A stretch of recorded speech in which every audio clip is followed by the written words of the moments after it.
Testing. 1, 2, 3, testing. Oh my god. I'm not sick or anything, but I was eating chips and I was licking off the chili from my fingers, and I inhaled bad, and so the spice went down my windpipe, and I'm a little irritated by it.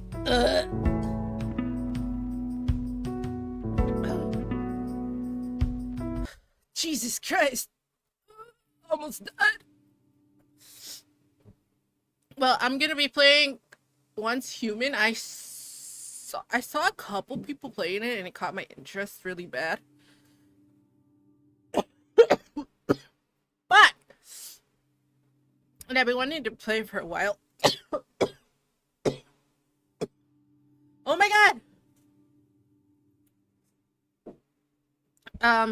So I looked it up and I saw it on Steam and I saw it was free, and I'm like, hell yeah, I'm getting this bitch.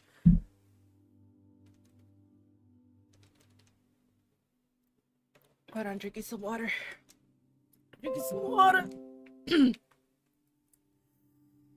And oh, and I saw it and I'm like, hell yeah, I'm playing this shit. It looked really interesting. Just like the mods for your person is like so cool looking. So I'm opening that up.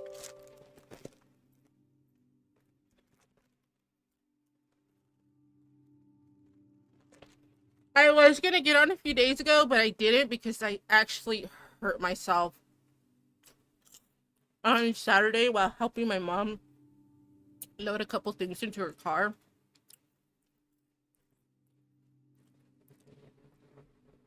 I legit twisted to the side while helping her load like a cabinet. It was pretty light, but like the fit was kind of tight. Like it fit in perfectly, but like trying to maneuver it so I can slide in perfectly was a little daunting. But anyway, I twisted this weird way to like to the right. And I pulled something in my side, and that bitch was hurting for a couple days. It like it's like it was like a really intense like ache, and it barely went down like yesterday more or less. So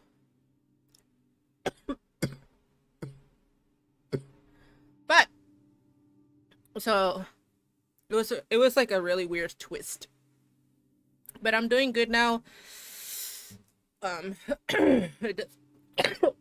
Holy shit. Oh no. Yeah, that chili fucked me up.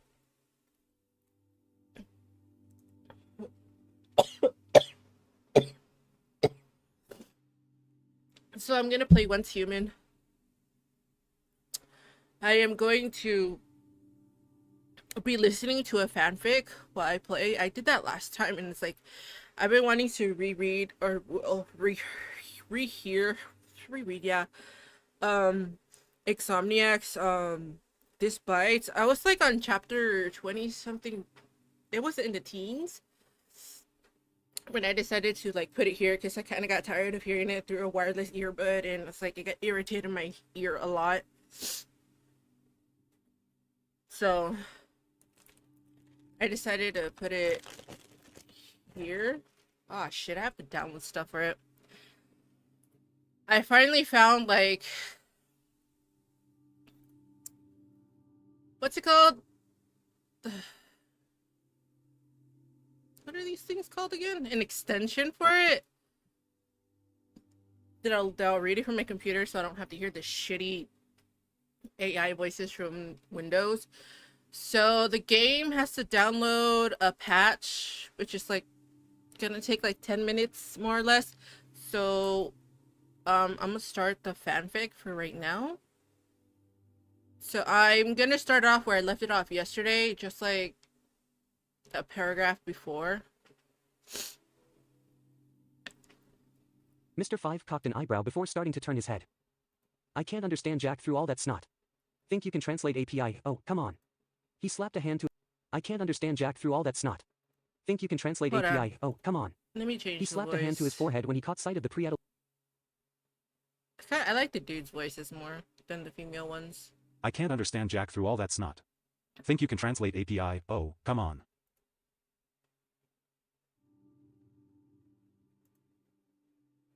Fine.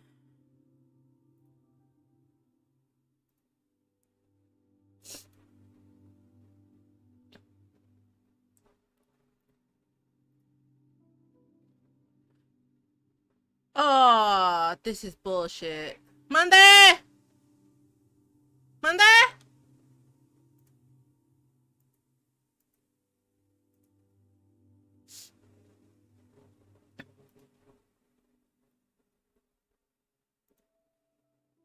Drag and drop your files or type paste and edit text here. Natural Reader is a professional text-to-speech program that converts. Yeah.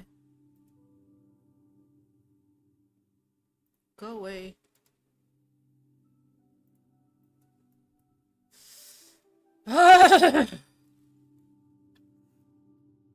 Jesus fucking Christ. If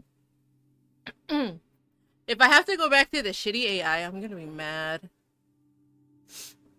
Like, the voices suck ass. Be right back. My mom's calling me.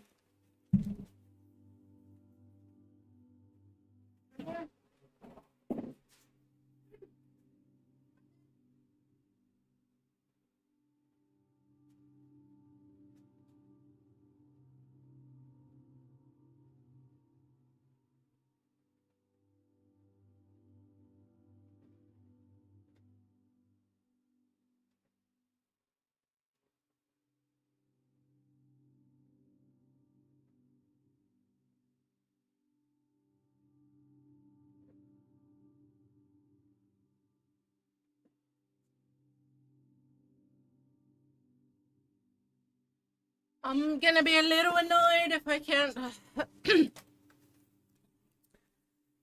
If the fucking TTS isn't gonna work. It's only this shit didn't.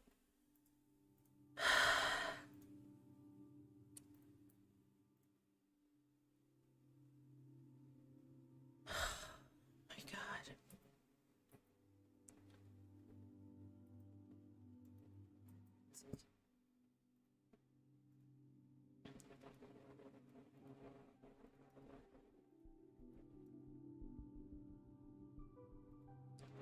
Miss.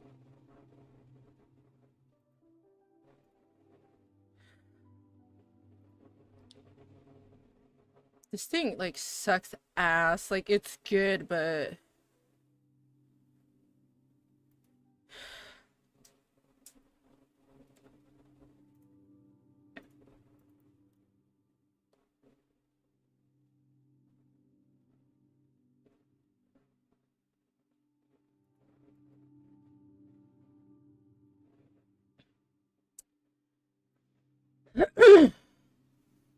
oh, I hate when this happens.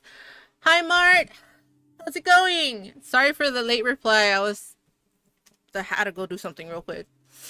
I'm doing alright. How about you? Thanks for dropping by. I appreciate it. I'm not playing it because it has to like update. It has to download a patch.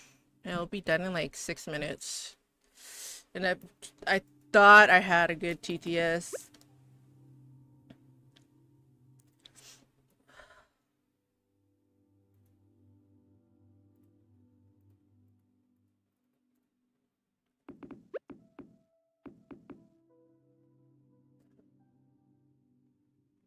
Because I really just want this fucking fanfic to read for me.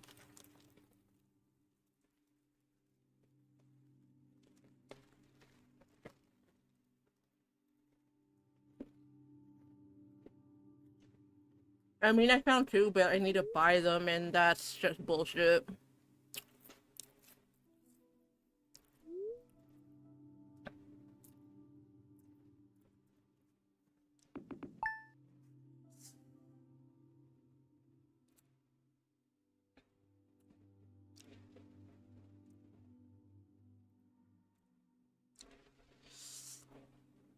Easy one-click text-to-speech via HTML added to text languages. Text-to-speech enables by holding Alt-T or Enter key.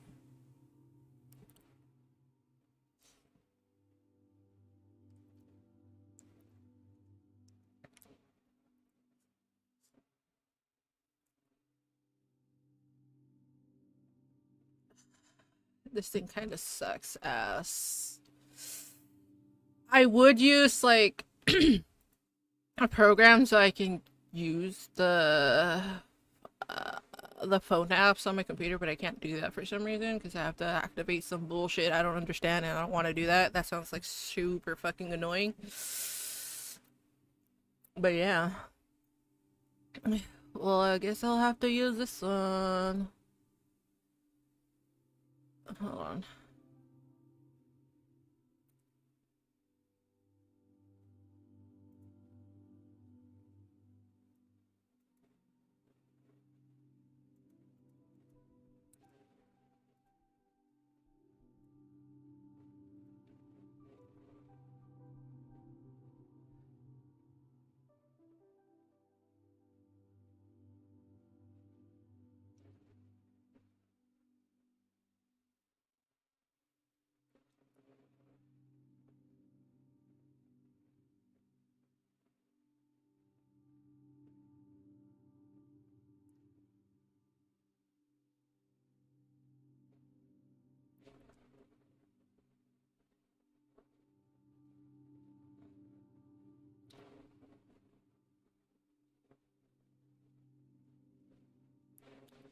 And if this bitch like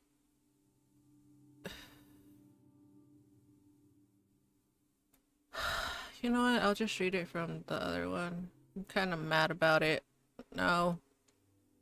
I don't like the voices on the other one. They sound so fucking stupid.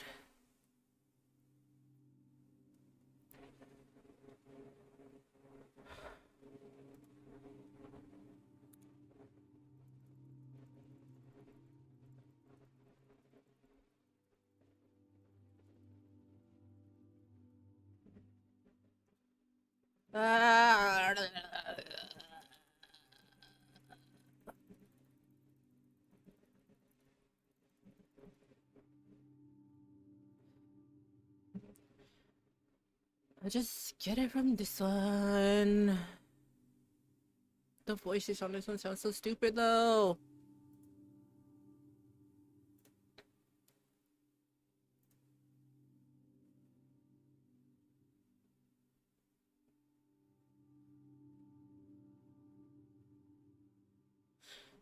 Yo, where the fuck did it go?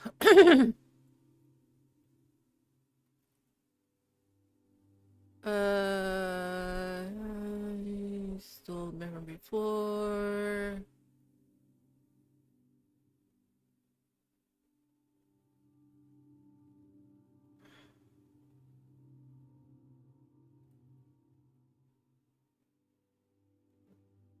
I went back a little too far. My bad. There we go.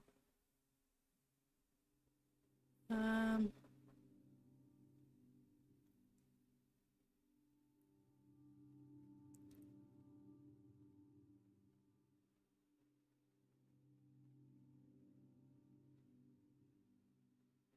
Here we go.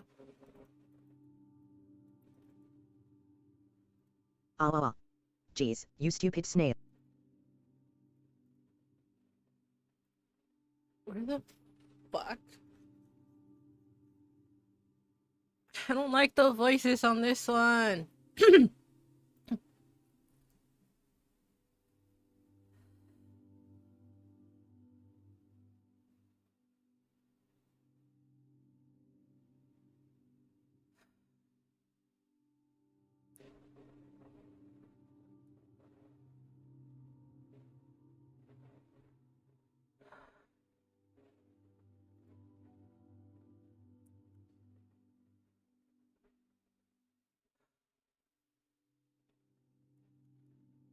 Will that add-on work?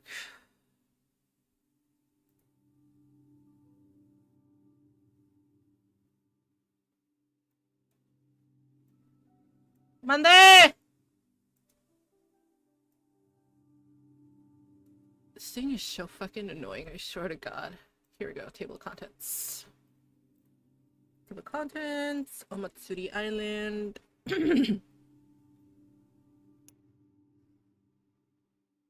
I mean...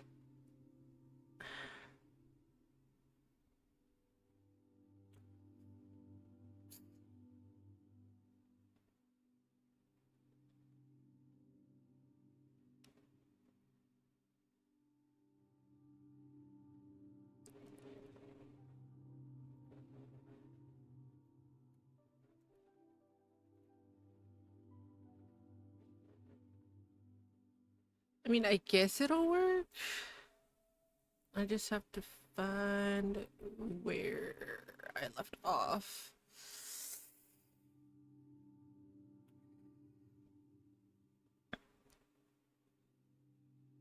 Because this bitch... Drag and drop your files or type paste and edit text here. This bitch is not being what I want it to be.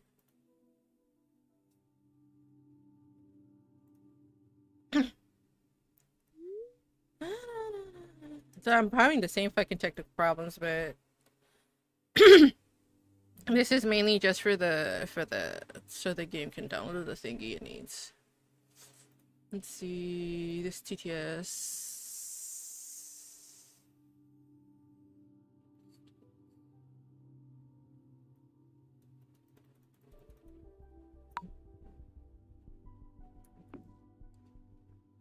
A text-to-speech tool with natural-sounding voices. Natural sounding voices, your ass cheeks, my guy.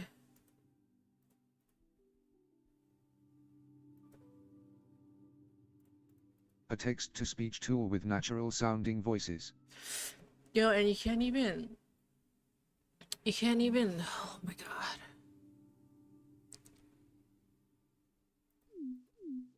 Wow, this thing sucks. And like the good ones are like so much fucking money.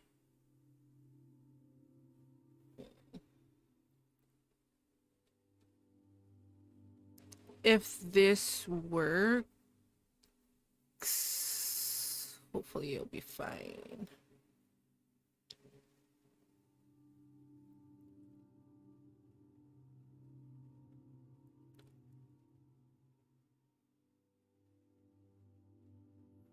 Let's see where I left off. Where are you?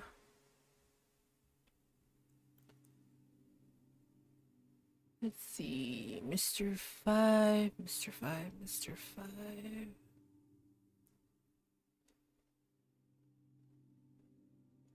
You know, I would start this from the beginning, but that's too much work.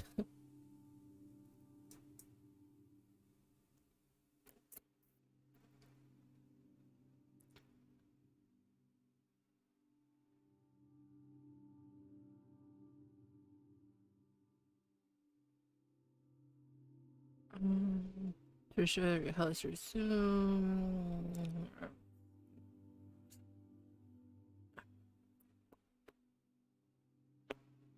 Oh, here we go.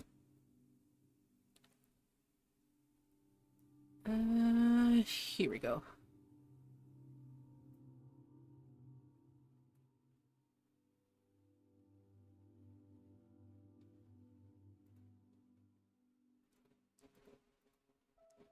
Okay. Go the fuck away, you piece of shit. Let's just highlight as much as I can for the now.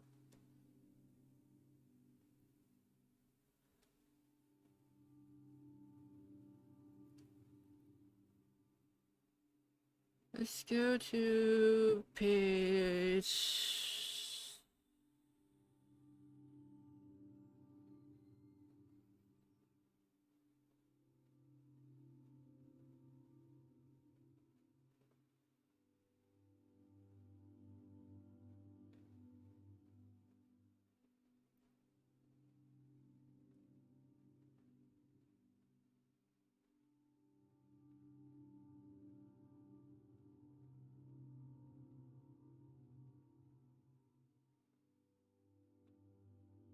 950. 1950? Yeah, let's go to 1950. This shit has like a shit ton of pages. Oh. Mister. Okay.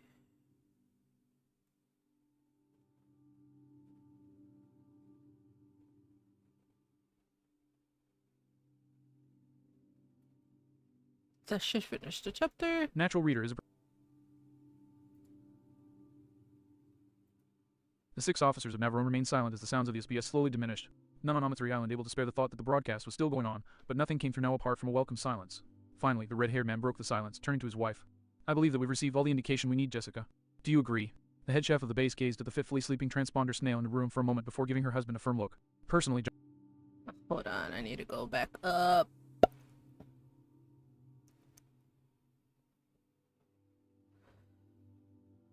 It sounds a little fast because my brain's like, I need someone to talk fast to me.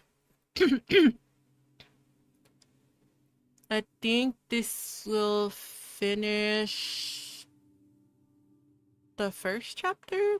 Oh, the chapter I was on. It's a lot of fucking pages, dude.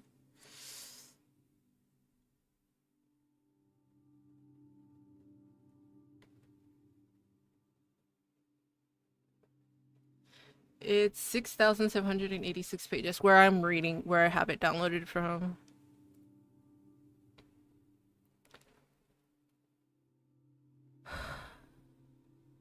I'm sad. Do I have to go back to the shitty voice? Yeah, I do. This is too much fucking work. The game must be restarted to update. Oh my god, really? Does it have to be restarted?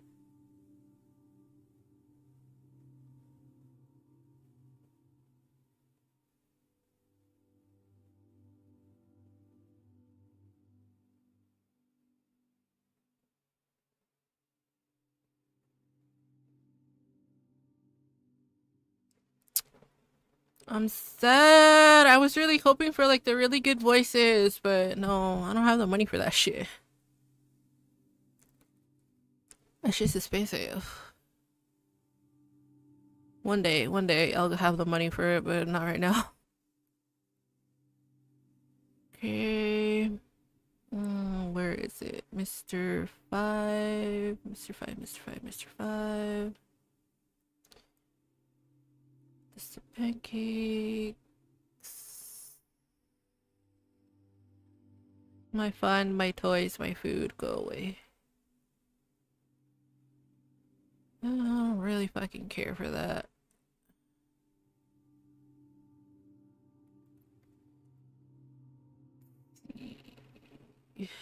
Mr. 5. Okay, here we go.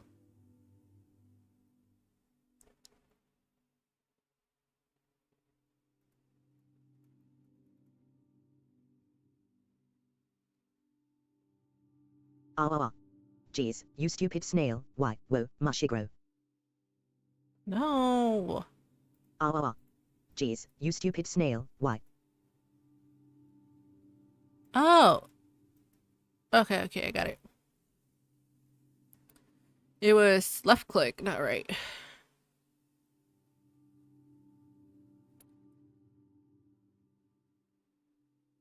And let's start from where I left off last time. Here we go. No Apis shook her head in agreement. But we came really close, you know. If they'd just left Loki Town a little sooner, I'd have probably been saved by them instead of the captain.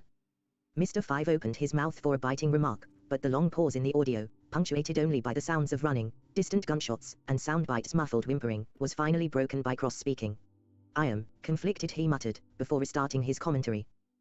All right, so we're running for our lives, possibly trying to find our crewmates in the meantime, but hey, even if it's not the beatdown, this is still good All right, so we're running for our lives, possibly. All right, so we're running for our lives, possibly trying to find our crewmates in the meantime. All right, so we're running for our lives, possibly trying to find our crewmates in the meantime, but... all right, so we're running for our lives. All right, so we're running for our lives, possibly trying to find our crewmates in the meantime, but hey, even if it's not the beatdown, this is still good entertainment, right? Alright, so we're running for our lives, possibly trying to find our crewmates in the meantime, but hey, even if it's alright, so we're running for our lives, possibly trying to find our crewmates As in the best meantime, as it's gonna but get. hey, even if it's not the beatdown, this is still good entertainment, right? And it sounds like the shooters are pretty close by now. Hey, guys, we're over here. Are you crazy? Coney screamed. What? Are you saying it wouldn't be a good show if we got caught and you had to try fighting them off to save our lives? Action, suspense, violence, explosions, now, that's entertainment. He's lost IT worse than the rest of the crew. Soundbite finally burst out, presumably aloud. Get me out of here. Watch it, you little jackass, or else I'll rip your fucking tongue. Without warning, a meaty thwack and a pain gaw sounded out over the connection. Ack, my nose, what the F? Hey, what the hell? I'm so sorry, Cross, I'm so sorry, I'll come back for you, I swear, I'm I gonna swear. go get soda. Tony's babbled frantically, tears obvious in her voice. Hey, get back here, bitch. That's my audience. Give me back my audience. Shut up. Run faster. Cross' indignant voice faded into the distance, and the next few minutes were nothing but running and ragged panting, occasionally punctuated by the sound of gunshots in the distance. Silence reigned on the cannibal as its crew desperately attempted to come to terms with just what the hell had just happened. So, Golden Week finally broke the silence, her stoic demeanor still somewhat in place apart from a sheen of cold sweat on her brow. That just happened. Bastard. Huh. The painter glanced at her captain in confusion. Bastard. Bartolomeo repeated, slamming his fist into the cannibal's railing, a good chunk of which collapsed under the force of the massive barrier that had snapped up around Black Bart's fist. The crew reeled and stared at their captain in shock. Boss. Jin started to stammer out. Bad enough that he somehow turned a maverick like Cross into a raving lunatic. Bad enough that he abused the bonds of one of the greatest pirate crews to sail the blue seas since the Roger Pirates. Bad enough that he's a complete and total fucking monster on his own. Bartolomeo spat acridly before ramping himself up into a froth. But I draw the fucking line at reducing the great monkey D. Luffy to being unable to do anything as his crew falls apart around him. The captain's right. Slash, that bastard needs to burn. Slash, come on, Straw Hat, snap out of it. Slash, get your crew back. Slash, should we set a course for Omatsuri Island? Agreed the former mafia thugs that had followed Bartolomeo into piracy. Jin glanced around at his relatively new crewmates before allowing himself a grim smile. Well, it looks like the crew has spoken, and I can't exactly say that I'm dissatisfied with the decision. Mr. Five flicked his nose with a snort. Ditto. Right. Bartolomeo pumped his fist. We'll make that Baron wish he never tried hurting the Straw Hats. Everyone, set sail for Omatsuri Island. Apis and Golden Week exchanged flat looks as the rest of the Barto Club roared in agreement before Apis surreptitiously coughed into her fist. And, which way would that be, exactly? The mood promptly fractured as the crew turned their heads to stare at the underage and apparently underage girls. Golden Week and Apis gave each other another pair of flat looks. Morons, the lot of them, Apis declared. They'd sink in a week without us, Golden Week declared before pointing at the snail. May I suggest that we keep listening in hopes of getting a hint? I suspect it won't be the most enjoyable of endeavors, but it's certainly better than sailing blind in the Grand Line. The crew glanced at one another before slowly and sheepishly sounding out their agreements. Good, Golden Week nodded before settling down in front of the snail. Now shut up and pay attention. On the other end of the line, the Straw Hat's gunner was panting heavily as she ran for her and Soundbite's lives. We have to keep going, Ack. Coney's choked out, followed by what sounded like her tripping. Ow. Sorry, Soundbite. Please tell me that your ankle didn't break. I refuse to die by stereotype. No, and no, I'm fine. It just shocked me as a wait, this bit of ground, it feels like. Then came the sound of metallic hinges moving. A secret passage? I thought I was hearing echoes. Where do you think it goes? The transponder snail winced as a gunshot rang out far too close for comfort. Who cares? Right, sorry. I was starting to think that maybe, just maybe, they wouldn't have a stupidly perfect escape route show up right when they needed it most, Mr. Five drawled. And you're saying that they don't deserve a Hail Mary at this moment? Miss Valentine demanded. Point. There was the sound of Coney sliding into the hole, and the pair were almost home free, but as the hinges started to close. Boom. A gunshot, followed by a familiar voice screaming. Cross. Soundbite and Coney's exclaimed.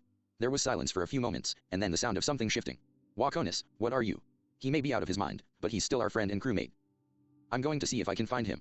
You should be safe here, Soundbite, I'll be back. The snail was teary-eyed, but it nodded nonetheless. Good. Her voice was abruptly stopped by a panicked rustling of claws on stonework, a panicked cry and then. Kerchow. A bullet's report, followed by a cry of pain. But it wasn't Coney's voice. Alright, the voice of the one who was shot then came across the line again as a whimper, followed by a kicking sound and a yelp of pain. So, Coney's breathed numbly. Those hunters must have used her for target practice, Apis grit out. A few seconds of silence as that sunk in, and then. Alright.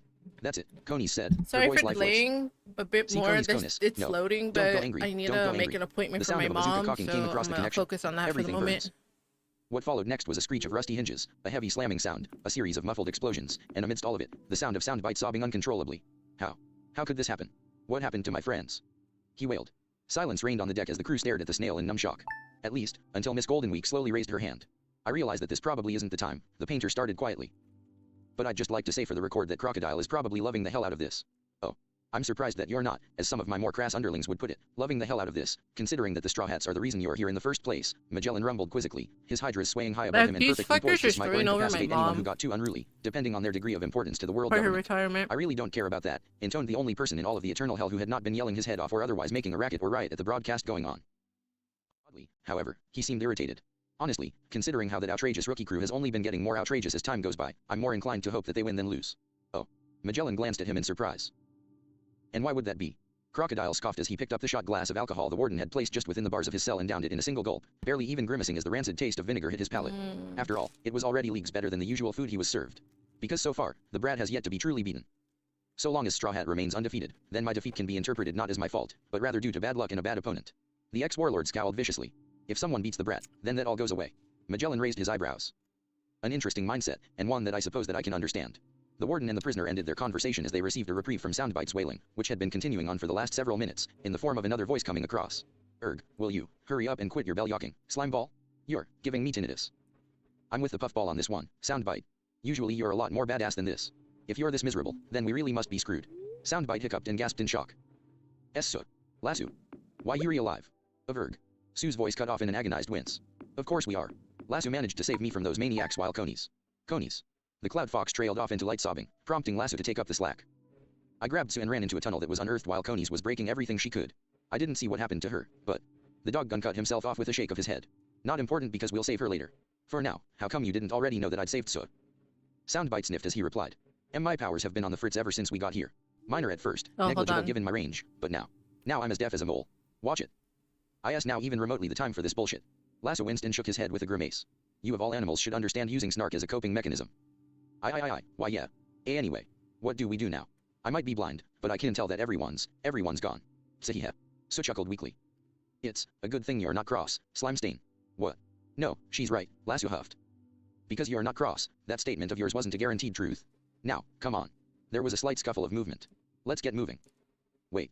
Don't forget the transceiver. I think we have more important things to worry about than your damn show, Soundbite. Yeah. Like making sure no one comes to this hellhole without as many details as possible. The mammals were silent for a moment before Lasso sighed in defeat. I thought I told you it was a good thing you're not always right. He muttered before there was another scuffle. Now, let's get going. The three talking animals walked on in silence for the next minute or so, making their way through what sounded like a veritable labyrinth of tunnels and caverns. Soon enough, however, the largest of the trio paused and sniffed at the air. Wait a second. Don't tell me. So winced. The Baron's goons. No, they smell like, well, you know. No, this person smells like toothpaste and mustache gel. I am so glad I'm not a Zoan, Magellan muttered. I'll drink to that, Crocodile agreed as he held his shot glass up and shook it slightly. Yeah, I get the message. Did I just hear something? An older man's voice suddenly yelped in shock. Who are you and why should I not turn you into fucking brisket? Lasso snarled viciously. Wait, Lasso, wait, I recognize him. Soundbite hastily spoke up. He's the old man from before. The one who got all hopeful after we won the goldfish contest. Wha? How could you know? Never mind, the old man promptly pivoted. The explanation is devil fruit, that's all I need to know. Someone who's actually smart enough to realize that, go figure, Crocodile deadpanned. Well, whatever and whoever you all are, I'm glad to see you somehow managed to escape the massacre. Here, why don't you come with me? I saved your captain from the Baron, I'll take you to him. Luffy's safe. All three of the animals roared. I actually didn't catch his name, but if you mean the stubborn boy in the straw hat, then yes, that's him. It was a close thing, but he somehow managed to escape the Baron's onslaught, so I snuck him into my base of operations. Follow me, it's this way. I wonder how he survived long enough to build a base of operations, Crocodile mused. A feat like that is as impressive as there being a secret base in a place like Tierk. The ex-warlord's muscles suddenly locked up and were set ablaze without warning. Magellan scowled at the prisoner as he rolled another minute blob of venom between his fingers. Watch your tongue, inmate, lest my next shot rotted out of you. GRGRGGGHHH. Crocodile snarled out murderously. Oh. Sengoku would never admit it, but seeing the state Garp was in when he barged into the office again, his students and Akainu behind him, made him wish that he was putting on his usual show of laughing at the SBS. Or, at least, that the SBS was putting on its normal laughter-provoking performance instead of the horror show that was currently being shown the world over. Call an assembly, Sengoku, Garp growled out without so much as a hint of preamble. What did you find out, Garp? Sengoku asked, though given Garp's seriousness the question was probably just a formality. Luffy. Captain. Luffy. Before Garp could speak, he was interrupted by a trio of voices crying out, as well as a single pained and tired one groaning as its owner came to again. What the soundbite? So, Lasso, you guys are safe too. That's great. Wait, where am I? Where are we? And where's everyone else? Welcome to my secret base. Came the old man's jovial voice. It's been so long since I had guests. Do you like goat's milk? A goat was heard bleating on the other end of the broadcast, to which Gruffy raised his head and bleated as well. Goats, Akainu muttered. Why does it have to be goats? It's a perfectly sensible choice for a pet, Sengoku retorted. I beg to differ. That's a point I'm entirely willing to defend, Sakazuki. The last words were said with a flash of golden aura. Withdrawn, Sakazuki ultimately whispered, which managed to elicit a slight smirk from Garp, even in spite of the situation. Hey, Slimeball, you're not going to bother translating. My head's ringing from keeping you too comprehensible. I'm not gonna Ralph for the sake of a total stranger. Guys, what's going on? Who is this guy? Oh, I'm sorry that I didn't introduce myself. My name is Brief, captain of the Toothbrush Mustache Pirates. The entire room gave the snail a flat look. And I thought that the Alvida Pirates had a stupid name. Kobe muttered. I kinda snapped a glare at the petty officer as he amped up the temperature in the room. And you aren't down in the archives digging up anything we have on him and his crew, why, exactly. The space Kobe was occupying promptly vacated itself. That's what I thought. I'm actually in the middle of recruiting right now, but your captain turned down my invitation to join me. Maybe you feel differently. Why are we underground? Soundbite asked, ignoring the question entirely. Come on, at least acknowledge the request. Jesus. Brief protested weakly before sighing in defeat. Never mind. Anyways, to answer your question, we're underground because it's the only place safe from those lunatics up above. I've dug trapdoors and tunnels all over the island so that I can escape from the Baron's vile clutches whenever I need to. I'm impressed that you found one. Actually, we didn't so much find it as one of our crewmates tripped over it. There was a brief silence, followed by an exasperated chuckle. Well, your crew certainly isn't short on dumb luck. No, we're not, Lasso deadpanned. And going back a bit, from what you said about the Baron's clutches, I'm guessing you have experience with the bastard. Care to share? There was another pause, this one much more tense, and then Brief's sigh came from the other end, followed by footsteps. This is my crew, Brief said, presumably holding out a picture. Back. Kobe gasped as he shaved back into the room, panting heavily as he held up a folder for his superiors to see. Toothbrush Mustache Pirates, Captain only bounty of 35 million Thailand bahts, got it for basically wandering into a restricted nature preserve and causing a commotion when he tried to collect samples from the local wildlife. They were an exploration-only crew about a decade ago. Their membership numbered upwards of 3 dozen. That's almost twice as big as Straw Hat's crew, Helmeppo noted. They all have the same snot under their noses, Luffy remarked. They also had a very distinctive look, Kobe finished lamely.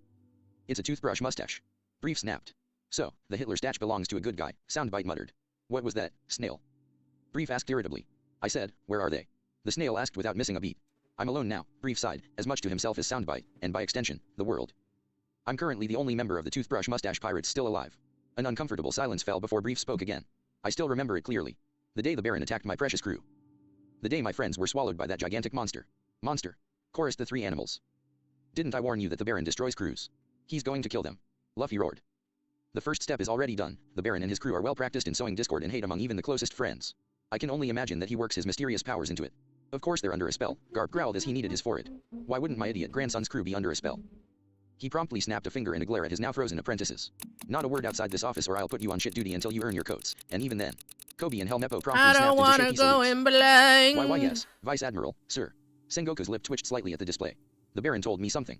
He said, when I see a crew of friends like yours, anger fills my chest.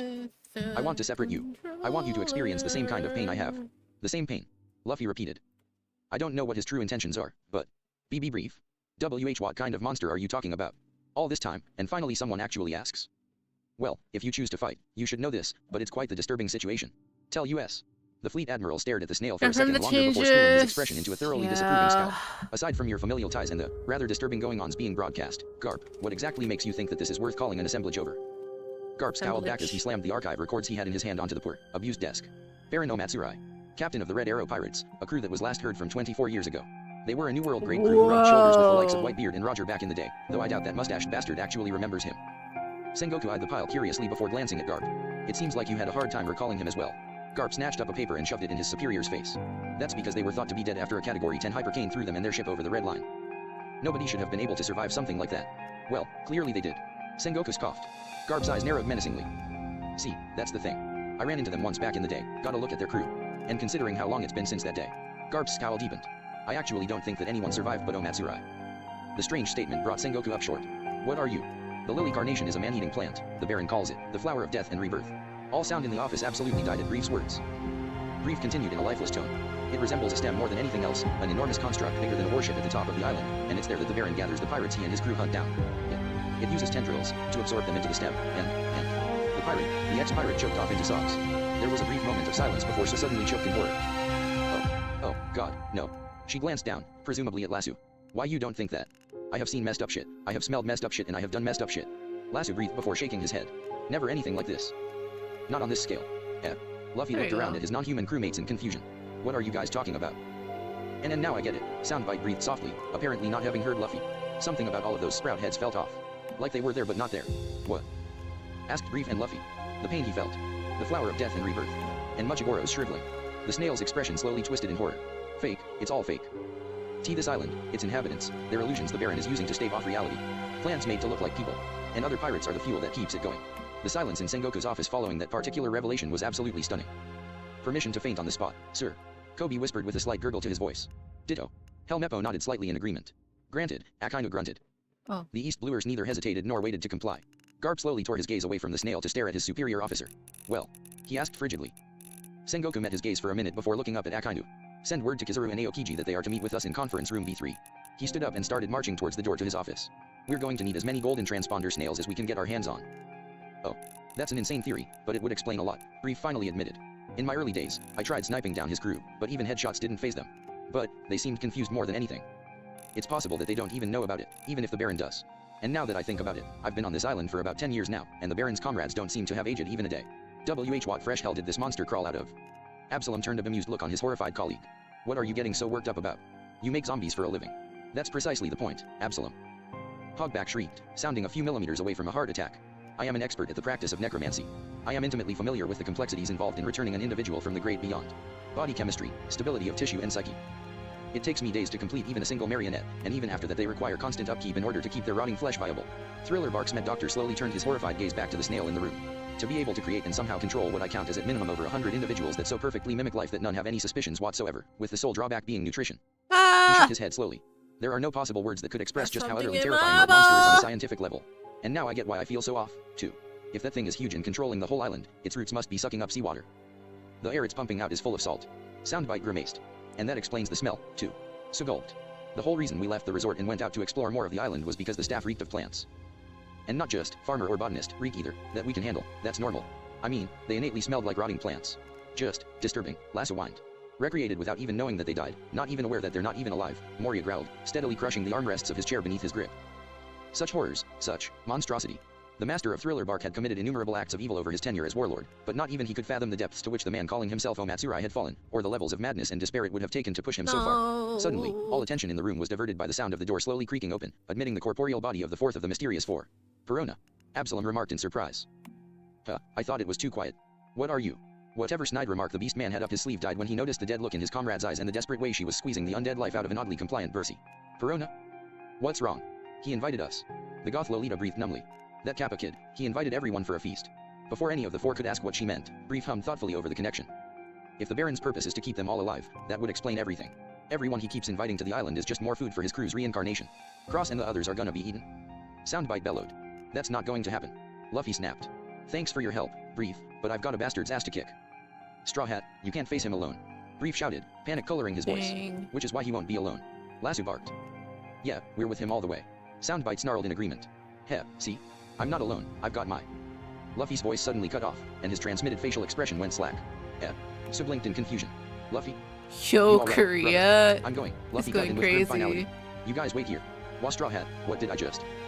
There was the sound of something heavy being moved. Behind the bookcase. What a cliche, Soundbite muttered. It was getting drafty in here, sue me. And Straw Hat on he's gone. Yeah, he does that, Lasso sighed. And so are we, for that matter. Mush, dog breath, mush. Wah. Get back here. Absalom took advantage of the lull in the broadcast to give Perona a confused look. Yes, that bit was disturbing, yes, but what does that have to do with? It wasn't the Kappa kid who said it. Perona whispered, slowly tightening her grip on the very still Bercy. It was that thing, it's intelligent, and its words. The male members of the four started to look at one another. Use control, It said, but I when they were halted by can't. Bercy's gravelly voice, which Perona said nothing about. That flower invited the world to come to its world and take part in a great feast. The zombie bear whispered. The men took a few moments to process that statement, and then they reacted appropriately. Hogback started babbling incoherently and sweating like a pig. Absalom retreated to a corner of the room before he began emptying his guts out, and Moria's bone-white complexion flushed in horrified outrage. Right now. That's where Just I what kind am. of a monster are we dealing with? The warlord breathed. Oh. Squad 7, report. No luck, sir. We interrogated a band of fishmen we found, but they've never even heard of Omatsurai Island. They've been submerged since the broadcast started. Damn it. Captain Chief Dugong snarled as he slammed his bald flippers onto the railing of his ship, causing the semi-rotten wood to crack as a result.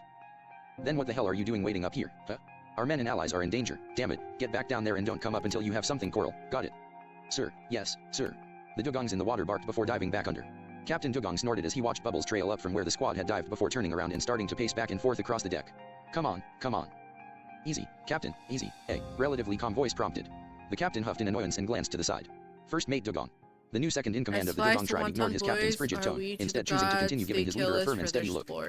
I know you're worried about Boss and his boys, Captain, we all are, but you need to remember why you let them go after they volunteered in the first place, he chided. Those 5 are the strongest in the whole tribe, ranking right below you and me, and I know that I sure never looked forward to sparring with Let me Boss on pause account of this. how... But eventually, all roads reach their end.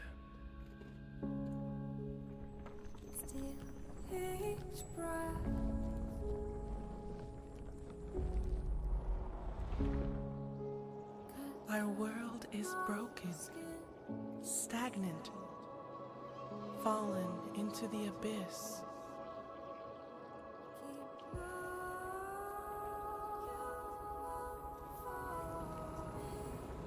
But everything is born from darkness, even the universe itself.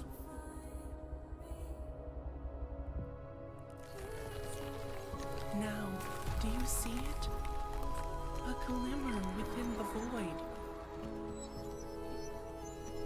The spark of life still burns, and evolution forges a new way forward.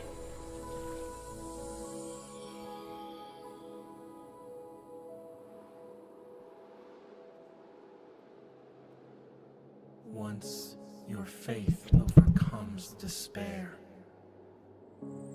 once you move beyond death, once life returns to this world,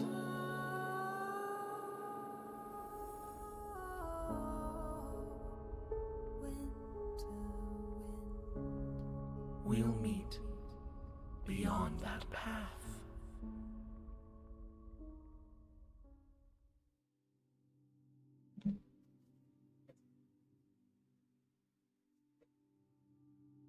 That's crazy.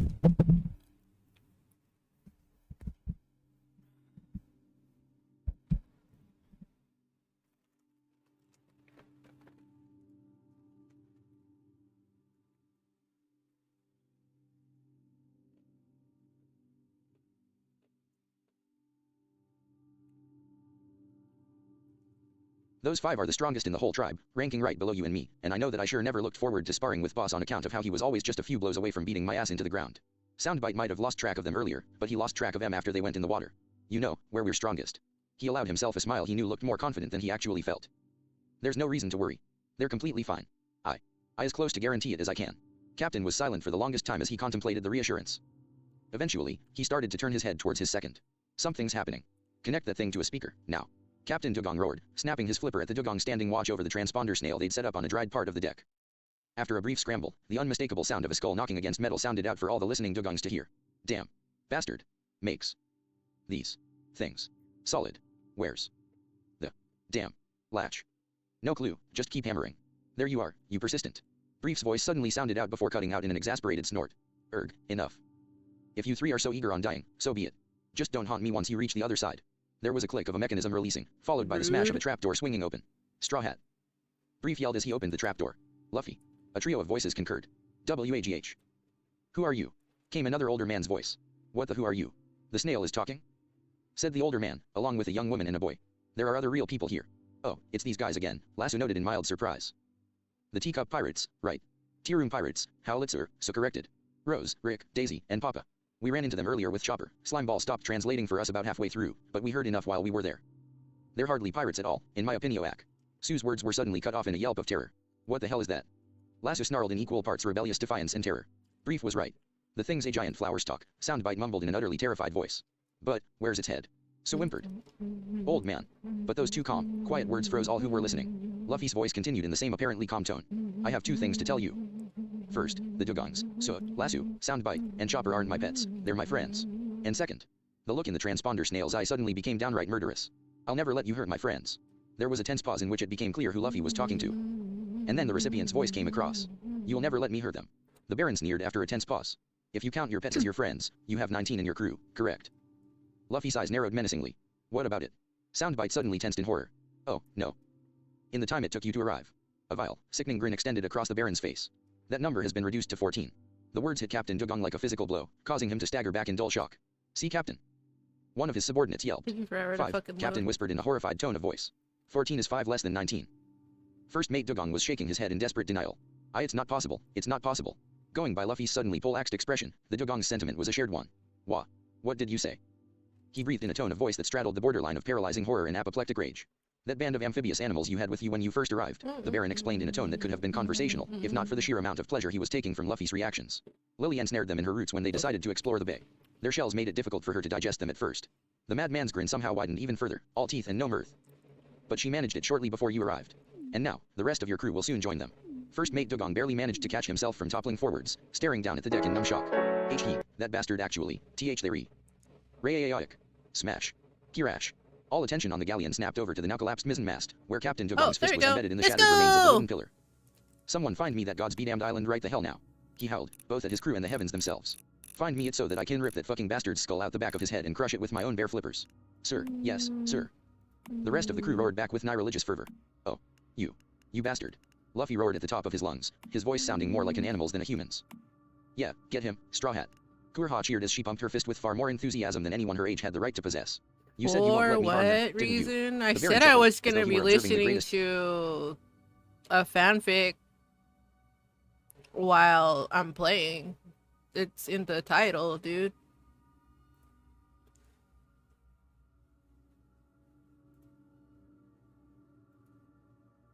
I can't get a better voice. Sorry. The Baron chuckled, as though he were observing the greatest show If in you the don't world. like it, you can You'll never mute let me me. hurt them. He chuckled again, and then burst out laughing. He kept on laughing even as Luffy reacted. You're dead. Luffy roared. Gum gum. A whistling sound interrupted his attack, and the sound of rubber striking something hard and a grunt of pain rang out. One arrow, the Baron gloated. Luffy. That bastard nailed his hand to a rock with an arrow. Damn, that's not good. Dalton winced as he rubbed the spots on his shoulders where his ex-comrade had perforated him a few months prior. Tisk. This complicates matters. Kurha growled to herself as she stroked her chin. Assuming that he's in a bad enough position, he might not have the leverage needed to break the rock, and even then, if it's really a 3-and-3, fine. extraction's gonna be a real pain in the... What happened to that determined spirit? Omatsurai sneered viciously. Ah, and by the way, while you struggle in vain, another one of your friends is disappearing. Another of your pets, the one you called a doctor, I believe. Stop it. Chopper. Kurha promptly froze mid-sentence, her mind just stalling as it tried to parse the words it had just heard. The witch doctor slowly blinked as she stared at the snail, her brain attempting to reboot. Oh. Now then, I wonder. Who will be next? You will be next, you wannabe necromancer. Suck it, gastrophoyipe. GRRGH. Whoa. Kamakiri reeled back in shock when the transponder snail suddenly locked its jaws so that they were only slightly open. What the heck? What do you think you're doing? Sue's incredulous voice managed through the snail's teeth. Spit that arrow out and get that bastard puking. It appears that soundbite only narrowly missed becoming a kebab. Loki shuddered fearfully, her hand continuing to stroke Ice's hair.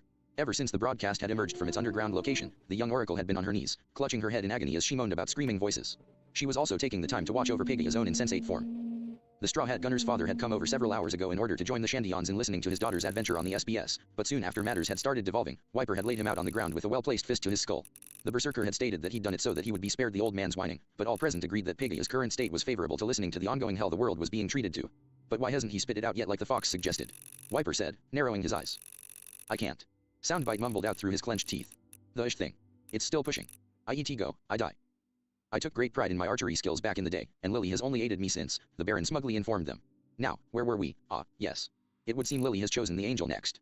Conus. Luffy yelled. Gum gum. Another whistling sound. Another thudding of rubber against stone. 2 arrows. Nu. Sue screamed desperately.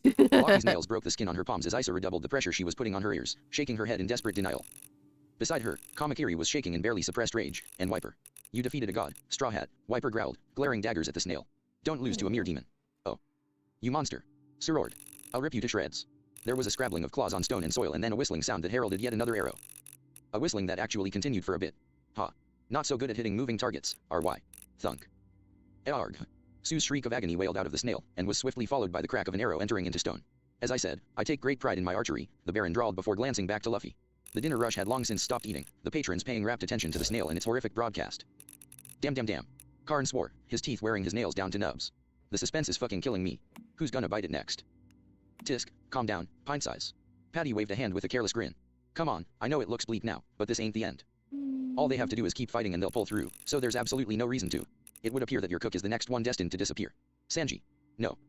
Patty slammed his palms on either side of the transponder snail, glaring at it with all the heat he could muster. Damn it, Sanji, fight. Don't give up, don't give in. Show the world the pride of the Baratai. Zeph, meanwhile, stole away into the kitchen, striving with all his might not to sink to his knees or let his tears fall into his cooking. Oh. Ah, it appears that the dark-haired woman is the next to go. Perhaps she'll be happy being a part of Lily, if she likes flowers so much. Robin. Luffy cried desperately. Let her go. Lasso howled, snarling as he opened his jaws wide. CANI. The Marines listening winced as a thunk followed by an agonized yet muffled howl sounded over the line. Heel, the Baron sneered. He nailed him right through the jaws.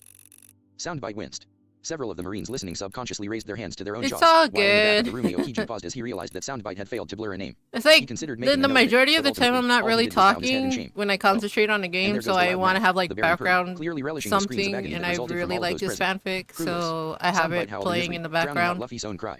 Pinky and the Brain shook with ill-repressed terror as they I relayed thought the I found broadcast. like a good The broadcast itself was scary enough, a sure, good but it wasn't the primary source of their fear. After all, compared to the vessel they were on. If anyone doubted that ships could love a their crews, the sight of good the going Mary trembling with agony, screams breathing out of every timber, TTS would for it, silence but those nah, doubts you have forever. to pay for Her it sails to and get lines like the flapped in really an good unseen breeze. voices. I'm Her hull like, creaked nah, and fuck groaned, and in the that. dining room where the snails were set up, the translucent form of a young girl in a rain poncho clenched her fists, tears streaming from her eyes. No. Mary yelled, her voice trembling from the raw emotion. It can't end like this. It can't. You promised that we'd sail the seas together. Against her own volition, her mind flashed back to a stone altar, a man with a lance of fire riding a bird, and just the wrong lurch, and the sickening crack that followed. Mary shuddered as a bolt of agony tore through her back as she clutched the sides of her head in despair. Fucking shit. I'm your ship. I'm supposed to protect you all. And I can't. I can't. She took a deep breath, threw her head back and roared. Luffy. Kick its ass. Save them for me. Oh. If you don't hurry, there won't be anyone left. Stop it. Gum gum. Once again, an arrow pinned his limb to a rock. And this time, there was the sound of knees hitting the ground. Since you can't see, I'll tell you, the man with the phallic nose has just died. Usopp. Mary sorely wished he had the foresight to spike his tea with sleeping pills as soon as he received the accurate inkling that this broadcast was going to be a complete nightmare, back when that Kappa, or rather, the demon behind the Kappa had put on its terrifying display. As it was, his mistress and the three heirs to Usopp's task of rousing the village were staring at the snail in abject horror, tears, and mucus streaming down their faces. Not that he was any better. All he could do at that moment was hope beyond all hope that Luffy would be able to pull off another miracle. Because if he couldn't, he wasn't sure his mistress would recover this time. Oh. What will you do? Will you fight me with just your left leg? Gum gum. A fourth arrow. All of his limbs were pinned now. The other two women and the bird have just disappeared. Vivi. Kurua. Nami. Luffy cried. In two different parts of the world, two fathers, one surrogate but both genuine, suffered heart attacks in response to the broadcast. Oh. You can no longer move in that state, the Baron taunted over the sounds of Luffy struggling on the ground. The very last of your friends is starting to fade away. Zoro. Luffy screamed. A sound of tearing fabric came across the connection amidst Luffy's cries. Then. Luffy. If those arrows hit his neck, he's... From what little the listeners could tell, the Baron, for the first time since the broadcast started, seemed taken aback. But judging from the whistling sounds that followed, it didn't last long before he pulled himself together and started to fire more arrows at Luffy.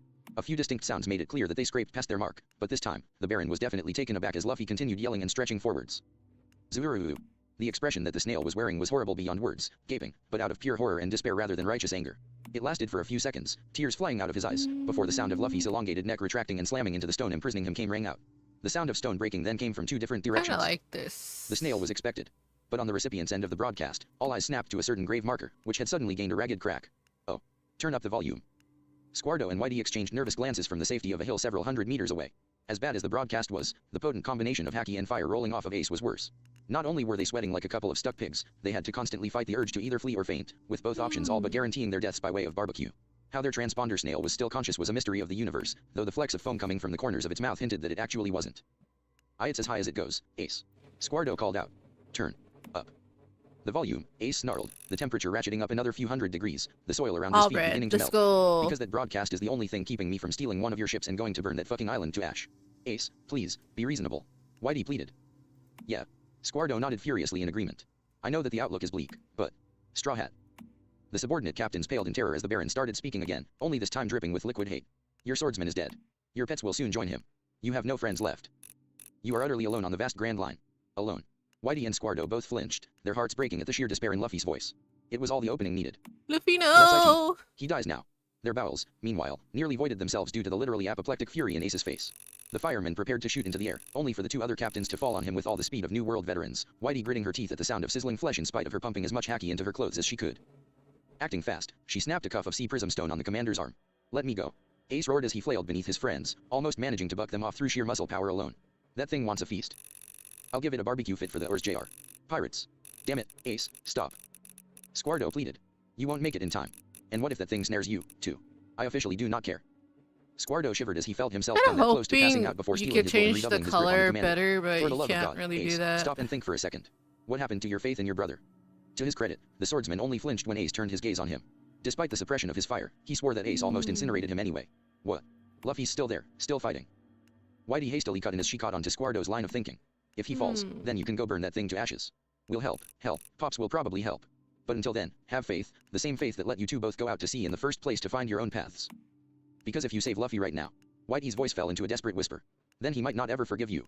There was an audible sound of grinding teeth, and then Ace sat back down onto the ground, his face grim. Fine, he ground out. Now, take off this stupid bracelet. Yeah, thanks but no thanks. We'd rather not get melted, Squardo drawled, holding up a sweating, red-faced and foam-coughing transponder snail. Ace at least had the good grace to blush at that. Oh. Ow, ow, ow, ow, arg. Damn it, sister, I'm hurting just as much as you are, but we can't do anything. Will you please be quiet, Sonia? Marigold groused irritably. In case you've forgotten, we're much louder in our hybrid forms. Quiet. Sander Sonia snapped a disbelieving stare at her sister before gesturing at her seething and squirming coils. In case you haven't noticed, I'm trying to restrain one of the warlords of the fucking sea here. A warlord, I might add, who kicks like a sea king and is hitting a burn I got on our last outing. She directed the last bit at her elder sister.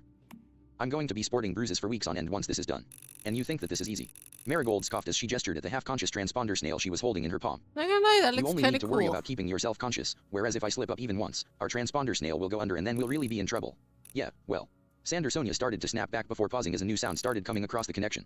It had been silent following the Baron's declaration to Luffy, aside from Soundbite, so, and Lasso all whimpering quietly.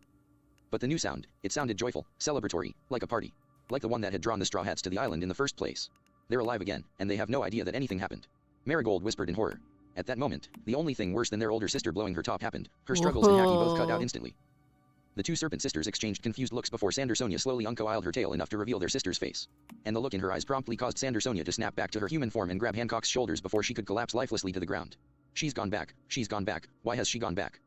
The largest of the siblings babbled desperately. I don't. Marigold started to shake her head in denial, but then froze and started to slowly look down at the snail, sickening comprehension dawning in her mind. Oh no, the sound of cheering, at someone else's pain. Sander Sonia's eyes widened in comprehension. They then started widening even further as mortal terror steadily crept into them. I think I'm hearing it too. She mumbled in horror, sinking to her knees. Marigold's affinity for armament Haki ensured that she had more composure in regards to the hellish memories of their past. But that did little to help calm her two sisters, or to change the fact that those memories were described as hellish for a damn good reason. So, before she herself could break down, Marigold fell back on the failsafe they had long since devised for just such a situation, snapping her fingers to her lips and blowing out a harsh whistle. In a blur of red and white, Salome dove down from where he'd been perched in the rafters and struck swiftly and decisively, sinking his fangs first into Marigold's shoulders, Whoa! then Sander Sonia's. Mari grit her teeth while Sonia like cried these out in more. pain. She snapped upright, snarling briefly before exhaling sharply and nodding her thanks to the those are giant serpent, cool. who then moved towards his mistress. It wasn't so simple for her. Yeah, a harsh that was reminder of reality was enough for the those. Snake Zoans, but considering the abuse that the love fruit had invited, if anything, all that treatment would do was aggravate the situation, rather than alleviate. And so it was that the three serpents embraced Hancock, doing their best to reassure her that she wasn't alone. And my friends, give them. Even as miles away, one Straw Hat Luffy continued suffering through his own nightmare. Oh. A sound that the viewers easily identified as stomping on someone's head came across the connection. All of the executives winced. Hardened pirates and criminals they might have all been, and atrocities aplenty they might have committed, but even for them, this level of cold, hard, concentrated brutality was hard to listen to. Mostly because they weren't the ones inflicting it, for once. Fuff yuff yuff you. I like this Baron Matsurai's style, Doflamingo chuckled. I don't know what Straw Hat is seeing, but it has to be horrific. And losing all his crewmates like that in front of him, one by one, and powerless to stop it. His grin widened malevolently. Always a classic. Does it hurt to be without friends? He's not without friends yet. Sus snarled, the sound of grunting and muffled howling indicating that Lasso was backing her up. Cut the lies. Soundbite roared, as much as he could with his teeth occupied. Things were silent for a few seconds until the snap of fingers sounded out. Then the screaming started anew. Yerg. Sus shrieked in terror. What the hell are these? Get off, let go of me. Rat fucking bastard. Soundbite raged with unholy fury. Lasso's muffled whimpers and yelps became increasingly frantic alongside the protests. It seems that you pets represent your captain's hopes as much as his crewmates do. In that case, what I must do is crush each and every one of them. Now, watch and suffer as you lose these mediocre excuses for crewmates. Soundbite. What a dick. Lasso. So. No, let them go. Let them go. I won't, the Baron coldly informed him. I will take them like I have taken the rest of your crew, and there is nothing you can do to stop me. You fucking MMPH. Soundbite's vitriol-fueled words were suddenly cut off without warning, thus silencing Sue and what little coherence Lasso had in the process. This is the reality of your situation, child. You have lost. Totally and utterly. That's... Luffy started to curse before breaking off into harried panting. I don't want to that's go not with... true. You have lost all of your friends, Baron Matsurai drawled in a tone of voice that belied years of experience. No matter how much you struggle or deny it, that reality will never change. What are you going to do now? If you decide to go on, a life of suffering, despair, and loneliness is all that awaits you. Or will you decide to follow your friends? Oh, yeah, that reminds me. Doflamingo mused. The fact that I can't see this at all. Fuff yuff yuff you, the imagination runs wild, doesn't it? It must be torture for the rest of the audience. Doflamingo's grin somehow became even more evil as he digested that idea. Well, a good idea is worth stealing, after all. I would be remiss as the world's Prince of Darkness if I didn't take the opportunity to add to my repertoire, wouldn't I? Fuff yuff yuff yuff you. Doflamingo either didn't notice or didn't care that, judging from the fact that he was the only one in the throne room, his executives lacked his ability to appreciate the sheer magnificence of the torture. And even if he had, his only reaction would have been to pity them for being so close-minded. Kinda gross. The following sound indicated that Luffy's head fell to the earth. He struggled briefly to get back up, but the sound of rubber being roughly squeezed indicated that the Baron had picked him up. Let me paint you a picture. Almost every captain has chosen death over living in solitude. Hi, That was a wise John. decision. One man cannot be a pirate. Biohazard. Now, I Sorry, will the ask you name's again, kind of what hard to will you read. choose? Life or death? What's The up? only response was silence. Silence that was Oh, louder the than words scar could ever over hope the to be. eye looks Finally, cool. Luffy let out a soft grunt of pain before he fell to the ground. Footfalls indicated that the Baron was stepping back. As I thought, being alone is too painful for you to endure. Woo. Woo. Woo. Crocus flinched and glanced out the door of his lighthouse as ear-splitting howls of agony started crashing down over the Twin Capes. In any other situation, he'd have told Laboon to quiet down so that he could keep listening properly, but now he wasn't so sure that he wanted to hear anything further. Damn it, Omatsurai. He breathed grimly. Is this really what you think your friends would have wanted? As if in Nah. answer, the sound of a bowstring being drawn taut filled the air like a death knell. Then die. Crocus grit his teeth, almost angry enough to try Whoa. tracking down that island where the snail was. Broadcasting. Wait a minute. Whoa, Soundbite had been that's snared by that monster. cool. Why was the broadcast still going? That question was answered by the sound of the earth suddenly collapsing and the Baron gasping in shock. What on earth? Baron. Crocus sighed in relief when Laboon's cries were silenced, courtesy of Oh, Brief's bear voice back. hollering defiance. You. The Baron snarled in frustration. I won't let you hurt this man. Brief roared. And thanks to this device you foolishly missed. There was a clanking sound that signaled that Brief was holding up something metallic. You'll never harm another person in the world again. The transponder snail flashed an expression of fury for a moment before falling back into cold indifference. I might not know how that device functions, or how it is capable of bypassing my beloved Lily's interference. A flash of evil passed over the vile man's face, and the sickening twang of a bowstring sounded out again. But I do know that it won't function without a snail to broadcast. Crocus shot upright in shock. Soundbite. Don't you dare, you. Brief started to shout. Kaboom. WAGH. When he was suddenly cut off by an air-shattering explosion slamming through the connection. PWAH. Soundbite gasped in relief. What the heck? Ack. Lasso. So. Nu. Tisk, so the mutt managed to wrench its jaws open and blast you free. The Baron clicked his tongue sourly. Well, no matter. He and the fox are being consumed as we speak, and soon so will. Third panel from the left, the gray octagon. What? Yarg. Son of a bitch, not again. Crocus roared as he clamped his hands over his ears, Laboon keening in agreement. I think I could come to love that thing, Soundbite said in a tone that was equal parts fervent and dizzy. We know. Crocus and Laboon bellowed back with equal fervor. At the same time, though, Crocus was grateful for that Laboon-worthy noisemaker, considering that, if the scramble of feet through a tunnel was anything to go by, it had apparently provided the necessary distraction for Brief to abscond with the transceiver and Soundbite. Damn cocky snail. Crocus grumbled as he tentatively poked at his eardrums for a second. He then allowed himself a kindly smile. Still. As much as I hate him, I am glad to hear that he's not hurt. Woo. Laboon bayed anew, only this time he was communicating an entirely different emotion. Oh. The sound of Brief and Soundbite rushing through the tunnels continued for a few moments before they slid into another room. How is he? Brief asked. He's hurt pretty bad, hey. Began an older voice, the captain of the Tea Room Pirates, up until the sound of shaking someone's body came across the connection. Wake up, Straw Hat. Allow me, Soundbite snarled. Here's hoping a generalization works. Luffy. Wake up right now unless you want a fist of love. The snail belted out in a gruff old man's voice. Ah. I'm up, Gramps, I'm Yuhawa. In a dilapidated shack on the slopes of MT. Corvo, a certain mountain bandit chief cocked an eyebrow curiously. Well, now I'm a bit conflicted. Dodden mused to herself. On the one hand, it's good that they were able to use Luffy's trauma to snap him out of it, but on the other hand, that pretty much just spilled the beans on who Luffy's grandfather is to anyone who's familiar with Garp. I think we can worry about that after he's out of that hellhole of an island, Dogrog grit out. And that's if he can bounce back after losing his whole crew. Snap out of it, Luffy. Magra allowed himself a hopeful grin. Somehow, I don't think that that's going to be much of an issue. Soundbite. Why Yuri alright? But everyone else. Luffy trailed off, his voice cracking. No. Soundbite belted out desperately. Why you can't give up hope, Give me Luffy, a moment, you can't. please. If you give up. The snail's eyes started to tear up in despair. Damn it all, Straw Hat. Brief belted impudently. Where's your determination, where's your will to fight? You need to stand up. You need to fight for your crew. What crew? Soundbite spat, the venom in his voice thoroughly diluted with depressed sorrow. They got eaten. They're gone. So you say, but she says different. Nah, dude, she's been Brief shouted. trying to Yes, retire they're still since like alive. 2 I can years hear them. ago, and she's Came a not girl's having voice out of any the blue. look. Luffy blinked in confusion. Who are Mostly you? because And what are you of... talking about? She's right. Soundbite said in equal parts shock and euphoria. I can hear their voices. The leaders of the MT. Corvo bandits yelped, leaning backwards in shock. Is this for real? Dodden breathed, her cigarette getting steadily worn down to a nub. But I thought he said the salt was messing with his head. Magra Her questioned. insurance is being a bitch. What about the salt? Rose of the Tea Room Pirates asked that very same question. Different kind of hearing. My normal skills are still borked, but this. Soundbite shook his head solemnly. There's no blocking this. Can't you hear them? Listen. Oh, The girl insisted. Mr. Reindeer and Can Mr. I Doggy add and Miss Fox are calling tattoo? for you. Luffy, Luffy. Over and over again. And lots of other voices too. Though, one of them is saying a lot more than that. Ha ha ha. Soundbite cackled ecstatically. even on the brink of the void, Cross is Ew, slinging not shit the like a gem champ. teardrop. Please don't swear around my children. Papa Tirum protested. But how are they still? Oh, of course. The Demweeds tract must be slow acting so it can sustain the illusion during gaps between crews. Soundbite reasoned, ignoring the man. Erg. Go to the Grand Line, they said. It'll be a fantastic family bonding experience. They said. Last time I take family bonding advice from a girl offering therapy for 5 flipping berries. The patriarch of the pirate family grumbled before lowering his voice. And, Daisy, was your hearing always this good? Is now really at? What the? Oh fuck incoming. A series of distant Kinda explosions like and close-up this tremors came one. across the Looks connection, and then cool. Reef spoke again. Looks like I've outstayed my welcome. Tisk, fine by me, I don't intend to die on this island. Alright, listen, Straw Hat, you can't just Nah. recklessly charge at the Baron's arrows. Use the underground routes I dug, I'll back you up. Just do as I told you and rush towards that strange flower.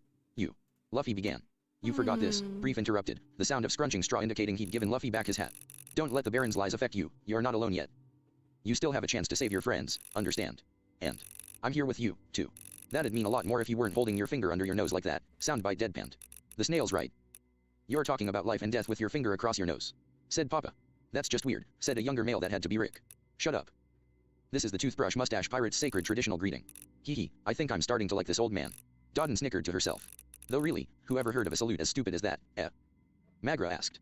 You mean aside from that stupid handshake you tried to make us all do a few years ago? Dogra muttered sarcastically. I was drunk off my ass, damn it. IT was 3 hours long, there's not enough booze on the island to justify that. You damn little. Slam. Slam. Will you morons knock it off already? Dodden bellowed.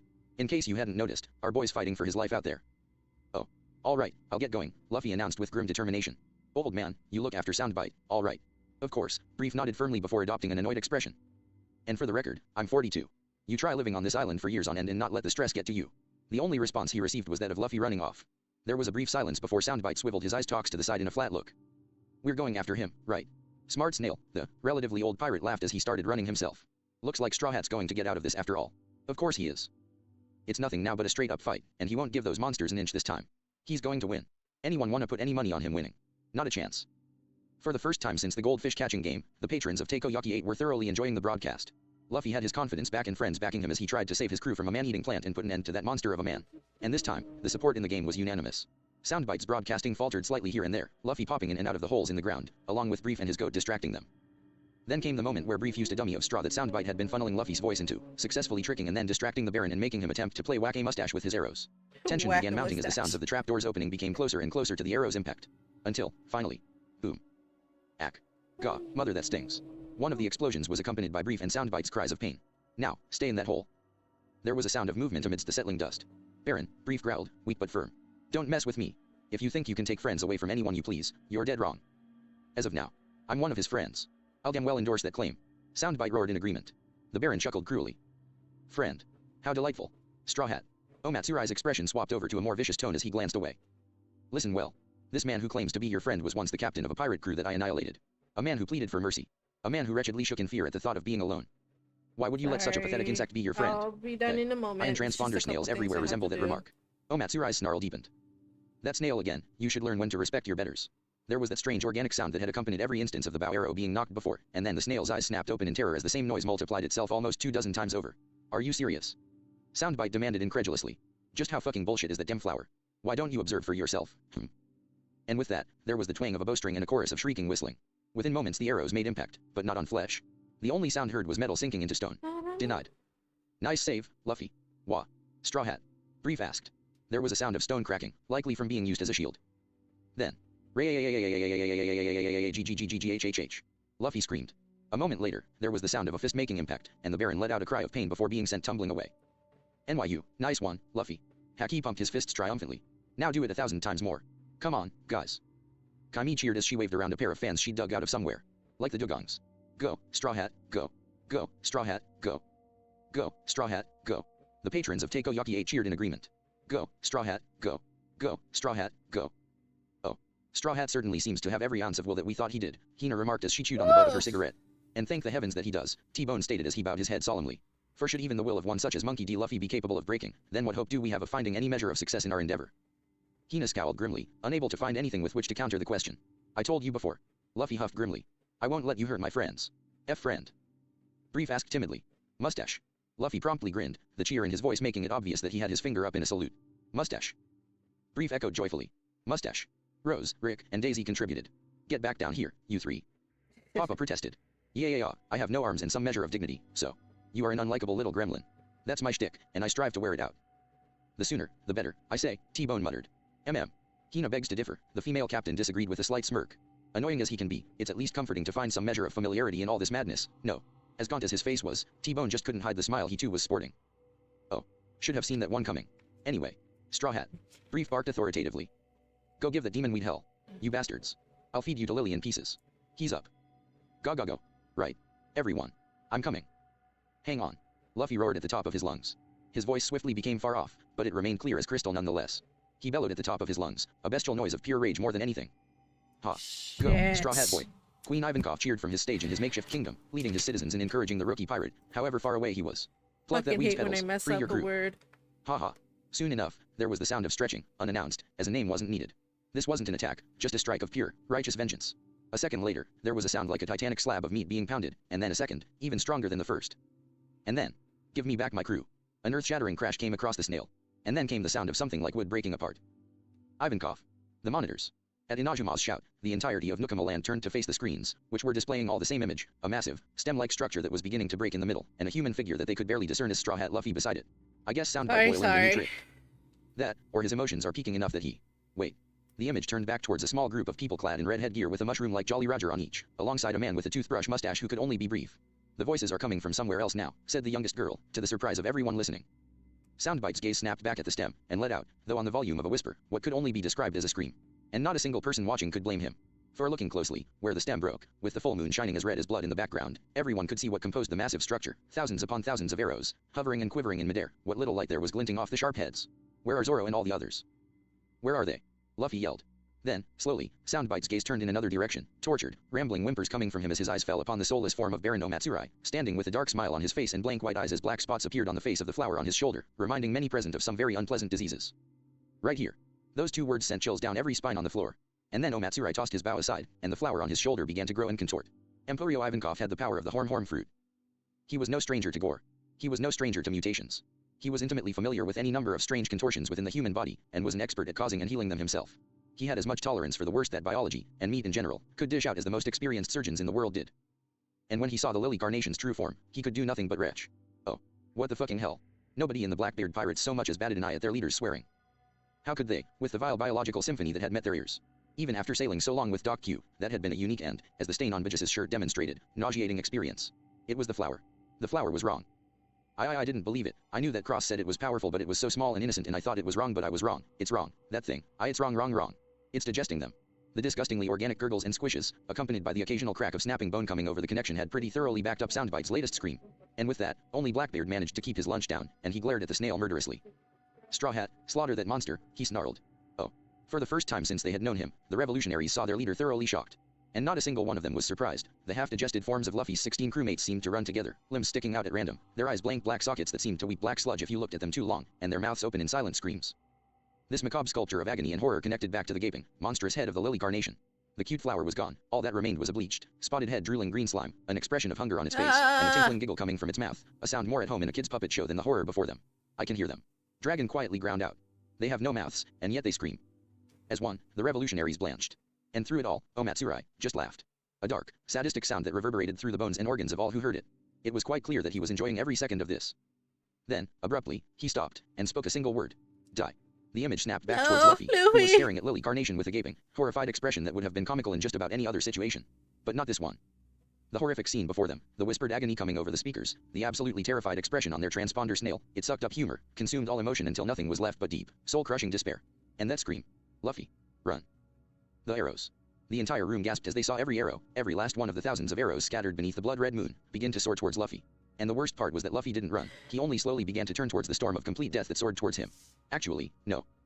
The worst part was the glimpse of his face everyone caught. Dull. Lifeless. The arrows, they were merely finishing a job already complete.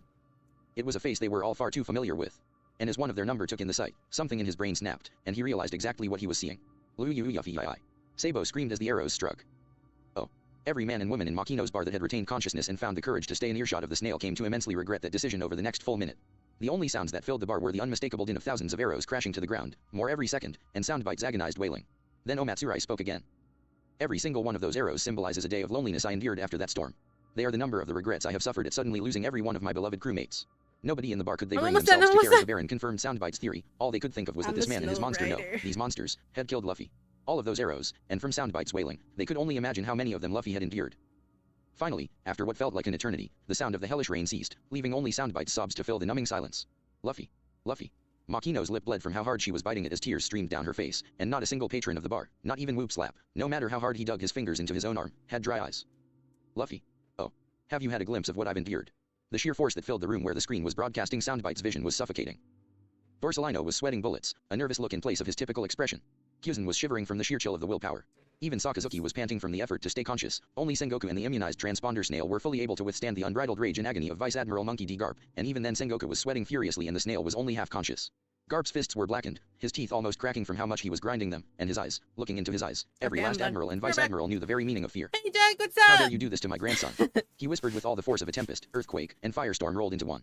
Garp, you already know that we're going to invoke the greatest buster call in history on Omatsuri Island as soon as this broadcast ends, Sengoku stated, frowning heavily, for all that the Straw Hats had been thorns in his side, and for all that he thoroughly expected in order to leave Omatsuri Island alone from the Elder Stars due to the fact that its owner and indeed, perhaps its sole living inhabitant seemed to solely target pirates. No one deserved to go through what he was witnessing now.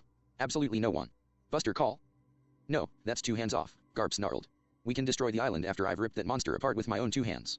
As you wish, Garp, Sengoku consented. There could be no more just a course of action. I'll go and start preparing the ships now, Tsuru stated, her fear at the rage of her old friend suppressed by the sheer disgust and horror of the events transpiring. What do you mean really The big? submarine ship of the Heart Pirates was deathly silent as its inhabitants stared at the sobbing snail before them. There was no other noise to be heard, no monologuing, no screaming, just sobbing. Tears of misery and desperation, bubbling up from the snail without end. So frozen were they all that none made to stop Popo when he silently stood up and started to shuffle towards the snail, reaching for the mic. Room, shambles. Gah. When suddenly the silence was broken by a pained yelp, on account of Popo and the previously seated penguin swapping places unexpectedly and penguin falling on his ass. Captain. The bear mink started, glancing at his captain uneasily. Don't touch that snail, Law ordered, never shifting from his position with his elbows balanced on his knees and his hands folded before his face. Law, look, Penguin sighed as he rubbed his aching posterior.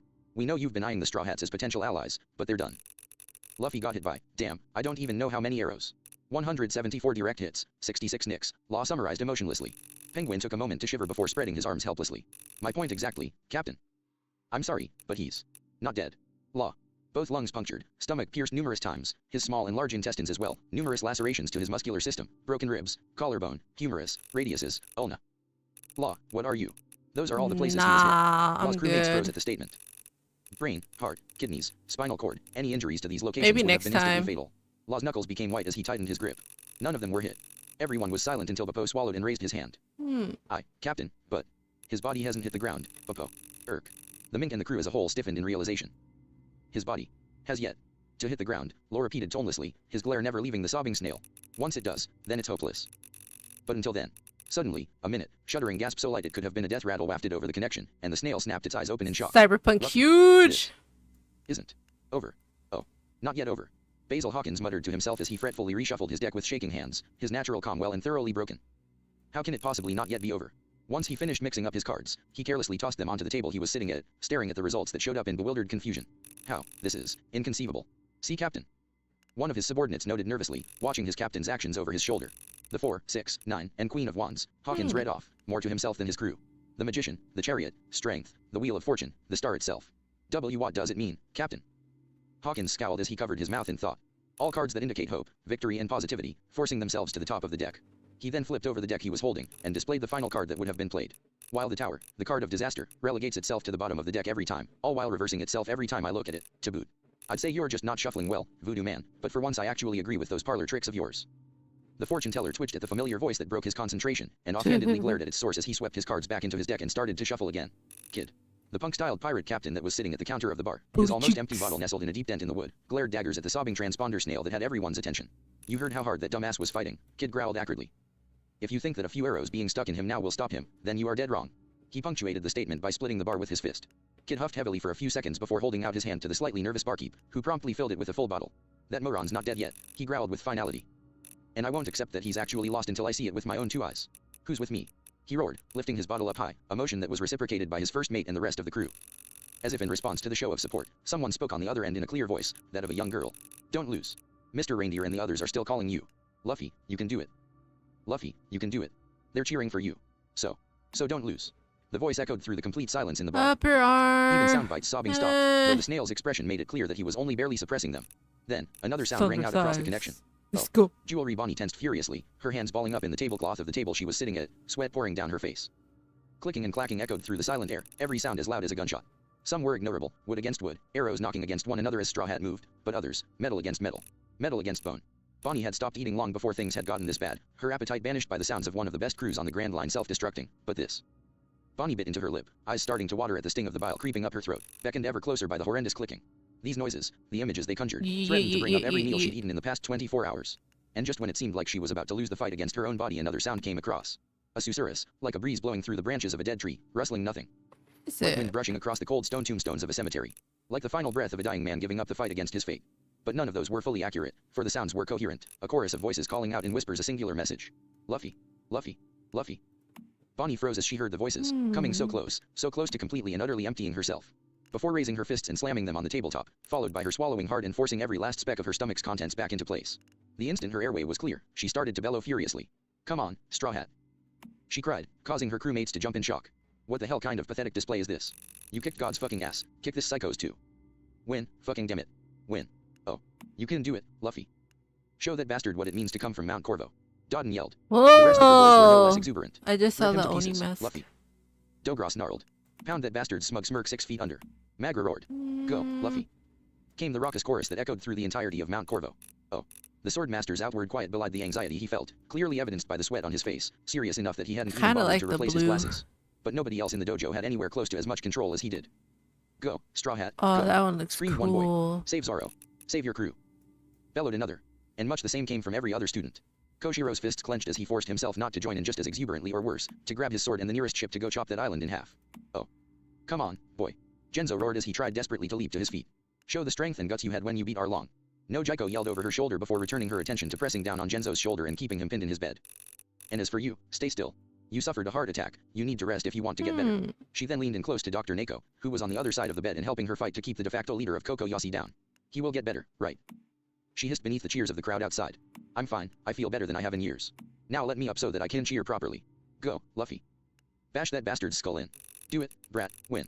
Dr. Neko shouted out the door of his practice before scrabbling to strap down one of Genzo's limbs as he glared at the ex-soldier. That's the pain medicine talking, Genzo, the only thing that will make you better is time. He then leaned close to No Jaiko. Are you kidding? After having a heart attack at his age? He's lucky to be alive. He whispered back. I've rested more than enough, what I need is to be on my feet. Now let me up already. Whack that weed, Straw Hat. Uproot it and save my sister, damn it. Please, Genzo, we're only doing this because we care about you. Well, how bad is it then? End this nightmare, Luffy. Listen to No Jaiko, Genzo, you shouldn't push yourself like this. We're probably going to have to operate. He's pushing himself for Nami, and I'll be damned if I do. Wait, what did you say? Whoops. Ah, hey, look, a fishman. Where? Crack. Pretty colors. How often do you do that? Almost every other week, and not all on him. Having a common phobia is useful. Now, back to business. Keep going, Straw Hat. Oh. Save Captain Usopp. Save the Straw Hat pirates. The veggie trio yelled, tears streaming down their faces from bloodshot eyes. Fight, Luffy, fight. Win. You can do it. Mary cheered, fans in hand. Save Usopp, Luffy. Show that he made the right choice in following you. Kaya screamed, fighting through her weakness. And the entirety of Syrup Village shouted along with them. Oh. Zeph was straining both of his legs as he sped through the restaurant, tirelessly filling the orders of the customers, preparing them, sending them to their tables, taking the payments and dishes, washing them, and repeating the process. No. Despite the sweat coursing down his face, so much so that his well-braided mustache was beginning to droop, he had no intention of doing it any other way except for alone. And why was that, when they were in the middle of a massive rush despite the nauseous show they were listening to, and with no shortage of chefs? Beat it to the ground, Straw Hat. You don't have very good Pound tattoos. it to pieces like Krieg's armor. Pluck that thing's petals. Save Sanji. Because the rest of his staff was busy with cheering on the most incredible pirate he had seen since he retired. Kind of like this And considering one, the fact that he wanted nothing more than to do that cheering himself, he had little choice but to allow the rest of them to do it instead while he, Yeah, the I'll only keep one who these was two. capable of keeping a level head through this, took care of the business. Win, Straw Hat, win. But that didn't stop him from hissing encouragements under his breath whenever he got a moment alone. Oh. Show what the will of D is all about, Straw Hat. Save your crew. Save my son. The humans watching paused briefly in their cheering to gape at Kurha, who had joined in after a few seconds of trembling silently, her expression ferocious and tears streaming down her cheeks. Dr. Kurha, Dalton began in shock. Fuck my vanity, I'm past the point of caring about denying it. Kurha roared. Make that monster pay, Straw Hat. Don't you dare die on US now. Everyone else gaped I'm for a moment more overweight. before they raised their own voices to the rose-colored heavens. Go, Luffy. Slash go, Straw Hat. Slash you can do it. Oh. Get them, Straw Hat.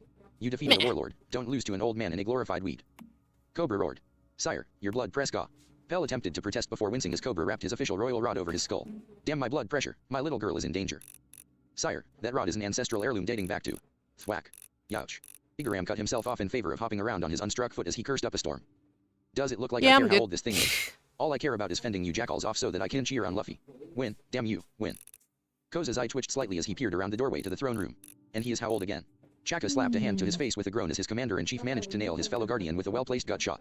On that fine line that separates too old and not old enough, dot. Nonetheless, he lowered his hand the following moment, a dark look on his face. But quite frankly, I can hardly blame his majesty under these circumstances. Straw Hat is making good on his promise to protect Vivi or die trying. And I hope beyond all hope that he's strong enough to make it through this. He then cocked an eyebrow at Koza. How come you are not panicking just as much as him, by the way? Koza swallowed heavily as he redirected his gaze to the transponder snail with stoic silence, catching his best friend's whisper in the quiet please every time he strained his ears. Because pleading acknowledges the possibility of defeat, which would mean that I'd have to accept that Vivi is gone. His knuckles turned white as he gripped the door frame. And I just don't think that I'd be able to survive that. Oh. Don't fall to something like this. Wiper roared. You're stronger than that, Straw Hat, you can win. Send that devil of a plant back to hell where it belongs, Luffy. Ganfall bellowed in agreement. Come on, Captain. You can't fall, I haven't joined yet. Isa shouted at the top of her lungs. Pai. Pai. Pierre screeched, regretting for the first time that he didn't have that embarrassing voice that the snail gave him anymore. He would give anything to voice his support. Jula la la la. Jula la la la. Nola herself cried to the heavens, uncaring of whether she was understood or not. All she cared about was that she was losing her friends again, only this time she wasn't going to let it happen silently. This time she would be heard. Sag, Play-a-yaw. Aku was Play-a-yaw. taken. The rest of the inhabitants of the island worked tirelessly to ring the fire of Shandora in support for Luffy. Celsius. Physical Let me pause that right there. function not detected. Subject status stable. Dagger still stuck in the sheath. Inspection 481 complete. Requesting a higher power outlay for the isolation chamber to prevent any further outages. What's that? Security breach. Security breach!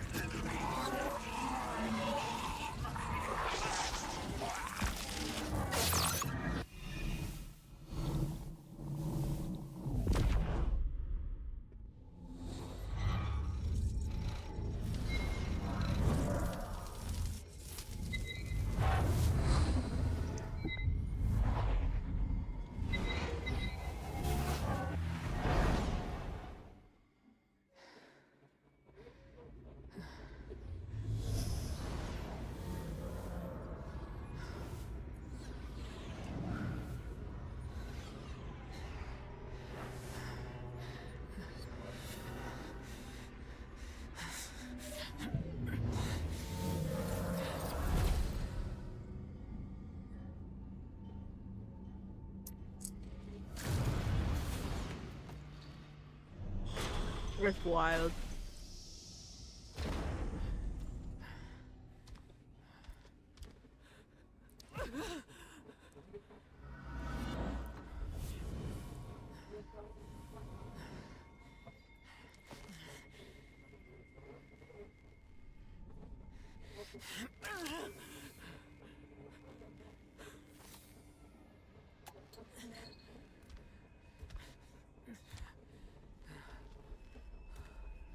Booty cheeks.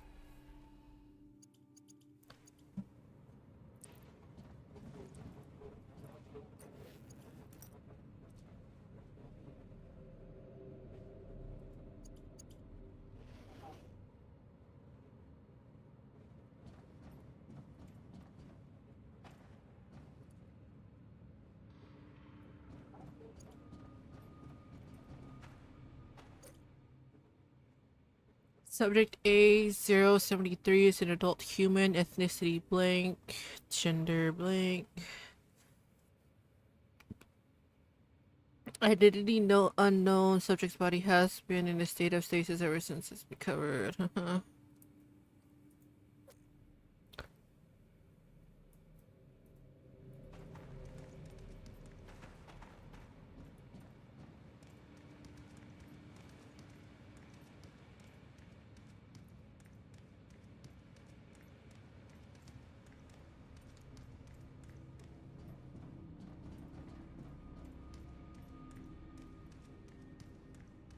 Weird.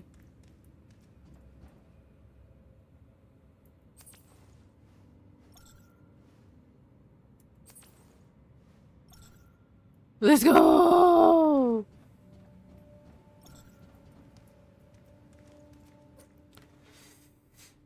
A0 73 project secure. Notice access code for Chrono Cage experiment area must be changed daily. Today's code is D23. Experiment day is 0728. The code has been updated and confirmed by the supervisor. Jing 3S0641 update code after completing today's experiment. Let me write that shit down because I'm gonna forget. Okay, the code is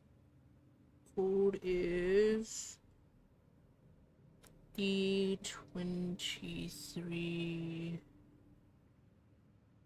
728, just in case.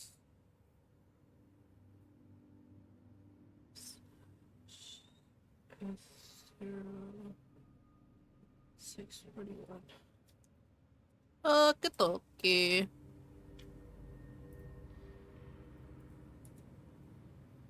was hoping I could use the controller. The rest of the inhabitants of the island worked tirelessly to ring the fire of Shandora in support for Luffy, their cries of support singing out as much as the bell itself. Oh. Destroy him, Luffy. Ace roared, sending up a pillar of flames that was almost biblical in scale. Give him hell, Straw Hat. Squardo concurred, waving his sword in the air in agreement. All cannons, fire at will. Whitey bellowed at the baby transponder snail she was holding, prompting her crew on her Tsarina to scramble to man the warship's copious armory. Fill the air with as much noise as you can. I don't care how far away he is, we are letting him know we're right there with him. Aye, Captain. Chorused the crew. And if it wasn't visible from Omatsuri Island, then enough people saw it that the world would soon know that these certain followers of the strongest man in the world were supporting the rubber warrior. Oh. Luffy, don't you dare lose now. Every revolutionary present in the Baltigo Command Center was staring at their chief of staff in stunned surprise as he practically throttled the nearest transponder snail. He had nearly blacked out upon seeing that many arrows had hit Luffy, though his scream beforehand was no small shock to everyone present. Or rather, almost everyone. Let's go! He's your younger brother, isn't he? Dragon asked quietly. Sabo's fingers cracked the snail's shell as he and the rest of the room looked at his leader. Slowly, he released the gastropod and forced his hands to his sides, his fingers digging into his palms and tears starting to fall down his face. And he hasn't changed a bit in the last 10 years, Sabo confirmed. He always does this, rushing into danger without even thinking. He never would have made it out of childhood with Ace and I hadn't been there. Cradle was Ace. recovered near Koala repeated subject numbly, her brain stalling as she tried to process what that meant. The design and manufacture consisting Better known of nowadays as those Fire Fist Ace used of the by White-Beard the Pirates, mayflies. Sabo confirmed before snapping his attention Energy back to the screen and gritting his stored teeth. with the Luffy, cradle don't you dare lose shows now. unusual If you die right signs after of I remember you, I'll activity crawl into the and underworld seems so to that I can become kill you more again myself. volatile when near Dragon subject quietly turned away, A73. and as soon as nobody The could see his cradle face, has he been allowed it to placed contort in a murderously. separate I know room you for won't lose, safekeeping, Luffy, but if you don't kill that monster for this, then I until will. more research Oh. can be conducted. The entire island metropolis of Water 7 had fallen silent in response to the SBS broadcast, the horrors following the hope leaving every soul unable to speak, even as Straw Hat began stumbling. But at the moment the whispers of his crew began to come through. Come on, Straw Hat. The town suddenly jumped when Frankie's voice boomed over the island like the voice of Poseidon. It took Iceberg a second to get his wits back, but once he did he stared up at the spout of water, blinking at the speck of a person he could see framed by the spout. So he actually managed to get that water-based amplifier working. I just thought that was hot air. Califa shakily readjusted her glasses. Should I send some men to start dismantling it? You managed to beat Crocodile and you managed to beat God. Are you really gonna lose to a weed? Beat that bastard. Show the world just how super you are. Iceberg was silent for a second before allowing himself a grim smirk. Give him 5 minutes. Super. The mayor's eyes widened as he noticed a crack starting to trail up the glass of his windows. Then tell them to do their worst. Oh. Annihilate that excuse for a flower. Marigold roared. Crush it to dust, Straw Hat. Sander Sonia screeched. Let that monster feel the pain it inflicted, Straw Hat Luffy. Send it to hell. Hancock screamed. Even from the palace, the Gorgon sisters' screams of support carried throughout the island. But it wasn't that strange that most of the Kujas failed to notice. Go, Straw Hat. /win. /save your crew. /kill that monster. Considering that they were being no less vocal in their support. Even Elder Nyan was raising her voice for the first time in, basically forever. Yet, among a more quiet minority closer to the snail, a small group of Amazons were on their knees, taking in every plea that they heard from the trapped group, a susurrus of support coming from their mouths. One of the warriors was particularly fervent at that. It's good to see Quetzalcoatl, Apophize, no. I thought I was on my own. And you're a metahuman, too.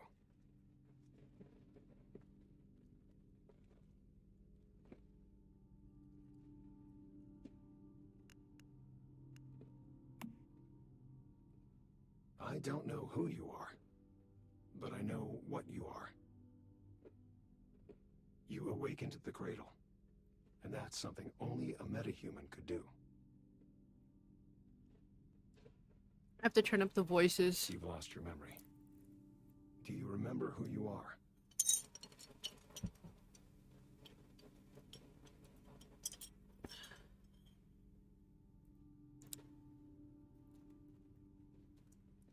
It must have been that fluctuation just now. it trapped me in the cradle. It could have robbed you of your memories. You can call me V. It seems that our interests are aligned, metahuman.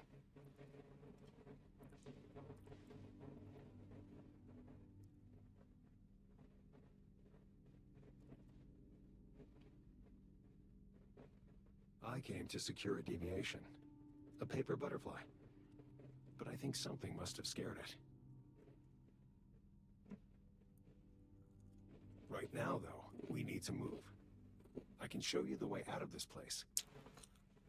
But only if you help me complete my mission first. All right? All you have to do is listen to what I tell you.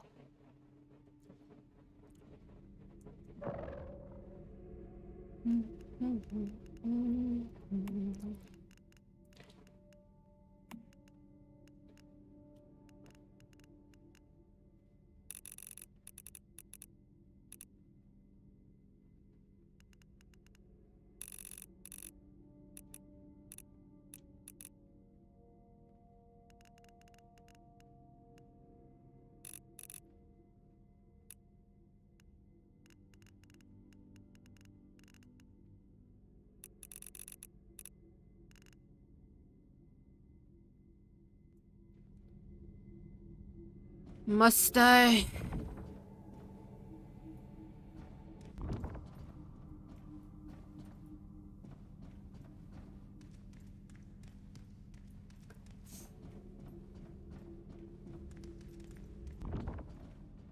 Oh.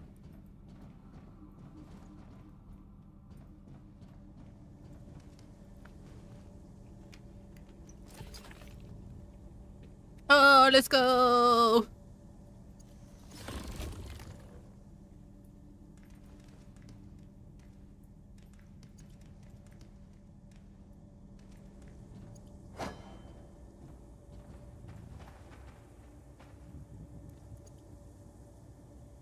Once the danger has passed, holster your weapon. How do you holster your weapon? Oh. V control tab. Oh.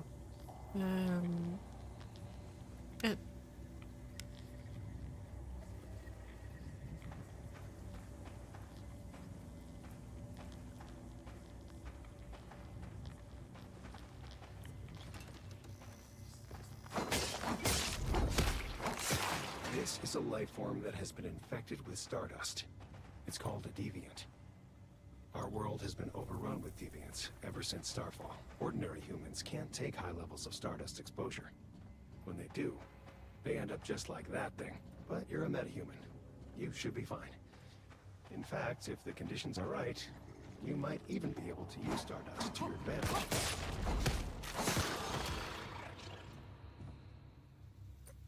Cool.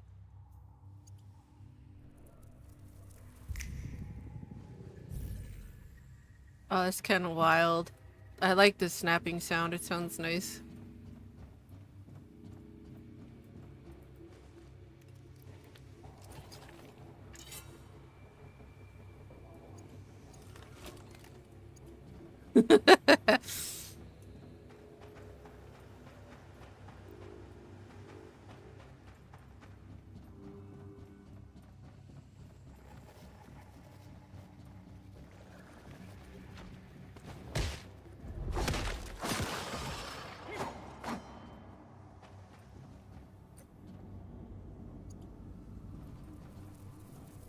Bitch. You thought. Molotov cocktail. Quetzalcoatl, Apophis, Nagraja, Set, Ouroboros, Asclepius. Great heavenly serpents, hear my pleas, Marguerite whispered, her head bowed and hands clasped in prayer. I realize that our tribe has not worshipped any of you in countless generations, but nonetheless, I beg you, show this man your favor. She shook her head desperately. Whether or not most men are as evil as the princess and her crew say, I know not, and at this moment I do not care. But this man, Luffy. Tears slowly trailed from the Kuja's eyes in spite of her determination to hold them back. Please, I beg of you, let him win, let him live. The prayers continued in the same vein for a minute that took up an eternity, before all at once, they fell silent as the noises from the broadcast changed. Luffy wasn't moving anymore, but his quiet, pained breathing persisted, indicating that he was still alive in spite of it all, and the Baron's own breathing had accelerated dramatically. Then Daisy's voice came again. Yes, just like that. They're all with you, all the way. Oh. Daisy, can you really hear their voices? Papa can't hear anything, Papa said, audible in the sudden absence of cheers. To tell you the truth, I heard everything you told Mr. Reindeer, Mr. Doggy, and Miss Fox behind that grave earlier this evening. Papa gasped as Daisy continued. My hearing is naturally adept. I can hear even the tiniest sound. But I pretended not to know. You're always trying so hard to keep us happy. Daisy, Papa breathed, thunderstruck by his daughter's words. But I believe that you really are strong. A pause, and the snail's expression conveyed a single tear about to fall from a shocked face.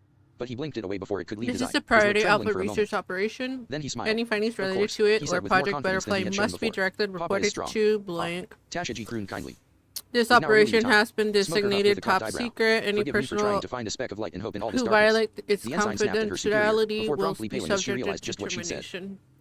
Forgive me, sir. Meanwhile, over the connection, Soundbite seemed to be trying to out-cynical Smoker. Heartwarming, truly. Now if only you'd do it later.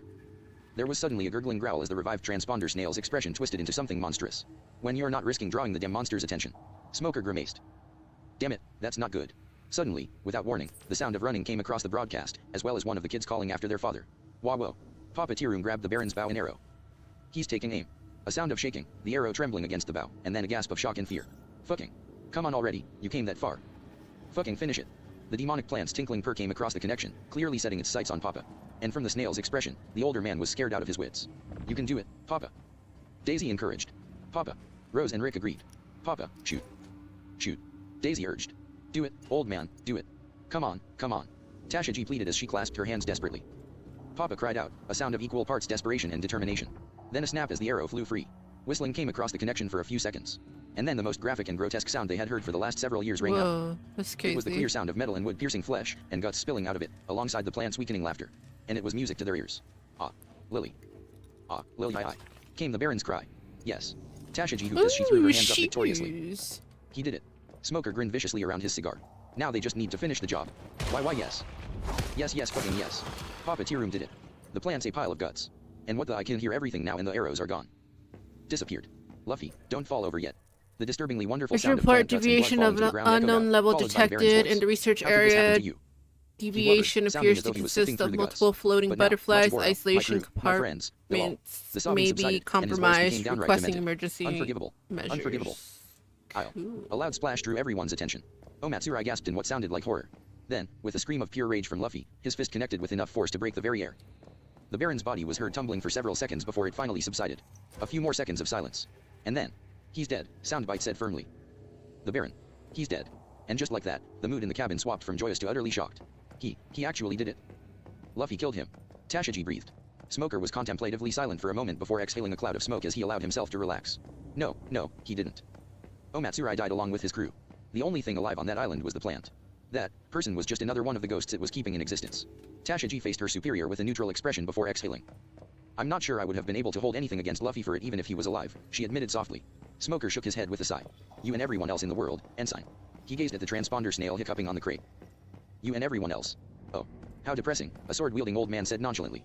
Such a useful pirate trap, not only dismantled but dismantled before it could remove one of our greatest thorns from our side in a permanent manner. What a waste. But possibly a waste we can salvage. We should see about recovering the parts remaining of that plant and sending it to Vegapunk, mused a relatively younger man whose hair yet remained blonde. If we could recreate the entity for ourselves, the benefits would be innumerable. Highly unlikely, sighed the tallest of the old men, whose beard and mustache were split into 3 different points.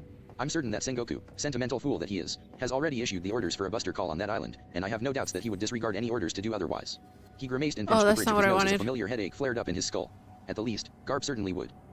And aside from that, if the earlier broadcast was any indication, it targeted pirates only for the sake of convenience. I have no doubt that the only reason it didn't consume Omatsurai was that he was a perfect pawn. As depressing as it is to lose such a convenient weapon, this would be a beast far too wild for us to hope to control properly. The other 4 of the Elder Stars scowled, but silently conceded the point nonetheless. Still, that being the case, perhaps we can use the fact that Straw Hat Luffy killed Omatsurai to our advantage, rumbled the one with the staff whose hair was styled in dreadlocks. He hasn't killed before now, but now that he has we can prove that he is no better than any of the other scum that roams the seas. That's equally doubtful, growled yet another, birthmarks on his forehead, a large mustache on his face, and regret clear in his voice.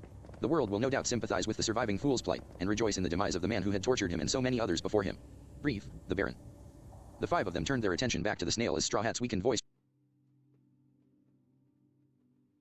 Oh.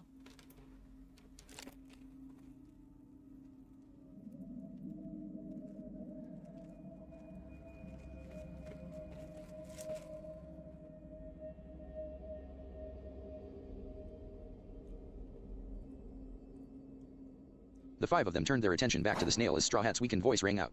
He's Chinga gone now, madre. Brief reassured You're him back. softly. He'll never destroy another crew thanks to you. Hi, his crew. He breathed. Are they on the island? What do you mean? Brief asked in confusion. There's a large graveyard on this island, Papa spoke up. That must be where the Baron buried his crew long ago. Luffy inhaled several times before forcing out, please, bury him, with his crew. Straw Hat? Brief exclaimed. Are you kidding me? Soundbite raged. After everything he's done, why would you do such a thing? I have to go do Papa something. demanded. He was alone in life. He shouldn't be alone in death. No one deserves to be alone. Luffy breathed. A pause. Luffy. Soundbite said in awe. Let him be with his crew. Another pause. Mr. Reindeer, Mr. Doggy, and Miss Fox were right about you. You are a great man. The atmosphere in the room was thunderous. Well, this is just perfect, isn't it? The sword wielder asked sarcastically. The youngest of the 5 shook his head with a scowl. Any chances of us turning the world against Dragon's Son have just become nil. Perfect. The mustachio's scowl matched his compatriot line for line. I so very hate D.S. Oh. Before I take his body, Soundbite? I think I remember you saying that your broadcast reaches the entire world, right? Yeah. May I? Take the speaker. Say whatever you want. A short pause followed by the sound of fumbling with the microphone. And then, people of the world. My name is Brief, captain and sole member of the Toothbrush Mustache Pirates, and until today, unwilling inhabitant of Omatsuri Island. I had never thought it possible that I would be able to do this, but with the opportunity presented me now, I intend to share the truth of what this island truly was, utilizing what I have learned over my years as a prisoner here, and the final pieces I've put together today. 24 years ago, a powerful pirate crew known as the Red Arrow Pirates was caught in a horrible storm. Their ship wrecked on this island, and the only survivor was Baron Omatsuri, the captain. On this island, he met a demonic, sentient plant known as the Lily Carnation, the flower of death and rebirth. The lily attached to him in a form of symbiosis, and used his memories to create golems of his former crew, in exchange for food. Baron Omatsuri trapped himself in an illusion with his crew still alive, and set up this entire island as a masquerade to lure crews to.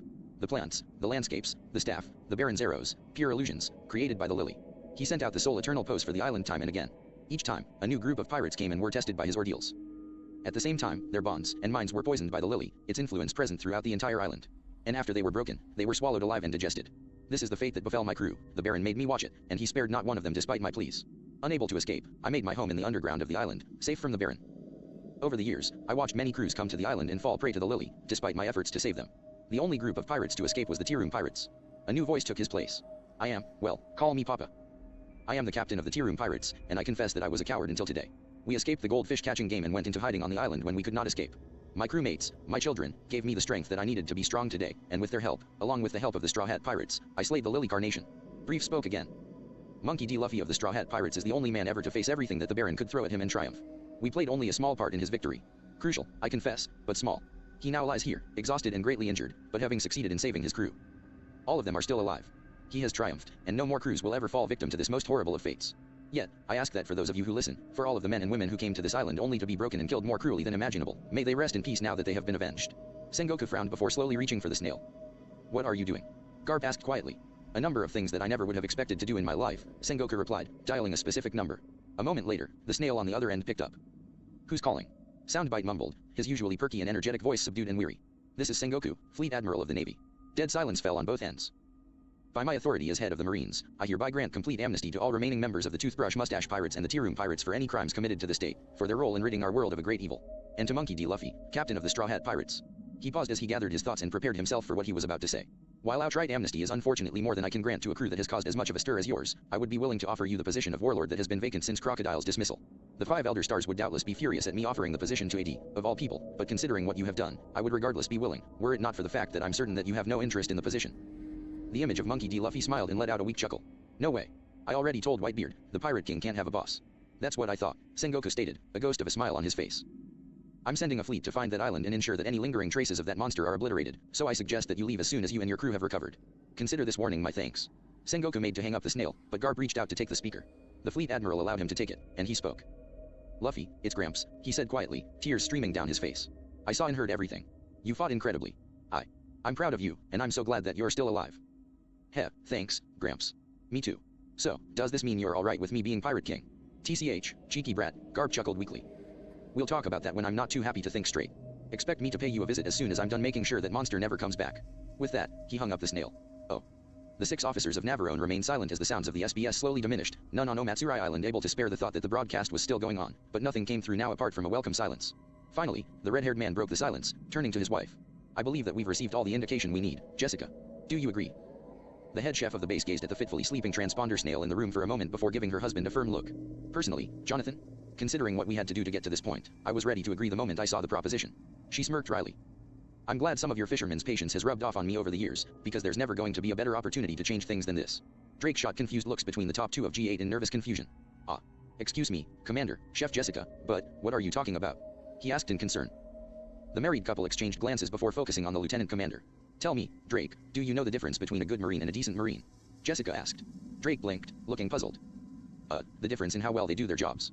To an extent, that's true. Jonathan nodded slightly as he conceded the point.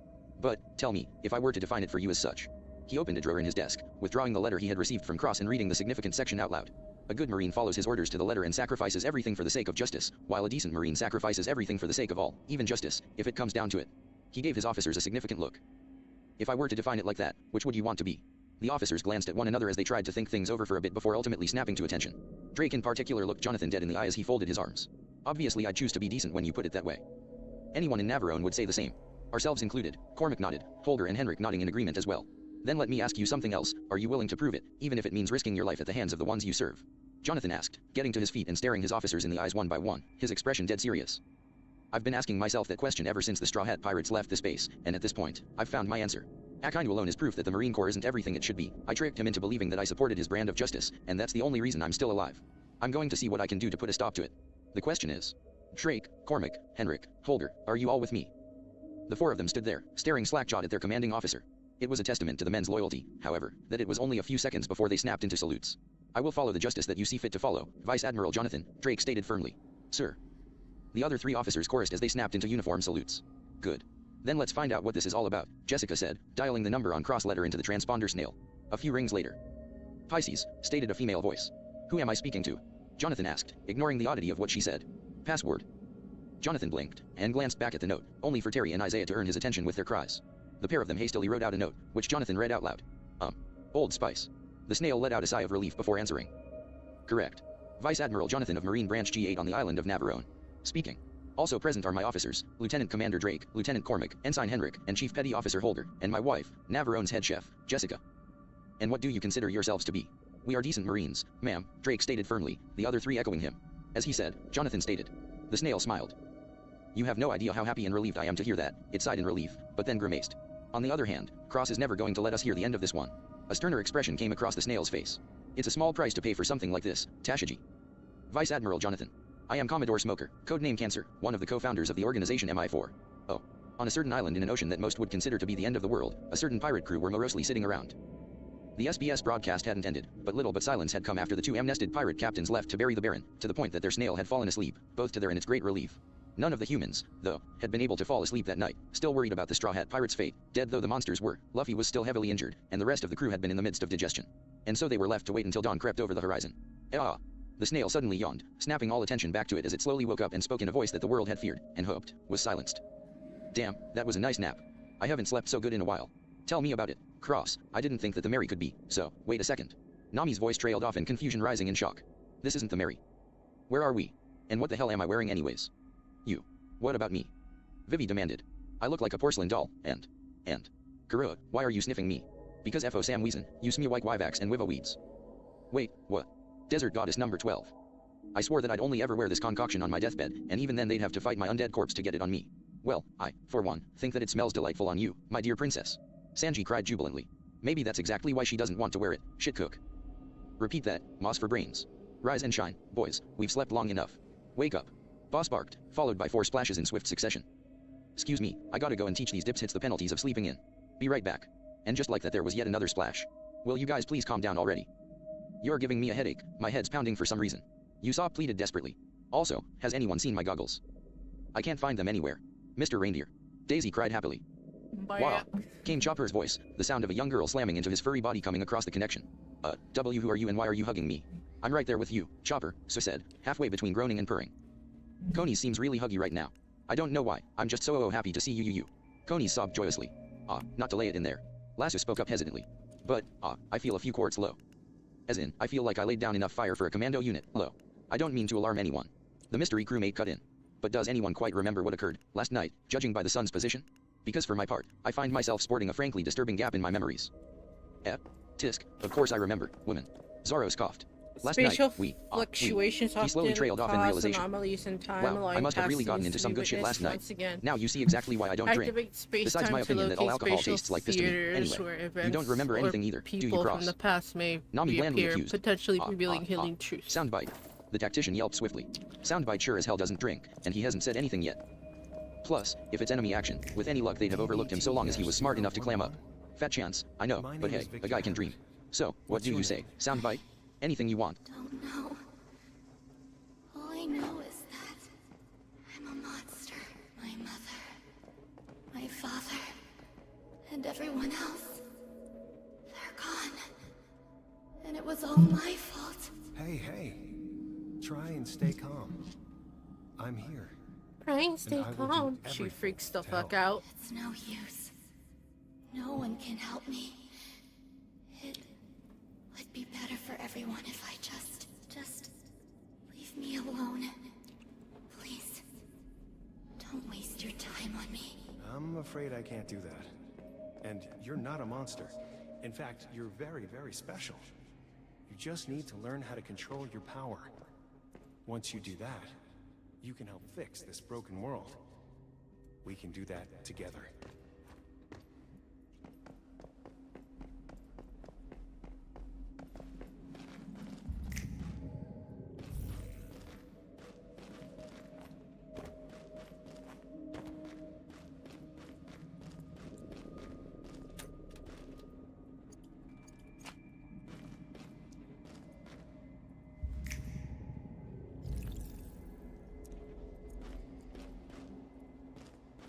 It's a good thing I saw the door on the left.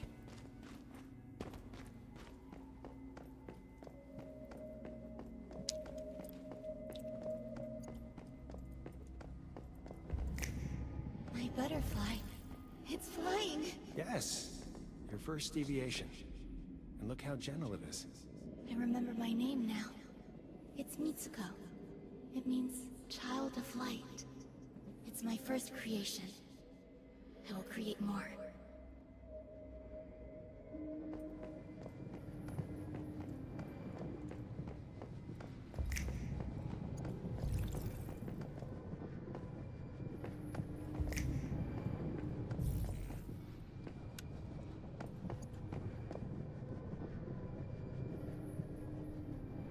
Oh, it's locked.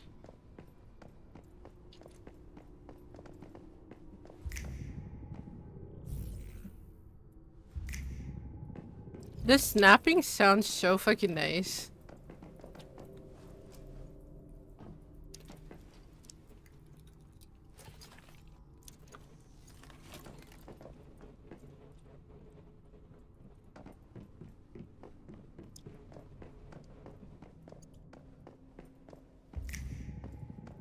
We need something powerful to challenge the evolutionists.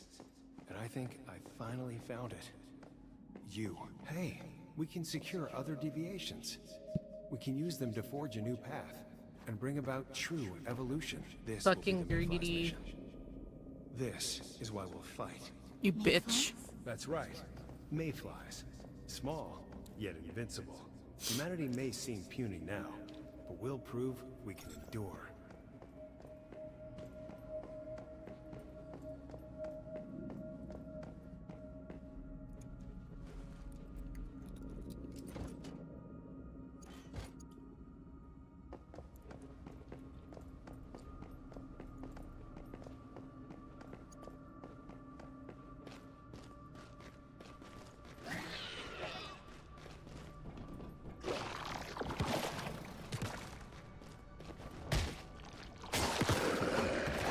Bitch, you die.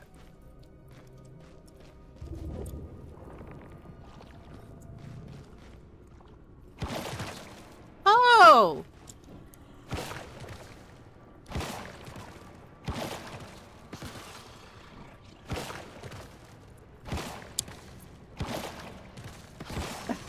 That's kind of cool. Oh, that is so cool.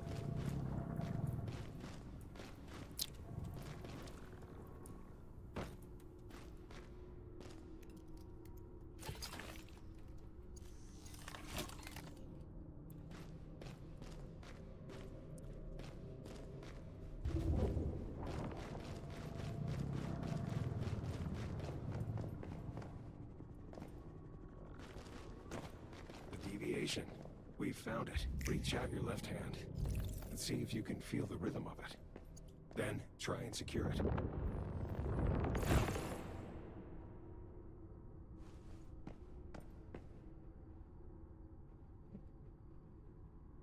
No! Fuck. I was gonna explore more. My fucking habit of touching everything.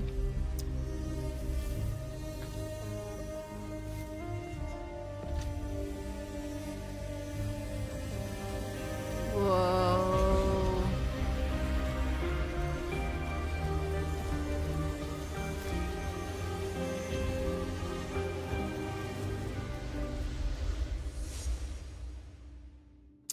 That's wild.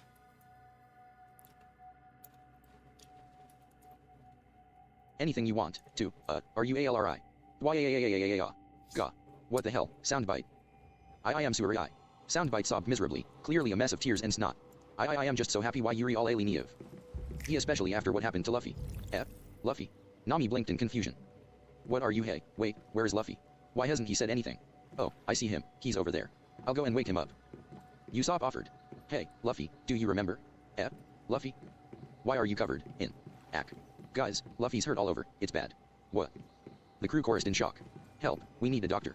Chopper started to sob before transitioning to a roar. Crazy or sane, either works, just get to work, Chopper. Sanji ordered. Agreed. Beginning the operation. Cross. Konies interjected nervously. Maybe you should hang up the SBS. I doubt your viewers would enjoy listening to more, well, hang up the... Wait, how long has this thing been on? With any luck? Maybe all night, Lasso suggested. Why don't you try asking the world? Maybe someone was willing to stay up long enough to tell us what the heck happened. Yeah, that works. Alright, let's see. Hello, viewers. So, Soundbite's bawling his eyes out. Luffy looks worse than after his fight with Foxy, and I would say that I feel like I've gone through a keg party, save that I don't have the headache to go with it. Not to mention the fact that I never drink alcohol if I can help it in case of this exact scenario. Nobody seems to remember what happened last night, but it looks like the SBS has been running for a while. Could anyone maybe call in and fill in the blanks for us? The captain reached for the device, dialed the number, and tapped his fingers against the receiver. Anonymous? Well, as long as someone can tell us, anything, I guess. Alright, I think Soundbite's got the wherewithal needed to blur you, so go ahead and speak. Is there anything we can call you? Received a disturbing report that Rosetta is developing some kind of secret new Silvergate technology, apparently reopening the monoliths on the island and activating the Silver Gates wasn't enough to them. And that's a wrap. If true, this could prove catastrophic. Did they really learn nothing from Starfall? Geez, as much work went into this chapter as there was in making the actual movie. Patient in, well, perhaps not that much, but the fact that we started working on this back in April after publishing chapter 27 and only managed to put the final touches on it by today should give you an idea. And despite that, is this the only movie that we're going to write in? Kumniakin, not even close. And those ones are gonna actually affect canon. Beyond how much this one will, anyways. Cross-brainin', yeah, the initial plan was for this chapter to have no lasting effects beyond being the final push needed for MI4 to become MI5, courtesy of Jonathan, but Sabo remembering from this ordeal made far too much sense not to put in. But aside from an increased respect for the Straw Hats from all of the places broadcasted, that's the extent of the... Good morning. I'm alright, just playing. I've been wanting to play this game for a while, so I'm kind of happy I figured I found it.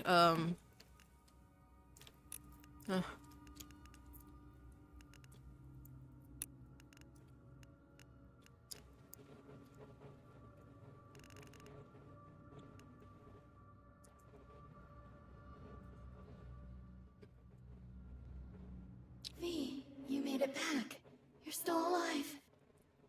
Yes, and look what I found. A meta. Only just woken up. Pretty happy with it. I'm also listening to a fanfic. So if you hear that's why the robotic voices are. I thought I found a good one, but you need to pay for that shit.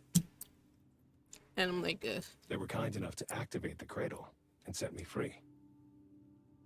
Thank you, metahuman. Your help means a lot to me. You can call me Mitsuko. Yeah, I'm listening to a fanfic. I found a good one with a nice voice, but I don't know. Hold on. Maybe I can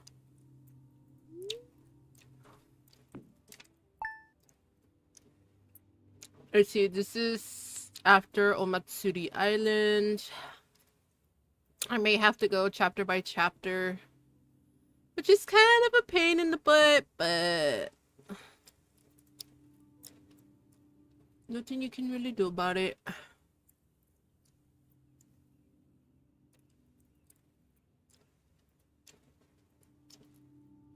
This bites.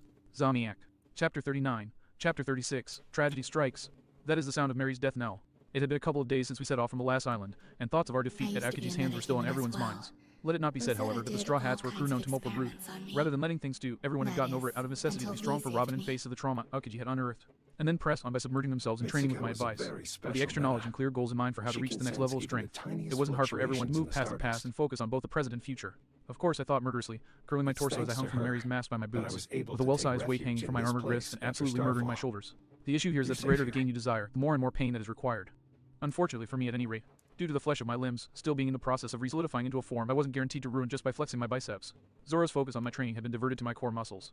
And by his reasoning, if I couldn't strain all of my muscles, I'd have to compensate with the ones that I could strain, hence my current predicament. Only the fact that it was this hell that had kept me conscious against Enru and Aokiji kept me from hurling every invective I could think up at the swordsman. And even then, it was a close thing. So, instead, I turned my thoughts to more pressing matters. Namely, the fact that every second we sailed was a second closer to Water 7, and with the approach of the sinking island also approached a lot of trouble. Sure, I was almost completely positive that I had braced Usopp for the possibility of losing the Mary, but Robin. I suppressed a grimace as I surreptitiously glanced at where she was relaxing in her folding chair and reading one of her books. I wanted to trust Robin, I really did, but unfortunately, we'd rounded a creek and traveled into a whole new territory of mistrust. Rather than having to worry about her betraying the crew, now I had to worry about her betraying herself for our sake. And somehow, watching out for Robin making a self-destructive move was even more nerve-wracking than watching for her trying to betray us wholesale. And the worst part was that if my mistrust turned out to be well-founded, Robin's skills all but guaranteed that we wouldn't find out until it was too late and she'd already attempted to martyr herself, at which point the only way out would be the hard way. I grimaced as images of a pit in the ocean and a fleet of stupidly massive ships flashed behind my eyes. Sick, The but if I very, am very sorry hard and way. place it In the end, there really wasn't much I could do except make sure Chopper and Sandy stuck to her like glue and warn everyone of two things. First, to not fight the Frankie family in case of the remote, hopefully very remote, at that chance that they hadn't become fans of the SBS, and second, to steer clear of the 4 undercover agents, though that had be kept amongst my confidants on account of how they were the only ones who I knew were capable of reliably maintaining poker faces. Of course, right now, I had little choice but to postpone those particular conversations until after we met Kokoro. After all, aside Splash from some Robin's cold quiet water and on your Luffy's face. casual relaxation on the Mary's figurehead, Go everyone wash on up board a little was bit. training. Usopp had finally managed to finish Nami's perfect climb attack, but she had only done a cursory confirmation of the staff's capabilities before she went to Donnie to get used to the new shape. There didn't seem to be much change from what I had seen coming, on account of how the eyes and dial and its mechanisms fit into an extra interchangeable bulb on the butt of the weapon. In any case, if the way she was going against Donnie was any indication, it seemed like the new form was even better for Bujutsu than a traditional staff. Kanas was taking full advantage of the extra storage space that the clothes she borrowed from my wardrobe provided. Bazookas were obviously her weapons of choice, but she had spared no effort fitting as much other firepower as she could handle on her body. Pistols, dials, shotguns, burned blades, even a full-sized rifle slung across her back. And Mikey was right alongside her, quickly becoming proficient with a pair of pistols. The way he was spinning them around, quite expertly I might add. I was just waiting for him to ask Robin to borrow one of her cowboy hats to complete the look. And beside both of them was Lasso, who was test-firing the new blaze mechanism Kanas had installed in his gut. It was still a bit testy, and his pillar wasn't as big as what Kanas was sporting. The superheated blasts he was belting out were still quite impressive. Vivi and Karu were taking turns sparring with Raffi, Dugong's size and skill proving an even match against Vivi's reach and Karu's speed. The two were improving fast, though like a lot of the crew, being confined to the Mary was limiting how much they could get done. Still, they were leaps and bounds ahead of what they'd been when we left Alabasta. At a guess, I'd say that they were of a level of strength appropriate for the Mr. 3 or Mr. 4 team. Sanji, spurred on by his rivalry with Zoro, had managed to work out the Tempest Kick technique, though he was having trouble preserving the blade's stability for more than a foot or so, after which the air harmlessly dissolved. He wasn't even content enough to name it.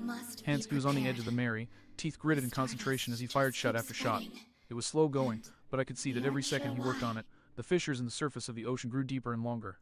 Zoro, meanwhile, said that he had worked on his Asura technique enough to be confident using it in combat, and had diverted his energy to other pursuits instead, namely the Iron Body technique. Leo was drafted to help him practice, which seemed to consist of the amphibian slamming his fists into Zoro's torso over and over again. Naturally, Zoro was barely flinching at the impact, and if the fact that Leo was starting to flex his aching flippers was any indication, he was fast figuring out the secrets of the technique. He'd probably have figured it out sooner if Leo were using the flats of his swords, but the dugong had begged off on account of how he was afraid that the Endeavor would damage his blades. Still, as Boss put it wasn't as though the Endeavor wasn't training Leo's strength as well, or at least, that was his experience, considering how he had strengthened his own flippers over the years. Speaking of Boss, he was the only one not suffering at all from reduced space, having decided to try out his new thermal dart, which honestly didn't look that different, apart from the hook of his weapon looking a bit sleeker against the local marine life. Luffy in particular had been happy with Boss tossing skewered fish after scorched fish onto the deck, along with allowing the occasional pummel and insensate adolescent sea king to float to the surface. In all honesty, Boss was tough enough already, but if the heat dial improved him that much, well, the monster quartet may be a thing after all. Chopper, thankfully enough, had buried himself in the storage room and was working on expanding his chemical arsenal, at the same time studying how he could potentially tune down his monster point into something less likely to make Thriller Bark look more inviting than wherever he was turned loose. Unfortunately and unsurprisingly, he wasn't having much luck on that front, which meant we would have to hope that his new Whoa. arsenal was enough that we wouldn't be dealing with a 36-foot-tall, stupidly tough and powerful mad scientist, if worst came to worst. And last, but most surprisingly, Usopp was practicing the shave technique as he moved back and forth across the ship, dodging everyone's training sessions as he did so. However, the training was clearly just a side benefit. The sniper was more concerned with attempting to locate the source of some kind of sound that he swore hadn't been present before. He had tried asking Soundbite, but the snail had blown him off in favor of remaining ensconced in his shell, so as to focus more than ever on thinking about awakened devil fruits. Our use of guerrilla After winning tactics several has pros and delivered cons, Usopp had significant left him military alone. success so Sadly, far, while his but I'm speed was afraid exhibiting it's a not marked enough. improvement, his Rosetta feverish is movements and muttering, clearly which were only getting planning worse as his something leg big. pain If the apparently Mayflies intensified. limit We're ourselves quickly to eroding the strike patience of on some of the minor combatants. targets, we'll Where is never it? be Where able is to it? Where stop is it? them. He muttered as Karu and Raffi hastily changed direction to avoid skewering him. Damn it. It keeps coming and going. I cocked an eyebrow as I watched the show for a second longer before deciding to speak up, for his sake if nothing else. Hey Usopp. After some trial and Just a error, I suggestion, finally but I managed to recommend add that a you work on working your situational containment awareness next. function to the Huh. cradle. It should Sniper prove came to a quite dead stop as he useful. looked up at me. How We'll come? have to make I let my use of expression as fall many flat, deviations as we because you're can currently find standing to on beat Mikey's head. Rosetta. Hey. Usopp glanced down in surprise. Huh. So I am. Several people paused in their training long enough to facepalm. Dude, Mikey growled as he started to finger the new flintlocks at his side. I respect you, but if you don't get off me soon, I'm gonna throw you off. And I mean to marry. Usopp hastily complied, scrambling off of Mikey and zipping to the other end of the ship. But seriously, Usopp, what are you muttering about? Sanji asked in irritation, turning away from the ocean and looking at him. Wah. Oh right, I only told Cross. Usopp promptly slapped a hand to his forehead. See, I can hear some kind of a weird sound coming from somewhere on the ship. I don't know what it is, but it's distracting me from finishing my upgrades. And Soundbite isn't helping you with that because... Nami asked. Because he's focusing on training even more than Zoro is, I grit out as I focused on curling myself upwards.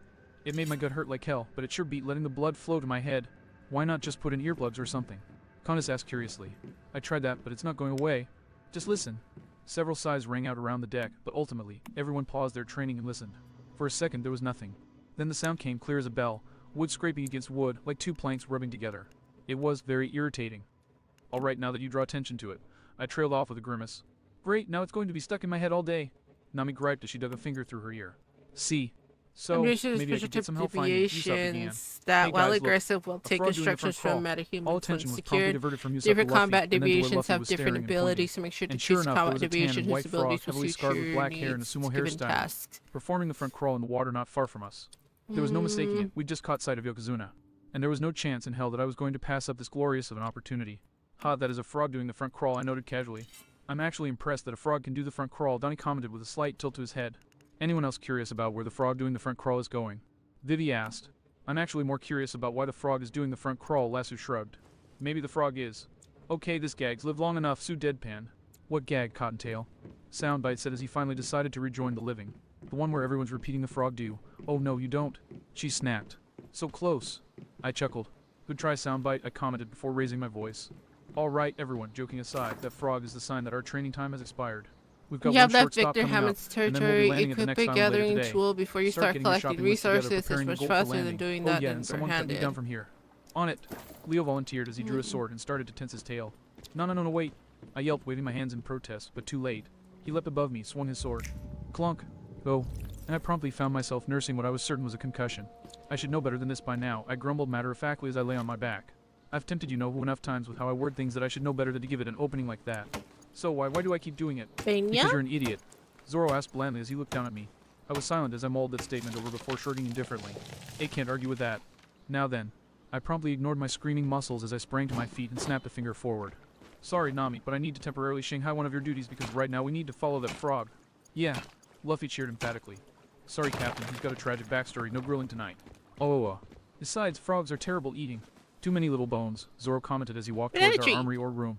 Most likely to fish out the dugongs' harnesses so they could tow the Mary. You're not supposed to eat them whole, Moss for brains. Sanji called after him. While the squad got themselves strapped up and prepared to dive into the waves, Usopp took the time to tap me on the shoulder. Hey, Cross, while I'm sure from what you said that asking too much about that frog would fall under the spoilers category. Indubitably, I nodded solemnly. The sniper rolled his eyes at my dramatic tone before continuing. Can you at least say how the... Watch it. Usopp shivered as a vicious growl wafted over from Kanna's general direction. How he can do the front crawl. I mulled over my response for a moment before coming to my conclusion and shrugging. In layman's terms, a long while back, someone showed him the technique and he practiced until he could do it. Huh. It's You good. just defined how everyone's How's learned work everything been? ever. Boss barked jubilantly before turning his attention to his squad. Now then, enough lollygagging. Come on, boys. Let's get to towing. And with that, he dove over the edge and into the water. Boss, yes, boss. The 4 other dugongs chorused before following their teacher. A moment later, the Mary jolted forward and started following Yokozuna at a respectable clip, though there was a distinct cost, in the form of an unmistakable groaning sound coming from the deck below our feet. I nervously glanced down before hastily jogging up to Mary's figurehead and rubbing her neck. Just a little further, Mary, just a little more, I muttered reassuringly. As soon as we reach the next island, you'll be in the hands of the world's best shipwrights. I promise that it won't be long now. I leaned my forehead against the whitewashed wood, eyes closed and a grim smile on my face. I swear, I'm going to do everything that I can to keep my word. Wah! I jerked my head back in shock. For some reason, rather than the calm that a placated Mary would have produced, I felt a rush of sheer emotion shoot through me like Henry's lightning. The feelings were many, but not a single one of them was good. Fear, sadness, depression, misery, anger, guilt. Regret. What the hell? I breathed incredulously. Hey, Cross. I was snapped out of my confusion by the Mary jerking to a halt with yet another pained groan at that and Boss leaping onto the railing near me. I spared Mary a final glance before focusing on the dugong. Why yeah. What is it, Boss? The martial artist jabbed his thumb over his shoulder at the water.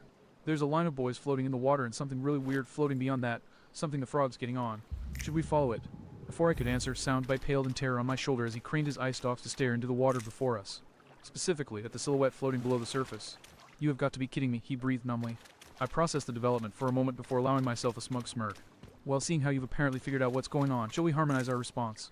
The snail hastily recovered with a smirk of his own. Let's. I slid into a flawless Jazenza soundbite and I grinned eagerly. Nuo tilde. We sang, holding it out for a few seconds before I brought my fingers together in a cutoff sign. Boss was unamused. Very nice, you too. Now, why don't you? Whoa. Holy shit. What the heck is that? Hey. Boss and I started to look towards what the rest of the crew was talking about. What? And then it was just there. The Puffing Tom was. Wow, it was seriously something. I mean, I'd ridden my fair share of trains in my life. I was thoroughly familiar with the subways of New York and Paris and the TGVs of France. This was a whole different beast. And by God, there was no other word to describe the Puffing Tom than beast. The size, the speed, the sheer aura of power that the mechanical marvel exuded. It was like looking at the primal epitome of industry and technology. This was no mere train. This was a man-made wonder of the world. It also didn't hurt my opinion that I was a particularly avid fan of steampunk. The moment of all lasted for just that, a moment, and then time started up again as the engine roared past us and down the tracks. Swiftly approaching the Gigatoad, who was positioned on the rails, palm extended and teeth gritting in preparation. I sent an inquiring glance at Soundbite. So I'm guessing Kermit wore. Stop puffing, Tom. My questions were cut off in a sharp gasp as the frog roared a very familiar line in a relatively familiar voice. I'm getting a degree right Before I now, could do so anything I need else, to however. make a case that Whack. proves I have Gah. the skills to Damn it. have it. We were treated to the suddenly I very have unfunny to sight of the do large it toad getting swatted myself, aside by the unstoppable machine as though he were nothing. Oh, Followed by really? the puffing Tom swiftly chugging I wish off you into the good luck distance, with getting your becoming degree. nothing more than That's a so pillar of steam in awesome. seconds. I worked my jaw for a second as I processed what I'd just seen and heard before slowly glancing back at Soundbait. What are you getting your Schwarzenegger. degree I may be a on? cheeky bastard, but I can't spend this much time with this crew and mock conviction like what I just heard, Soundbite replied, shaking his head solemnly. He then allowed himself a tentative grin. Sighs, going by those scars. He'll be back. That got a slight grin from me as I remembered the few flashbacks we'd gotten to this particular stretch of the sea. Not if we have anything to say about it, he won't.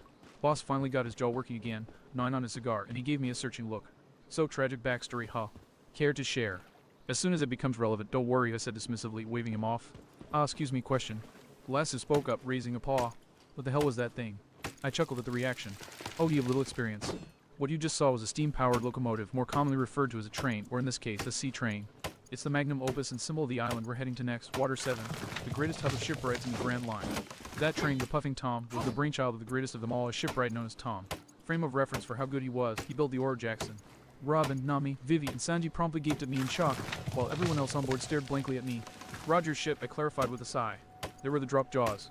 So cool. The Kitty Trio and the T to the voice exclaimed together, looking after the train actually, no, not quite.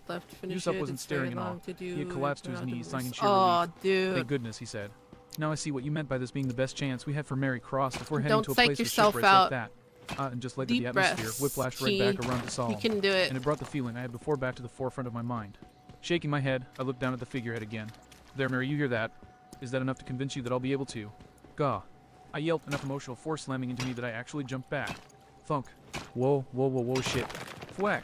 Bumped into the railing of the forecastle and unfortunately overbalanced. Promptly falling ass over Tikidal and onto the far too solid deck below. I lay groaning upside down for a moment with my ass hanging over my head before glancing up at my crewmates with a slightly confused look. I'm not the only one who felt that, right? No, Cross, you're not, Zoro said quietly, and the distinctly bothered expressions on my crewmates' faces and the fact that Lasu Sukaru and the TWS were curled up on themselves were enough to show that that blast of sheer emotion had affected everyone. I'm certain that I don't want to know the answer to this, Robin started in an uncharacteristically shaky voice. But what in the world was that? That was unpleasant, was what it was. Called an older woman's voice from nearby. Select the weapon All crafting attention tab turned and towards the craft a nearby building rooster rising above the water that crossbow. we'd somehow missed. Its owner was a tubby woman with long, frizzy light green hair, a large purple cap, a pink jacket, and a purple suit with khakis. A bottle of something alcoholic was in one hand, and contrary to my expectations, she was not smiling. The grim look on her face gave every implication that unpleasant was an understatement, which was made particularly clear by the green-haired girl and blue rabbit lying beside her, white-eyed and foaming at the mouth. You felt that too, Granny? I asked quizzically, to which I received a slap upside the head from Vivi. Seriously, Cross, I'd expect that kind of bluntness from Luffy, not you, she said in astonishment. Don't worry about it, Kokoro shrugged and waved her hand with a chuckle. Lots of people call me Granny, I don't mind. I like it even. Makes me feel respected. Whereas you continue to be far too impulsive without considering all the facts of the matter, I replied to the princess. I bet you that. Vivi started to sputter before settling on thwapping me with another dope slap and marching back to Karu. So how many times does that make soundbite? Zoro asked. Crocodile Octavio Ratchet. How the hell was I supposed to know that that bastard was out of his mind? Alan Randolph. Vivi opened her mouth and shut it with a click and a blush. I have no viable excuses. So this makes 5. Well, at least this time didn't result in us all nearly getting killed, Nami muttered. Ahem. A cough brought our attention back to Kokoro, who lowered her fist from where it was in front of her mouth. I suppose I should introduce myself better. My name is Kokoro. She nodded her head back to her insensate pet and relative. And this is my granddaughter Chimmy and our cat Gon. We're the caretakers of the Switch Station. The reason why they're both unconscious is that yes, we felt that. It wasn't enough to have that snail of yours bring up some bad memories by giving Yokozuna a voice. I winced. Well, I've been in this business for a long time, young man, she said, staring at us with an expression of stone-cold sobriety. I haven't felt a shit screaming at me for years. And there went the humor again. Seriously, I knew that this arc was meant to be one of the more depressing ones. Possibly the most besides everything between Sabaody and the time skip, but did that have to start now? Before you potentially chastise us for pushing her past her limits, You'll have to believe give us, we me know a that she's hurting. hefty I hastily donation. replied as we docked Mary beside the station. We're headed straight for Water 7 to patch her up, no detours and no other objectives. Not if I can help it anyway, I mentally added. She stared at me curiously for a moment, and then her expression contorted in grim realization. You don't know yet. The far too gentle tone of voice all but froze the blood in my veins. Apparently, yes, it did have to start now. What do you mean, we don't know yet? Usopp asked quietly. Kokoro sighed tiredly, and then, Riri note to self, age equals butt ass. I should have been able to reason that considering her stalwart performance in eyes. But if that wasn't enough, the fact that she jumped from the station onto the deck of the Mary with no sign of fatigue or pain whatsoever was a fresh reminder.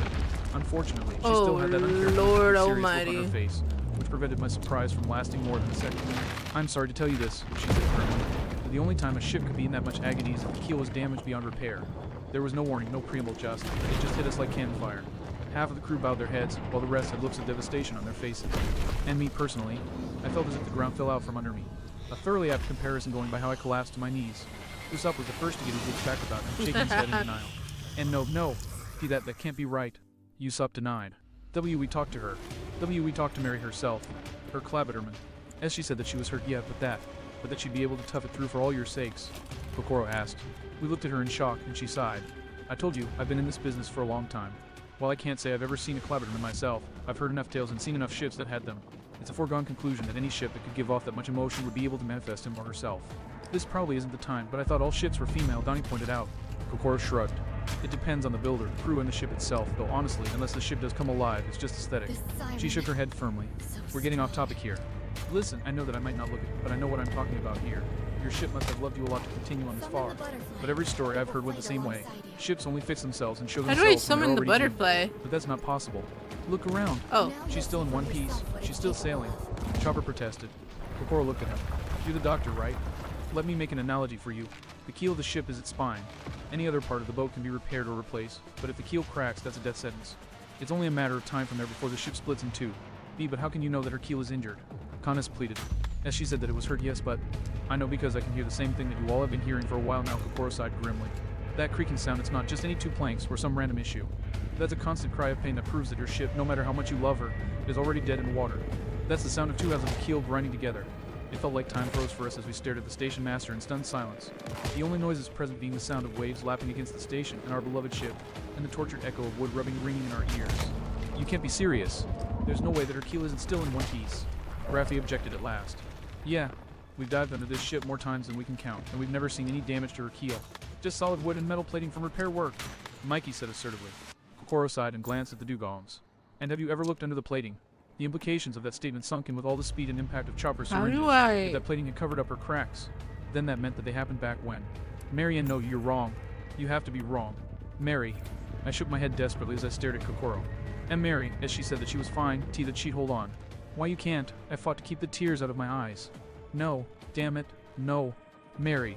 I looked away from Kokoro, struggling to my feet and staring up at the figurehead. Mary, please tell her she's wrong, tell her. Tell us you're as strong as ever. I know it's not fair to ask, but just for a second. Tell us she's wrong. Please tell us she's wrong. For a few moments, there was nothing but absolute silence, stillness. And then she was just there, standing before us, a translucent specter that radiated sadness. Kokoro's bottle fell out of her hand and spilled onto the deck, and everyone else stiffened in shock. Mary's head was bowed so that even her mouth was hidden from view. And then, she spoke just 2 words. I'm sorry. Cross-brained, yep. We're just gonna leave it at that for now. Sorry that the chapter was so short, but hey, time constraints and all that, plus losing one's job over bullshit can be a bitch. Still, look at it this way. You just have that much more to look forward to in the next chapter. Part 2. Cross-brained. Oh, come on, did any of you actually think that we were going to leave it at that? For shame, for shame. The cliff, anger is par for the course, sure, but the word count. Let's go! Please, our standards are so much higher than that. No, I won! As quickly as she had come. And that was the I moment tried where summoning the more butterfly, sensitive but it Marco didn't lost let the me. ability to hold their emotions back. Consequently, 10 minutes after meeting Kokoro found everyone on the crew except Zoro, Sanji, and Boss stewing in misery, one way or another. Robin kept some semblance of composure, but even she couldn't hold back from crying. Soundbite had gone into silent sulking, tears trickling down his eye stalks. Everyone else was either sobbing miserably or still stuck deep in shock. Except for me. Given the fact that after a couple of minutes of crying, I'd flipped my emotions to the opposite end of the spectrum and slammed myself straight into rage. Rage at Mary for lying to us, rage at the world for how stupidly unfair this was, and rage at myself for failing. Sure, I was still clinging to some stupid hope that Frankie would be able to find something in the black market that could help us with how much gold we had to spend. A devil fruit. A miracle fix-all, something, anything. But in the end, the revelation that I hadn't been able to keep her keel from cracking, that my efforts to change something to make things better were all for nothing. Well, it's not that Magma and bad hell, to evil and begin war, with. hour. Damn it, I thought I had to damn it. use the I butterflies cursed more, viciously as I but clutched at my skull. Granny, come on. I glanced over at Usopp as he pulled himself out of his despair and started pleading with the impassive station mistress as she chugged her bottle.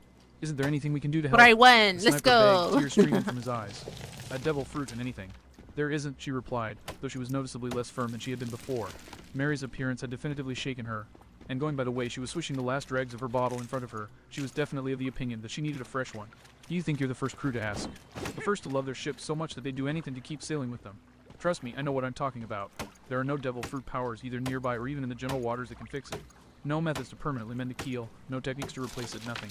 There aren't many afflictions that the world's finest shipwrights can't fix, but a cracked keel is one of them. Woo! I'm sorry, I truly am, but your ship, strong and brave as she is done for. And that was officially my fucking breaking point. Slam. The rest of the crew jumped and looked over at me as I ground my knuckles into Mary's neck brace. For fuck's sakes, you stupid goat, I spat. What the fucking hell were you thinking? She was thinking that she loved you. I shot a half-hearted glare over my shoulder at Kokoro, who was watching me evenly, and with more than a little pity. She was thinking that she loved you all, and that if you knew when it happened, you would compromise yourselves trying to help her. And well, the ultimate mission of any ship is to keep their crew safe. She wouldn't want you to sacrifice yourselves for a lost cause. My arm quaked as I pressed my fist harder and harder into the metal plate. I promised her, I hissed tearfully. Kokoro shrugged indifferently as she knocked back what little of her drink she had left. Sorry, but I can't help you there. Personally, it sounds like a discussion to be had between you and your god. Or, well, she waved her hand casually. You lack thereof anyways. I stiffened in response to that, frowning as a thought occurred to me. Chomp. Oh? I yelped as I snapped my hand to my neck. Are you really willing to risk it? Soundbite snarled around the chunk of flesh he was gnawing. I frowned as I considered the situation, and what could possibly go wrong, but the images of Mary burning in the snowfall and her apology that I had just seen stayed in the forefront of my mind. Only as a last resort, but considering the alternative. I shook my head sadly. I honestly can't rule it out yet. Soundbite grimaced, but released my neck. There was no doubt which of the two evils was lesser, though I knew it was about as likely that BROB would ignore me as it would help me. I then directed my attention back to the deck, where Zoro seemed to be running interference for Kokoro's curiosity. So, there's really no choice but to get a new ship. Yeah, seriously. Kokoro shook her head somberly, and with considerable reluctance, I turned towards the crew, moving away from the figurehead and down to the main deck. Either we let her die with dignity or we run her into the ocean. And I think we all know which one she wants. Demands we pick. Are you saying we should abandon a member of our crew, Cross? Luffy growled dangerously. Luffy, nummy softly, interjected before I could say anything. The choice, either we leave her behind and let her go to sleep peacefully or all of us die along with her. And any other day I'd be alright with that, but she trailed off helplessly. This is a choice that a captain has to make, Luffy, Vivi said, sadly but firmly. I understand better than anyone not wanting to let any of the ones you care about die. But, she glanced at me meaningfully. The world, it just doesn't work like that. The only thing we can do is, her voice broke and she bit her knuckle in a clear attempt to keep from breaking down in tears.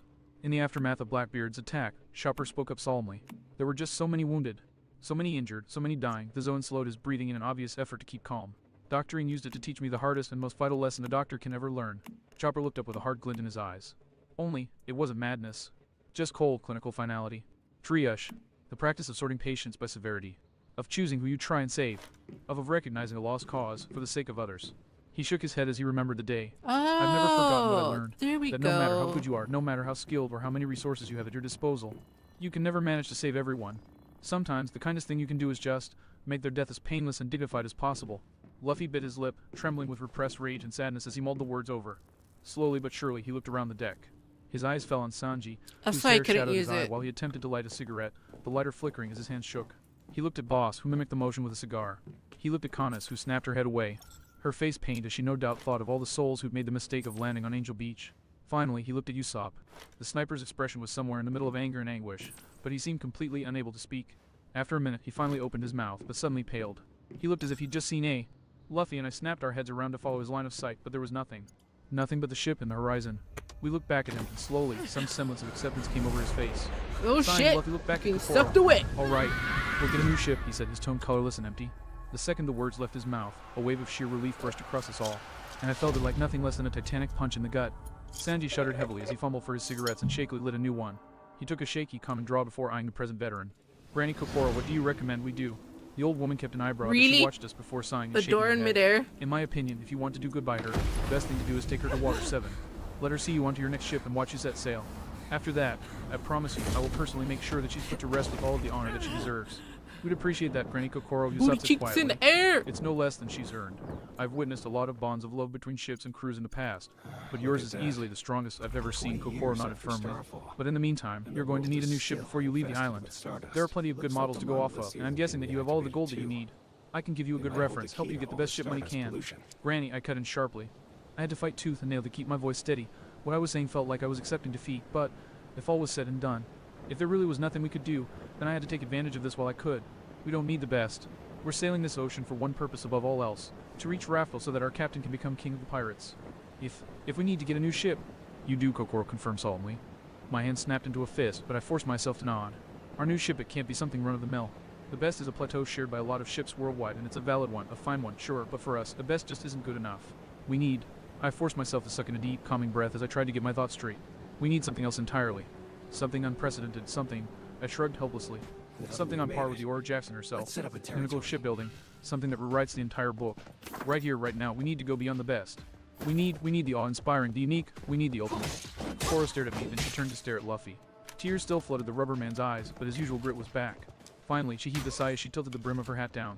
This damn company is either blessed or cursed, and I can't tell which, she muttered to herself before giving us all a serious look. Wait here. With that, she promptly jumped back to the station and headed inside. As soon as the door closed, I looked back at the crew to see several questioning looks. I rolled my eyes before figuring out how to respond. When Tom was still alive, he was the head of a company known as Tom's Workers. It was a small company with only 3 people in it besides him, his 2 apprentices and his secretary. Take a wild guess as to who said secretary was and is. Even Luffy gained a look of understanding. At a guess, she'll be directing us to his apprentices in order to make us a new ship. Robin divined. Bingo, I nodded in solemn agreement.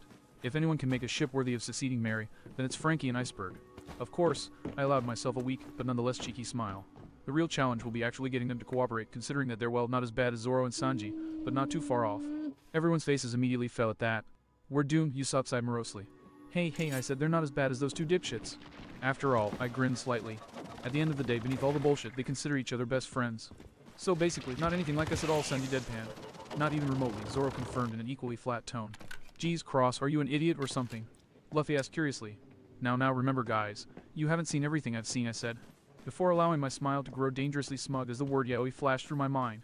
In fact, I've seen a lot of evidence that I'm impeached. I'm sorry, Cross, but considering that you had that look on your face when you were about to insult Whitebeard, I have no doubt that this is for your own good, Robin said sweetly. Boil sport.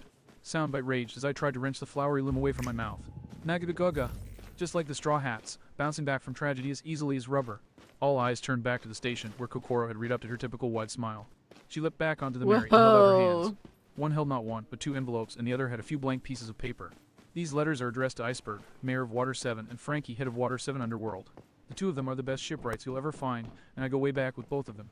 Give them these messages, and they'll build you a ship worthy of the Pirate King. And bring some money with you when you go to see them too, at least to show that you're good for it. My word will get you in the door, but shipbuilding's still an expensive business, no matter who's in your corner. She grinned at Luffy. Between you and me, I met Roger way back when. And you're a lot like him. I wouldn't write up letters like this for just anyone. That, above all else, managed to alleviate the depression among the crew as Luffy smiled like the sun. She. Thanks a lot, Granny. Nagagoga, don't mention it, Kokoro said, waving us off before snapping up a finger. But, know that my help doesn't come free. I want something in return. She paused for effect and held out the blank papers with her iconic grin. Autographs from the world's first radio stars, 1 copy for Chimney, 1 for Gon, and 1 for me. I had the rest of the papers she was holding, and the extras. Kokoro's grin widened impishly. Rainy day fund. My bet's that the future Pirate King's autograph is going to be worth something one day. Nami promptly adopted an aghast expression and slapped a hand to her forehead. Why didn't I think of that? That particular statement drew a load of unbidden chuckles from us, and that alleviated a lot of the remaining tension. A few flourishes with ink later, which involved Karu demonstrating that even Royal Ducks knew calligraphy. Soundbite deciding to make his bite marks his signature, the Dugong sketching their weapons, and Lasso and Pauper's Kokoro had her stack of sheets. Nagagoga. Well, looks like I'm all set for this Christmas. Kokoro chuckled as she looked over the papers before shooting us a salute. Thanks a lot, you all. Happy travels and the best of luck. I'll see you again in a couple of days. And with that, she prepared to jump off. Hey, hold on a sec, Granny, I said hastily as a thought occurred to me. Let me get you a little something extra for all of this. Connes, do you have any of those pictures left? A grin instantly stretched over the angel's face as she started rummaging through her pockets. As a matter of fact, I do, she said, drawing out a familiar piece of paper and flicking it to the station master. Here, Granny Kokoro. That's weird. This is a picture of the tyrant Eneru when he fought Luffy. Kokoro took one look at the picture of Luffy kicking Eneru in the gut and fell onto her back, laughing her head off. We all stole a glance at the picture as well, and the resulting laughter helped to lighten the mood even more. After that, we set out from the switch station, following the sea train tracks towards the metropolis waiting for us relatively close by. With the mood somewhat more upbeat, I was content to let myself stare off into the distance without a care in the world. At least, until I was wrenched back into the present. So cross, Sue said as she leapt up onto the railing, giving me a curious glance. Oh, it's Anything you want to tell us about what's coming up next, or would you rather we all be taken by surprise? You mean besides the run-of-the-mill madness and craziness? I said, smirking wryly before shrugging and turning around to look at my friends. Bah, seriously, if the captain's all right with it. Luffy started to say something, only for Nami and Zoro to grab his cheeks and yank. How much do you think you need to tell us, Cross? He asked through his stretched mouth. Not much, Luffy, just a warning about one group that could be the difference between us making them our friends or our enemies, I reassured him. Luffy blinked thoughtfully for a second before shrugging. Alright, that's fine then. And with that, our first and second mates let his mouth snap back into place. Good boy, Nami deadpan. Great. I clapped my hands together and rubbed them eagerly.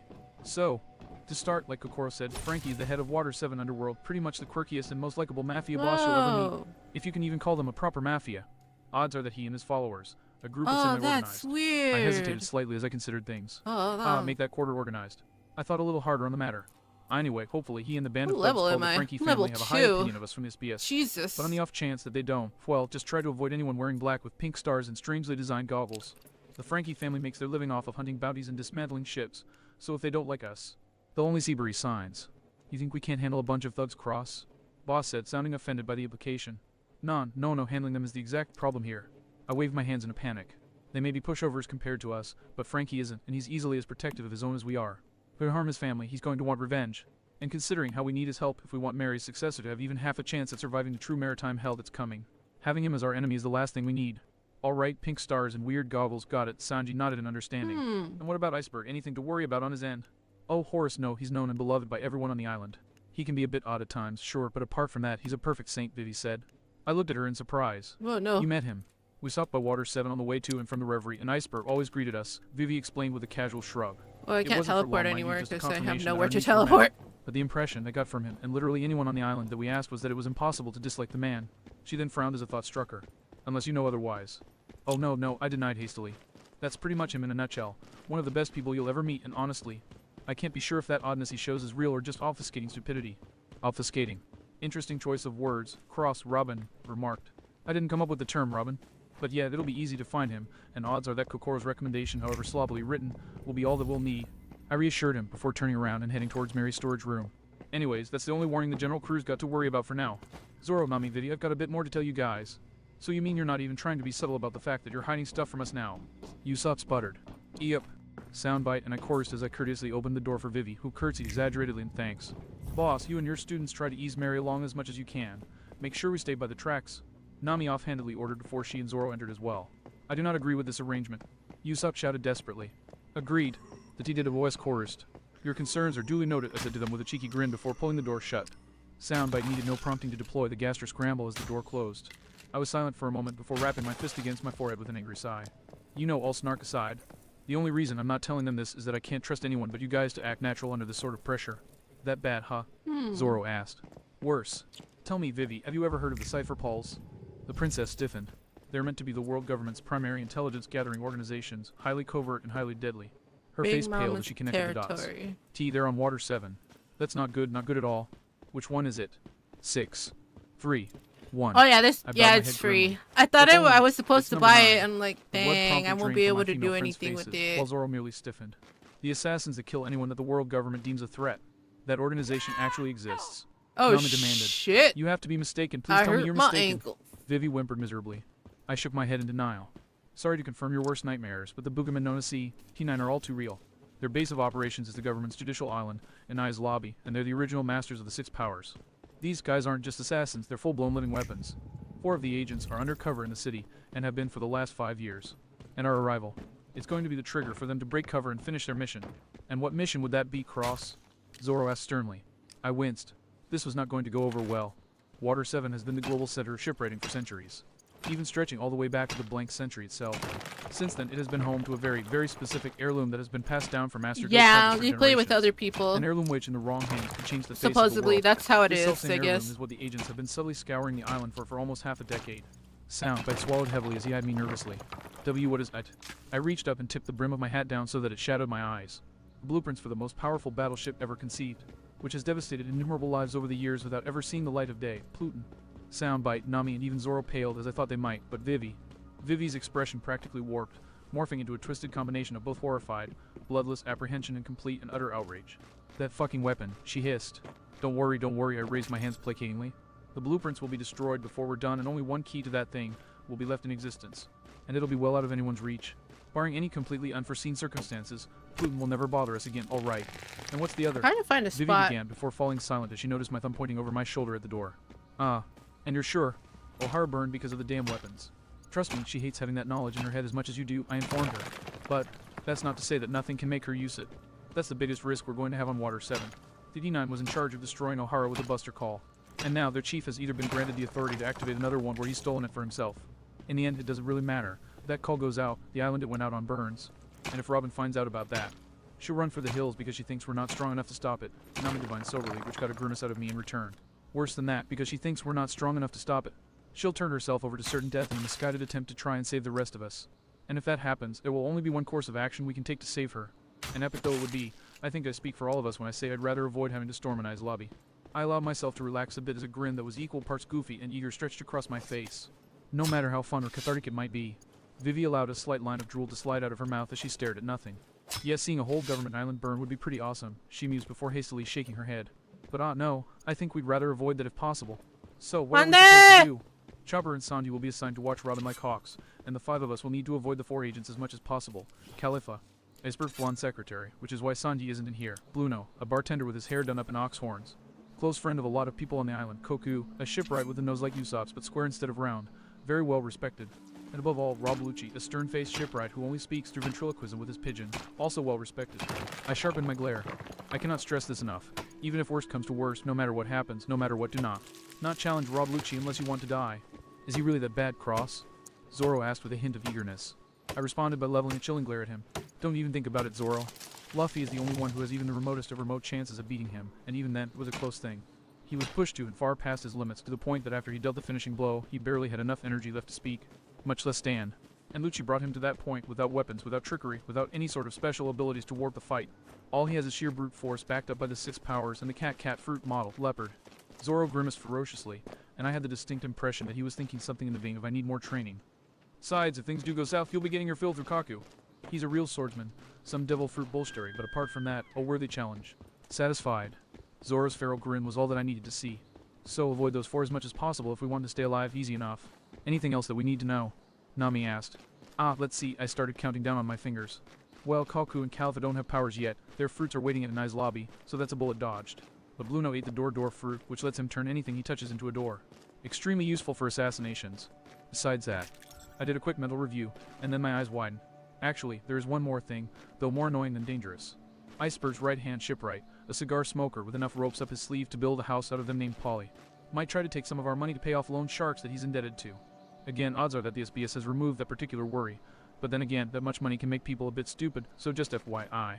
If he does try that, he'll wish he hadn't, Nami snarled furtively before marching to the door. Alright, if that's all, I'd better get back to navigating. Right, go ahead, I said, waving my hand casually before reaching for my bag. And as for me, I'm going to do my best to fend off depression and kill a few hours the only way I know how. Try tuning in, this is gonna be fun. I glanced at Soundbite. Ring up Apu. If ever there was a good time to start things off with him, this would be the one. Oh, Marigold hissed slightly as she rolled her shoulder, listening attentively as her joints popped in preparation. Alright, sisters, what do you suggest we improve on today? It better not be tail lifts again, Sonia groused as she stretched her hamstrings. I swear that we've done it for the past 3 sessions. What's wrong, Sonia? Hancock chuckled as she bandaged her assets. Unable to stand the pain needed to afford the gain. The green-haired Amazon hissed irritably as she shot her sister a stink eye. First, I'm taller than both of you. Second, I don't have muscles like cables like Mary. And third, you don't have to deal with phantom pains coming from your non-existent tail when you're human, so you have no right to criticize me. Got it. Hancock and Marigold exchanged looks before smiling, causing the tallest of the 3 to break out in a cold sweat. Alright then, that's fair, Marigold smirked, fangs flashing in her mouth as she slowly grew to tower above her. Then in that case, whatever shall we do instead? Oh, a thought occurs, Hancock purred as the air started to shimmer around her. It has been ever so long. Perhaps we shall work on our dear sister's resistance to Conqueror's hacking in the middle of live combat instead. Right back. Like I was saying, you can never have enough practice with tail lifts. Sonia yelled as she snapped into her hybrid form and shot into the abandoned stands of Amazon Lily's arena, cowering in terror from the sadists she called sisters. On a day like any other, between the Cuja pirates' raids from island to island, the Gorgon sisters were honing their skills away from the prying eyes of the rest of the tribe. It wasn't so much that they minded others watching, there was nothing Hancock loved more than an adoring audience, as it was that training was easier when they didn't have to pull their punches in order to avoid incurring any clothing damage. As such, whenever the Gorgons trained, the rest of the tribe granted them as much privacy as they did when they were bathing. Or at least that was the case up until that very training session. As Sonia straightened from the stands, movement from one of the entrances caught her eyes.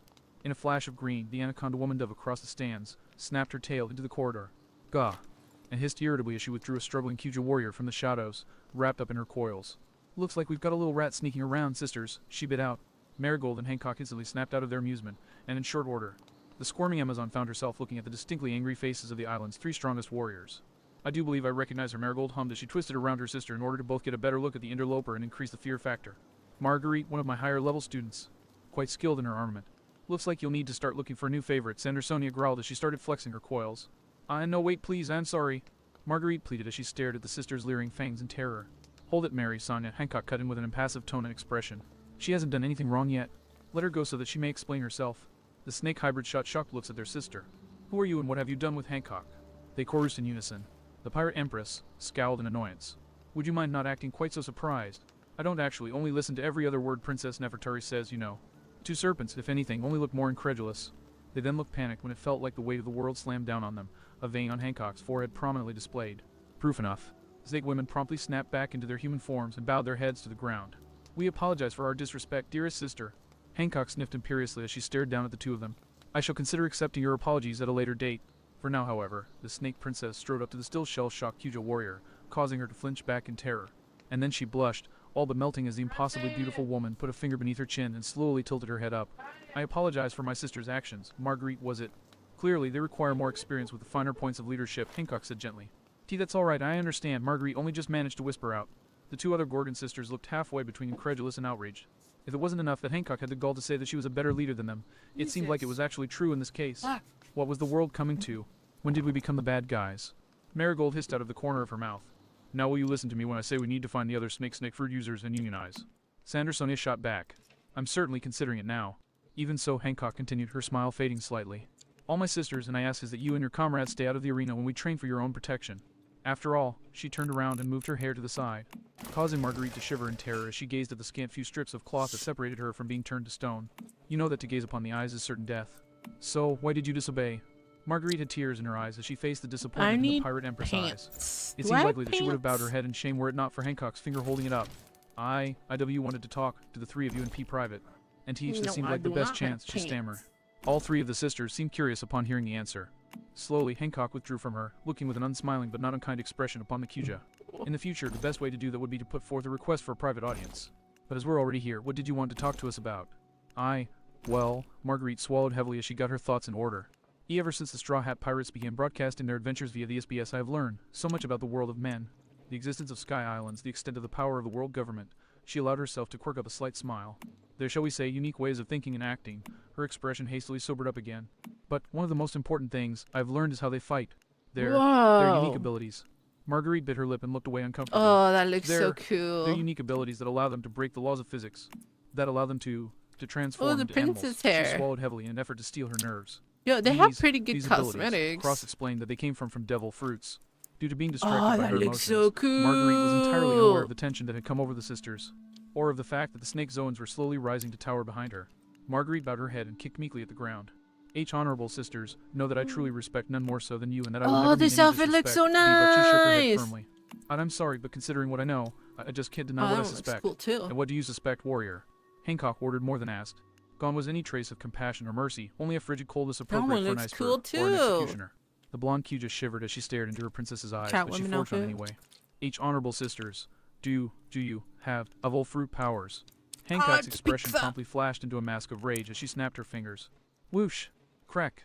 Yerg! The instant the sound rang out, both Sonya and Mary lashed out with their Alright. serpentine bodies, coiling around Marguerite, Gotta all make but me some crushing her with their pants. tails.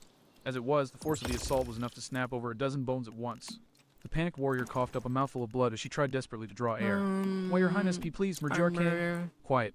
Yes. Hancock snarled as she crushed Marguerite's throat beneath her fingers before relaxing her Need grip just hide. enough to allow her a minimal Okay. flow of oxygen. I'll be How right many back others again. know? I am I my gotta go comrade, do a sweet some pea guest, moms. and she started to explain her tea thoughts to being my a ally little fell under B, but Marguerite yelped as she noticed Hancock shooting a deadly glance up at her sisters. When I realized that she was P probably right, I dissuaded them, convinced them they were wrong. I knew that why you must have a reason that UW wouldn't tell us. T, that's why I came alone. And not even my partner Khan knows. The Gorgon sisters exchanged looks. Hancock in particular looked marginally less upset and even contemplative. Ultimately, however, she pinned Marguerite with a pitiless stare. You have my thanks, Marguerite. The warrior blinked at her in confusion. SNRK! Jayog! Marguerite screamed in agony as the serpent woman's coils tightened further, ignoring what little hacky she directed. Your discretion means that we won't have to harm anyone else in order to maintain our privacy. Princess Marguerite wheezed. Such an intelligent warrior, Marigold growled as she circled around her captive. Such a shame that her foolishness led to her suffering such an ignoble death. Yes, Sonia hissed in agreement as she followed her sister. If only she hadn't slipped while feeding my dear Bakura. She might have even been a member of the crew one day. She unhinged her jaws and flashed her fangs in a vicious leer. Oh well. And with that, the sisters lashed down. Don don don don. Before freezing as the transponder snail, the boas had brought with them started ringing. Sonia snapped her mouth shut and crossed her arms with an irritated hiss. Why am I even surprised? His sense of timing is always like this, she grumbled. It would appear that you get to live a little longer, Marguerite Marigold muttered, though she only loosened enough to grant the Cuja half a breath. Considering the Straw Hat's typical integrity, I for one find it would be in bad taste to do something so unsavory during the SBS, regardless of the necessity. Hancock sniffed as she brought up the snail. I suppose there's no harm in waiting a few minutes or hours. She's not going anywhere. With nary another thought to their captive, she picked up the snail's microphone, causing it to awaken with a very familiar shit-eating grin. 9 seekings, 10 seekings. And that's all we're waiting for. Hello, ladies and gentlemen of this fine and fucked up world we live in. My name is Jeremiah Cross, and with me is my co-host. The unmistakable and unforgettable sound bite. Indeed, and it is my honor to tell you all that. Knock knock knock. Cross's proclamation was cut off by a rapping noise coming from his end. The heck. There came the creaky noise of a door opening. Leo, what do you want? Oh, nothing in particular. I just wanted to tell you that it's time to start the SBS. Oh well, that's just fine then, thanks for telling me. And with that, the door shut. Now where was I? Oh right, it's time to start the tea. Why, wait a second. Damn thee, Leo, what the hell happened to you being one of the serious ones? Traitor! Soundbite roared in agreement. How is it that despite knowing that it's coming every time, that joke never stops being funny? Sonya snickered. Some things are just sacred like that, Marigold sighed wistfully. Terror urges hitch. Bah. Screw it. The universe might be against me, but I'm not going to stop trying. I'm going to manage to start this thing again if it's the last thing I do. And I'm going to stop you again if it's the last thing that I do. Challenge accepted. Alright anyways, moving on. People of the world, a while back I promised to speak on the topic I will share with you today, a very important one at that. And considering that I've got a lot more time on my hands now, it is my opinion that I may as well dive on into it. Today's topic. The Fishman. Or rather, both Fishman and Merfolk intolerance. The three sisters promptly stiffened in shock as every iota of their attention was locked onto the snail. Ignoring even the slight tingles of fire and pain, they felt dancing on their backs. Now, for those of you who know of this crew's reputation from before we created the SBS, you may find it strange that I would want to speak favorably of Fishman considering what happened with Arlong. In response to you who wonder that, it's the same standards that I go by with pirates and marines. One fragment is not necessarily a fair representation of the whole, which actually brings me around to the central point of this particular discussion, explaining just why we hate one another when in the end, we're all exactly the same. I imagine that I just confused a lot of people considering how the entire topic is based on our differences. Let me try and explain what I'm talking about. Oh, well, let's start with defining our differences so that you can understand why defining their species by them is frankly ridiculous.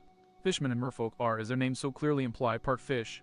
Sometimes the traits that define them as such are blatantly obvious, such as tails, fins, gills, extra limbs, and so on and so forth. They've developed martial arts styles that let them manipulate water as they like. They're physically stronger by about 10 times than any normal human, though considering the Grand Line, let's be honest, that's not saying much, and, of course, most poignant and definitive of all, they can survive underwater as easily, if not better than if they were on land. When you put all that together, you get a person who's nothing at all like an average human, don't you? Someone who can do the impossible and who looks completely different, right? Well, see, I can actually name humans just like that, devil fruit users. What does he mean, Martin? Devil fruit users can't swim, asked a young blue tang fish girl. Sage. Quiet, Lori, we'll get in trouble if we get caught, hissed an older and much more serious clownfish fish boy, who took the time to glance out into the darkened streets of the Fishman district and guarantee that yes, nobody with a very specific tattoo was around to see them. Why do you think we're listening to this in an alleyway? Yeah, I know, if Hodie's guys find us they'll crack our skulls together, but still, he'll probably explain now, shush. Allow me to clarify a bit. Devil fruit users are capable of incredible, impossible feats, things beyond the capabilities of even fishmen. And yet, we still treat them as human. Why? Because they look like every other human. Because intellectually, we know that they were born human. In case you haven't noticed, there's a rather spectacular double standard going on here. We hate fishmen for being different. But we don't hate devil fruit users in spite of them being different. Well, there are admittedly a few people who see people with abilities as monsters, but I'm fairly certain those are just uneducated hicks. Or the user in question has earned that reputation, so I'm counting them as exceptions. Anyway, where was I? Yeah, where was he? Lori, have you been skipping your pills again? They make my head spin. They make your head work. Ah, right, now I remember. Cross chuckled sheepishly. Now then, now that I've defined just how we're different, let me tell you how we're similar. Let's start from the most simple. We're all made of the same stuff. Same flesh, same bone, same blood. We bleed the same, we breathe the same half the time anyways, and we eat the same. When it comes to lifestyle, they're still the same. They live, they love, and they even hate. Yes, some fishmen, like Arlong or those like him, hate humans just as much as some humans hate fishmen. But the question is, why do we hate each other? As I've just pointed out, our differences aren't all that pressing, while our similarities are through the roof. Come the final tally, we're all one and the same. So, why? Why do our species hate each other so thoroughly? Hey, he's actually got a good point, the blue tang fish girl pointed out. The clownfish glanced out of the alleyway for a second before gesturing for her to go on. Well, Hodie and his guys always tell us that humans are bad and junk, right? But I've never even really seen a human, and I don't think I've ever heard about humans doing anything to them either. And from what I've been hearing via the SBS, they actually sound pretty cool. So Lori tilted her head in confusion. Why do Hodie and his guys say we have to hate him? Martin opened his mouth to respond, then slowly closed it without a word. Now, before I go on, I'll readily admit that a good number of fishmen and merfolk have every reason to hate our race due to what I described the last time I mentioned fishmen, slavery. I won't go into the specifics, but it's a long and bloody history that's justified hatred for the human race among any who went through that hell, or know someone who did. And I'll readily admit that I have no point of reference for how they feel, so what I'm saying here may not be all that reasonable. But even so, the fact is that for every fishman that's been enslaved, there are still others who haven't. There's a new generation who haven't ever met the other race, who should have no grudge against them, but are still being told that they must hate them anyway. There are fishmen who have never met humans, and humans who have never met fishmen, and yet, they know with all their hearts that they must hate one another without mercy. Why do they hate each other, if they've never even met each other? They have no personal grudges. The answer is simple, yet horrifying. The fish children leaned in close, listening intently. They hate one another, for the sheer sake of hatred itself. Lori opened her mouth to say something. Why, you too! And then she and Martin both froze as a pair of hands clamped down on their heads, and a sickeningly familiar voice sounded behind them. Tell me. Children's heads were turned against their will, forcing them to stare down the leering beak of the new fisherman pirate's primary recruiter. What the hell? Hammond hissed viciously. Do you think you're doing? Martin swallowed heavily, fighting to keep his bladder under control. And in nothing. Jay just killing time. Why, yeah. Lori nodded frantically in agreement. Oh, really now? Hammond slowly cocked his eyebrow. Because it looks to me, he turned their heads back to stare at the snail.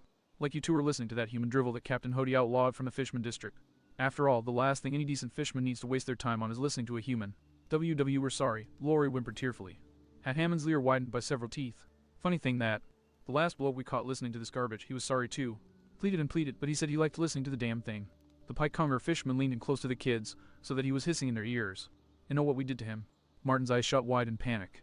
No, please don't, we'll never listen again, we promise we. That's right. Hammond crowed as he forced the clownfish kid forward so that he was face to face with his borrowed transponder snail. Since he said he liked the human's words so much, we made him eat them. Rather clever play on words that. Came up with it myself, made the boss laugh, all poetic and junk. And would you look at that? This here source of words is an adult one. That's good.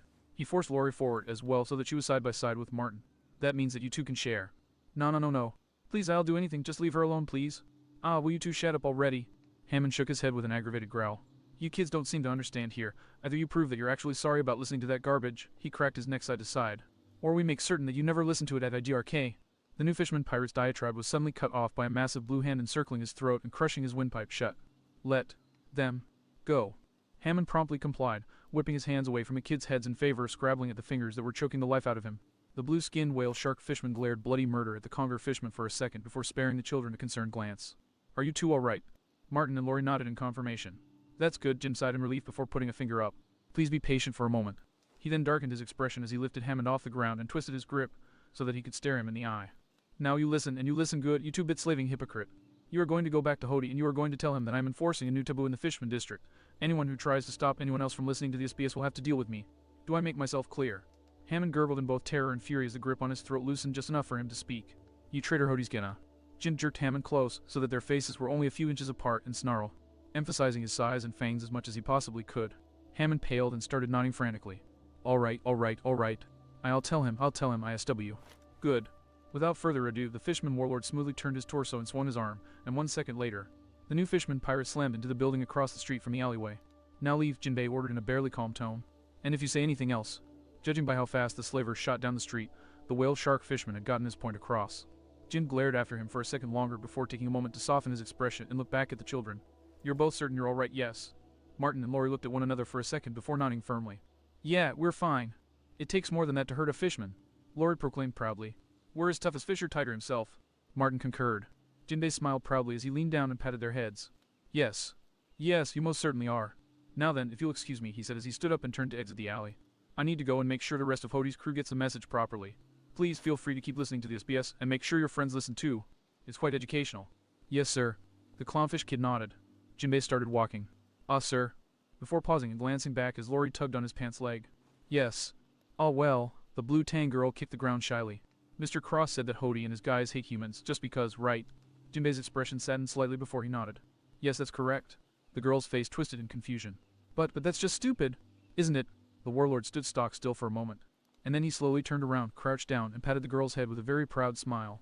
Yes, it is. That is exactly right, he confirmed, tears shimmering in the corners of his eyes. Oh, now again, I can't speak for those who have true darkness in their pasts. But for the rest, the ones yet unaffected, I believe that it should be plain and self-evident just how utterly asinine this motivation is. To propagate love for the sake of love, fun for the sake of fun, happiness for the sake of happiness. These are all perfectly acceptable motivations.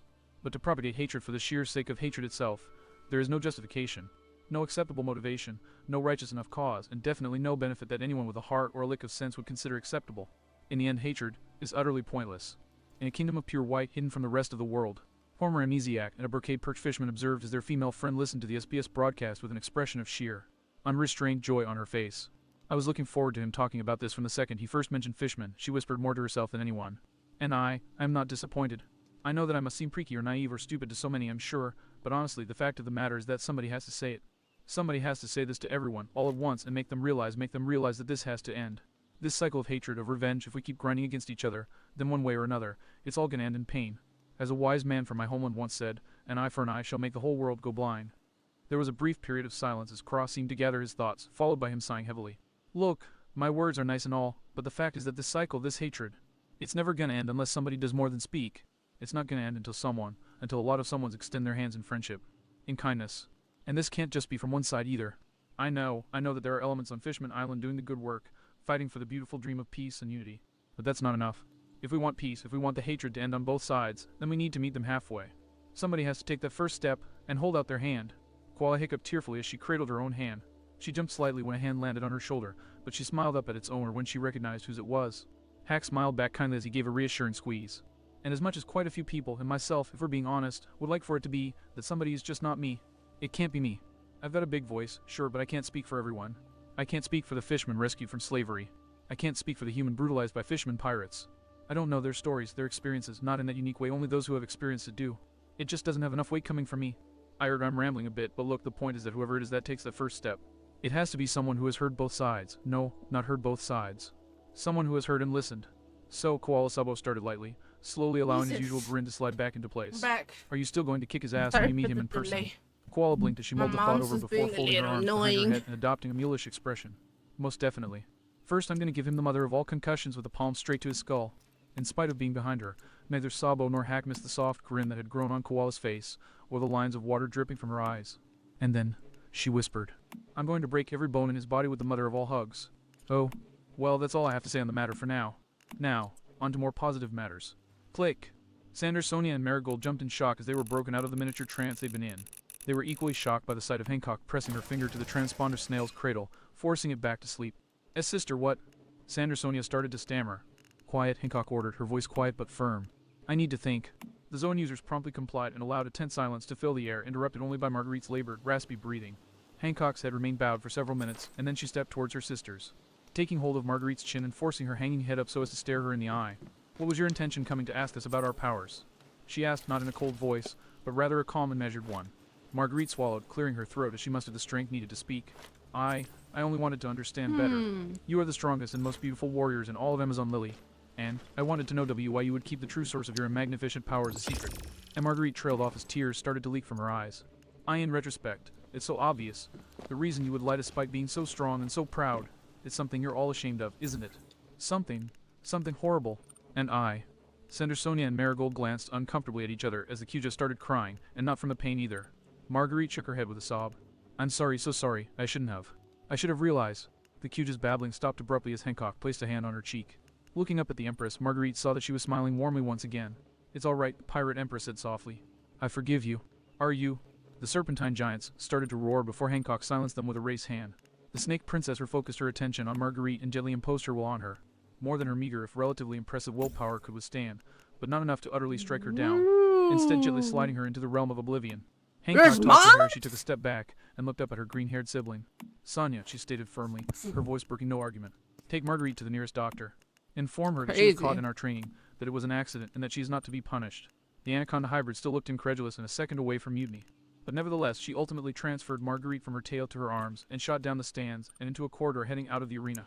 Once she was gone, Marigold I need to make clean water towards Hancock with just as much incredulity. Sister, she knows, and it's already a pure miracle that no one else has realized it. What on earth are you thinking?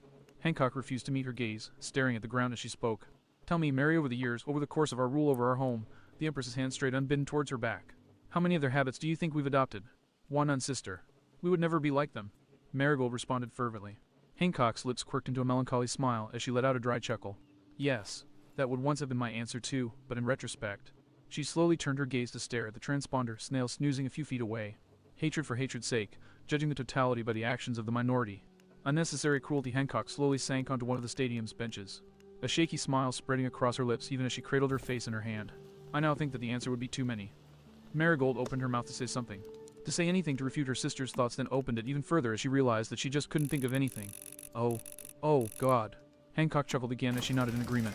Indeed, she lapsed into silence for a moment before speaking again. You know what the worst part of all this is? She said with a sad smile, tears streaming down her face all the while. I'm actually going to have to concede to that old witch's demands and get some therapy. How pathetic is that? Marigold took that in before slowly shaking her head, a bitter smile on her own face.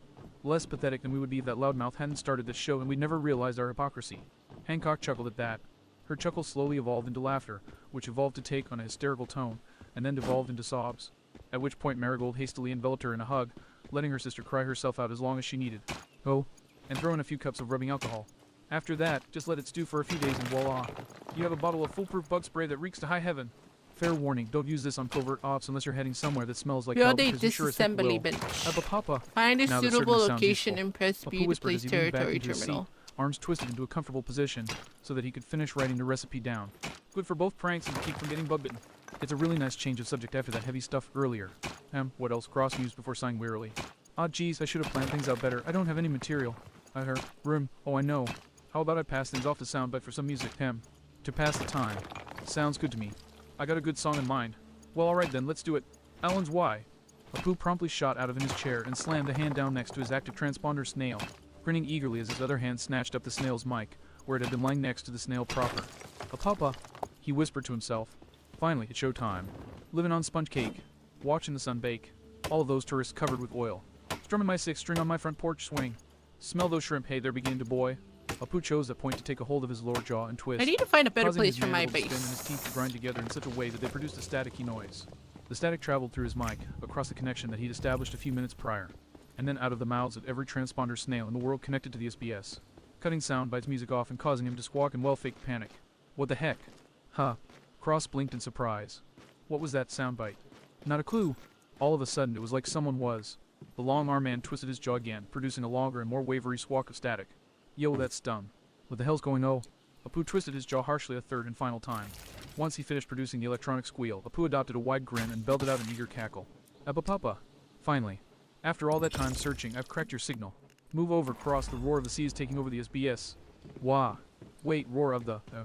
hang on, I know you. Cross barked in shock. You're Apu, aren't you? Apu, long-armed tribesman and captain of the on-air pirates. Abba Papa. Hey, my reputation precedes me. Him. Apu preened proudly. Reputation. Cross spat in a voice full of vitriol. Hardly. You're just a 70 million blowhard who my captain could pick out of his teeth, with bad taste in music to boot. What the hell are you doing on my show?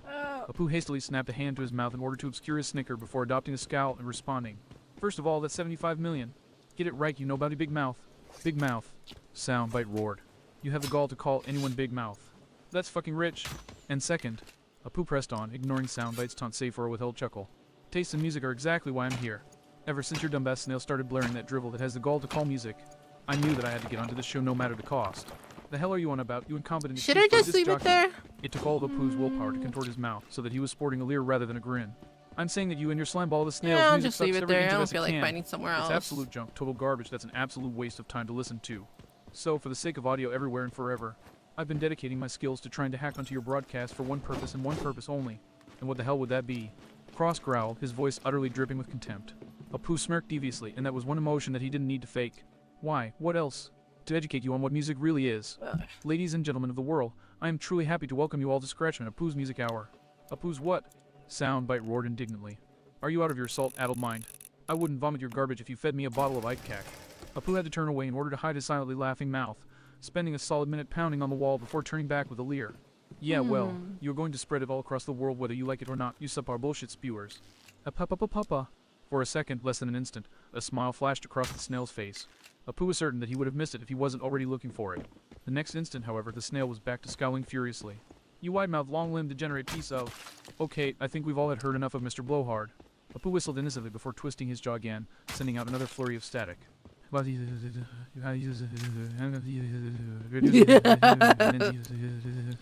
Oh dear, ladies and gentlemen. It appears that Jeremiah Cross and Soundbite have been disconnected. What a pity, Apu drawled. Now, as I was saying, let's get to Scratchman, Apu's Music Hour. Our first selection, a piece of music very near and dear to my people's hearts. Sit back, relax, and enjoy the sound of music not being pumped from a sea king's bowels. And with that, the living instrument maestro began to play the Long-Armed Tribe's national anthem. And as he smiled and played, said maestro could only hope that his fellow musical friends were having half as much fun as he was. Oh, ha ha ha ha. I alternately roared and wheezed, pounding my fist on the crate I was leaning over. Oh my god, that was hilarious. Ha ha. Hoo he ah ha ha.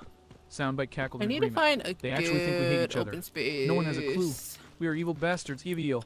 BFF. I crowed ecstatically. A soundbite, and I reveled in the genius of our ruse. I reran what exactly. The ruse was in my head. In essence, back on Skype, a soundbite, Apu and I had collaborated to engineer a form of day feud. First, before I started the SBS, I called Apu on soundbite so that we had an open line running throughout the broadcast. Then once I was good and ready, I spoke a predetermined buzzword to get Apu's attention. Once that happened, he took over my show and proceeded to strike out the mother of all radio station feuds with me, trading insults and shutting down soundbite before deploying his own music. And this was just the start. In time, I'd learned to disrupt his disruption, and then we'd be giving a different meaning to fighting music. It was going to be so much fun, and I just couldn't wait. Sadly enough, however, this particular session was coming to a close as I recognized the notes that indicated that the song Apu was playing was coming to a close. Ahu. Alright, soundbite, alright. I wheezed as I reined my laughter back into control. Showtime again, let's play it cool. Think you can keep the mirth out of my voice. I'll I'll need to pull double duty, but I'll try. Soundbite snickered. As we drew in gas to calm ourselves down, Apu finally brought his song to an end. Well, that's my time, people. With any luck, I fixed the damage those two dipshits have done to your musical palates. For now, I have to go pirate business to handle, but don't worry. I'll be back whenever those pathetic excuses of entertainers dare insult the good name of music. Apu papa. I had to cough out a few chuckles behind my fist before I managed to get some semblance of anger and indignation into my voice, which I managed with relative ease by thinking of Zora's exercises. An electric click came over the connection, indicating that I was back in control. Triple jointed menace, I grumbled. Alright, viewers, the good news is that the SBS is finally back under our righteous control. The bad news is that I am officially too burned out to bother continuing the show, and really, it's worn on enough as it is. Well, at least I can satisfy myself knowing that I got the important stuff out of the way. Speak for yourself. Soundbite whined, seeming almost ready to cry. I want my music corner. Well, we'll just have to make sure that this doesn't happen again, I sighed, trying to force being cut down and dropped hard to the deck to the forefront of my mind to mask my mirth. Well, viewers, that'll be it for now. So, until next time, when maybe we won't have our introduction and our show stolen, this is Jeremiah Cross, and Soundbite, of the SBS signing off. I hung up the transceiver and promptly fell back on the ground laughing. It took another minute or so before I could bring myself to speak calmly. All right. Well, that was fun. So, I clapped my hands as I sat up. How long do you think we have left before we get to Water 7? Land ho! Came Yusuf's excited voice from out on the deck. I guess not very long, Soundbite drawled in a deep masculine voice.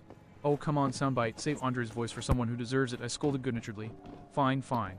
Nodding, I picked him and the transceiver up and walked out the door before turning to climb the stairs. Now then, let's get a look at our next destination. Ooh, holy shit. I felt my jaw drop as I took in the sight before me. Ditto Soundbite nodded in awe. It never really sank in until I saw it, you know. It was so obvious in retrospect. According to Tom, the shipwrights of Water 7 had their mitts on the blueprints for Pluton for generations. They'd had the blueprints for a weapon from the blank century for generations. That meant that Water 7, like Alabasta, had been present since the century. Now, granted, the architecture had changed over the years on account of the island sinking in Aqua Laguna, but I only need to glance at the architecture of the island to know that its history was still alive and well. How else could an entire city essentially be a fountain? A massive, singular love letter to the very element of water, gushing thousands of gallons of liquid, and I was probably seriously lowballing the number thousands of feet into the air, all day every day without interruption.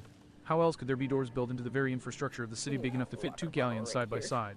How else could there be canals of water large enough to be rivers flowing down the slope of the city, sparsely interrupted by smaller offshoots winding through the blocks, like veins pulsing with the metropolis lifeblood? Water 7, it wasn't just any old Grand Line city. It was a living, breathing testament of resistance, its very existence a monument of defiance in the face of the world government, Mother Nature, and their best efforts to bury the truth of what happened so many centuries ago. It was, in a word, absolutely breathtaking. I licked my lips as I finally got my mind working again. Wow, I breathed. You can say that again, Soundbite whispered. Wokeness repeated in my stead. I blinked as her gasp brought me out of my own stupor, shooting her a grin. The Grand Line never fails to impress, huh? A goofy grin slowly slid across Kana's face as she shook her head eagerly. No, it does not. I am currently of the opinion that I love this mad ocean. Sue giggled as she waved her tail. I think I'm getting a hint of how Luffy feels about spoilers, Mikey mumbled in awe. I wouldn't give up this feeling for the world. Are you kidding? Raffi scoffed fervently. Even if Cross had said that the island was a giant fountain, this wouldn't be any less amazing. I know exactly what you're talking about, Vivi giggled euphorically. I've seen this island almost half a dozen times in my life, but I swear that every time is even more breathtaking than the last. Sadly, as great as it was to observe the splendor of Water 7, the moment just couldn't last forever. Nami was the first to snap out of it, and she turned to me with a questioning look. So, Cross, where should we dock? I tapped my chin thoughtfully for a second before shrugging. Hey, why not kill 2 birds with 1 stone? Let's circle around the island. The Frankie house is on a peninsula, and we can. That's not a good idea. Called a voice from beside the ship. A quick glance revealed an unremarkable boat inhabited by a middle-aged man with a fishing rod in his hand who drifted near us without us noticing. What do you mean, it's not a good idea? Sanji asked curiously. I don't know what business you guys have with the Frankie family, but if you're going to approach their house, the only safe way is the front door. The fisherman replied grimly. They've got booby traps out the wazoo to prevent attacks from the sea. Plus, those 2 king bulls of theirs are monsters if they think you're a threat. I lost one of my better boats when I made the mistake of sailing into a keel ripper they had submerged. I grimaced and slapped a hand to my forehead.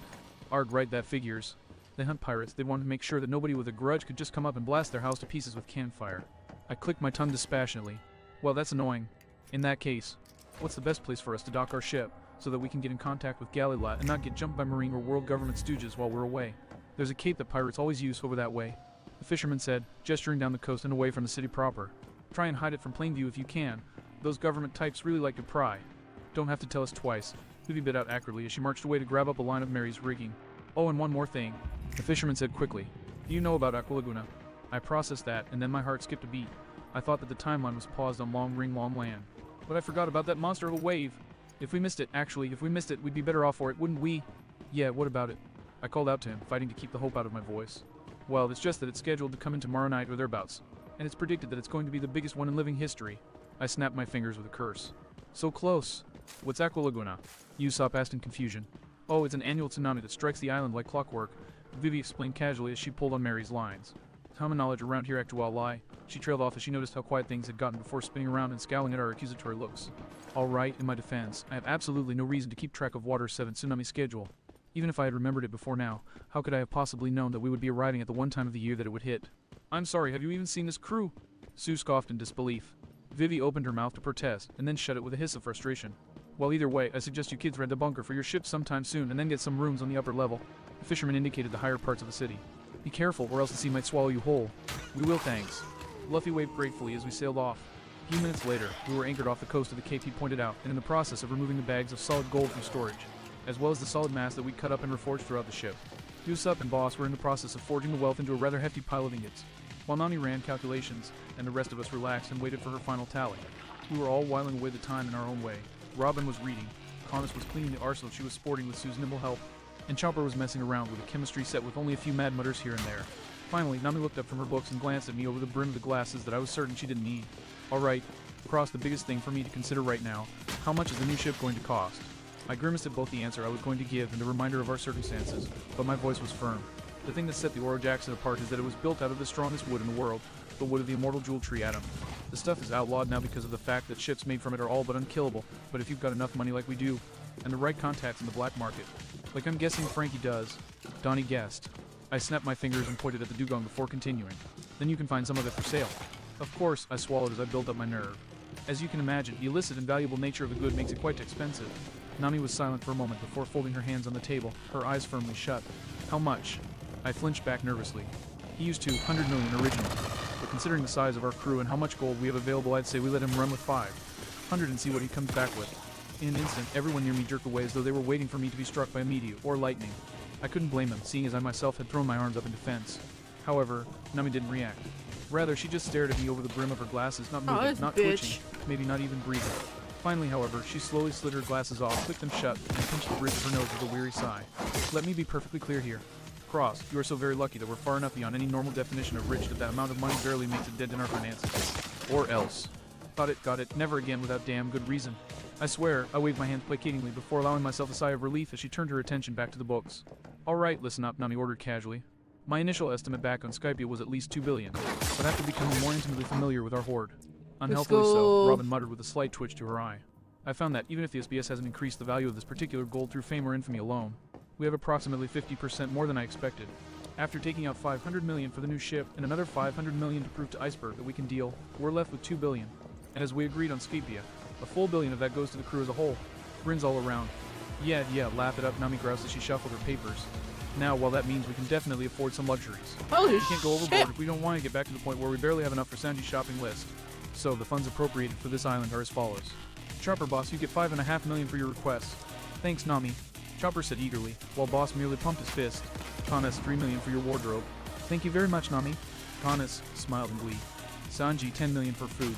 3 million for Luffy, 7 million for the rest of us. Ah, my thanks, my most wonderful Nami Swan. I can finally shop without worrying too much about Luffy's stomach. Sanji swooned happily before shooting a glare at our obliviously grinning captain. At least until he gets his teeth on our meat anyway. We're getting a lock on the fridge, right? World class, don't worry. Oh, there is a god, and he is just. And unless there are any more special requests, everyone else gets 2 million for spending money, Nami concluded, scanning over the group with a look that just dared anyone to speak up. Nobody did, either too cowed or too happy. Alright, obviously most of that will have to wait until we've cashed in this goal, so for now we're split into 3 groups. Zoro, you stay here to guard the ship for now. Kendu Zoro saluted lazily as he leaned back and promptly fell asleep. Nami rolled her eyes before nodding at me. Sanji, Chopper, Robin, you'll take the cash that we have on board now and get started with the necessary shopping. Everyone else will need to trade in the gold, then we'll split up to meet with Iceberg and Frankie. I'll be leading the latter group. Boss, I'll need you to come with me. You and Frankie will get on like a house on fire the second you meet. I cut in. Oh, the Dugong Master cocked a curious eyebrow. How so? I hesitated as I looked for the right word. Similar attitudes. That got a massive grin out of Boss. Pony interested. Right, I trailed off uncomfortably as I contemplated what the hell I had set in motion before moving on. Alright, besides that, Vivi, I may need your negotiating expertise in case he asks for more, and Kanes, well. I gestured at the pile of wealth shining on the deck. We're gonna be carrying around our weight in gold. Any objections to acting as our muscle? Our gunner nodded with a determined smile. I won't let you down, I swear. Alright then. Usopp suddenly crowed, I don't know what the fuck I'm supposed to do. So it's settled. As of this moment, Operation Payday is underway. Yeah. The rest of us, even Nami and Robin, though she didn't cheer, pumped our fists in the air along with him. We reveled in the joy of the moment. Passage. Before a chemical hiss drew attention to the suddenly bubbling chemical set lying at Chopper's feet. The human reindeer's pupils dilated as he took in the way the liquids were swapping color. Oh. Soundbite squawked. Kersplat. I stood very still as I processed what had just happened. Then very slowly, I moved my hand up to my face and wiped off the polychromatic ooze that was covering my eyes, along with my everything. A quick glance around at the rest of my crewmates revealed that they were all in much the same state. Before anyone can panic or say anything, Chopper piped up hastily. I promise you that this stuff is completely benign.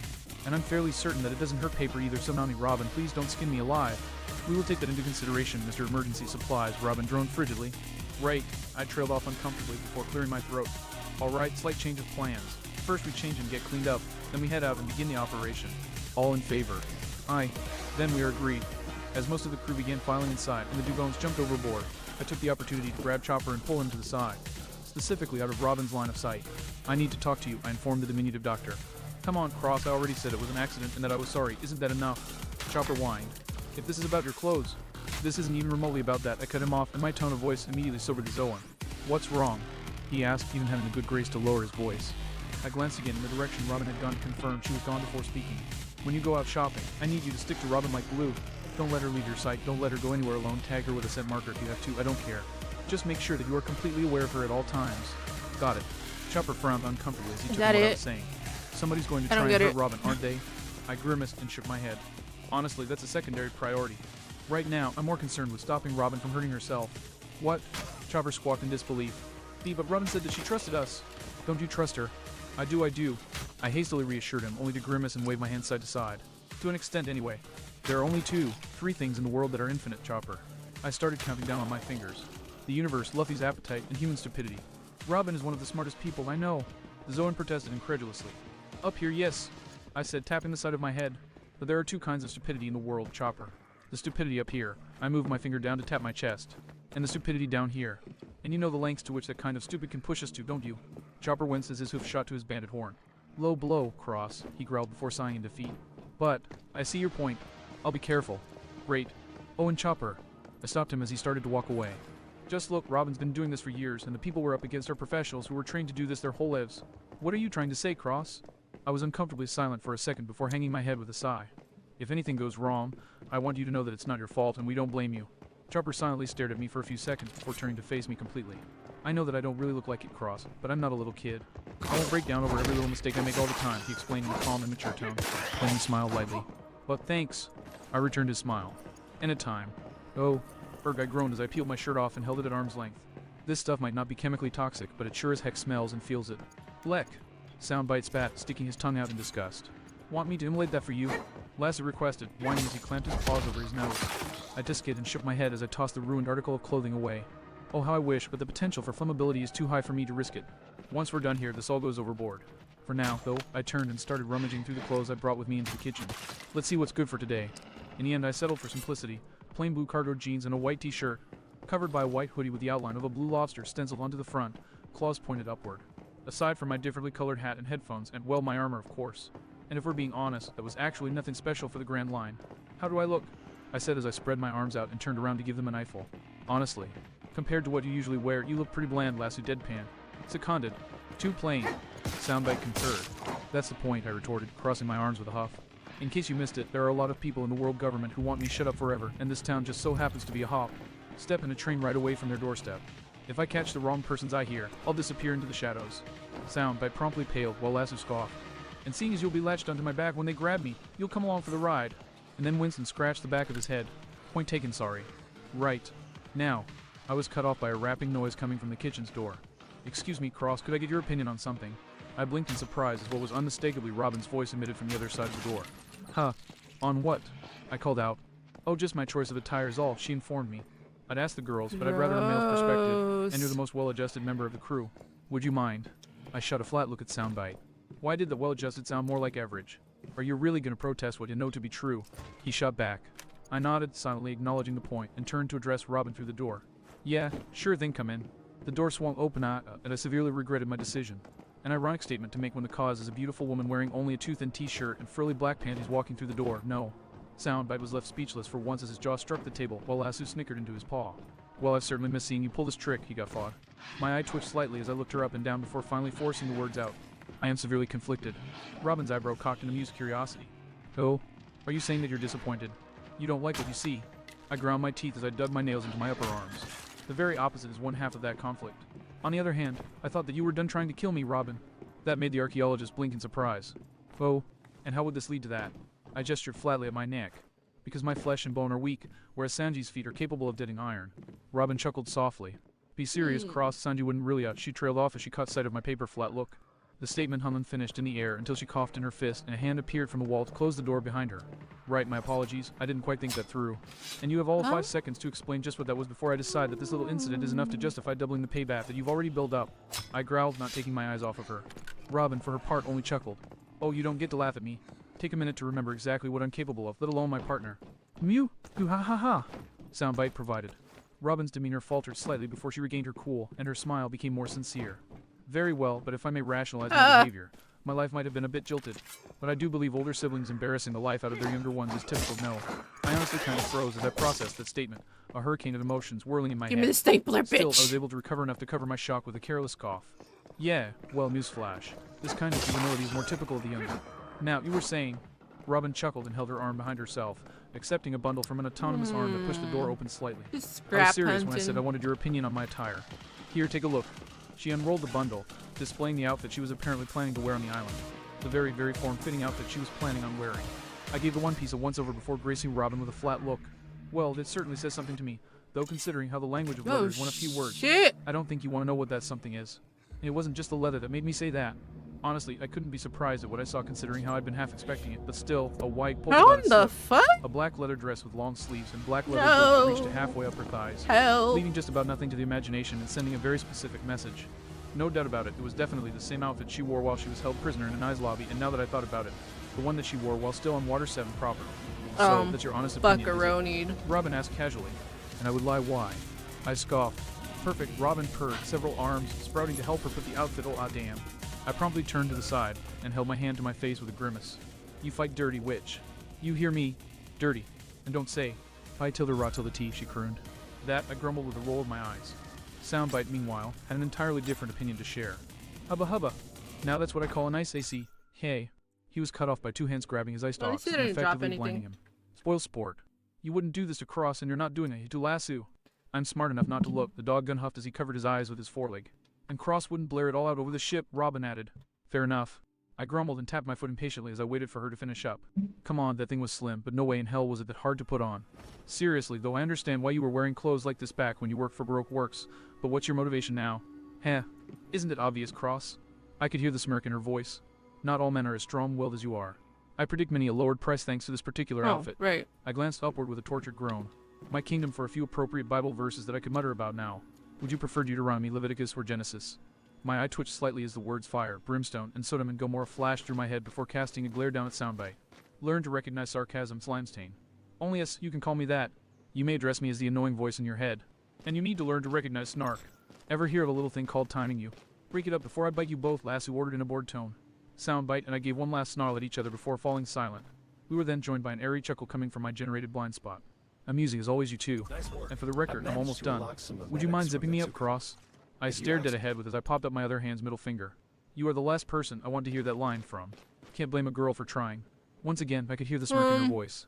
I sighed in relief as the sound of a zipper well, zipping sounded out. I'm decent now, so hopefully I won't offend your fragile sensibilities. Now your opinion, if you wouldn't mind. Grinding my teeth and fists, I turned back towards her. I thought that I was ready, but honestly, only the fact that she was smiling kept me from immediately flashing to her standing on the Tower of Justice, screaming that she wanted to die. I searched around for something matter-of-fact to remark on, anything to keep me from spilling right here and right now, and suddenly, a perfectly innocuous remark came to mind that, thinking about it, I was genuinely curious about. Ha, not bad, I whistled. Excuse me. Just one question, if you don't mind. Oh, Robin put her hand on her hip and cocked it out slightly.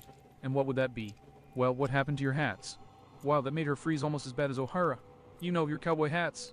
I forged on in an effort to break the tension, gesturing at my own cap. You wore one when we first met you all through Alabasta, even on most of Scipia. Why'd you lose them? I actually thought they looked pretty cool on you. Robin remained stock still for a moment before turning away and coughing into her fist. I wore those hats because I needed them. And now, I don't. I frowned in confusion as I tried to puzzle out the deeper meaning that was clearly present in her words. What, for blocking out the sunlight or something? My frown deepened as she merely shook her head. Just what was she talking about? I froze as I caught sight of the fact that her grip on her upper arms was white-knuckled and shaking vigorously. Was it something from her past? I thought hard about O'Hara, but none of the scholars had anything to do with it, and the only other person she was close to was... well, I'm as thick as a dictionary, aren't I? Moving very carefully, I stepped up behind Robin and landed a hand on her shoulder, wincing in response to her own reaction. You know, I started softly. You don't just have to wear them when you need to be strong, you know. It's alright to wear them because they remind you of him. What do I Several need? emotions flashed across Robin's face. Disassembly bench. She promptly shot her thumb to her mouth and started gnawing on the nail. I had a strategic inconvenience. Too much chance of it getting caught or obscuring vision or... Right, the bullshit train comes to a halt now. I grabbed her shoulders and spun her around so that she was facing me dead on. Robin, I enunciated both kindly and firmly. Jaguar D. Saul would be overjoyed to see you wearing that, and we both know it. I severely regretted my words at first when Robin's entire body promptly locked up, her eyes indicating that she was somewhere far from the Mary. Seconds later, however, she was back, and after another round of emotions crossed over her face, she finally settled on a calm, almost serene smile. Thank you, Cross, she whispered. It's not often that I act like a fool, and I appreciate you pointing out this instance of it. Now, if you'll excuse me, she extricated herself from my grip and started to walk towards the door. I need to go and see if my wardrobe has anything that doesn't clash with my current selection. I was prepared to let her go, just like that, when a pang of uncertainty struck me dead on. Ah, Robin. I stepped forward, my hand raised, but I froze when she turned back to me with a curious expression. Yes, Cross? She asked. My jaw hung open as I searched for anything I could say to her, and in the end, I was forced to settle for coughing slightly as I straightened up.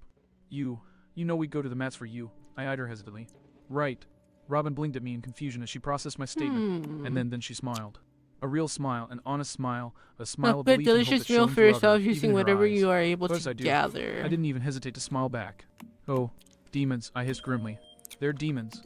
In nomen patris et filii et spiritus sancti. Soundbite whimpered from within his shell, babbling Latin on in a half-demented tone. The they in question were Vivi and Nami, who were currently preening victoriously as they watched the employees of the Water 7 Gold Exchange bring out tray after tray of freshly liberated bills and stack them cleanly and professionally in well-armored suitcases. I agreed a scruffy, bearded pirate captain who was watching the display next to me. I've been sailing these seas for well nigh 20 years, and I've never seen the like. The like in this case had been the jaw-dropping display of two of our female crewmates positively browbeating the exchange staff into giving us way more than fair compensation for the gold we'd acquired for them. Ta-da! Nami purred as she hugged one of the filled suitcases. 3.5 billion baris! Whoa, it's almost a shame that we have to spend it. Good job, Vivi. I think I'd kiss you if you weren't ready to punch me if I tried. Oh, I can't take all the credit, Vivi primly replied as she patted one of the cases. You were quite terrifying in there, after all. I was mostly just coasting off of the pure rage you were pumping out. Oh, but your negotiating skills are so far above mine. A humble thief like me can't compare to a true royal, Nami shamelessly proclaimed. Okay, I'm stopping this before it gets any further, and you two actually start making out, I interjected, shaking off the last of my terror. Let's get this all loaded up and ready to go, guys. There was no answer, and I turned around. Guys. I honestly should have expected this. Boss was staring at the two girls, quivering in either fear or excitement, possibly both, though the rest of the squad were quivering behind him in what was most definitely terror. Connus and Sue had scrambled against the wall, trying to get as far away as possible, and the Cloud Fox had procured a rosary from somewhere and was holding it out towards them, while Usopp mimicked her with a crucifix. And Karu and Luffy. What? The duck asked, turning around from where he'd been kicking a ball with some kids. Oh, all we done yet? I hope so. Luffy whined with a pout. I want a guo. Okay, the moron I get, but you're that used to it. I deadpanned. Aft, to wiving with her foe yes. You better believe I. If we eat. Ugh! We all reeled in agony as Nami somehow managed to produce a hellish whistle worthy of Luffy himself. Alright, you idiots, listen up. Nami barked as she patted one of the briefcases. She and Vivi were flanking. The division is 700 million in bills and the rest invalidated ingots. The ingots are for wealth and show, and the bills are for spending. For the matter of this endeavor, both teams will be carrying two briefcases with them. The first, she patted a very large and metal briefcase, 3 feet by 1 foot by 2 in area. Contains 400 million in ingots, good to show off just how much wealth we have on us. Luffy, boss, if you pick these up, please. The captain and the dugong promptly walked up and grabbed the briefcase's handles. Seal click. Gah. What the? And reeled in shock when Nami slapped cuffs on them. Safety measures, the navigator explained as she lashed the other sides of the cuffs to the briefcases. Because like it or not, you two are morons and not to be trusted. Ooh, cool. Luffy chuckled as he let the metal case swing from his arm like a pendulum. Boss, meanwhile, rolled his eyes as he heaved the case onto his back with ease. Whatever lets you sleep at night, missy. And the second, Nami continued, patting a much more normal-looking briefcase. Contains 100 million in bills to be used for immediate payment. Now then, considering your survival instincts, Cross. Yeah, I said tiredly, extending my own arm. She clicked the cuff around my gauntlet in one of the briefcases, while cuffing the other to herself. I tested the weight briefly. Heavy-ish, sure.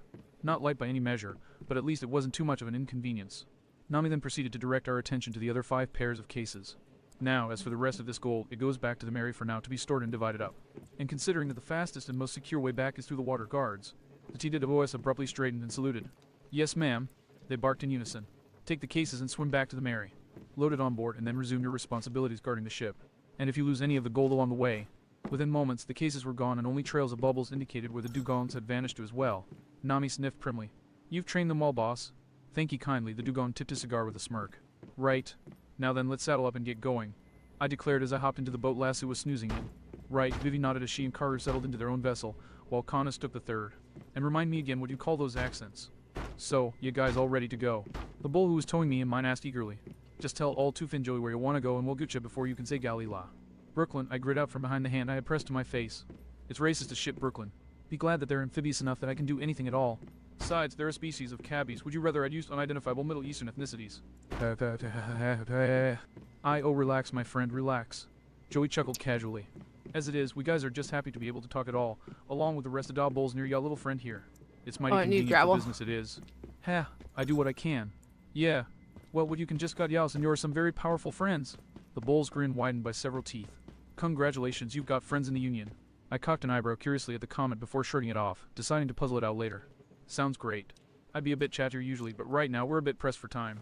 Mind stepping on it so as to head for the quickest way to Frankie House. You mean Big Boss Gum and Sod's home? No prob. Joey nodded confidently as he turned his head back around. Yells will be there before you know it. Great. I nodded thankfully before waving over my shoulder at the rest of our crewmates. Good luck, guys. You too. Luffy waved back. And with that, we were off, our Yagars tugging us down waterlogged street after waterlogged street. Well, at least the funny, the words that are like that are actually coming out. In the process, I noticed like the tension present in my crewmates, who were constantly looking around for danger. Come on, guys, relax a little, will you? I prompted with a chuckle. Sure, we've got a lot of cash on us, but we've also got some damn good firepower on our side too. Currently, nothing's gunning for us, so we might as well sit back and enjoy the ride now. Observe! Deciding to lead by example, I leaned back as we approached a rounded corner and started to approach a bridge, utilizing my briefcase as a makeshift pillow. It was almost like a lazy river. It was so relaxing. Ah, what a beautiful day. The sun was shining. Seagulls were cawing. Clouds were drifting. Miss Friday was eating water meat on the railing of that upcoming bridge. Wait a second. I snapped up into a sitting position just as our bulls were entering the bridge's underpass and confirmed that yes, there was a buzzard perched on the structure's railing. She was clad in a pristine three-piece suit, a fedora and sunglasses, and was serenely tearing away at a shank of meat she had in her talon. Not once did her reflective gaze leave my own until the bridge broke our line of sight. Suon Biait. I began in a very deliberately calm voice as I twisted my neck to watch behind us. One bird in a city, good luck differentiating. Soundbite squawked fearfully, having noticed the exact same issue. Cross, what's wrong? Vivi asked in concern. Miss Friday just saw us into a killbuff, Lessa growled, grinding his paws into his muzzle. It's the Unluckies 3, the Revengeing. Soundbite snarled. Vivi promptly paled in terror. Shit. Precisely, I nodded grimly. The Unluckies. Canis asked in confusion. What's that, some kind of a wannabe rock group? Sue snarked. I wish, I snarled aggravatedly before snapping my fingers. Joey, guys, full stop, stay under the bridge. The Agara twisted his head around to look at me in confusion as he and his friends complied. What's up, bub? You said no dat wrinkly feathered thing. You could say that, I growled irritably as I eyed the mouths of the bridge uncomfortably. Damn it, I needed to think. Mister. 13 is an otter and Miss Friday is a vulture, and both are professional assassins. Soundbite, and I managed to spark a vendetta a while back. And it appears that they're being more diligent than I thought in their efforts to kill the two of us before they retire. They're trained with guns and knives, and they're no pushovers physically either. Get in their way, and you're likely to wind up either maimed or dead. Any questions? Yay, just one. Lassie raised his paw with a flat look. What? We saw Miss Friday waiting for us outside. So where's Mr. 13? I tensed as I realized what he was saying. Ah, that's... Soundbite blinked in surprise before whipping his ice stalks around curiously. Oh, I need hey, yeah, that's right. Where's the damn water? Soundbite choked off in horror, and we slowly turned our gazes to look at each other, before slowly looking downwards. A moment of silence. Then, Murda. I instantly snapped to the front of the boat and slapped my hand on Joey's back. Death from below, go go go. It was a testament to the bull's experience that he didn't even question me, dead complying without hesitation and snapping from 0 to 60 in half a second. Splash! Considering how Mr. 13, clad in his own somehow pristine suit and fedora, suddenly exploded out of the water we'd been floating over a moment earlier, a spinning, rabid flurry of blades and violence that would have doubtlessly eviscerated us in seconds. He wasn't a second too slow. Sadly, seeing as 13 started tearing after us a moment later when he made contact with the water, ripping through the surface as though it were paper. His reflexes weren't rusty either. Gross. Vivi called after us in concern. Fun so far. Stick to the plan. Just a bunch I of shouted exploring. back. I'll draw them off, you just keep going. I'll see you at Frankie House. Within moments we were at the mouth of the overpass, So far. where Friday suddenly swooped into view, wings flared and underslung machine guns trained on us.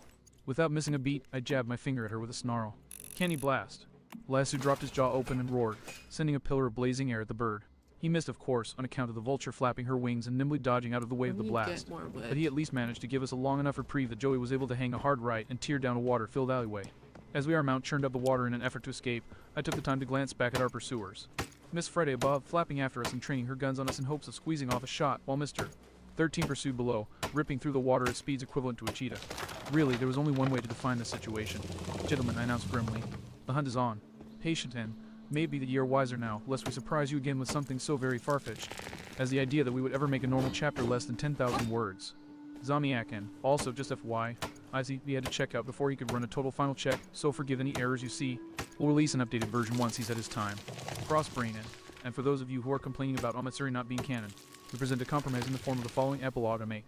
Before she held out the papers in her hand, Kokoro paused thoughtfully, and then spoke again. By the way, I've been meaning to ask, and now that you're not all depressed about your ship, she trailed off, clearly thinking over what she was going to say. How are you holding up after Omatsuri? What's Omatsuri? Kokoro turned to stare at Luffy. You know, the island you just visited. Wait, really? Luffy said, tilting his head to the side. I thought it was called Ling Ling Wrong Island or something like that. That's Bing, Long wrong Ring Long island. Island, Luffy, Nami reflexively corrected. Yeah, that. Kokoro blinked, Oh, still shit. staring at Luffy. You're saying you didn't go to Amatsuri Island? Yeah. Luffy replied before tilting his head to the side.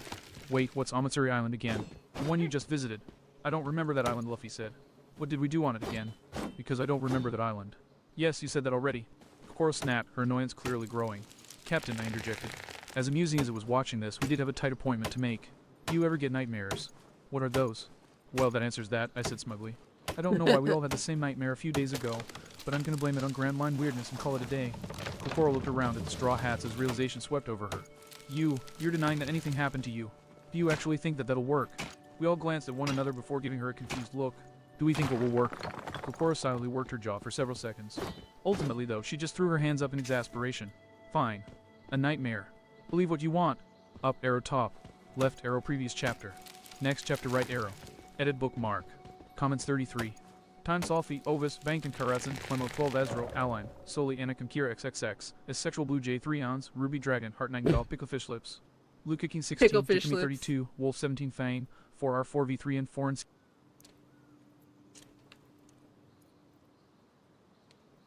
This Bites. Zomiac. Chapter 40. Chapter 37.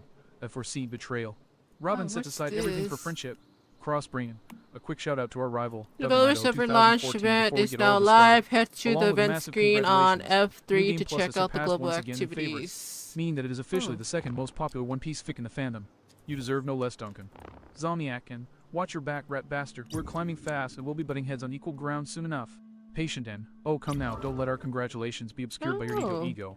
Zomiac and har har, never heard that one before. Soundbite, will you cut it out with the orchestra? I snapped as I clung to the side of the That's vessel for dear on life. the On account of 27th Joey on speeding along the Saturday. canals of water 7 Interesting. way faster than what was probably legal. The reason for my ire was that Soundbite had decided on a very upbeat brass and string instrumental for chase music. No way. Those outfits make it perfect. The snail snapped back, clinging onto my jacket with all the strength his jaws could muster as a bullet grazed his shell.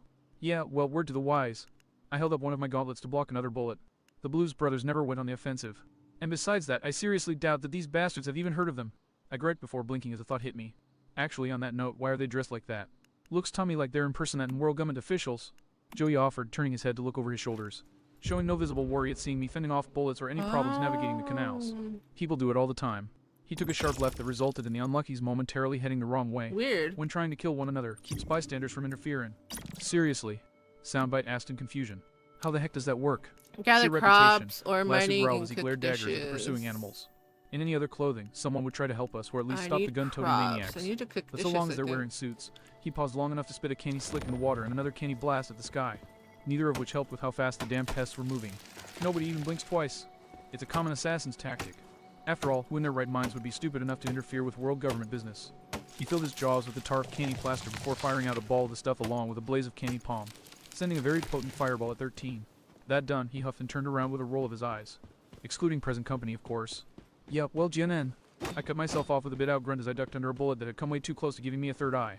Behind me, 13 shot out of the water and flipped through the air over Lass's fireball before pulling off an Olympic-level swan dive back into the canal. It was at that point that my temper flared a bit, and I slowly climbed to my feet, precariously balancing myself in the shaky vessel. Alright, that's it. I hate a lot of things in life, but right now, there are 3 in particular that I really despise. I took a shaky step towards the back of the boat. I hate the world government. I shot my other foot up so that it was firmly planted on the rear wall of the vessel. I hate Illinois Nazis, and most of all, I snapped my hand to the side with my grip open, a grip that Lasso promptly filled by leaping up and swabbing to his gun form. I balanced the dog gun on my shoulder and took aim, although the suitcase of cash hanging off my wrist put me a bit off balance. I fucking hate furry jackass bastards who can't get a fucking clue. Kenny Cannon Barrage! The shaky nature of my footing very nearly resulted in me being knocked clean on my ass by Lass's recoil as he belted out a full salvo of his signature projectiles. But I powered through it and attempted to direct the projectiles so that they would take out at least one of our pursuers. Sadly, however, our efforts were rendered all for naught when 13 suddenly blasted out of the water, got his footing on a windowsill, and then leapt up to grab Friday's talons. The buzzard in turn flared her wings out so as to both kill her speed and climb high into the air, falling out of range of the explosions in a matter of moments. I clicked my tongue in annoyance as I watched them fall back. Well, that's inconvenient. Lasso snorted derisively as he shifted back into his hybrid mode on my shoulder. Those two might be creeps, but they were high in the Baroque Works food chain for a damn good reason. Yay, well, they're gone now. Joey shrugged as he slowed his pace and turned out into a larger, more crowded mainstream canal. A few of the civilians milling about recoiled fearfully and gave me a wide berth at the sight of the cannon I was toting. But other than that, everyone acted as though it were business as usual. So yeah, I was ready to head back towards Frankie House then. I started to reply before pausing as a thought struck me. Actually, yeah, now that I think about it, Frankie should be able to handle them. Heading to the house would probably be for the best. I grimaced as I started scanning the skies. But don't think for a second that these bastards are done yet. A few measly explosions aren't going to drive them off. Joey snickered as he swerved through the canal's traffic, up one of the river ramps and onto the rooftop routes. Yeah, well, even if they do come back, it won't matter much. After all, in case you didn't notice, Water's a half-pirate town. Sure, the Galila boys help keep the peace, and so do the Frankie family to an extent, but they'll always be dead there undoubtedly. We Agaraz are considered rookies until we get into at least one high-speed chase. We're pretty jaded when it comes to violence. Smash. Splash.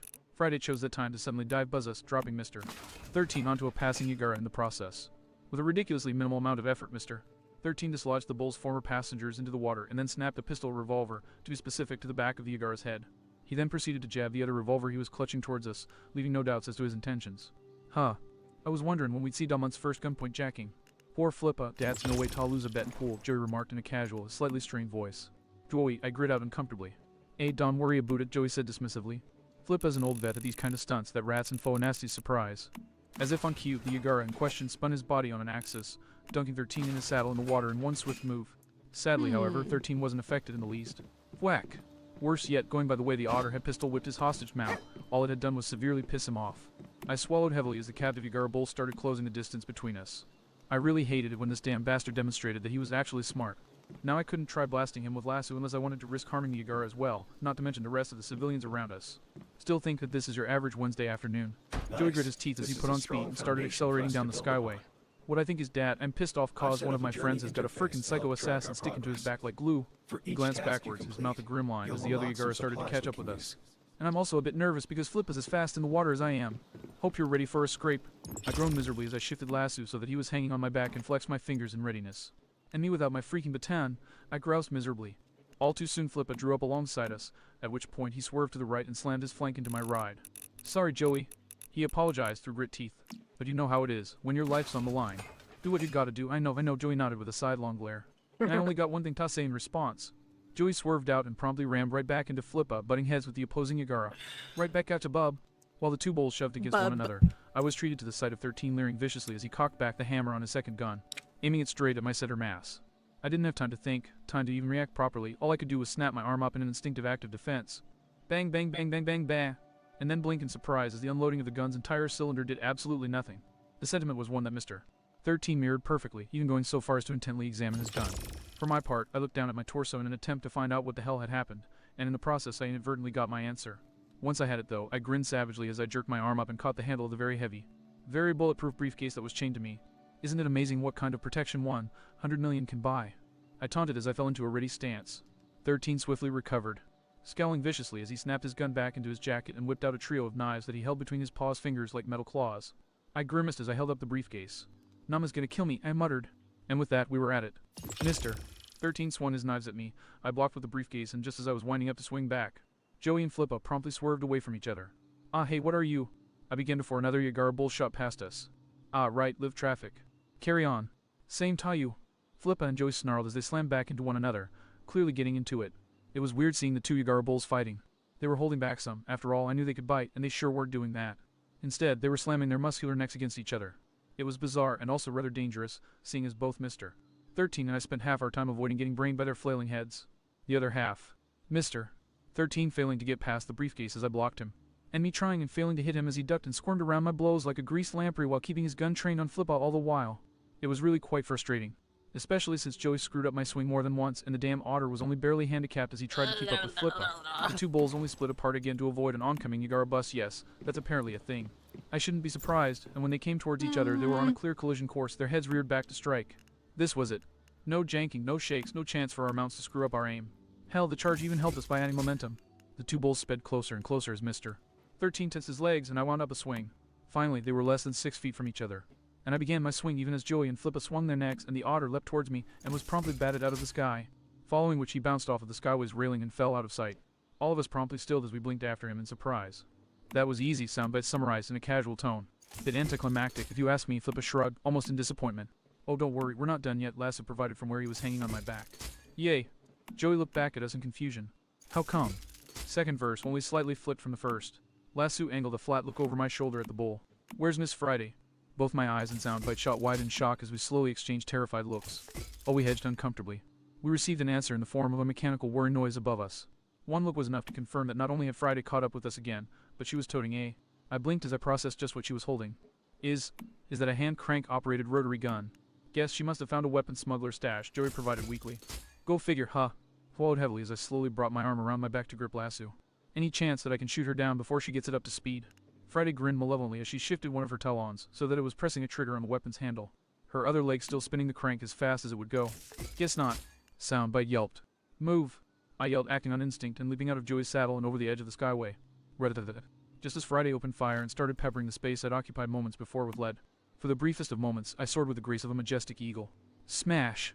Then I smashed through something with all the grace of Luffy. I took a second to get my head on straight, but once I did, I was able to realize that I was sitting on what had once been a very beautiful pile of rugs and what had once been a very well holy shit! I also realized that a double-barreled shotgun was being stuck in my face, courtesy of the noticeably peeved owner of said stall. Maintaining my calm, I dug my briefcase out of the wreckage of the stall's roof, clicked it open, and removed a wad of baris, which I held out to the owner. For your troubles. The shotgun promptly vanished as the man beamed and accepted the cash. Thank you very much for your patronage, sir. Would you like the rugs delivered to your ship? Oh, absolutely, I nodded with a grin. But at a later date, right now we're in the process of swapping ships and I have an assassin to deal with, so if you'll please excuse me. And with that cheerfully polite remark, I shot out of the stall like a bat out of hell and took stock of my surroundings. In a corner of my mind promptly began cursing the unluckies for not giving me more of a chance to stare in awe at the marketplace I found myself in. Food stalls here, well-armored porcelain stalls there, a little bit of everything everywhere else, and it was all packed with people. Though thankfully it wasn't so packed that I wasn't able to react when Soundbite suddenly sucked in a breath. Move! I obeyed him and jerked to the side, ducking into a stall just as a fast and long shadow tore through across the street. I panted for a second as I got my breath back before pausing as a thought occurred to me. I then snapped my fingers in front of Soundbite and pointed at the skyway above us before speaking. Joey, you alright? I sighed in relief when the Brooklyn accent sounded out.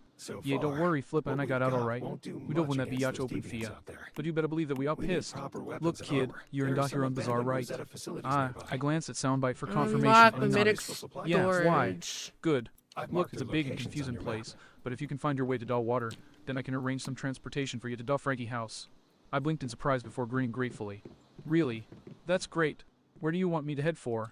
Don't worry about finding us, just get to the water and we'll find you. Now that really surprised me. Seriously? You sure? Absolutely. Joey proclaimed confidently. After all, you made a friend of the Union, and the Union don't forget its friends no matter what, Capitch. Ah, what do you? Incoming. I barely had enough time to spin around and snap up my gauntlet as Mr. 13 burst through one of the walls of the stall I was in, his blade halting as it stabbed into my armored glove. Impact, jackass. I snarled as I flexed my knuckles. Whack! The sound of 13 nose crunching as he was blown back the way he'd come was immensely satisfying. Sadly, as enjoyable as that sound was, the whirring sound that echoed above me made it evident that I'd overstayed my welcome. Honestly, the bullets that tore after me as I ran like hell only served to add insult to injury. Though thankfully the bazaar goers had already started running when Friday had come into firing range. My little run was not fun. On account of how I had a multitude of obstacles to maneuver around, stalls selling various wares that were rarely left intact when I passed them.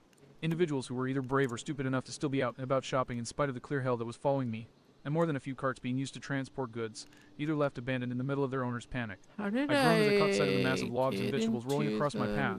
Or, of course, their owners could still be moving them. Damn the grand line skewing of survival instincts.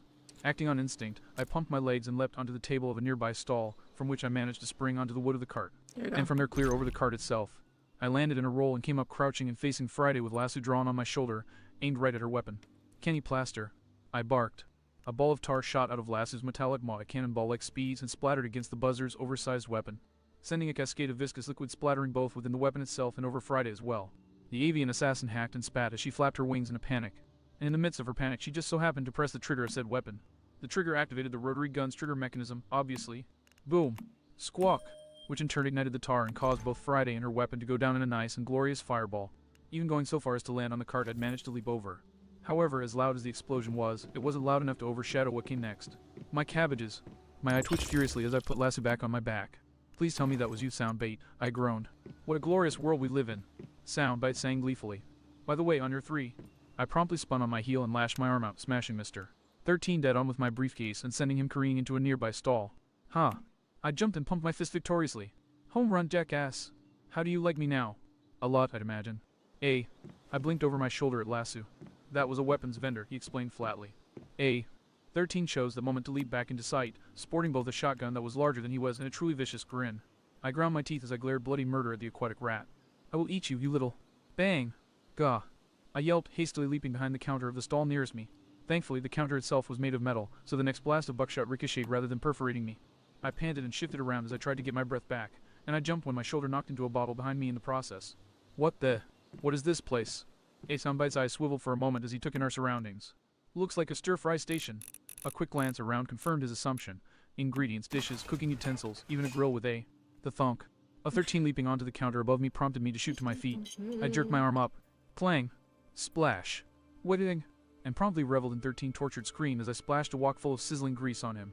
Still, knowing just how much sheer punishment these bastards could take, I wasn't even close to willing to let things lie there. As such, I snapped a bright red bottle of something out from under the counter and shoved its nozzle in his jaws. I grinned devilishly as his flailing became as much panicked as it was pained. AC revenge is nice, but know that some like it spicy shit stain. And with that, I throttled the bottle, flooded his mouth with the stuff. What the hell? And promptly ducked under the tongue of flame that he all but vomited before running off in a blind panic. I patted down a scant few embers that had ignited on my cap before grinning as I spun the bottle in my hand. I guess that it's true what they say. If you can't take the heat. See, click. I was cut off by the sound of a gun cocking behind me, prompting my spine to snap ramrod straight in terror. I'll have what he's having, Friday rasped. I gulped audibly, stealing my nerves before scowling over my shoulder. All you had to do was ask. And with that I spun around and sprayed a bottle at the buzzard's beak. Friday opened her beak and accepted the stream of condiments with an eager grin, for all of 3 seconds before doubling over and retching in disgust. What the? Oh, I'm sorry, were you expecting this Urkel like your little buddy? I leered as I dangled the beige bottle I was holding before her eyes. Yeah, we just ran out, so I settled for using horseradish instead. I didn't offend your delicate, capsaicin-proof palate, did I? Friday huffed and wheezed as she raised her head and glared bloody murder at me through her tears. I am going to enjoy your main course. Coming right up. I snarled out the last word as I whipped out a spare wok and rammed it over her skull. And of course, let's not forget dessert. I rammed Soundbite onto the metal of the pan. Snail fondue. I'm all about the base. Wog. Friday reeled and stumbled away in agony on account of the pan on her skull vibrating like a bell.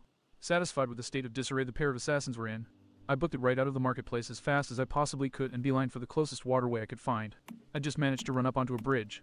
Duck. When I was forced to fling myself to the ground in order to avoid yet another Talon's first buzz from Friday, albeit a very shaky one. Don't these guys ever give up? I growled as I shot to my feet and broke into a sprint, eyeing Miss Friday as she looped around for another pass. Apparently no pineapple. What? Pineapple. What do you got?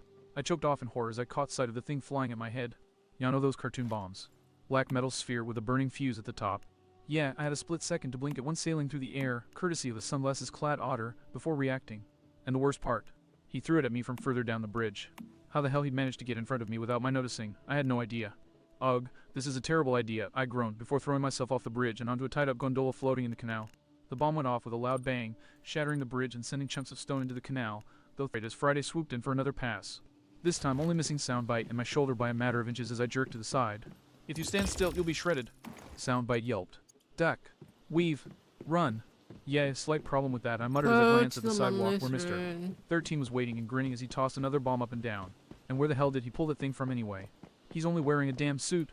Crocodile didn't only hire those 2 pests because they have skulls of wrought iron, Lassie growled. And also, if the normal way out is closed, then I suggest taking another route. One glance ahead confirmed that the dog hybrid had the right idea. Thankfully, we landed in the middle of a boat storage area, where there were enough tied-up holes stretching down the waterway to form a makeshift artificial bridge. I gritted my teeth and cracked my neck back and forth uncomfortably, jumping for my life while wearing armor and toting both a small cannon and a little under 100 million baris in cash. Fun. The flash of a shadow swooping over me again prompted me to finally move, and I hopped over to the next boat down as the vulture sped through where I'd been moments earlier. The process repeated for 3 more boats before I saw another bomb fly over my head. What's he?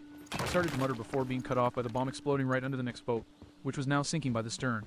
Letting out a frustrated groan, a quick glance around confirmed that 13 was still following me on the shore and that Friday was still flying overhead.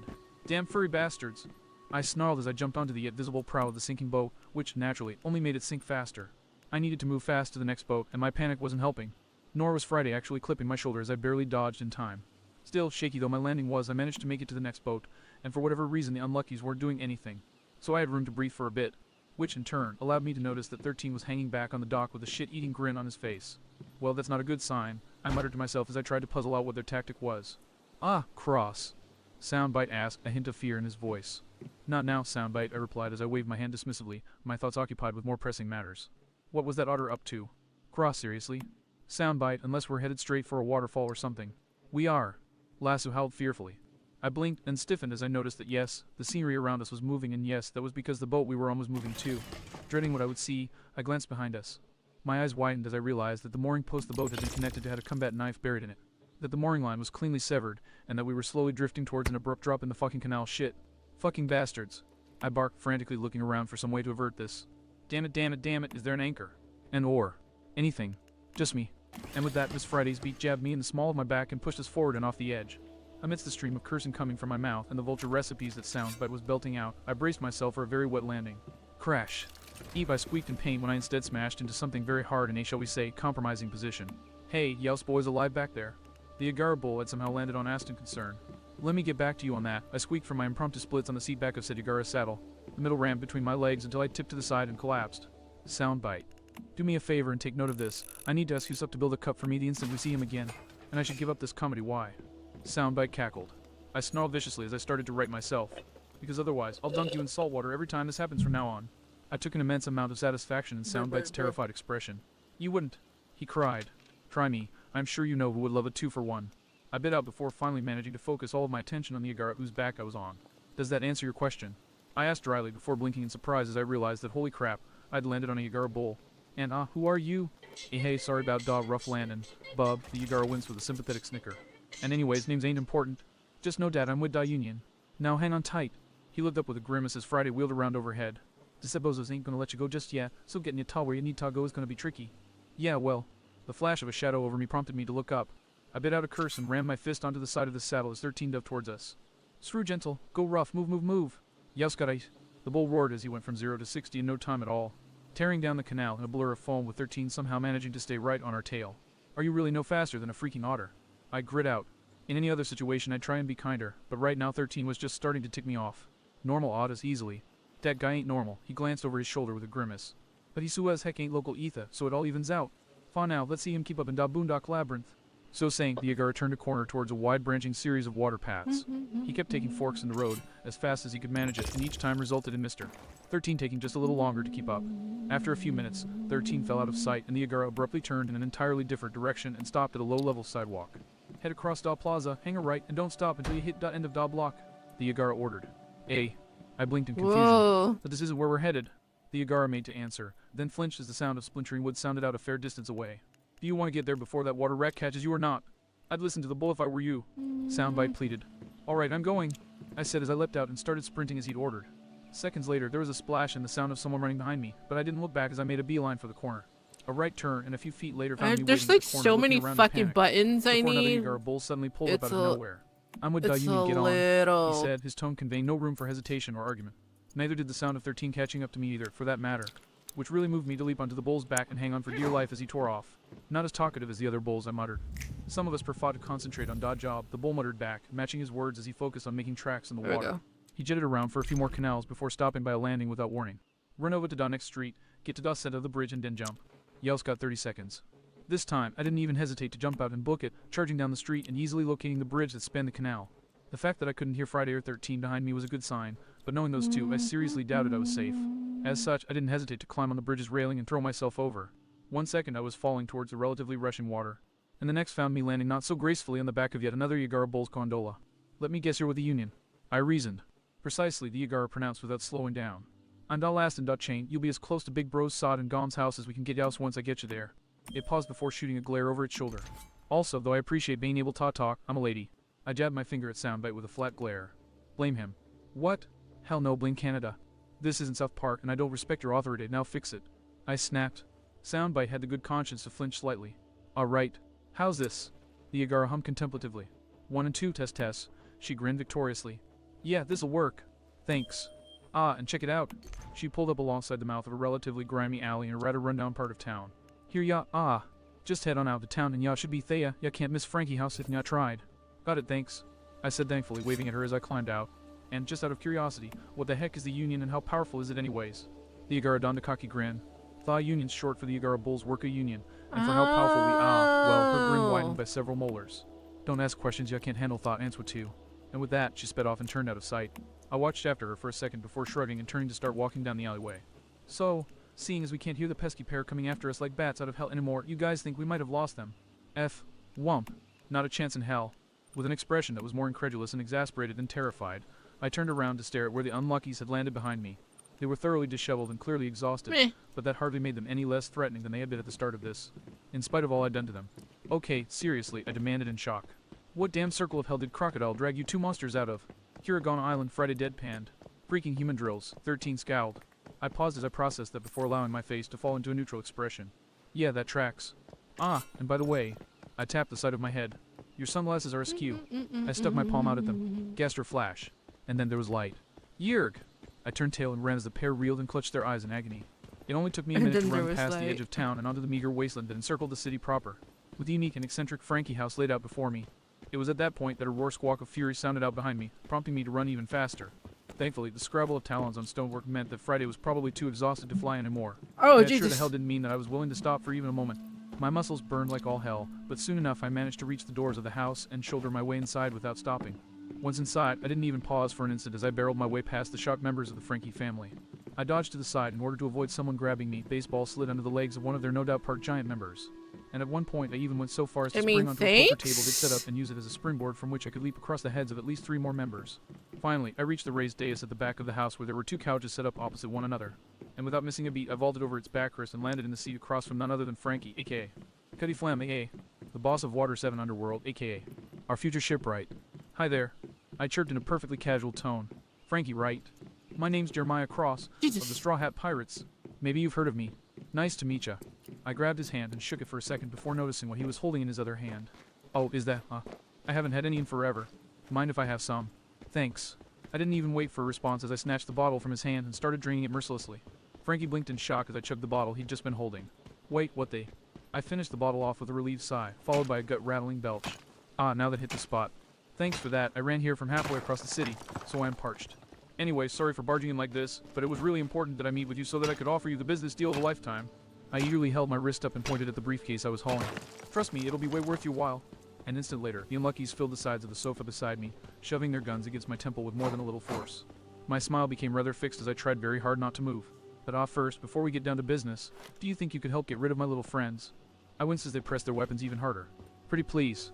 Frankie took in the situation for a second before grunting and starting to stand up. Alright, you two, I don't know what your issue with him is, but let him. Bob bang.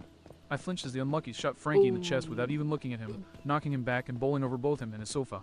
They then proceeded to cock the secondary barrels on their pistols and re-aim them at me, all without missing a beat. I swallowed heavily as I eyed my assailants before pausing as a thought struck me. Alright, I don't want to look a gift horse in the mouth here, but I just have to know, why haven't you done it yet? The unluckies tilted their heads in the slightest indications of confusion. Why haven't you shot me? I clarified. You've had me at gunpoint several times now, and it would only take a single second to send a bullet ripping through my skull. So why? Why haven't you killed me yet? The two of them exchanged looks for the briefest of seconds. Disses, before hissing out a sharp breath between their teeth. Shahaha, throwing their heads back and cackling in dark and malevolent humor. Well, if I didn't think that these assholes were evil before. Ha-13 wound down to a light chuckle and shook his head as he wiped a finger beneath his eye. Ah man, we seriously overestimated you, Cross, we really did. The way you talked earlier, we thought you knew something of hatred, that you had a clue. But if you even have to ask, then you really must have no idea of what hatred is like after all. Miss Friday shook her head in amusement. You have no idea what it's like to truly despise someone, to hate their very existence with every fiber of your being that you can muster. Because you see, 13 picked up with a vicious grin as he ground his weapon against my skull. That's what we feel for you. You're no longer a mere vendetta, no longer a grudge. You're the object of our hatred.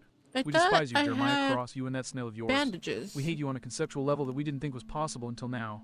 There are truly no words that can be used to define the depths of our emotions. But as undefinable as our emotions are, one thing is undeniable. Friday's talons gouged into the sofa cushion, and her grip on her own gun shook slightly, taking your life in an instant with a single bullet. That fate is just too merciful. We can't let it sit there, you see. We can't let you die that kindly. No, Jeremiah Cross, you won't die here, and not today either. You'll die at our safe house a long time from now. You will die alone, you will die in agony, and above all, you will die slowly after we have performed every physically possible act of torture we can conceive or learn of. Do you understand? I swallowed heavily as I swapped my gaze between the two utter psychopaths I was trapped between before slowly raising a finger. I see. Then if I may ask you one more question. 13 bared his fangs as he brought his face close to mine. The last one you'll get before Friday rips your tongue out and eats it. Right, I was forced to re-steel my nerves due to that particular image before managing to force a cocky grin in place. Well, I just wanted to know if you were planning on doing all that you have lined up for me before or after the cyborg you ticked off kicks your asses. Friday and 13 paused and visibly blinked in confusion. Sigh, what now? They chorused. Cyborg, I explained casually. You know, half human, half machine. Something sort of like Mr. 1. Usually they're pure sci-fi, but there are a few examples out and about in the world today. No idea what the fuck's Like, going say, on, but I okay. widened my grin as I looked up at the figure looming before us. The super boss of Water 7 Underground. Sup. Clench. It was at that point that two massive hands You reached still down lack and crushed the upgrading unlucky's medic guns, skills. as well as the limbs gripping them. Jayog. The animal assassins cried in agony as Frankie lifted them both up by their limbs and held them before his infuriated face. You two pests think that you can break into my house, shoot me without even a second thought, and then threaten someone's life like that without there being any consequences. He growled. I don't think so. And you, he snapped his glare down to me, killing my nascent grin where it stood. You intrude upon my home, shoved past my boys, forced me to meet with you, drink my, and you actually think that I'll work for you? I swallowed heavily before plastering an only slightly shaky excuse grin me. on my face. For my crew, to be specific. I brought my briefcase onto my lap and clicked it open, showing off the contents. And for a rather exorbitant commission at that. Frankie's expression remained set in stone for what felt like an eternity before a massive grin split his face. Ice for Brains owes me a whole bundle of cash, he announced in a jovial tone. You straw hats are just as insane in real life as you make yourselves out to be on your show. Sir, you offend US? Soundbite cried out in a faux insulted tone before grinning maniacally. Our insanity delves deeper than any mortal mind can possibly imagine. I don't know, I can imagine quite a bit that. Deeper than even that, upgrade. Soundbite asserted. Frankie chuckled. Well, I'm definitely looking forward to talking business with you guys. His expression then took on a hint of sadism as he held up the still struggling unluckies, causing them to stiffen in terror. Let me just deal with these pests first. And with that, he strode to the front of his dais and held the pair out for the rest of the Frankie family to see. Boys, do me a favor and educate these two on etiquette while I address our guest. And with that, he flung the pair out into the crowd and walked back to the couch, summarily ignoring the sound of brawling and screaming that arose behind him. What? Now then, it seems that we already know each other. Jeremiah Cross and Soundbite of the Straw Hat Pirates, founders and hosts of the SBS. And Frankie, I thought I Ship Dismantler had- and the head of Water's 7 Underworld, the most super guy I'll ever have the pleasure of meeting. I finished, grinning ear to ear. Looks like you're not okay. the only one whose reputation precedes them, Frankie said, grinning just as wide. So let's cut to the chase.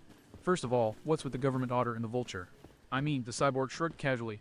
Besides, those bastards no doubt wanting your head on a spear anyway. Not government, just wearing suits in order to coast off the rep, I said, waving my hand dismissively. You have I a used to work for campus. Crocodile. Placing But a new after we took him campsite down will destroy south, your existing right, and I campsite. paid them visits in Continue. prison as payback for attacking us during that particular fiasco. I scratched my neck sheepishly. May have escalated matters, Can I which use made them someone decide to else's kill us. campsite? This is the second time we've met them since we left Alabasta, and probably not the last. How Frankie scratched his chin as he gazed over my shoulder at the mob behind us. No, you know, I I could do you a can't. favor and put them on a spit. It wouldn't be any trouble, really. Nah, it's fine. No need to go that far, I replied, shaking my head. Just give them a beating and toss them, pretty much anywhere, really. Don't be an idiot, Cross. I blinked and looked over my shoulder in surprise. Lasso. His own weapon growled and shifted on my back before pushing himself off so that he could roll to the ground, morphing to his full dog form as he did so. He glared up at me as he sat on his What rump. is that? You heard me, Cross. I said, don't be an idiot, he repeated. You heard those two monsters. They're not going to give up trying to kill you anytime soon. You can shake them or send them away, but they will be back. Better to kill them now and be done with it once and for all. I frowned at my weapon and shook my head in denial. No, Lasso. I've gotten this far without killing. I'm not about to stop now. I know that they'll be back, that's a given, but I'll handle them then like I handled them now. But next time you might not get anywhere near as lucky. Lasso snarled, his hackles raised in annoyance. Next time they might lose their patience. Next time they might hurt someone else. He paused, panting, before backing down with a sympathetic look. Look, Cross, if you don't want to kill them, that's fine, just let me do it. I've done it before, more times than I can count. There wouldn't be any blood on my Oh hands. shit. Wrong. Inaction to stop a death like this would be as bad as doing it with my own two hands, I countered. For the love of you know who, Cross, it's a water rat, a feather rat, both of which want to torture US to death. Why are you showing them mercy? Soundbite snapped indignantly. I shot a glare at him and opened my mouth to say something heated before hastily snapping my jaws shut and snorting out an aggravated breath. I took a second to get my thoughts together before grimacing and holding up my hands defensively. I know, but look, I'm not naive, all right.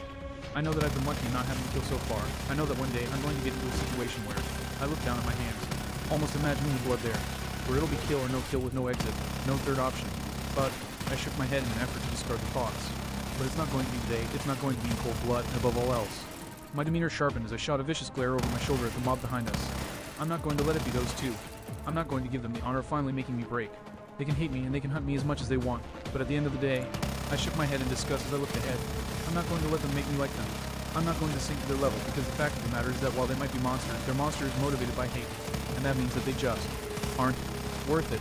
Lasso and Soundbite stared at me, borderline awestruck expressions on their faces. See cross-eyed. Lasso started to breathe, and whatever he was about to say was then lost to the wind as the moment shattered to pieces. Said shattering resulted from the very undignified sound of a literally tough as nails cyborg bawling his eyes out. Seriously, Did I do you it? are that hair trigger. Yeah, I I did it. squawked in disbelief. Let's Bitch, go! I'm not crying, you're crying. Wept the very clearly crying Frankie. The hell I am. Cross, I thought you said he was going to hit it off with Boss right away, not Chopper, Lasso deadpanned. You haven't seen him super yet, I muttered under my breath before sliding my headphones on. Oh, and fair warning. I'm going to snap Let's him out of it the go! fastest way I know how, so cover your ears. Soundbite and Lasso's expressions morphed into ones of panic as I slid my hand into my bag. Don't you dare be with the The entirety of the Frankie house reacted as the foghorn blared out. And seeing their faces, I couldn't help but chuckle. I love this thing. We know. Everyone roared back. Geez, that stupid horn is even louder in person, Frankie grumbled as he dug his fingers in his ears. Alright, moving on. Sash, Boys, I want to take you with break me, them up, but tie I them up, and stick them can't. in storage on the puffing tom. He looked at me in askance. I can respect you not wanting them dead, but do you want me to make sure they can't come after you again? I turned to frown at the pair thoughtfully for a second before shrugging. Yeah, go ahead, my conscience can live with that. Perfect. Hey boys. Frankie belted out, getting his guys' attention. Don't kill them, but make sure to clip their wings and claws before you leave them. Oh. He snapped his fingers as the thought hit him. And they were pretty close Easily team, so keep them They apart. happen Got to it, big stumble bro, Zamb, I across the saluted. true form, and I've Destroyers, been you're with me. enthralled by the Got it, intoxicating Zambi, shade the ever part giants since. chorused, gathering the twitching, groaning animals and binding them before heading out. As the door closed, the rest of the house looked at Frankie, who made a careless gesture that signaled them to return to business as usual. With that, Frankie sat back on his couch and grinned invitingly. So, Jeremiah Cross, what do the biggest smartesses in the world of pirates want with me? I made to respond. Slam! Jeremiah Cross! And was promptly cut off by the unmistakable sound of a door being kicked off its hinges, accompanied by the unmistakably furious voice of one Nefertari Vivi. I stiffened in terror as I felt visual daggers slam into the back of my head, and I gave Frankie a desperate look. For the love of all that's holy, please tell me that this place has a bolt hole. Frankie shook his head with a tisk. Sorry, buddy, but it wouldn't do you any good. This chick looks like she's ready to move heaven and earth to rip your head off. I winced, stood up and turned around as I mentally prepared any kind of excuse I could muster to keep my head attached to my neck, and was promptly brought up short when I actually caught sight of her. More specifically, where the hell did you change your clothes? Rather than the white blue-dotted sundress that she'd been wearing on the Mary. Vivi was currently it's clad in a gone. beige suit and skirt combo and a scarlet tie. It was a bit plain true, but it put off an air of pure professionalism. Aye, sorry, Cross, Conus apologized in a sheepish tone as she followed the steaming princess through the collapsed door. She'd also changed her outfit so that she was wearing a professional-looking dark blue long coat, cyan khakis, and a white turtleneck, along with her white beret and the goggles hanging around her neck. What possible reason could there have been to go clothes shopping while I was fighting for my life? I demanded indignantly. Simple. Boss snorted out a cloud of smoke as he waddled into sight, wearing a pair of mirrored aviator sunglasses and a flak jacket. She said that there was no way in hell that those two bastards would be able to crush someone as resilient as you. You gotta admit, she white. Karu chuckled, having changed into a charcoal gray cap and one of those white collar things with a matching scarlet tie. Of course she was. Sue snickered from Conus's shoulder. The fox was actually as naked as usual. Don't really know what I was expecting. I opened my mouth to protest, and settled for looking away as I coughed into my fist. Well, when you put it like that. This. I stiffened as Vivi suddenly hissed viciously and started stalking forward like some massive storm front encroaching on the horizon. This actually is going to be a thing with you, isn't it? Vivi snarled viciously. This is going to be a thing that happens every time we land on an island and you go out for a damn walk, isn't it? A thing that happens without fail and with increasing intensity. Struggled to get my mental gears to grind as I backed away from her in terror. Alright, Vivi, alright, let's just calm down, Anne. I was cut off by backing into Frankie's sofa, which gave Vivi the time she needed to hop onto the dais and loom over me. Look, just what exactly did I do to deserve you being furious at me this time? If it's the property damage. Did you honestly expect me to be able to fight off the unluckies in a metropolis like this without some collateral damage? Some collateral damage, Vivi repeated in a tone of icy calm. Some collateral damage. Yes, Cross, I expected some collateral damage. I always expect some collateral damage from our crew, and I've especially come to expect it from you. But even in spite of that, I find myself with a question. Shit! I swallowed deeply. A question. A question, she repeated, her tone dripping with vitriol as she grabbed my collar and started dragging me back to the entryway of the house. A question I find myself asking for the third time since I met this crew. A question I never even conceived of asking before I had the misfortune of meeting you. Jesus. And that question is thus. She grabbed the back of my head and forced me forward, so that I was staring out the doorway without obstruction. Why in the name of Horus, Anubis, Ra, and every last god in the Alabastan pantheon is the city on fire?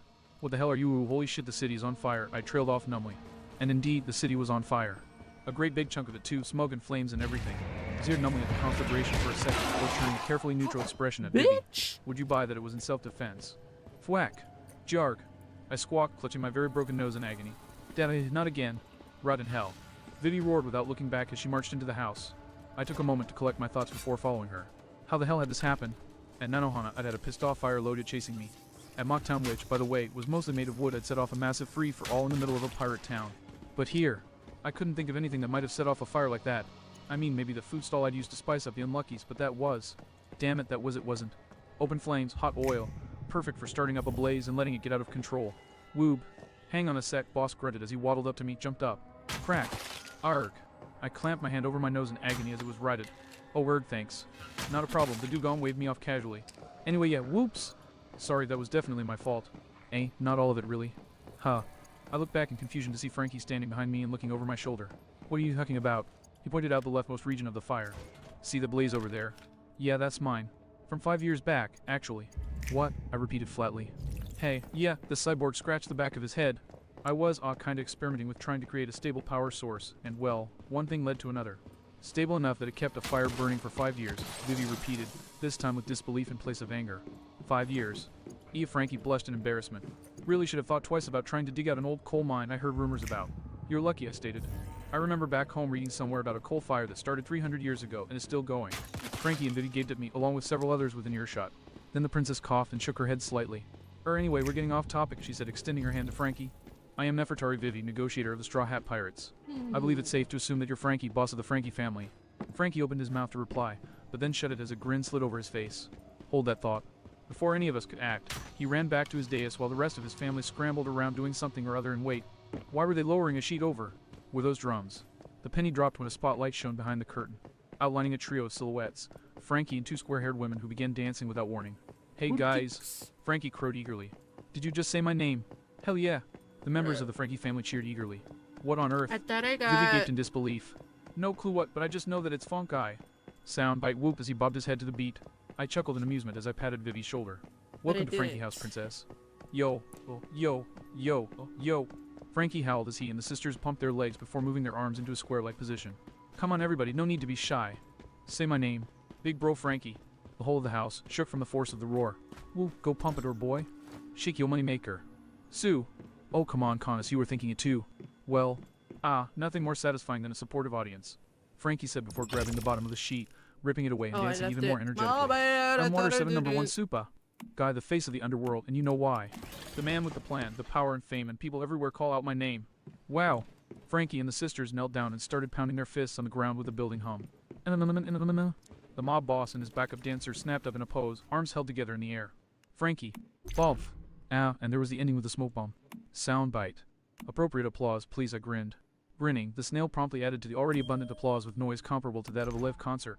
While the rest of the family cheered, I took the time to grin down at Lasso. Still think he and Boss aren't a match made in heaven. I might have jumped the cannon. Lasso coughed in his paw. In the aftermath, I took note that yes, Frankie was currently being flanked by his seconds in command, the yellow-clad Mazu, and the pink-clad Key, who was currently posing in a pink bathrobe. Thwack!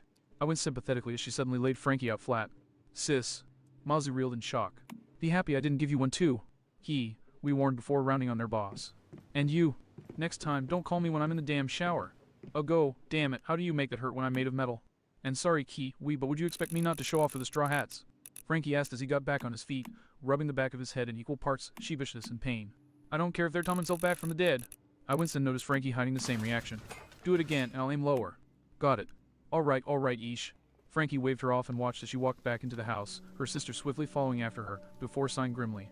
Really should have given that more thought. He swiftly recovered and puffed his chest out proudly as he jabbed his thumb at himself. Anyway, yeah. I'm Frankie, big bro and boss of the Frankie family. I forgot. Welcome, Straw Hats. Now then, boys, his grin became somewhat bestial as he fell back in his sofa, arms and legs spread wide so that he took up more room. How about you get us and our guests some refreshments while we talk?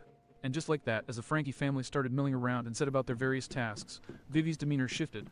Her shock and hesitation washed away and was replaced with cold, hard determination. Kana's Karu stayed behind the couch.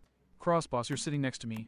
I realize this might be a relaxed setting, but let's at least try and act halfway professional.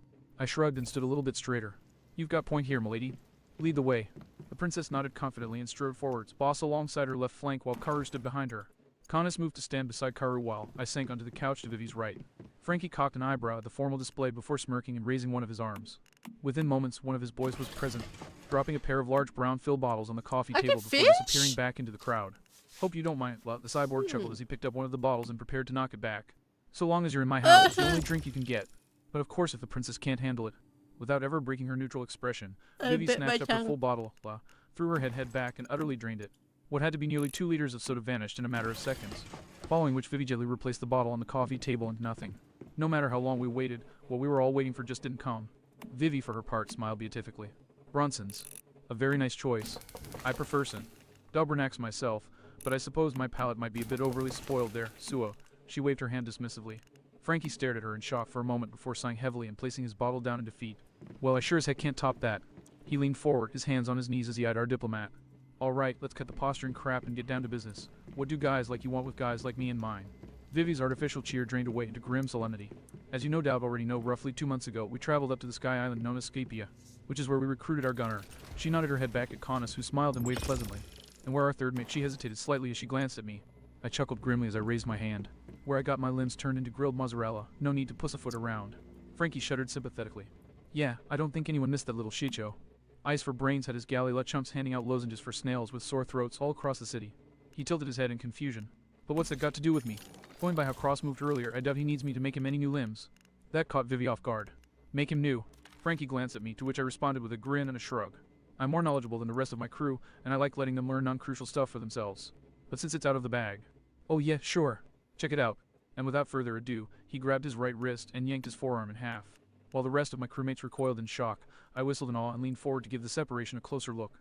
Besides his arm being hollow inside, less than an inch of Frankie's epidermis of an epidermis-like facsimile was wrapped around the metal of the limb. Overall, it was damn impressive. What on earth? Vivi breathed in shock. Even I know that that's not normal, Coniscas. What the heck are you? Sue demanded. I'm a cyborg, of course, Frankie proclaimed proudly as he refastened his limb. This body you're looking at is known as Battle Frankie 36, my 36th custom creation. I went through my own level of hell to wreck my body something fierce and rebuild myself from the ground up. Pretty sweet, huh? To be clear, you made this badass monument to all things manly yourself. Boss clarified as he gestured at Frankie. Up. Frankie chirped, popping a firm thumbs up. I am intrigued, Boss finally admitted, stroking his chin. A cough sounded out from Vivi's direction, drawing attention back to her. Well, now I see why Cross wanted your expertise. I grinned in response to her glance in my direction, but I think we might have gotten off topic. Anyway, to clarify why I brought that particular ordeal up, she sighed and hung her head. Cross wasn't the only one of us crippled in the fighting. Seriously. Frankie sat up in shock. But I don't remember. We didn't find out until today, Vivi clarified. During an altercation with one of Enru's priests before the war proper, our comrade was thrown just the wrong way and she bowed her head, forcing her voice to remain steady. And her keel cracked. It took a few seconds for that to sink in. When it did, however, Frankie's expression was equal parts awed and horrified as he leaned back in his seat. Your ship, the Going Merry, right? His eyes widened in shock. And you said you only found out today. She's been sailing with a snapped keel for. Apparently our expressions were answer enough, going by how he slapped a hand to his forehead. Holy shit. Precisely, I nodded gravely. We'd love to fix her somehow, we really would, but... Not possible, Frankie interrupted, shaking his head in denial. For a ship to sail for even a week with a snapped keel is a miracle, but 2 months is utterly unheard of. The damage that your ship's infrastructure must have suffered since then. He gave us all a sad look. This goes so far beyond just her keel now. I'm sorry, but you'd need to replace almost every other part of her hull from the keel out to fix her. I don't doubt that she's strong, she'd have to be, but water's 7 her grave now. We all flinched and lapsed into miserable silence as the harsh reality of our situation washed over us again. I thought I had already exhausted my grief. I was wrong. I had to try hard to not start crying again. There was a respectful moment of silence before Frankie spoke again, more softly. So if you came to someone like me with this, then, I'm guessing you want me to handle her end. Boss recovered first, shaking his head as he bit down on his cigar. No, not exactly. Mary's our ship and our responsibility. We can give her a dignified end on our own. No, we're not here concerning an ending. We're here about a new beginning. Mr. Frankie. Vivi drew herself to attention as she pinned Frankie with a gaze practically shining in its intensity. We are here on behalf of the Straw Hat Pirates in order to commission the construction of our new ship by yours truly. The cyborg immediately fell into a more guarded expression. Wait, you're asking me to make you a new ship? Because that's Galileo's forte. My reputation is as a ship dismantler. Why would you think that it'd be a good idea to come to me for this? Because as you yourself have so aptly demonstrated, you're one of, if not the best engineer on the side of the Grand Line. Surpassed only by Dr. Vegapunk himself, that cut in. You literally built yourself from the ground up. Any ship made by you would be a work of absolute perfection. Doctor Who? Frankie asked in confusion. Yes. Soundbite started to cackle. Smack. Og. Until I forced him back into his shell anyways. Not the time, Soundbite. Killjoy. All white, moving on for the sake of sanity. Karu suggested. Ooh, the spooky Agreed, music. Frankie said, his eyes narrowing as he looked over us. Because I've still got questions. Jesus. I'll admit that you'll be hard-pressed to find a better engineer than me, even in Galila, but that still doesn't connect to shipbuilding. So how the hell did you know to ask me to do this for you? You were actually recommended to us as the best person to ask, Connus provided. Frankie was silent for a second before slowly rising to his feet and looming over us. His expression shadowed, but not doing anything to hit his flinty glare. Who told you to ask for me? He demanded, his voice promising nothing but pain if he didn't like the answer. I was gonna make pants, but I forgot again. It was a true again. credit to Vivi that she didn't even flinch before the display, instead favoring Frankie with a cool stare. It was the station mistress of Switch Station, one Granny Kokoro, she replied, producing and holding out the letter from said station mistress as though it were yesterday's to-do list written on the back of last year's receipt. Frankie's expression changed again, from barely concealed murderous rage to equally barely hidden shock, and then just as swiftly to deliberate neutrality. Without giving anything away, the cyborg took the letter and opened it. He raised his eyebrows as he read the message, and then sank back into his seat in wide-eyed shock as he reached the finish. A few seconds later, he slowly folded up the message and replaced it in the envelope before locking eyes with each of us. You spoke with Clabberderman. She came out in plain sight when you asked. He breathed. One and all, we grimaced anew and struggled to hold back our tears as the memory came back to us. I wasn't expecting that. Frankie bowed his head with a quiet sigh, tearing up again. For a ship to love their crew that much, to keep going past her own limits, and to show that much emotion to you, it's the most beautiful thing I've ever heard, he declared, bawling his eyes out again. My eye twitched as he sobbed miserably. Not that we don't appreciate your support, but if we could get back on topic, please. I requested as my hand drifted down to my bag. Don't even think about it. Everyone else in the house roared furiously. Alright, no need to yell. I snickered as I snapped my hands up. Starting to see why the government wants your head. Frankie grumbled as he wiped his eyes and got his composure back. Alright, so Granny sent you to me. Oh look, let's be clear here. What exactly are you looking for from me?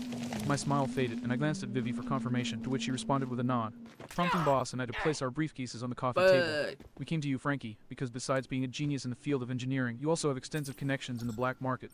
We'd like to hire you to build us a ship worthy of a new pirate king, one to rival the Aura Jackson itself.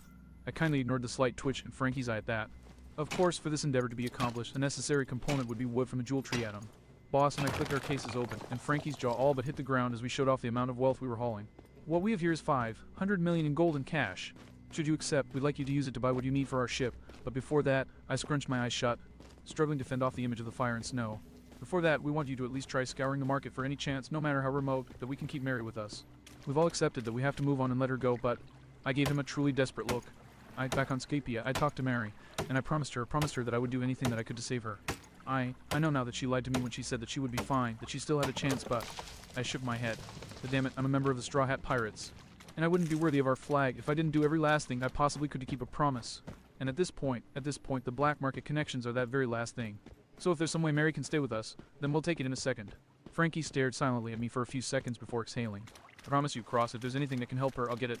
Saving the Mary after all I've heard about her would be worth more than twice this money. I managed a weak, grateful smile, but it faded as Frankie folded his arms and continued. But in the event that I can't find anything, the going rate for atom wood is currently about 200 million a shipment, and extra materials shouldn't cost more than that. You're offering me more than enough of the supplies for your new ship, but my question is, how much of this is for your ship, and how much do I get to keep? And before you say anything, he snapped his hand up to forestall any protests. I still have my family to take care of, and the going has been rough lately. What with the Marines coming around more often to get their ships from Galila. I'll still help you, that's decided, but I just want to hammer out the details is all. I took a second to process it before snapping my case shut, which Boss mirrored and sitting back with a nod to Vivi. You're up, Princess. Vivi sat up straighter as she locked eyes with Frankie. How much of it do you want to take? Frankie folded his arms. Like I said, with my connections, it'll take about 200 million to buy enough atom wood to build you the ship of your dreams. Any other odds and ends I can get from what's already on this island. So, straight up, I'd like the remaining 300 million. Unacceptable, Vivi declared without hesitation. 25 million at most. T25. You must be kidding. Frankie scoffed as he slammed the hand on the coffee table. No freaking way. I have 55 people and 2 king bulls in my family. They're as big as sea kings. 25 wouldn't last more than 3 days. 275 million. 50 million. We still need to live with Nami, Vivi retorted. Frankie winced sympathetically at that. Alright, that's fair. His expression became set in stone a moment later. But my sympathy only goes so far. 200 million. Final offer. 75 million. Frankie's expression didn't shift. 200 million, he repeated firmly. A flash of worry shot across Vivi's face. 100 million. Final offer. The cyborg slowly crossed his arms over his chest, not even so much as a muscle twitching. 200 million. Vivi and I exchanged panicked glances, and for good reason. What the heck were we supposed to do? Frankie wasn't budging, but we both knew that if we came out of this with less than 2/3 of Nama's money, our lives would be utterly forfeit. Unless we came up with something fast. We snapped our attention over to Boss. The dugong was sporting a supremely serious expression. If you don't mind, he announced gruffly. I'll do the job you brought me here to do. And without further ado, he ripped the cuff attaching him to our gold clean off his arm, removed his flak jacket, folded it onto the sofa, and hopped onto the coffee table. Why the heck? Karu muttered, scratching his head in confusion. Frankie, for his part, didn't even flinch. He just kept staring dead ahead with stony impassivity. The expression was mirrored muscle for muscle by Boss. Then, slowly, Boss began bending over, stretching his flippers down and out and stretching out his shao. Dares. Is he? I started slowly, completely and utterly incapable of believing what I was seeing. Is he flexing? Yes, Soundbite nodded in awe. Yes, he is. And indeed he was. Boss was flexing his body in one of the most iconic bodybuilding poses known to man, his muscles bulging to the absolute maximum that his relatively diminutive musculature allowed. Frankie merely raised an eyebrow at the display while the rest of us looked at Boss in confusion and awe, though mostly confusion. Vivi leaned over and whispered, Cross, any idea what this is in aid of? Into my ear. Not a clue, but we did bring him here because he can relate to Frankie. Let's just trust him and see where it goes for now, I whispered back. I mean, he's our crewmate, so... Crack! Eh. I started as a sound much like cracking glass sounded out. What the heck? Crack, crack, crack. Sue gasped in shock as a rapid staccato of crack sounded out before shakily pointing her paw out. Oh look, his shell. We all looked at where the fox was pointing. and then my eyes shot wide as I saw that Boss's turtle shell had a whole spider web of cracks running through it. Boss, be careful, Connus warned desperately. Your shell is starting to smash. Connus's voice and everyone else's in the Frankie house, for that matter, died in her throat as the dugong shell shattered. Fragments of it flying in every which way you can imagine. But that wasn't what really shocked us. What shocked us all into silence was what was underneath his shell. Muscle. Pure hulking slabs of muscle. Somehow, against all forms of logic, beneath Boss's shell he was completely and utterly ripped. I had seen Zora's muscles more times than I cared to admit thanks to our far too numerous training sessions, and by God, that man had absolutely nothing on the beast before me. It was like staring at a few feet tall Olympic-grade weightlifter prepped for a bodybuilding competition. For the longest time, nobody dared to move as Boss posed. Finally, however, all while maintaining his stony expression, Frankie stood to his feet, looming over us again, and then drew his forearms together as he mirrored Boss's pose. Vivi's jaw promptly dropped. You have got to be shitting me.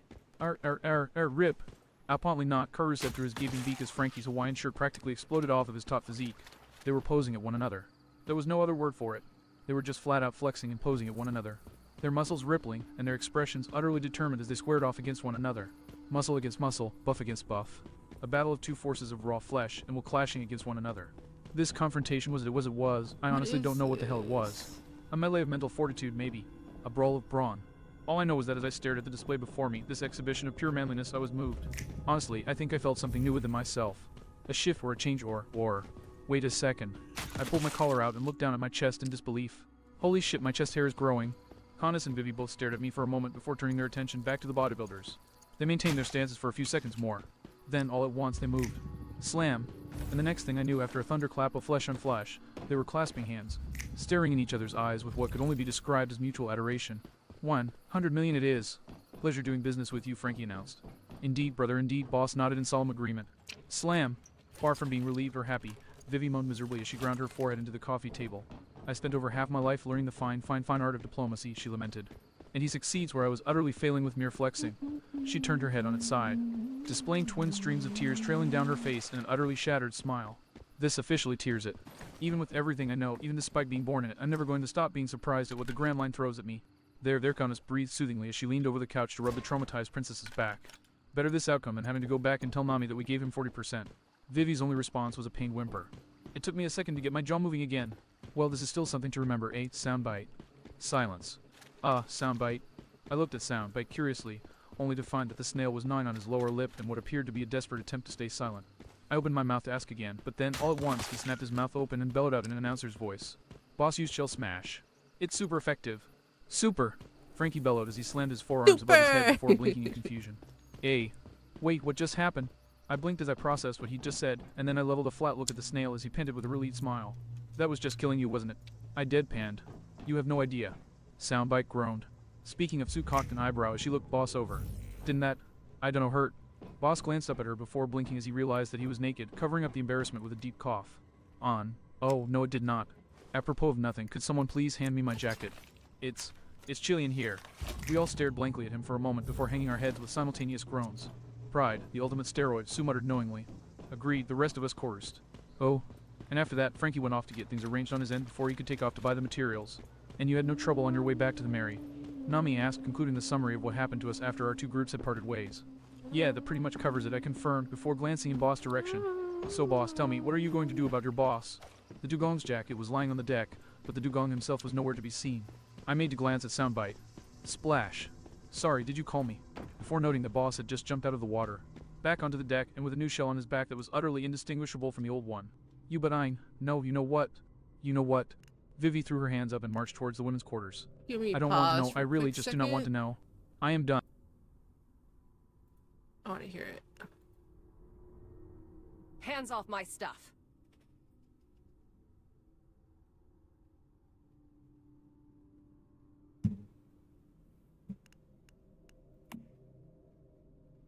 You're pretty cocky for someone who doesn't even have a weapon.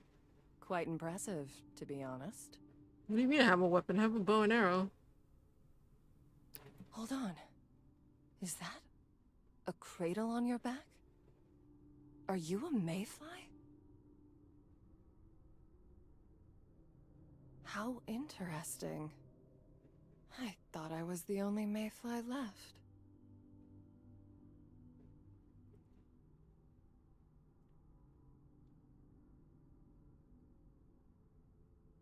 Where's your cradle, bro?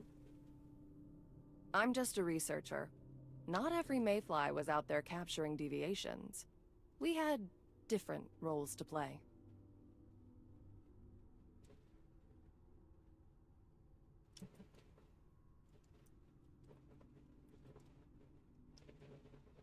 I'm Mary.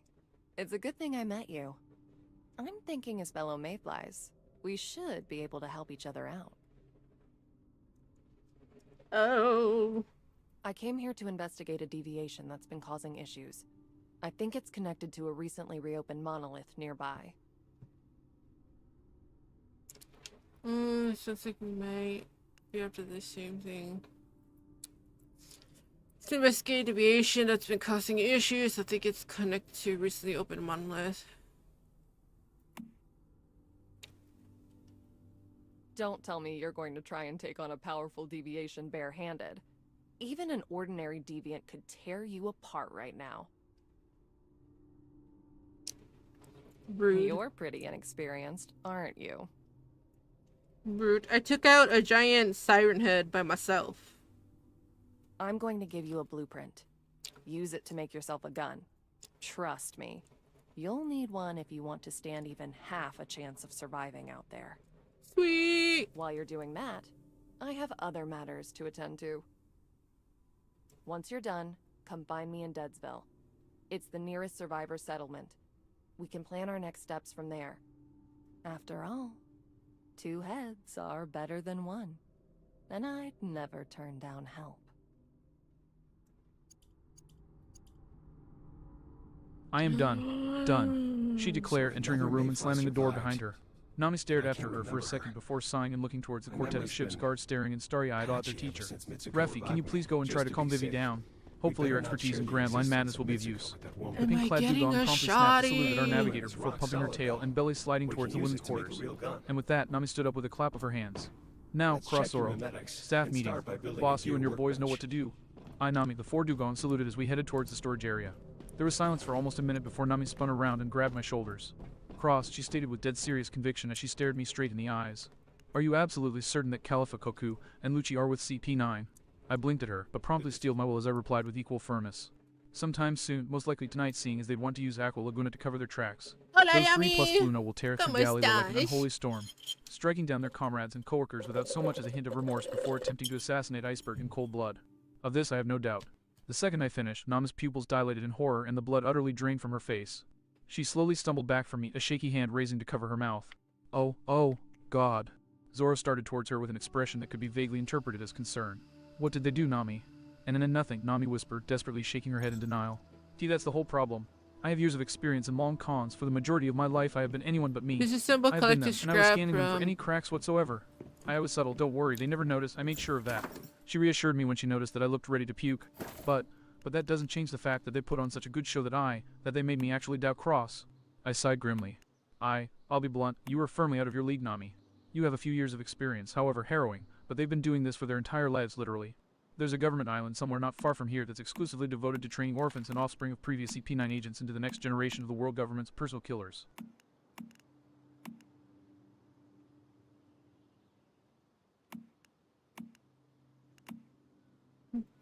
What happened? This bites. Zamiak. Chapter 4.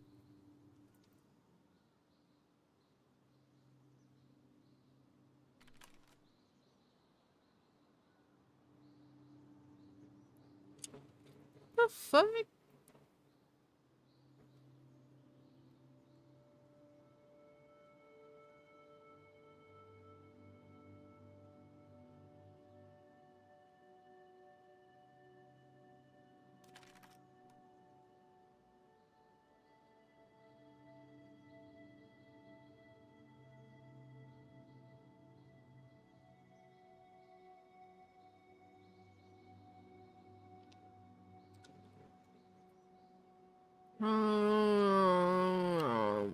The fuck was I?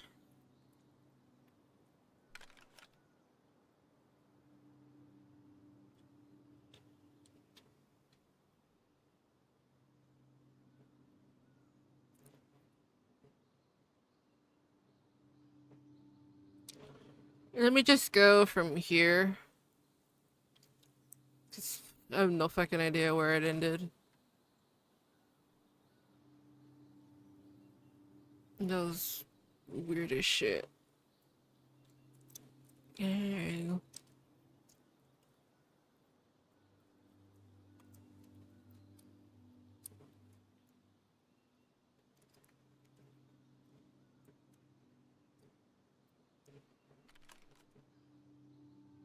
And after that, Frankie went off. Ew.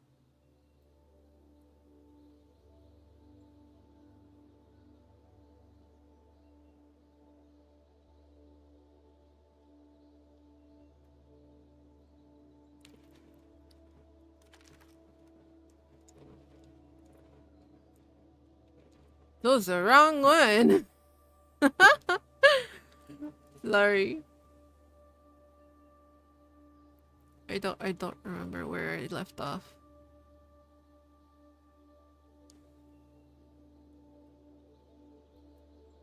And after that, Frankie went off to get things arranged on his end before he could take off to buy the materials. And you had no trouble on your way back to the Mary? Nami asked, concluding the summary of what happened to us after our two groups had parted ways. Yeah, that pretty much covers it, I confirmed before Bien, glancing por in boss ahora, direction. al So menos ando boss, tell me, what are you descansando going to do después about de your tanto boss? estrés y The Dugon's tú. I jacket was don't lying on the bite deck, but the much. Dugon Well, himself yes, was nowhere but to be not very seen. often. I made to Very glance at often, but not Soundbite, too much. Splash. Yes. Sorry, did you call me? But Before noting that boss had just jumped out of the water. estoy Back onto the deck with a new shell on his back that un was utterly TTS de indistinguishable from the texto old a one. sonido. But I... No, you know what? De texto a You know voz what? para Ruby threw her hands up and escuchar un marched towards the fanfic women's que me quarters. gusta mucho. I don't want Pues to know, I really just do not want to know. I am done. Done. She declared, entering her room and slamming the door behind her. Nami stared after her for a second before sighing and looking towards the quartet of ship's guards staring and starry-eyed at their teacher. Refi, can you please go and try to calm Vivi down? Hopefully your expertise in Grand Line Madness will be of use. The pink-clad Dugon promptly snapped a salute at our navigator before pumping her tail and belly sliding towards the women's quarters. And with that, Nami stood up with a clap of her hands. Now, cross Sorrel. Staff meeting. Boss, you and your boys know what to do. I, Nami, the four Dugons saluted as we headed towards the storage area. There was silence for almost a minute before Nami spun around and grabbed my shoulders. Cross, she stated with dead serious conviction as she stared me straight in the eyes. Are you absolutely certain that Khalifa, Koku, and Lucci are with CP9? I blinked at her, but promptly steeled my will as I replied with equal firmness. Sometime soon, most likely tonight, seeing as they want to use Aqua Laguna to cover their tracks. Those 3 plus Bluno will tear through galley level.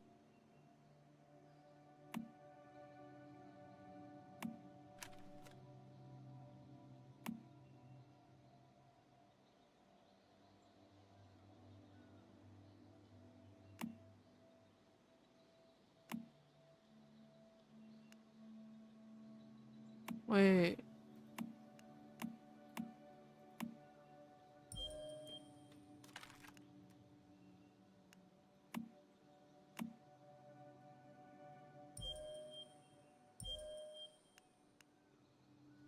Oh.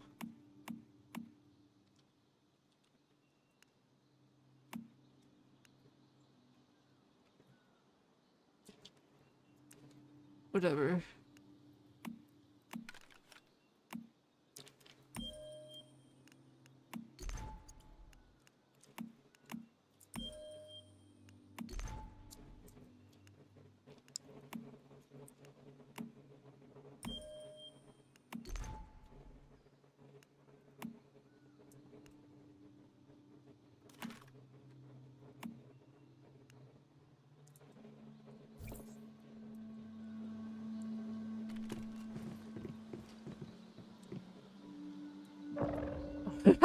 Sí, le estás respondiendo al fanfic.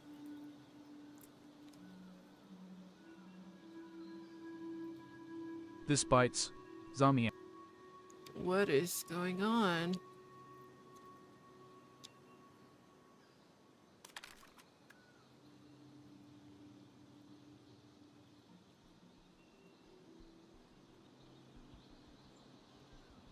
I'm Josh, and that's how I'll read. I'm Keith, and that's me talking. I'm Nate, and this is how I'm speaking. I'm Chase, and this is how I will read.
don't remember where it's at.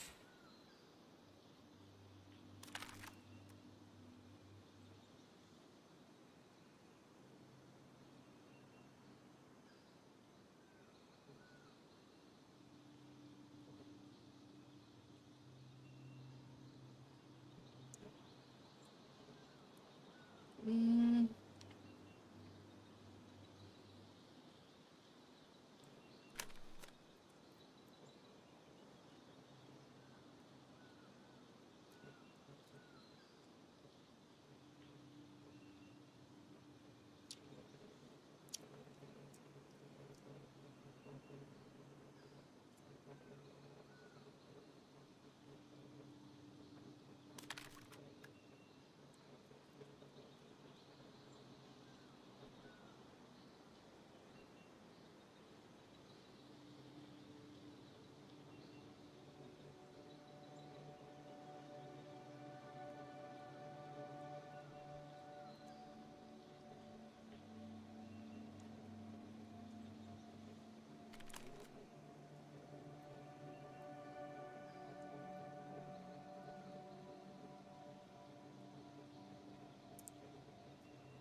Why is it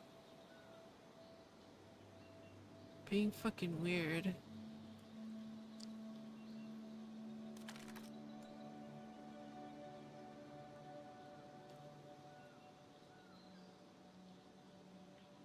I'm gonna be so mad if this bitch has a word limit too.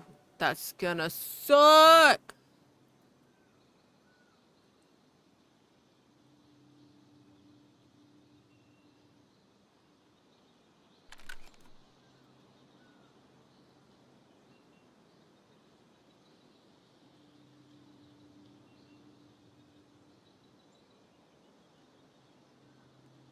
This bites. Zomiak. Oh!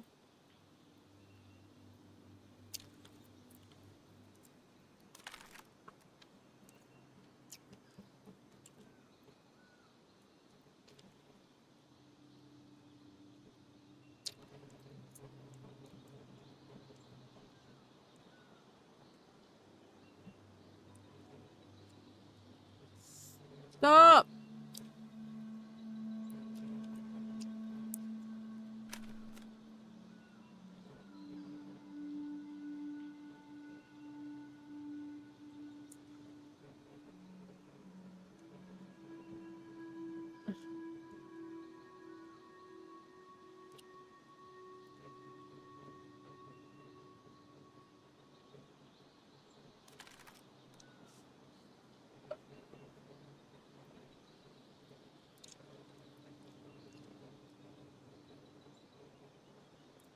For fuck's sake.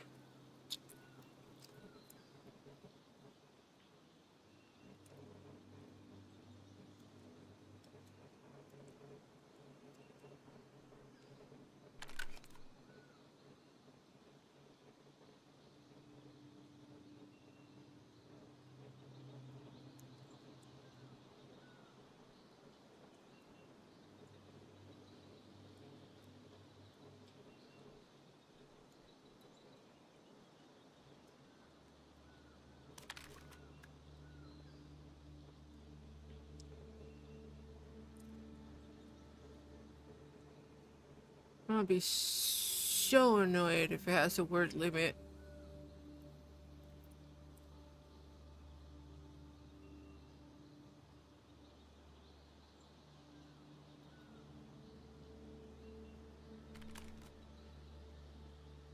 And after that, Frankie went off to get things arranged on his end before he could take off to buy the materials. And you had no trouble on your way back to the Mary? Nami asked, concluding the summary of what happened to us after our two groups had parted ways. Yeah, that pretty much covers it, I confirmed, before glancing in boss' direction. So boss, tell me, what are you going to do about your boss? The dugong's jacket was lying on the deck, but the dugong himself was nowhere to be seen. I made to glance at Soundbite, splash. Sorry, did you call me? Before noting that boss had just jumped out of the water. Back onto the deck, and with a new shell on his back that was utterly indistinguishable from the old one. You but I... No, you know what? You know what? Vivi threw her hands up and marched towards the women's quarters. I don't want to know, I really just do not want to know. I am done. Done. She declared, entering her room and slamming the door behind her. Nami stared after her for a second before sighing and looking towards the quartet of ship's guards staring in starry-eyed awe at their teacher. Wait, Raffi, oh, can you wait, please shit, go and try to oh, calm wrong Vivi one. down? Hopefully your expertise in Grand Line madness will be of use. The pink-clad dugong promptly snapped a salute at our navigator before pumping her tail and belly sliding towards the women's quarters. And with that, Nami stood up with a clap of her hands. Now, cross Zoro. Staff meeting. Boss, you and your boys know what to do. I, Nami, the 4 dugongs saluted as we headed towards the storage area. There was silence for almost a minute before Nami spun around and grabbed my shoulders. Cross, she stated with dead serious conviction as she stared me straight in the eyes. Are you absolutely certain that Khalifa, Koku, and Lucci are with CP9?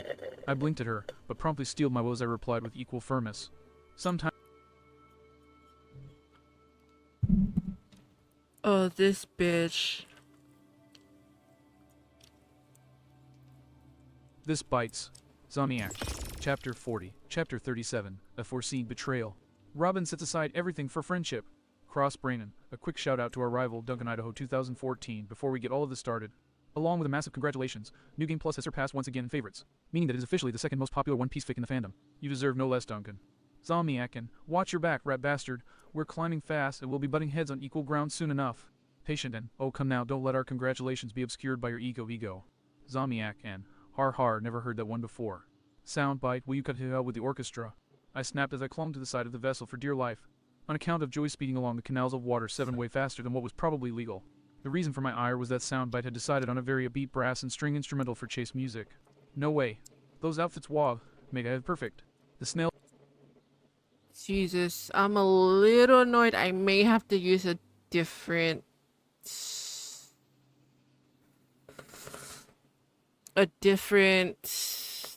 voice for it.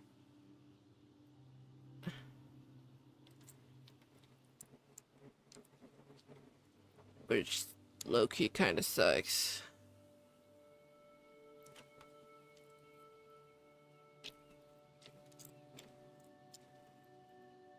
And after that, Frankie went off to get things arranged on his end before he could take off to buy the materials. And you had no trouble on your way back to the Mary? Nami asked, concluding the summary of what happened to us after our 2 groups had parted ways. Yeah, that pretty much covers it, I confirmed, before glancing in boss' direction. So boss, tell me, what are you going to do about your boss? The dugong's jacket was lying on the deck, but the dugong himself was nowhere to be seen. I made to glance at Soundbite, splash. Sorry, did you call me? Before noting that boss had just jumped out of the water. Back onto the deck, and with a new shell on his back that was utterly indistinguishable from the old one. No, you know what? You know what? Vivi threw her hands up and marched towards the women's quarters. I don't want to know, I really just do not want to know. I am done. Done. She declared, entering her room and slamming the door behind her. Nami stared after her for a second before sighing and looking towards the quartet of ship's guards staring in starry-eyed awe at their teacher. Raffi, can you please go and try to calm Vivi down? Ooh.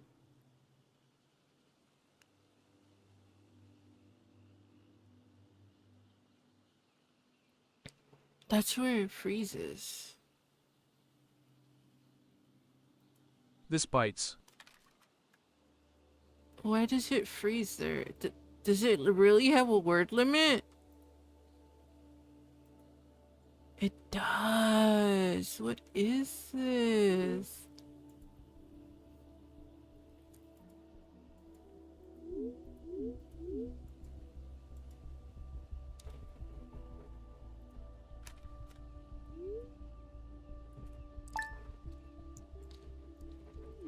Oh, that makes me sad, bro.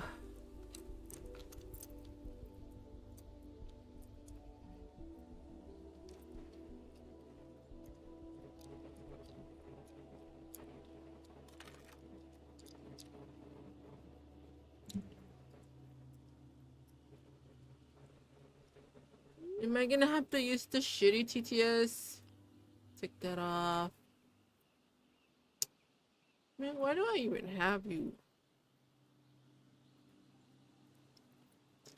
You literally only work for like 5 fucking minutes. This works fine if I'm reading it from the beginning.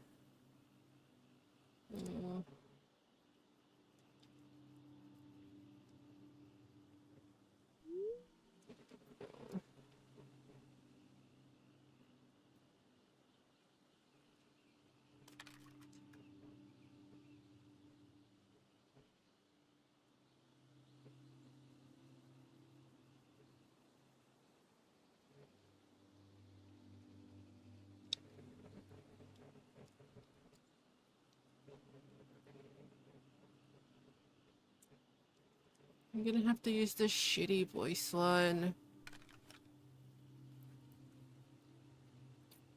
Which sucks.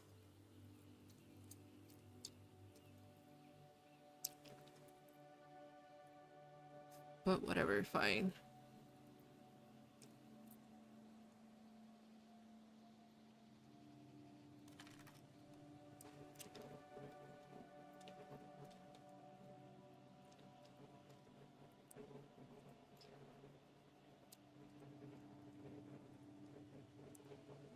And after that, Frankie went off to get things arranged on his end before he could take off to buy the materials, and you had no trouble on your way back to the Mary?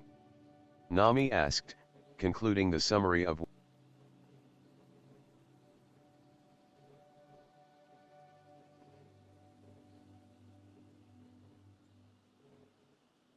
a text-to-speech tool with natural-sounding voices.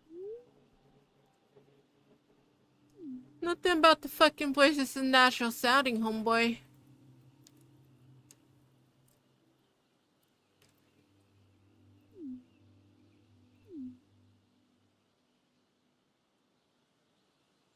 Oh, for the love of God.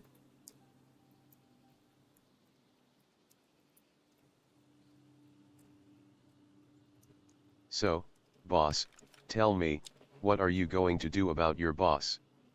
The dugong's jacket was lying on the deck, but the dugong himself was nowhere to be seen. Get the shitty I voice made to back. glance at soundbite. Splash. Sorry, did you call me? Before noting that boss had just jumped out of the water, back onto the deck, and with a new shell on his back that was utterly indistinguishable from the old one. No, you know what? You know what? Vivi threw her hands up and marched towards the women's quarters. I don't want to know, I really, just do not want to know. I am done. Done, she declared, entering her room and slamming the door behind her. Nami stared after her for a second before sighing and looking towards the quartet of ship's guards staring in starry-eyed awe at their teacher. Rayfei, can you please go and try to calm Vivi down? Hopefully your expertise in Grand Line madness will be of use. The pink-clad dugong promptly snapped a salute at our navigator before pumping her tail and belly sliding towards the women's quarters. And with that, Nami stood up with a clap of her hands. Now, Cross, Zoro. Staff meeting. Boss, you and your boys know what to do. Nami, the four dugongs saluted as we headed towards the storage area. There was silence for almost a minute before Nami spun around and grabbed my shoulders. Cross, she stated with dead serious conviction as she stared me straight in the eyes. Are you absolutely certain that Khalifa, Keku, and Lucci are with CP9? I blinked at her, but promptly steeled my will as I replied with equal firmness.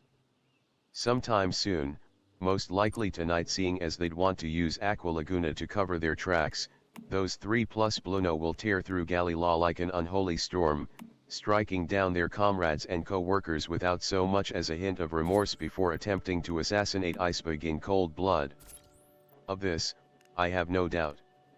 The second I finished, Nami's pupils dilated in horror and the blood utterly drained from her face. She slowly stumbled back from me, a shaky hand raising to cover her mouth.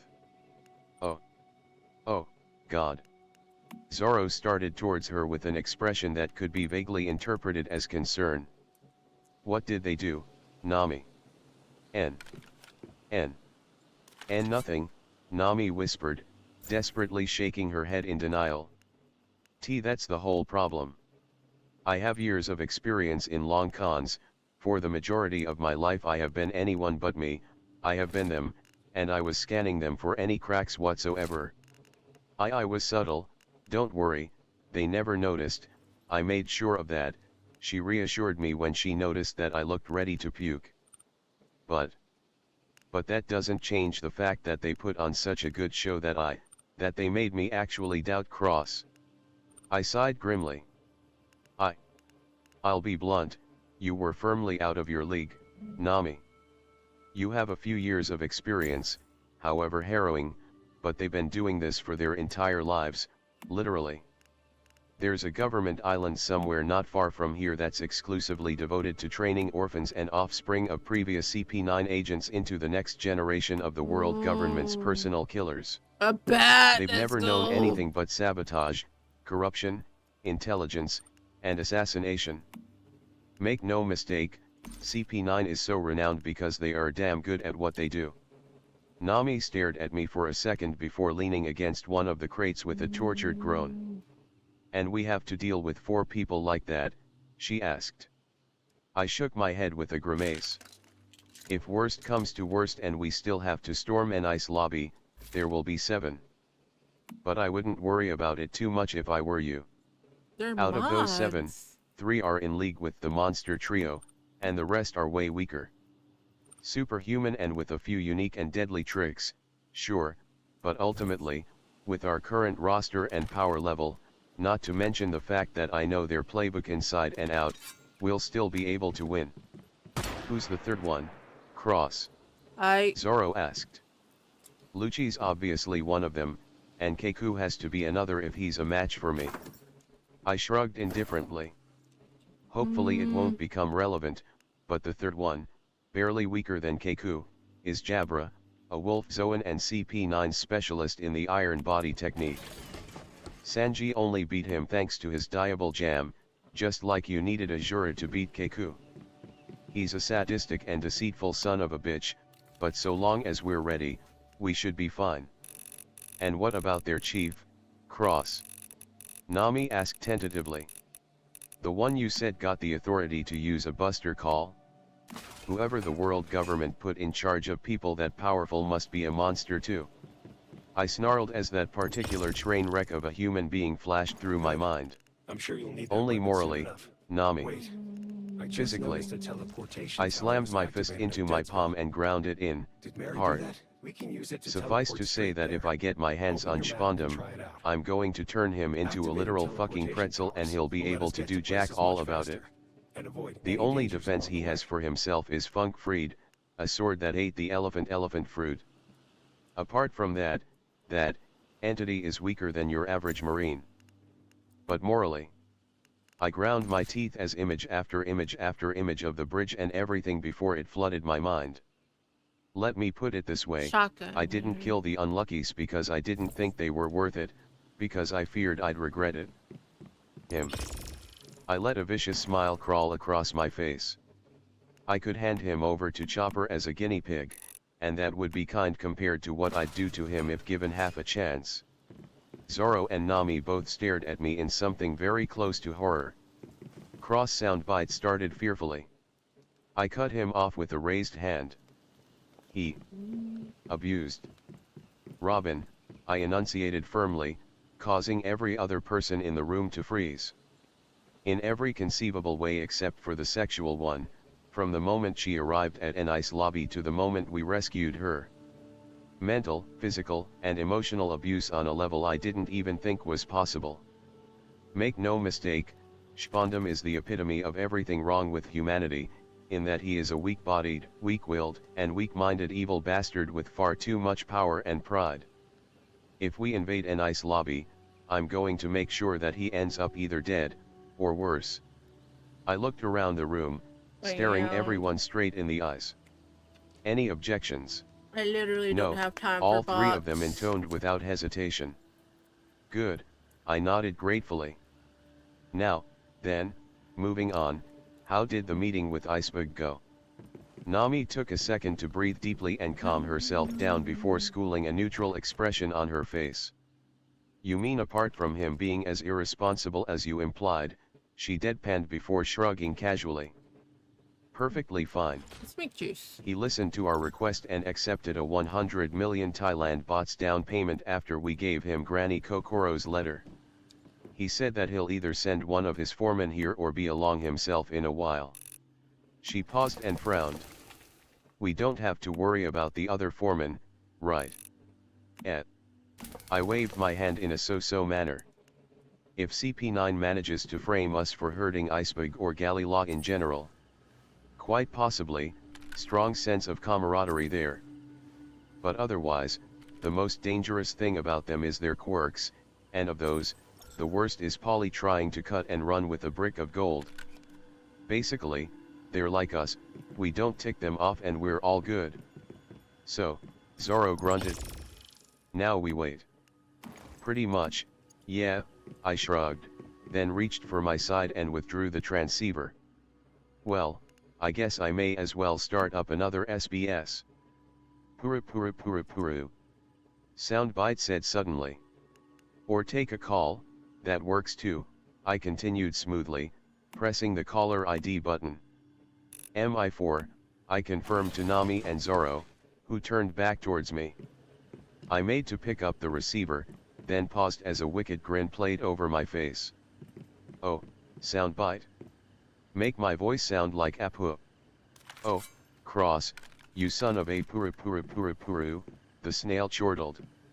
And proud of it, I snickered, and then picked up the receiver before cackling. Ape papa. Hello, you've reached Scratchman Apu. Sorry, but Mr. Cross has been disconnected. Nami facepalmed with a groan while Zoro smirked in sadistic amusement.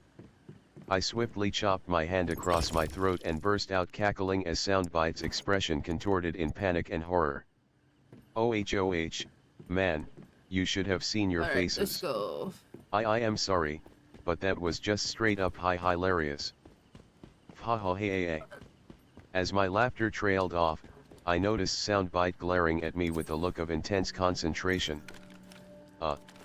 Oh, don't mind me, Cross, Tashiji's voice said, sounding about 2 seconds from snapping.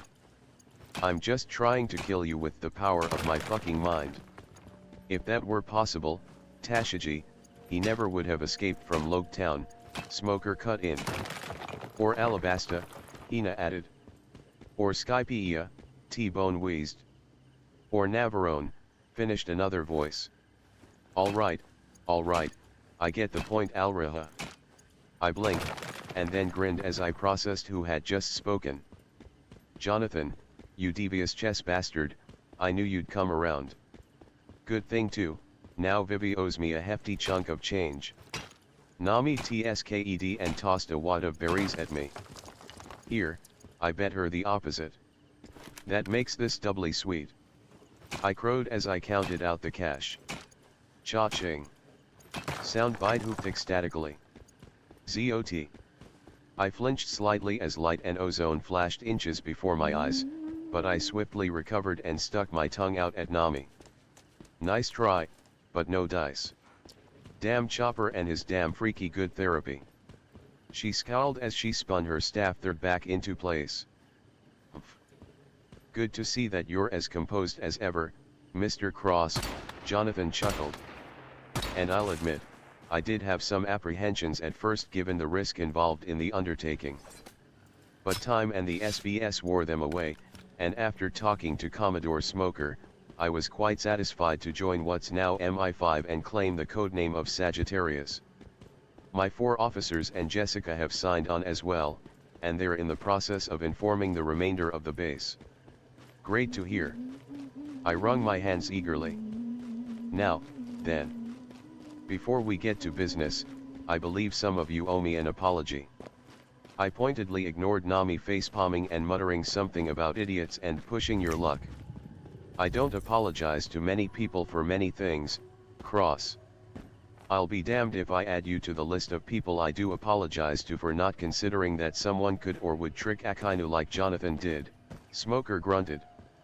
And on that note, Hina wonders how you found out Jonathan's secret when he managed to fool everyone else in the Corps, Hina cut in dryly. Well, I began. I'd like to know that as well, Mr. Cross, Jonathan interrupted, his voice and demeanor shoved deep in his serious as a prowling Sea King mode. Aside from my laid-back demeanor since I took over G8, I've never given any indication that I failed to learn the spirit of Akainu's lessons. True, I wasn't as guarded with my emotions as I should have been in our encounter, but for you to have been as comfortable as you were makes it clear that you knew more than you possibly could have. And while you may have a reputation for being impossibly well informed, this borders on being genuinely impossible, if not utterly. So, considering the fact that anyone beyond the present company and my soldiers learning it would be potentially fatal, I insist on you answering me. How did you find out? Jonathan asked, a stern frown on his face. I hedged uncomfortably as I shot a desperate glance at my equally shocked allies before flinching as I realized that that look had just been broadcasted. And don't give us any more nonsense like you were spouting on Skypeia. This time we're not leaving without an answer, Tashiji intoned firmly. I winced as I tugged at my suddenly too tight collar.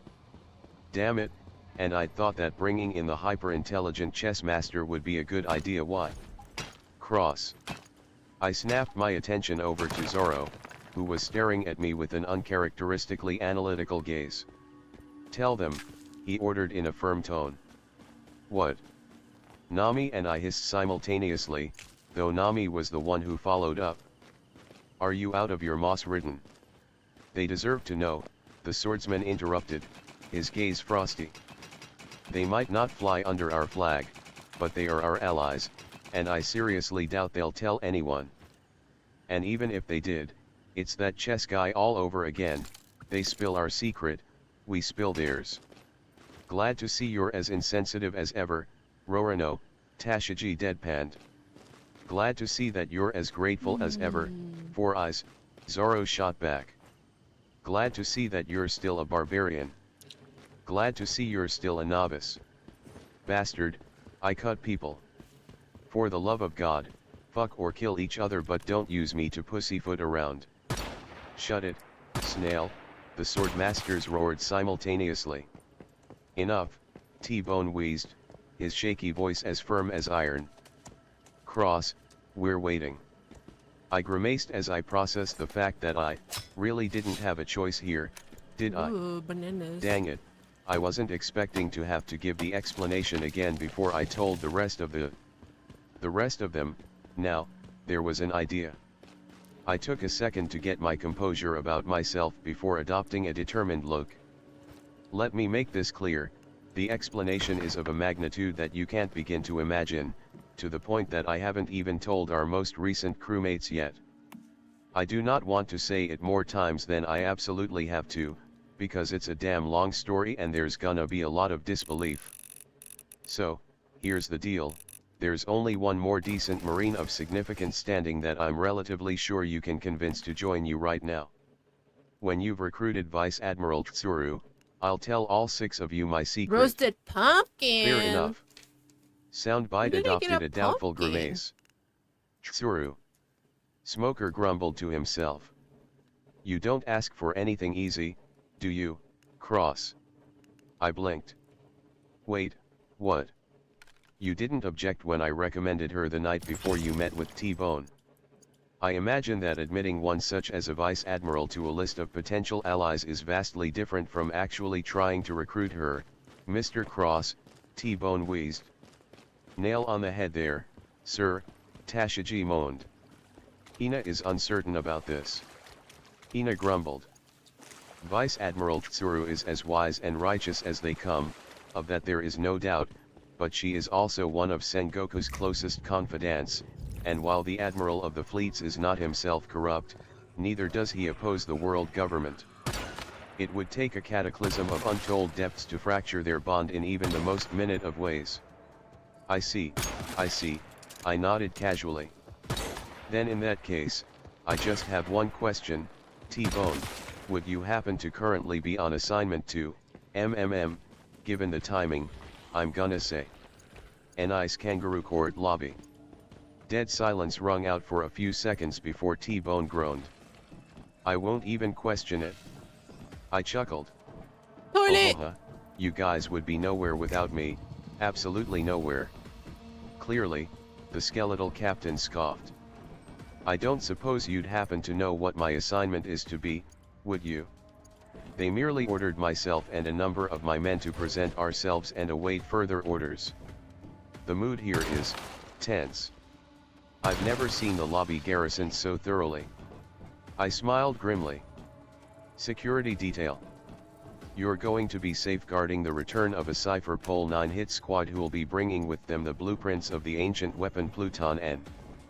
I cut off Tashiji's horrified gasp and Smoker and Hina's hisses of breath.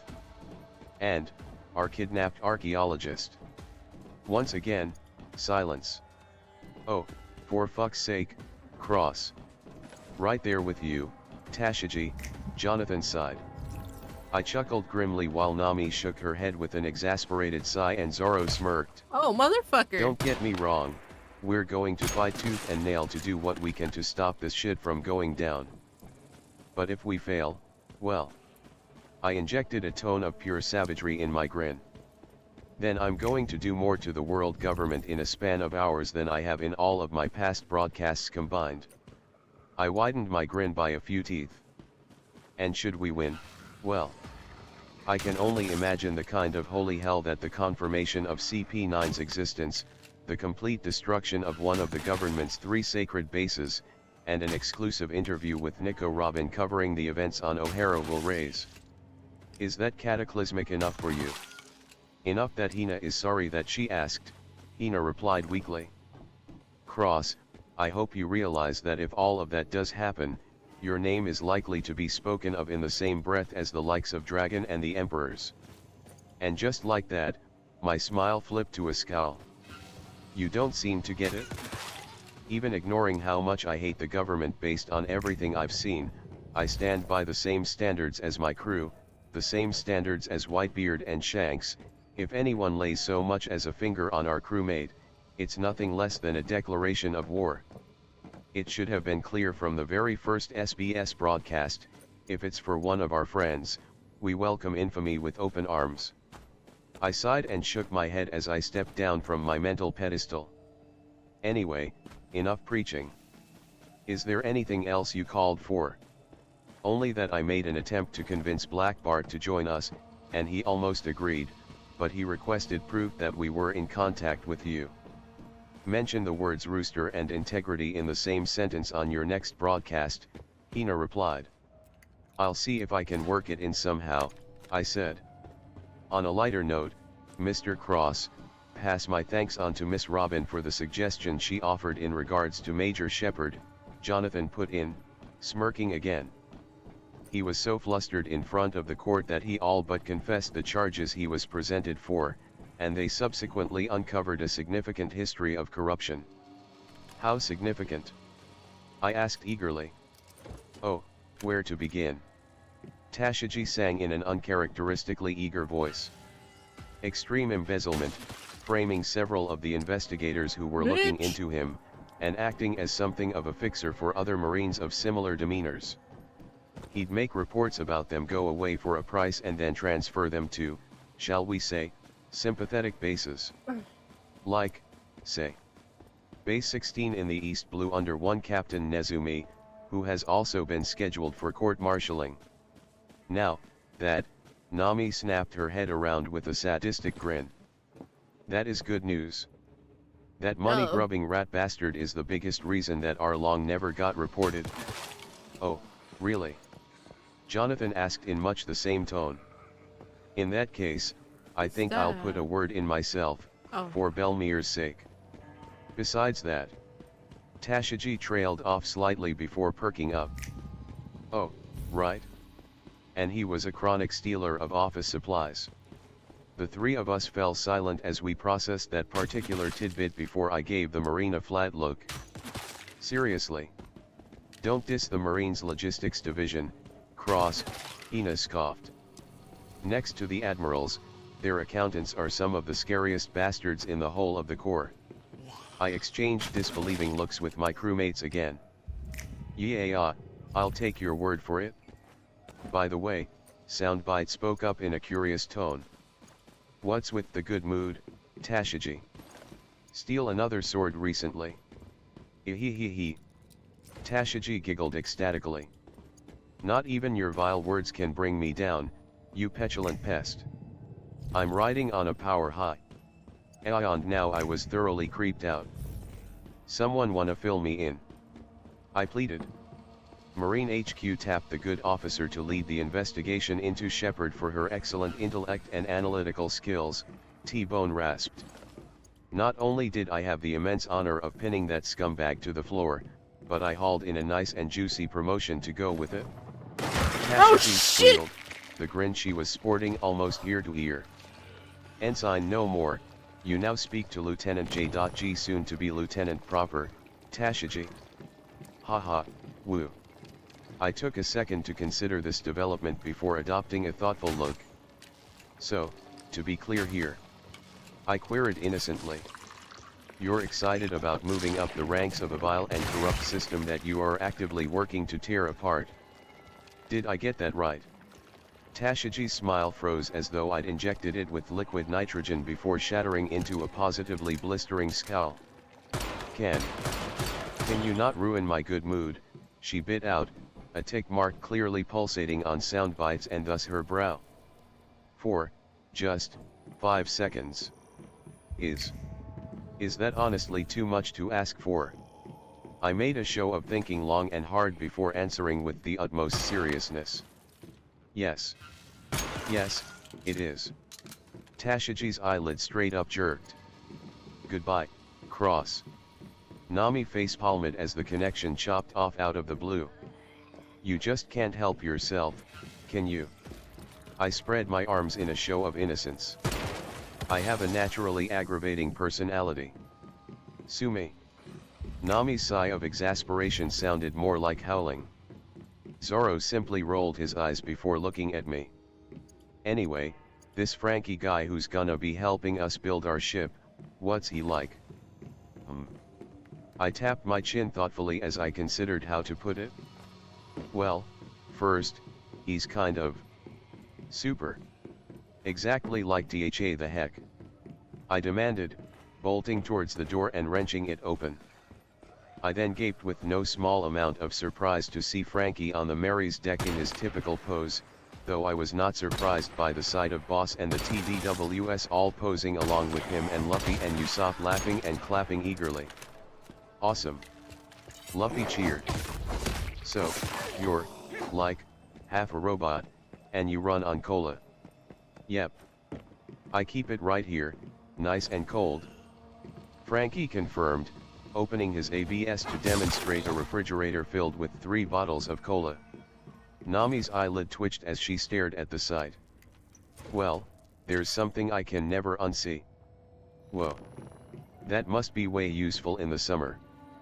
But how the heck did you manage to fit a refrigerator in your own body without any negative effects from the temperature? Usopp asked incredulously. Well, my belly is always cold because of this, but I have a question. Luffy snapped his hand up in the air without warning. Don't interrupt my question. Usopp yelled as he slapped the back of our captain's head. Yeah? What's up, Straw Hat? Frankie asked. You're totally metal, right? Will. Frankie surreptitiously scratched his Speedo-clad ass. For the most part. What? Do you? Right, the insane train ends right now. Oi. I cut in. Ed. Frankie said as he glanced in my direction before laughing and waving at me. Oh, hey, Cross. I was just about to tell your crewmates here how my insides work. Wanna sit in? My eye twitched viciously. Yeah, not a chance in all hell. I muttered under my breath before raising my voice. What the heck are you doing here, Frankie? I thought you were supposed to be headed out to St. Poplar with our money. The cyborg frowned and crossed his arms as he tilted his head in confusion. The heck are you talking about? Yeah, I've taken care of business with my family and I'm heading out soon, but I had to come here first. He flexed his arms in a square. I hedged as my mental gears failed to grind properly. And you, had to come here, why, exactly? Now Frankie out and out stared at me in a lack of understanding. Because Granny Kokoro's letter told me to? Duh. She told me to show up, here, Going by how he smirked in wry amusement, my confusion was clearly displayed on my face. Lemme guess, she didn't tell you anything about that, huh? The cyborg snickered, running a hand through his pompadour. Yeah, that brings me back. That old hag does whatever she wants whenever she wants, and only she ever knows the true breadth and width of her plans. You know, one time, I tuned out Frankie's reminiscing in favor of letting my mind fly at 1,000,000 miles an hour as I put together the new pieces that I'd presented, and once I reached a conclusion, the implications hit me like a fucking meteorite. Thinking fast, I spun around, fully intent on calling for Nami, for Zoro, for anyone I could get my hands on. Ahoy, there. May we come aboard? When a sickeningly familiar voice came up from the shoreline, causing both me and Frankie to freeze in place. Almost as one, we both snapped to the ship's railing and looked overboard.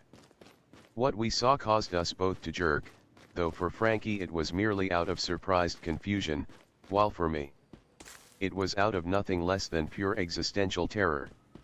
Because standing right there, plain as day, without a care in the world and with a mouse in his shirt pocket, was none other than the beloved Mayor Iceberg of Water 7 himself, with his trusty chain-smoking and rope-slinging second Polly trailing right behind him. Honestly, in retrospect, I should have seen it coming sooner. I mean, she gave us letters for both of them, so logically that meant that the two of them would have to come into contact with one another at some point in the process.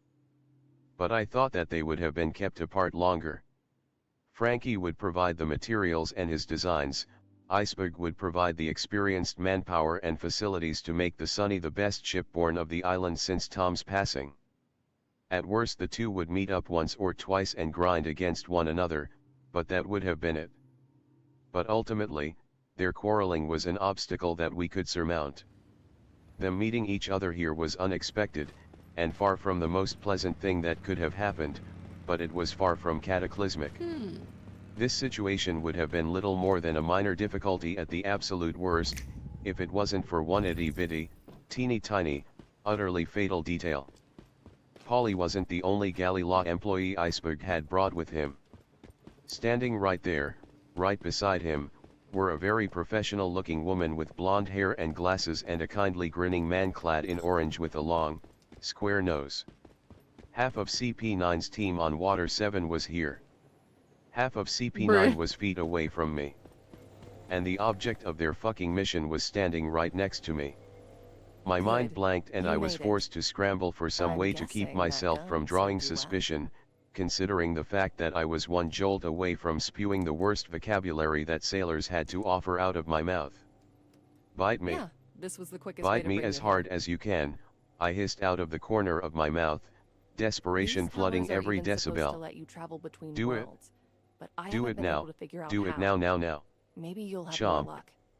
Yerg. Either way, I leapt I'm glad back it from got the you railing here. and started dancing Deadsville around the is the deck in perfect agony place on to dig account up of the info on fact the that it area. felt like a fucking bear trap had ripped into my neck. That merchant over by the Modet old truck putain looks d like on she espèce gets de around. salade solo part qui brûle dans le modet en for avec unseau to somebody get this little shit off of me, damn it. Literally everyone was staring at me, more in There's so amusement many than fucking anything else. interfaces. I've heard the phrase pardon my French, but this is ridiculous, Vivi deadpanned, poking The her head out of teleportation her tower in cabin. Dirtisville from Somebody Rosetta help me Technologies already. allows metahumans to He's over my teleport. Investigate the fucking carotid. teleportation tower in Nami hastily Dirtisville dashed to my to side learn and about started the tugging ability. at Soundbite's shell, to no avail. Soundbite, what the hell are you? She started to snarl. Iceberg's here, he's brought Keku and Khalifa with him, and Frankie has the blueprints inside his fucking body. I hissed desperately. The blood drained from Nami's face as she glanced over at Frankie before looking back at me. Shit. No fuck, I snapped back. Tell the others, and emphasized to Zoro ga. I cut myself off as Soundbite finally let go, and I winced as I felt that I was actually bleeding from that bite. Ack, emphasize that they'll pick up on even a hint of killing intent. If they think their cover's broken. We're dead, got it? Nami nodded grimly before adopting an air of exasperation and stalking over to Vivi. I, for my part, reached into my jacket and pulled out a tube of salve and a roll of bandages that I had taken to carrying a few weeks ago. Having the bindings on my arms and legs fail with Chopper nowhere close was excruciating, hence the emergency stock. Well, that's the last time I ask you to do that, I muttered to Soundbite. Won't be soon enough. Soundbite spat, hanging his tongue out in disgust. You need a bath, dude. What exactly did you do to provoke the snail, Cross? Frankie asked quizzically. Oh, I just wanted to get another instance of his incoherent swearing, Soundbite chirped without missing a beat, an innocent grin on his face. Frankie rolled his eyes with a chuckle. Well, I don't know French, but I can't deny that that was funny. Anyway, back to the matter at hand, he growled, his amusement gone as quick as a breath as he stepped back from the edge of the Mary, watching as Iceberg and company came aboard. I winced in anticipation, and grudgingly moved back to give him some space, an action that Polly, Khalifa, and Keku mirrored with some surprise as Frankie and Iceberg started literally butting heads the second the mayor noticed the cyborg. What the hell are you doing here, Ice for Brains? Frankie snarled. And what's with that rat in your pocket? First of all, Flunky, Tyrannosaurus is a mouse and he is a perfectly sensible choice for a pet, surpassing those two behemoths you took in, Iceberg responded with equal venom, not backing down even an inch in spite of the fact that he had to be fully aware of the fact that he didn't stand a chance against the cyborg in a straight-up fight. And second, I should be asking you what you're doing here. When have you ever built anything seaworthy that ended in something other than disaster? Leo slowly raised a flipper. Are they always like this? Polly heaved a sigh as he pinched the bridge of his nose in exasperation. Sadly, yes. Seriously, half of Water 7 sets their clocks to these damn fights. Half nothing, I take my lunch breaks whenever they clash, Keku scoffed. It's like watching a shipwreck. Mikey whispered in awe. You know it's horrific, but you just can't look away. Ha. This coming from the guy who never built anything seaworthy, period. You may have the best in the world working for you, but what have you ever done for a ship? Sounds so gross. I've never made anything seaworthy. Oh, that is absolutely rich coming from you, you two-bit metal-brained. Sweet. Enough.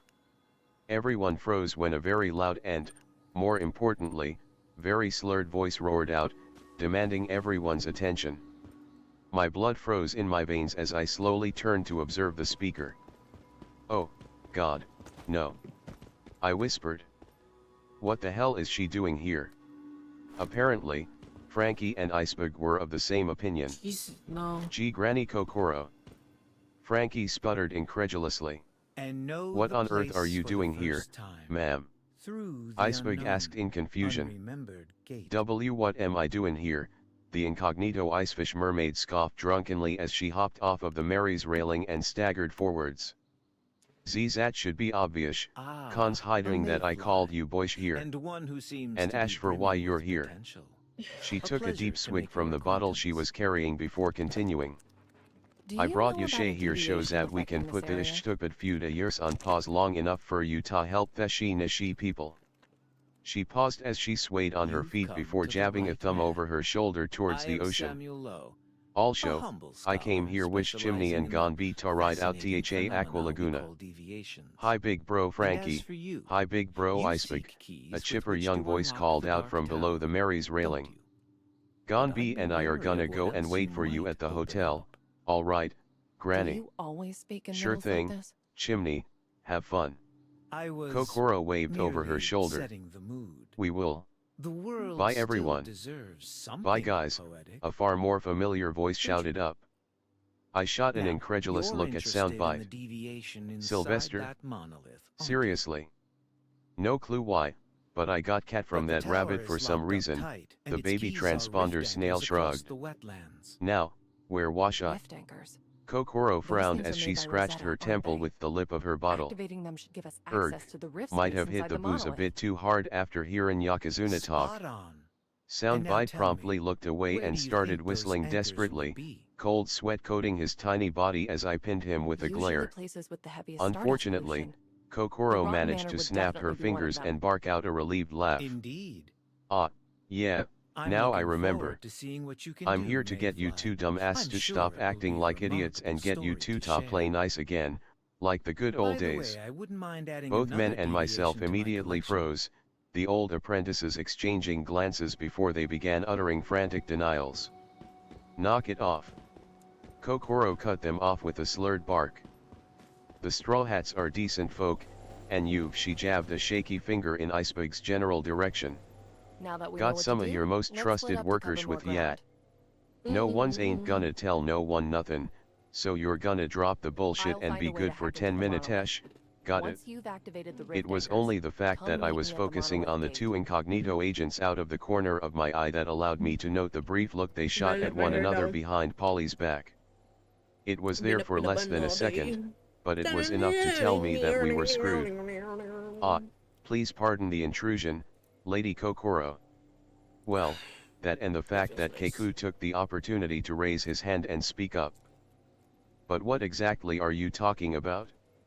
Are you saying that Frankie and Mayor Iceberg have a past? I thought that they hated each other? Well. He trailed off and tapped his chin thoughtfully. Not that I can particularly blame the mayor due to Frankie's rampages. Among other things, Iceberg agreed. Watch it, Just square don't nose. forget to bring Frankie plenty of started ammo. to warn the carpenter. That place must be Behave. packed with deviants. Act/out. Before Kokoro moved faster one than more thing. anyone her age and have with a her lack motorcycle of here you can sobriety use. had any right That to should and help grabbed speed Frankie things and along. Iceberg's Let's ears, go! yanking them hard as though they Motorcycle! were little more than unruly children. Now, listen up. Kokoro slurred as she held the two most powerful men on the island at her mercy.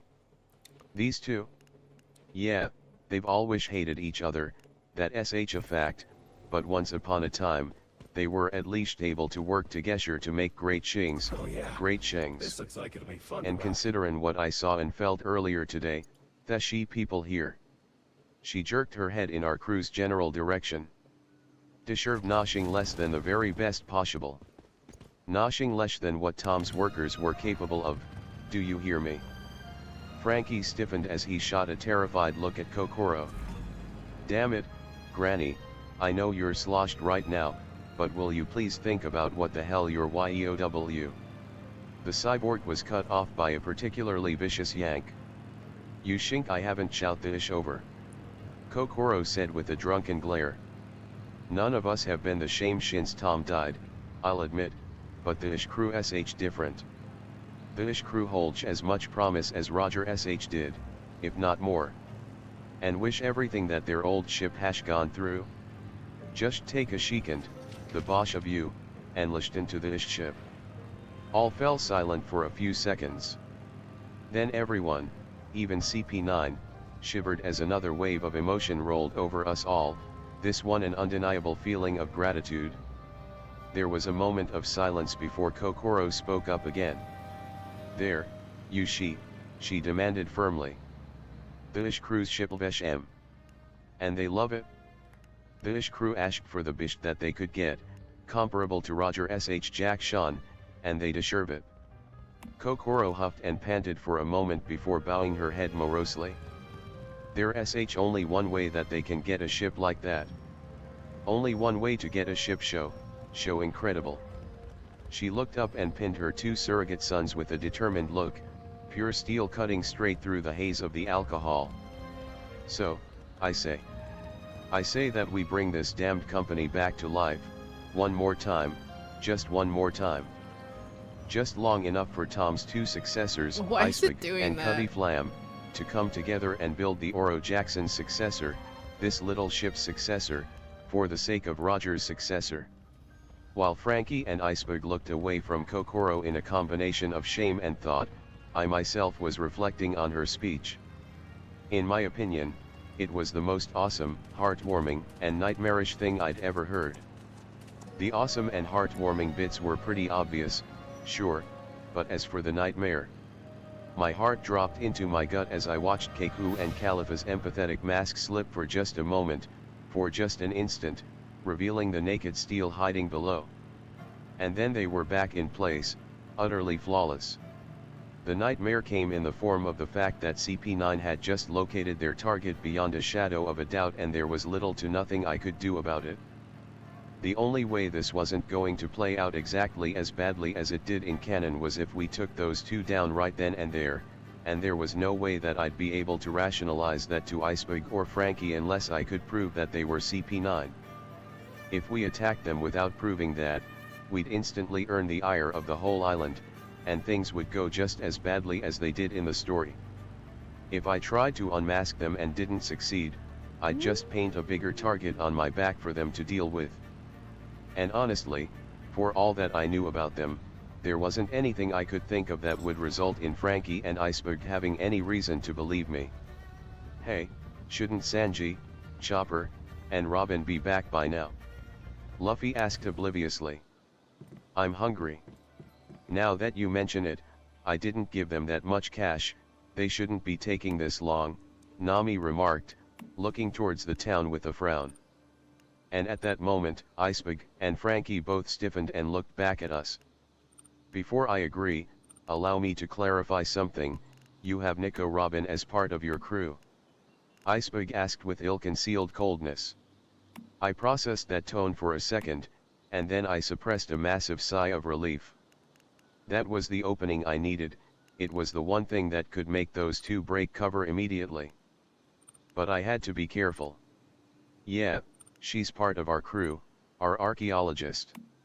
Why do you ask? I posed. Iceberg stared at me for a few moments before shaking his head. No, it's nothing. Don't give me that, I cut in. You obviously have some kind of issue with Robio, wait. I cut myself off with an exaggerated snap of my fingers. Let me guess, you actually believe what the government says about her, don't you? Iceberg blinked, and I raised a hand to my face, sliding it down both in a clear show of exasperation and as a means of hiding my mouth as I hissed instructions to Soundbite. Out of the corner of my eye, I saw Nami and Zoro cock their heads before casually heading into the storeroom and leaving the door open. You actually think that she wants to destroy the world? I forged on once they were gone. That she sunk 6 battleships on her own when she was 8? Seriously, Iceberg, you're smarter than that. If I've proven anything with my show, it's that you can't trust everything that the government says. In fact, you and Frankie should know that better than anyone. Both of them stiffened and seemed a second from reacting with hostility. I cut in quickly before they could get the chance. And that's just another one of the many injustices that drove me to start the SBS in the first place. That gave them pause, and they both relaxed marginally. Frankie stared straight at me. You and your impossible knowledge, what exactly are you trying to say? I sighed, and folded my arms, choosing my words very carefully. I'm trying to say that Robin's only interest and the only interest of the archaeologists of O'Hara, for that matter was, is, and always has been history. Let me paint you a picture as for you, before she joined us, she read the poneglyph that bore the location of one of the ancient weapons, Pluton, in a tomb that was falling to pieces around her. And the fact that it didn't contain the history she was looking for after what she went through to be able to read it devastated her enough that she consigned herself to die, buried alive among the stone. I let that sink in for a second before nodding my head at our captain. Luffy saved her life against her will, and that's why she came on board with us. Since then, she's become one of us. And trust me when I say that bringing up the lies that the government told about why she has her bounty is something that we won't stand for, me in particular. Iceberg and Frankie both stared at me and looked around the rest of the deck. There was nothing but solidarity there. Finally, they looked back at me, and Iceberg spoke quietly. How certain are you that she has no interest in reviving the ancient weapons? He asked. I bet my life on it, I said, staring him straight in the eyes. For the longest time, he searched me for any sign of deceit. Finally, he sighed and closed his eyes. Frankie. If Nico Robin has no interest in reviving Pluton and the only poneglyph with its information is buried, then there's only one course of action to take now, he said quietly. Frankie nodded with a solemn chuckle. Yeah, don't need to tell me twice. Shame, though. He clicked his stomach fridge open and started absent-mindedly rummaging through it. I really wanted to use at least some of these designs. Huh. Kokoro looked between her two old friends in shock. Are you saying you're gonna do what I think you're gonna do? Are you two really gonna do that to Tom's gift? It's more the curse of the company than anything, Iceberg replied, scratching the back of his head with a wry chuckle. Yep, this thing's been nothing but a ball and chain, Frankie concurred as he started to draw his arm out of his gut. To be completely honest, I won't be sad to see this thing burr. Time seemed to freeze as the cyborg drew his hand into the air, a sheaf of papers in his hands, and brought them level with his head. 1 second Khalifa and Keku were standing by a thoroughly confused Polly, the next they were standing before Frankie, hands outstretched as they desperately reached for some of the most dangerous pieces of paper in the world. Whoosh. Yeow. And the second after that found everyone save Frankie, who was dancing around and flailing his burning hand in terror, staring at the burning, tar-covered mass that had once been some of the most dangerous pieces of paper in the world. To answer your question, all eyes turned from the fire to both me and the happily panting dog-gun who I was kneeling by and petting proudly. I stared Keku and Khalifa dead in the eyes as a sadistic smile spread over my face. Yes, I did do that on purpose. Spondum won't be happy, will he? They tried. They tried so hard to keep their calm, it was both admirable and a little sad. But ultimately, the carpenter and the secretary's calm masks shattered, revealing rictuses of pure, unholy rage bubbling beneath. You're dead, they intoned in voices utterly devoid of emotion. They then proceeded to become human blurs. Clang. Before coalescing into visible figures a few feet away from me, raised legs struggling against thin air. I chuckled at their shell-shocked expressions. And now, you just broke cover. Forget that pathetic excuse for a human being that you call a chief, Lucci is going to be furious. I shook my head as I spread my arms in a what can you do manner. You two picked the wrong person to try staying undercover in front of. Nobody withstands my words. Now, if only you could find a way to do more with less, you big mouth, Nami's voice chuckled from the air directly in front of Khalifa. Or rather, from beneath the air, which proceeded to melt away and reveal Nami and Zoro, who were standing before the assassins with their weapons drawn in order to block them. It was a real credit to Nami's rapidly rising status as a badass that she wasn't even shaking as she blocked Khalifa's leg with the shaft of her perfect Climatact. Speak for yourself, which, Zoro chuckled around Wado Ikemanji's hilt, looking like he was having the time of his life as he held Keku's leg back with his other two swords. Considering how every time he opens his mouth we get into a fight, I think I'm starting to actually like hearing crosstalk.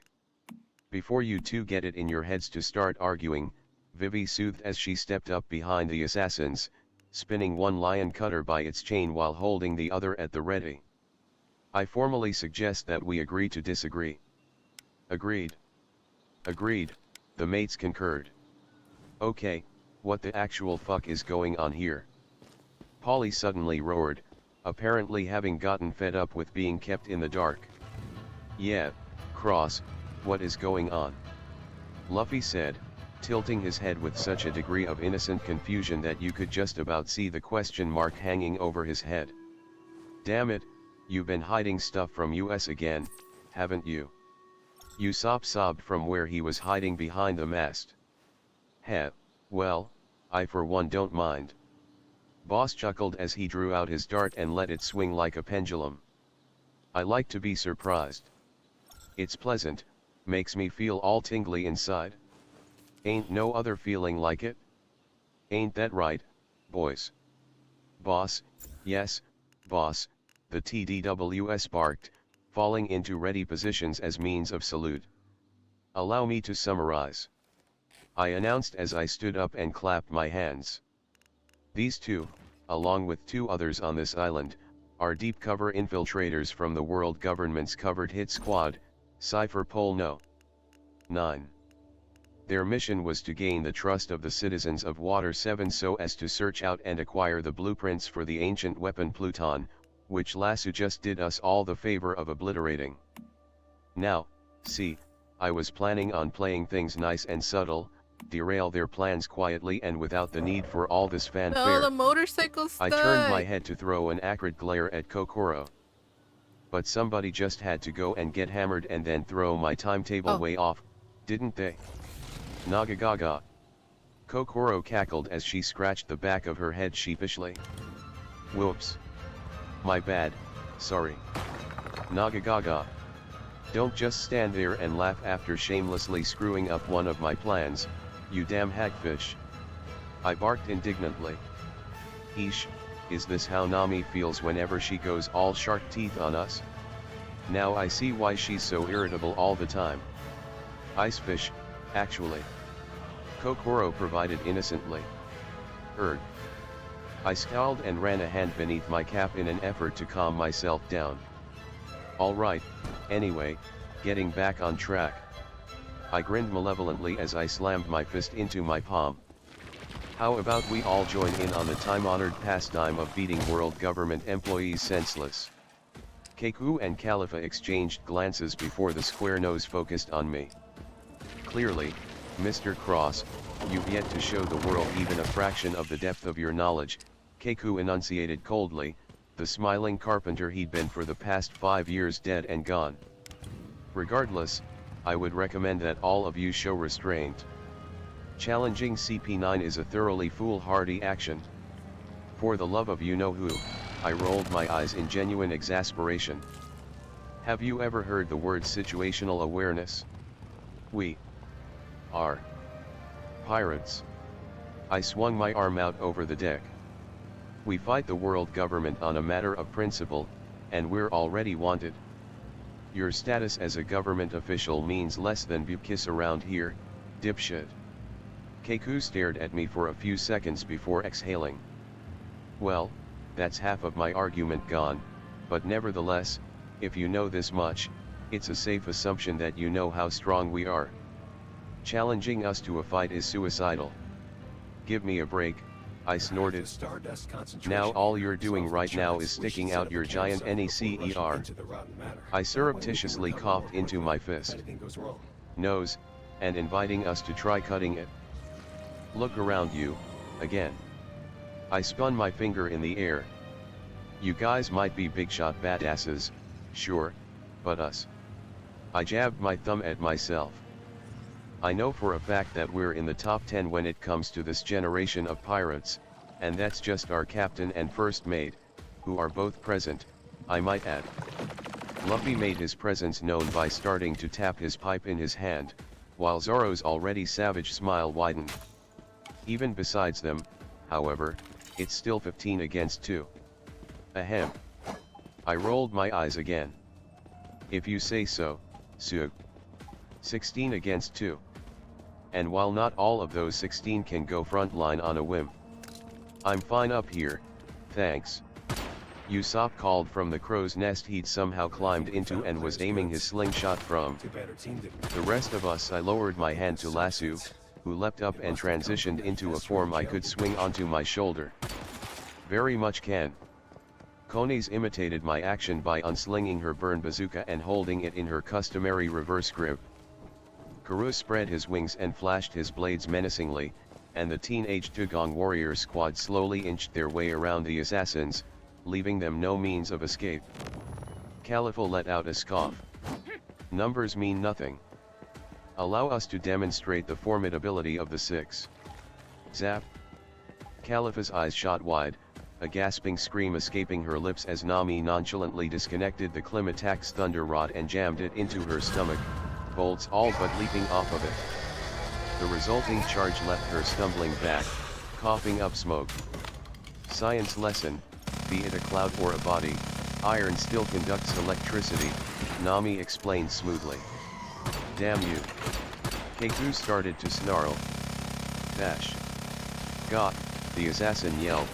collapsing to his knees on account of 100 pounds of pure metal slamming into his back with the force of an RPG. Strong right, Frankie enunciated coldly as he reeled his arms chain in.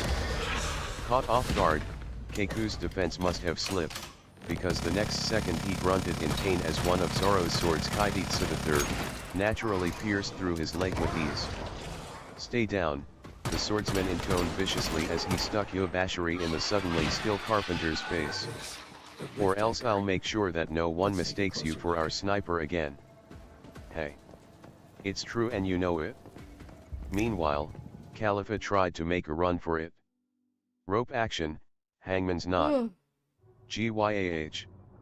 But didn't get far before Polly joined in, his voice even colder than Frankie's, his arm flicking out and binding Khalifa from head to foot and leaving her hanging upside down in a matter of moments.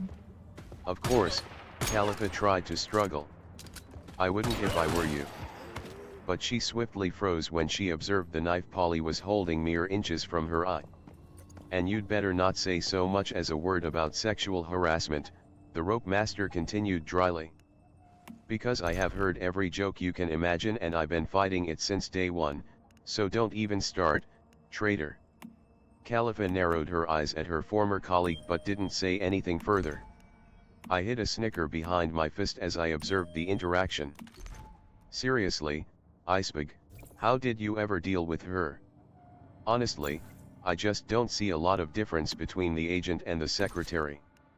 Hey, lady, on the remote chance that you ever go undercover again, I think you could benefit from being a little more. I made a show of thinking long and hard before snapping my fingers in faux realization. Oh, I know. Go for bubbly. That got a reaction out of Khalifa in the form of her twisting her head to pin a murderous glare at me. Well done. Bubbly, she repeated frigidly. Excuse me if I think that that particular adjective would not be at all beneficial, and if I refuse to take any advice from you, brat. My smirk faded briefly, and then returned twice as strong. Soundbite? A nice and localized gastrophony, if you please. Comin' right up, the gastropod cackled. The next instant, Khalifa's complexion became an unhealthy shade green and she groaned as she clenched her eyes shut, visibly fighting against her own body. It was admittedly quite impressive. Ooh, I have Still, shit aim. I spared her barely another glance as I turned towards Keiku. And now for you.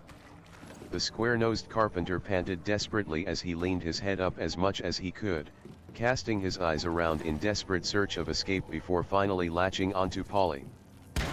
Polly, please, listen to me, he pleaded with such desperation that if I hadn't been listening for it I would have thought his stammer to be genuine. I am sorry for lying to you, but I had to. The government, why you don't just disobey it on a whim? I had to do what they ordered to survive, but I swear, the last 5 years have been the best of my life. Jay, just let me go and things can go back to the way they've always. Thwack. The assassin's pleading was suddenly cut off by a fist smashing into the middle of his face and bouncing his head off the deck. You're fired, Icebug announced grimly as he rubbed his bleeding knuckles, shooting a dark glare at Khalifa. And don't even think about using me as a reference. The only response the assassin could muster was a tortured groan. I smiled and started to say something. I pity the fools. When we all jumped on account of a very loud and very black voice belting out of nowhere. Of course, my confusion promptly turned to exasperation that made me facepalm when I noticed that the voice had come from Icebug's breast pocket and that Soundbite was laughing his slimy ass off. Someday, you are going to have to learn that you are not even half as funny as you think you are. I'll believe that when you know who says it. Ha ha ha he he hoo hoo hoo puru puru puru puru, eh? Ah, damn, Soundbite cut himself off with an exasperated roll of his eyes. It's like the world puru puru puru puru, freaking times it? It probably does, I shrugged. So, who's calling them? Nah, looks like puru puru puru puru, it's Pin. Soundbite paused in horror. Key. I stiffened as realization hit me as well. Pinky. Chopper had Pinky. I grit my teeth in equal parts dread and anger as I slowly picked up the receiver. Do I even need to ask? I hissed vehemently. She tied Sanji into a pretzel when I wasn't looking, and then she was just gone, Chopper whispered solemnly. I knew it. I knew it. I fucking knew it. Robin, you idiot. I snarled in frustration, furiously slamming my fist into the mast. Zoro growled viciously as he yanked his blade out of Keiku's leg and turned to me. So, what now, Crow? It happened in an instant, if that. One moment Keiku was lying flat on the deck, the next he'd spun into a handstand, wind whistling around him as he lashed out a tempest kick. A tempest kick that didn't hit anyone on account of how it was aimed at Khalifa's binds instead. Khalifa flipped herself over in midair the second she started falling, and the second her foot hit the deck she and Keiku were just gone. We all stared at the space the two had occupied moments ago in utter shock. Well. Shit, soundbite summarized. Thank God for the little shit's mouth, because it was exactly the kick in the nads I needed to get talking again. Everybody into town, now. I belted out furiously. Everybody jumped in shock at my sudden shout. Cross, what? Iceberg started to ask. These sick fucks specialize in playing shadow games. I explained. If they get into town and manage to start talking to anyone before we get you in the public eye, they'll spin a yarn about how we kidnapped you and Polly and turn Galilot and the whole damn island on us. The name of their game is coverdness and anonymity, so we need to stay in the light. So long as plenty of people can see us, they can't do shit. Frankie grunted in understanding and jabbed his thumb over his shoulder. Makes sense to me. Tell me who those bastards' allies are, and I'll get my boys to spread the word. The other two are Rob Lucci and Bruno, and yes, I'm damn sure. I cut off the incredulous answer he was seconds away from belting out. I'm sorry, but it's the truth.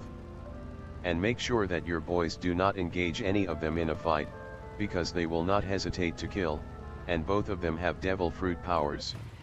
Any other questions? Nah, sounds good to me, a thoroughly pissed Polly snarled out as he hopped onto the Mary's railing.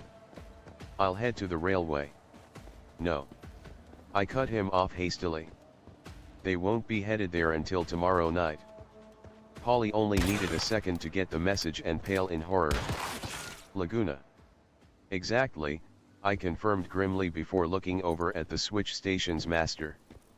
And should they manage to set out with it, there's only one way we'll be able to give chase. Kokoro cackled eagerly as she took a swig from her bottle. A high-speed pursuit, sounds fun. I'll go ahead and get Rocket Man oiled and ready to go. See ya if ya need it, straw hats. And with that she leapt overboard and started waddling off. Everyone else. I looked around at the crew. I'm back here. Find Robin, find those bastards, and so long as they're not Lucci, beat them into the fucking ground. Now come on. I slung Lasso onto my back and strode towards the city. Mr. Cross. I paused with one foot on the Mary's railing and glanced over at Iceberg. Given the current circumstances, he stated solemnly. I'll take whatever advice you have to offer at face value. But as soon as this conflict is resolved, I expect a very good explanation for how you know what you do. I didn't even hesitate to nod in agreement.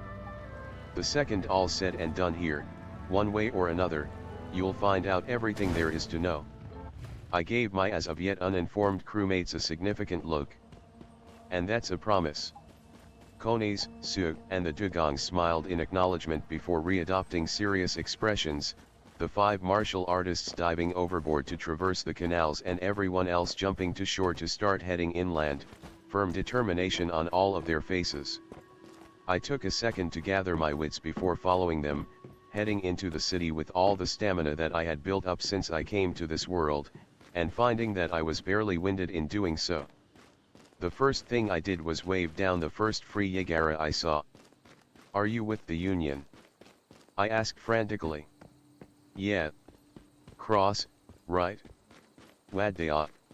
Spread the word to however many members you have, help my crew, Icebag, Polly, Tilestone, Lulu, and the Frankie family. And hinder Rob Lucci, Keku, Khalifa, and Bluno the bartender.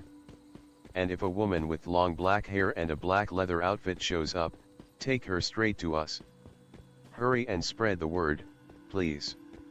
The Yagara stared for only a second before nodding and speeding off.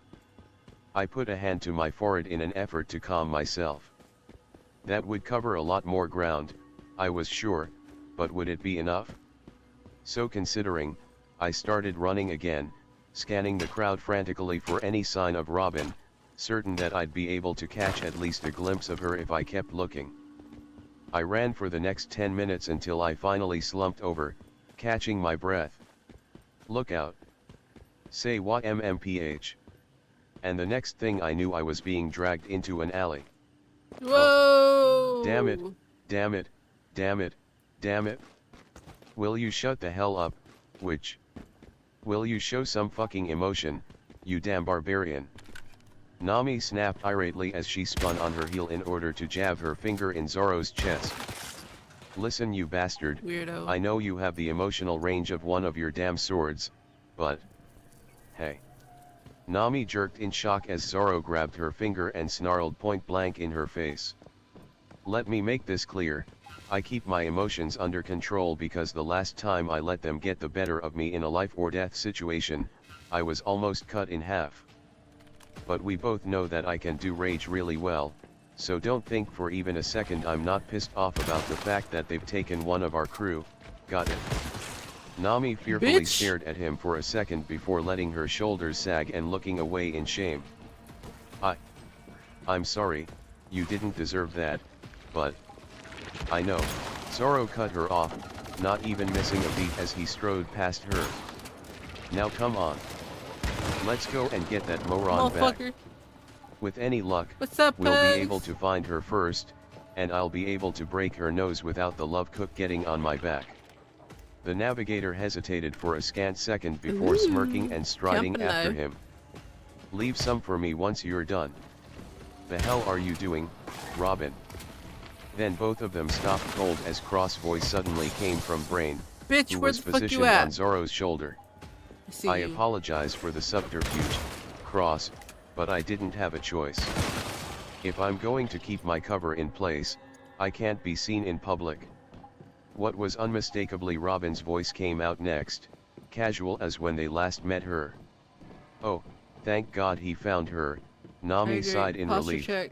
Yeah. Sounds more like she found him really, Zoro scoffed before speaking up. Anyway, Cross, where are you? Cross, however, summarily ignored him. I just had some water. Your cover? What do you mean your cover? Aokiji might be a lazy ass, but he wouldn't keep things to himself forever. Robin chuckled wryly. It would seem that for once I know more than you. Come with me, I'll explain when we're not out in the open. The hell? Nami frowned in confusion before raising her voice. Cross. Cross. Damn it, Cross, where the hell are you? Once again, Nami was ignored and was instead answered by the sound of rattling metal. Geez, Robin, did you have to yank me that hard? You slammed my transceiver into the wall. Your indestructible transceiver, you mean? Well, when you put it like that, I just feel silly. You are silly. Quiet, you. Zoro scowled grimly. Yetis. Damn, it must be another feature of that stupid box. We can hear him but he can't hear us. Please look after Andy Damn for it, me. He is if it's not the one early thing it's stages another of with him. corrosion and his condition is Nami very growled unstable. as she There are rubbed the too bridge many of her to be nose, deviant before pausing out as a there, thought so struck be her. extra careful. The church should But, be safe for now. wait, On if my he's way, found I heard from a Robin, passing then mayfly why that hasn't he there called is a us yet? rift entity in the Whoa, monolith hey, to the wait up a northwest sec, of the source. Robin. Cross suddenly There barked. can I need to source call there up the can others, heal those let them know afflicted you're with alright. corrosion. At the least we can redirect manpower to take Poor out the Andy. cipher pole that's Got buried fucked in this over. town. No, don't. What? Cross asked. What? Zoro and Nami chorused. Robin. Cross started to protest. I'm not asking you not to tell them, Cross, Robin promised swiftly. I just need you to give me some time to explain in private. What are you? You know more about the delicacy of distribution of information than anyone on the crew, don't you? Shoot him in ass. Shoot him in ass. Cross trailed off hesitantly. When you put it like that. Nami's eyes shot wide in alarm. I'm not the only one who's getting she's playing him like a fiddle, am I? Not a chance in hell. Zoro cursed as he broke into a run down the street, with Nami close behind him. But still, Robin. Cross hastily rallied. The fact is that I'm just not going anywhere with you unless you can give me at least one damn good.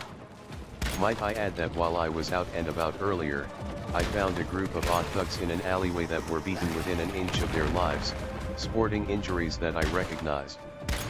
I don't suppose you made contact with the unluckies earlier, by any. Let's keep going, alright? Alright. Cross grit out in an obviously strained voice. Oh yeah, she's definitely playing him, Nami groaned.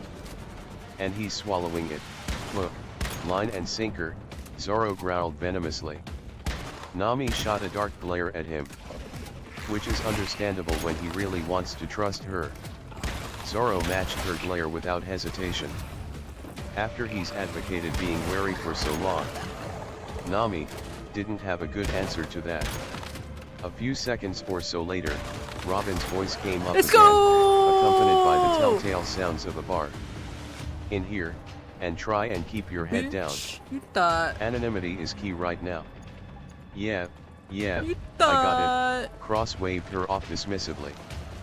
A second later there was the bending of leather as Cross and Robin sat in a booth. Alright, we're here, and we're seated. Now what? Well, first. There was the clink of a mug being set down. Here, best you have something to drink, you look like you're about to collapse. I'm assuming you like root beer. Oh, hey, thanks. Cross smiled thankfully. There was a greedy slurp, and then a firm slam. Don't change the subject, Robin. Talk fast, or I call everyone and get them to fall on this place like a hammer. Robin was silent for a moment before chuckling lightly. Ah, it's only been a few hours, but I've missed this. I'm glad you're the one I found first, Cross. I take it that you expected CP9 to make contact with me. Motherfuckers. An uncomfortable silence hung in the air, and Robin's smile became a smirk. I'm assuming you thought the worst when I left Sanji and Chopper, and I honestly don't blame you. That shit was hard. For the record, I do apologize for what I did to Sanji, but he was sticking a little too close to me. Don't worry about it, Cross waved her off. He's most likely fine by now, and to be honest, so long as he had a clear view of you during the whole thing, he probably liked it. Damn it, Cook. Nami and Zoro ground out. Robin chuckled lightly. Okay. Indeed. Anyway, let me clarify, I have not betrayed the crew. In order to explain my actions, well... The archaeologist hummed contemplatively before smiling. I can only assume that I picked up a few too many of your habits, considering that among the first thoughts to come to mind when CP9 made contact was counter-infiltration. A pause, and then Cross jaw dropped. You're running a long con? Against CP9? Robin, you have got to realize just how incredibly risky that is. I know that you're in relatively close to them in terms of training, but... Considering everything you've done with the SBS, I don't think you have any right to criticize me on riskiness, Cross, Robin replied, in equal parts dry amusement and seriousness. I am well aware of what CP9 is capable of, and as long as they believe I'm cooperating, the danger should be minimized. MMPH, well, when you put it like that. Cross muttered, his voice warping slightly in such a way that indicated he was speaking into his mug. Considering how the bastards have most likely gone to ground by now, I'll take any advantage that we can get. Precisely, Robin nodded solemnly. So, you'll agree that my going with them was necessary. Cross shrugged slightly. So long as you acknowledge the dangers of the task, I suppose that I can agree that this was a smart move. But still. Nami and Zoro jumped when Cross suddenly yelled, with a slur in his voice. There's something you should know. Something very, very important. I know that right now this may not seem important, but I am officially declaring this the biggest deal in the world. It's, my head feels. A fish? I feel stuck in the bottom of the well with little Nancy. It's cold and dark and I'm confused. Soundbite, is it normal for a teenage girl like myself to be so disoriented? Nami and Zoro both stopped and stared at the snail in sheer disbelief. Are you fucking high or something? Soundbite demanded, voicing their own unspoken thoughts. Cross blinked blearily. What? No, not at all. Wait a second. Cross fell silent as the sound of sniffing came over the connection. Robin. Call me drugged, but I think I may be crazy. There was a moment of silence as Brain blinked blearily. No, wait, I got that, wait, The baby snail's eyes suddenly shot wide as terror surged through them. What bar are we in, Robin? Nami's heart dropped as the snail's expression flipped to one of utter sorrow. Please don't fight them, Cross, it was the only scenario where they wouldn't cripple Watt. Enough. If Robin's expression had made her heart drop, the muffled voice that cut her off made Nami's blood freeze. Give me the snail, the voice continued grimly. Son of a lasso, Maul. Cross barked at the top of his lungs. RRRRGH. Lasso growled viciously, nothing less than bloody murder in his voice. Rough are you? Whack. Cut. Mangy mutt, the voice grunted. Now stop resisting and give me the snail or else. There was the sudden thwack of metal meeting flesh. Damn it all, Cross, Robin sighed miserably. Cross smirked dispassionately. Did you really expect anything less from Crunch? Cross. How are you Nami supposed screamed to get desperately when Brain spat up blood over the sound of bone snapping. GRRGGRGGHHH. Cross gurgled miserably. You fucking fuck. Soundbite roared. Fucking try to pick me up, I'll turn your hand into. I don't doubt you would, Soundbite. Hey, what are you? Soundbite squawked over the telltale squelch of someone picking him up against his will. But would you do it to me? And just like that, Soundbite fell silent, his jaw flapping uselessly. Then came a sound like glass clinking, followed by a startled yell.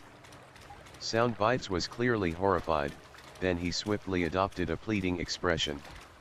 Robin, please, he begged. No, Cross's voice begged desperately. This isn't right, bitch! You know this isn't right. You know that none of the crew wants this GRGH. And just like that, Cross was cut off in a strangled yell. This isn't about what the crew wants, Soundbite, Robin replied quietly. This is about what I want. And what I want is for the only friends I have in the world to be safe. And if this is the only way to be sure that the government will stop targeting you, then so be it. And I advise against breaking that vial, considering that it's filled with salt. There was a pained gurgle of blood and coughing, and Cross spoke with obvious effort. You, idiot. This won't accomplish anything. Why you can't stop us from following you? He whispered. I suggest that you restrain yourself, Jeremiah Cross. Another new voice, and this one was flat out evil. Jesus, the fuck? Our arrangement with Nico Robin is that provided she follows our every command, the government will refrain from targeting the remainder of the Straw Hat Pirates. However, something as foolhardy as attempting to rescue her would be a deal breaker. There was a moment of silence. Then, Rob Lucci. Cross spit out through a bloody smile. Shit. Mind. Leaning closer. I've got an idea. For a new way to skin a thwack. Guh, damn. Pussy, cat. Cross slurred before his eyes rolled upwards and he thankfully fell unconscious. The first voice cocked an eyebrow. Brutal. Brain then proceeded to grimace. I believe that this is the definition of harming someone for their own good, Robin whispered sadly. He really never knows when to keep his mouth shut. Clearly, Lucci's voice snarled. Now, I believe you were going to hand over the snail. And the bazooka as well, their abilities will be better suited for the...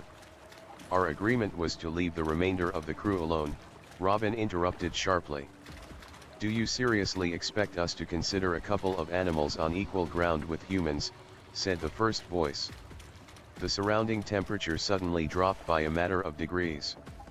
Let me remind you of something, Cipher Pole number 9, Robin stated frigidly.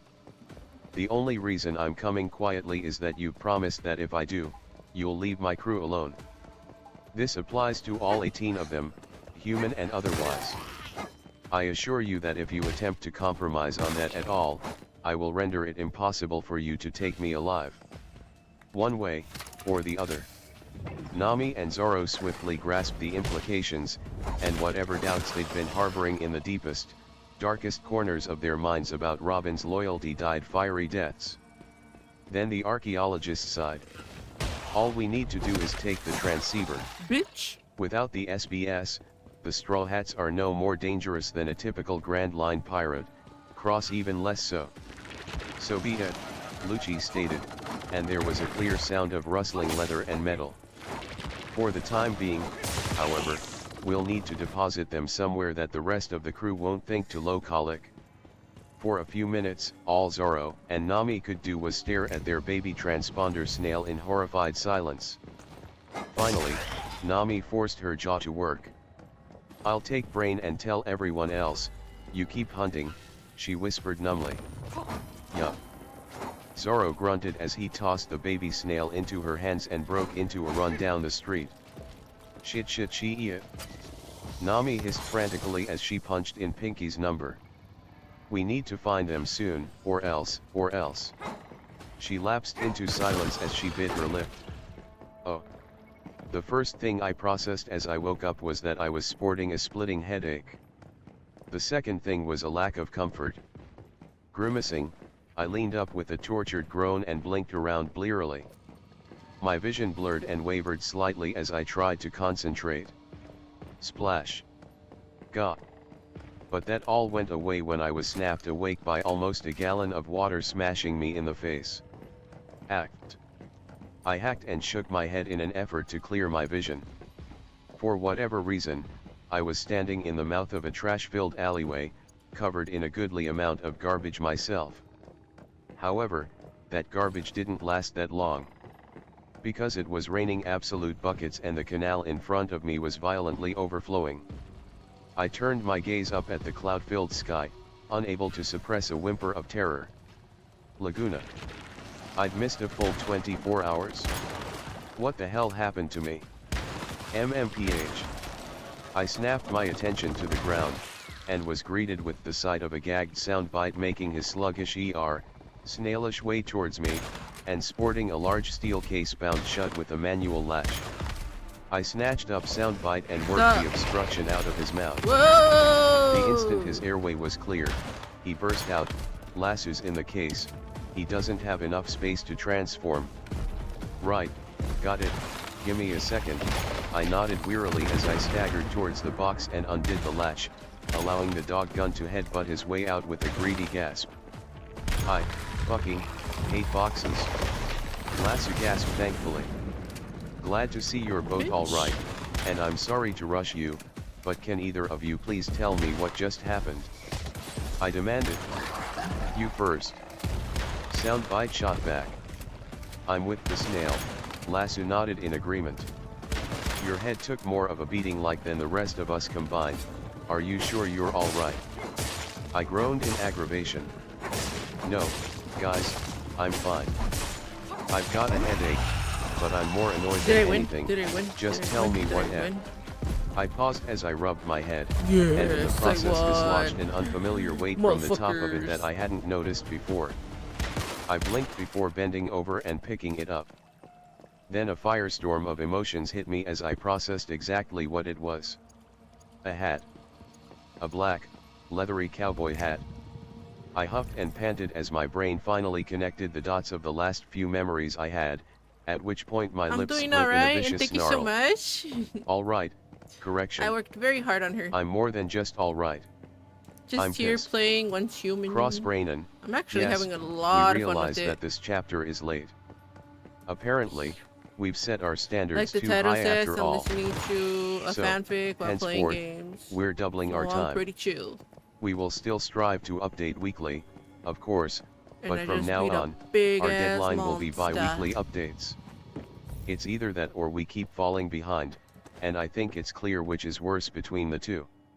Kumniakin, sorry everyone, we might write like gods, Yeah. but we're only human.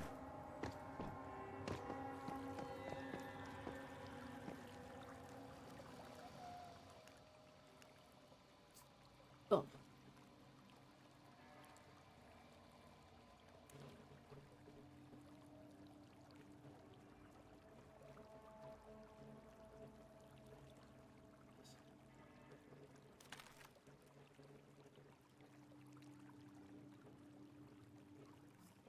Stop.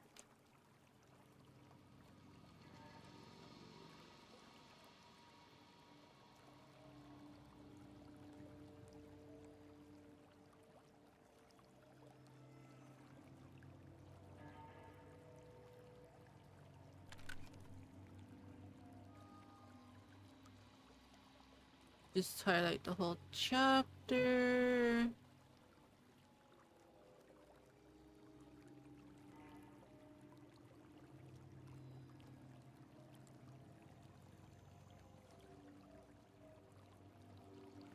Oh shit, I forgot. Gotta go from the bottom to the top.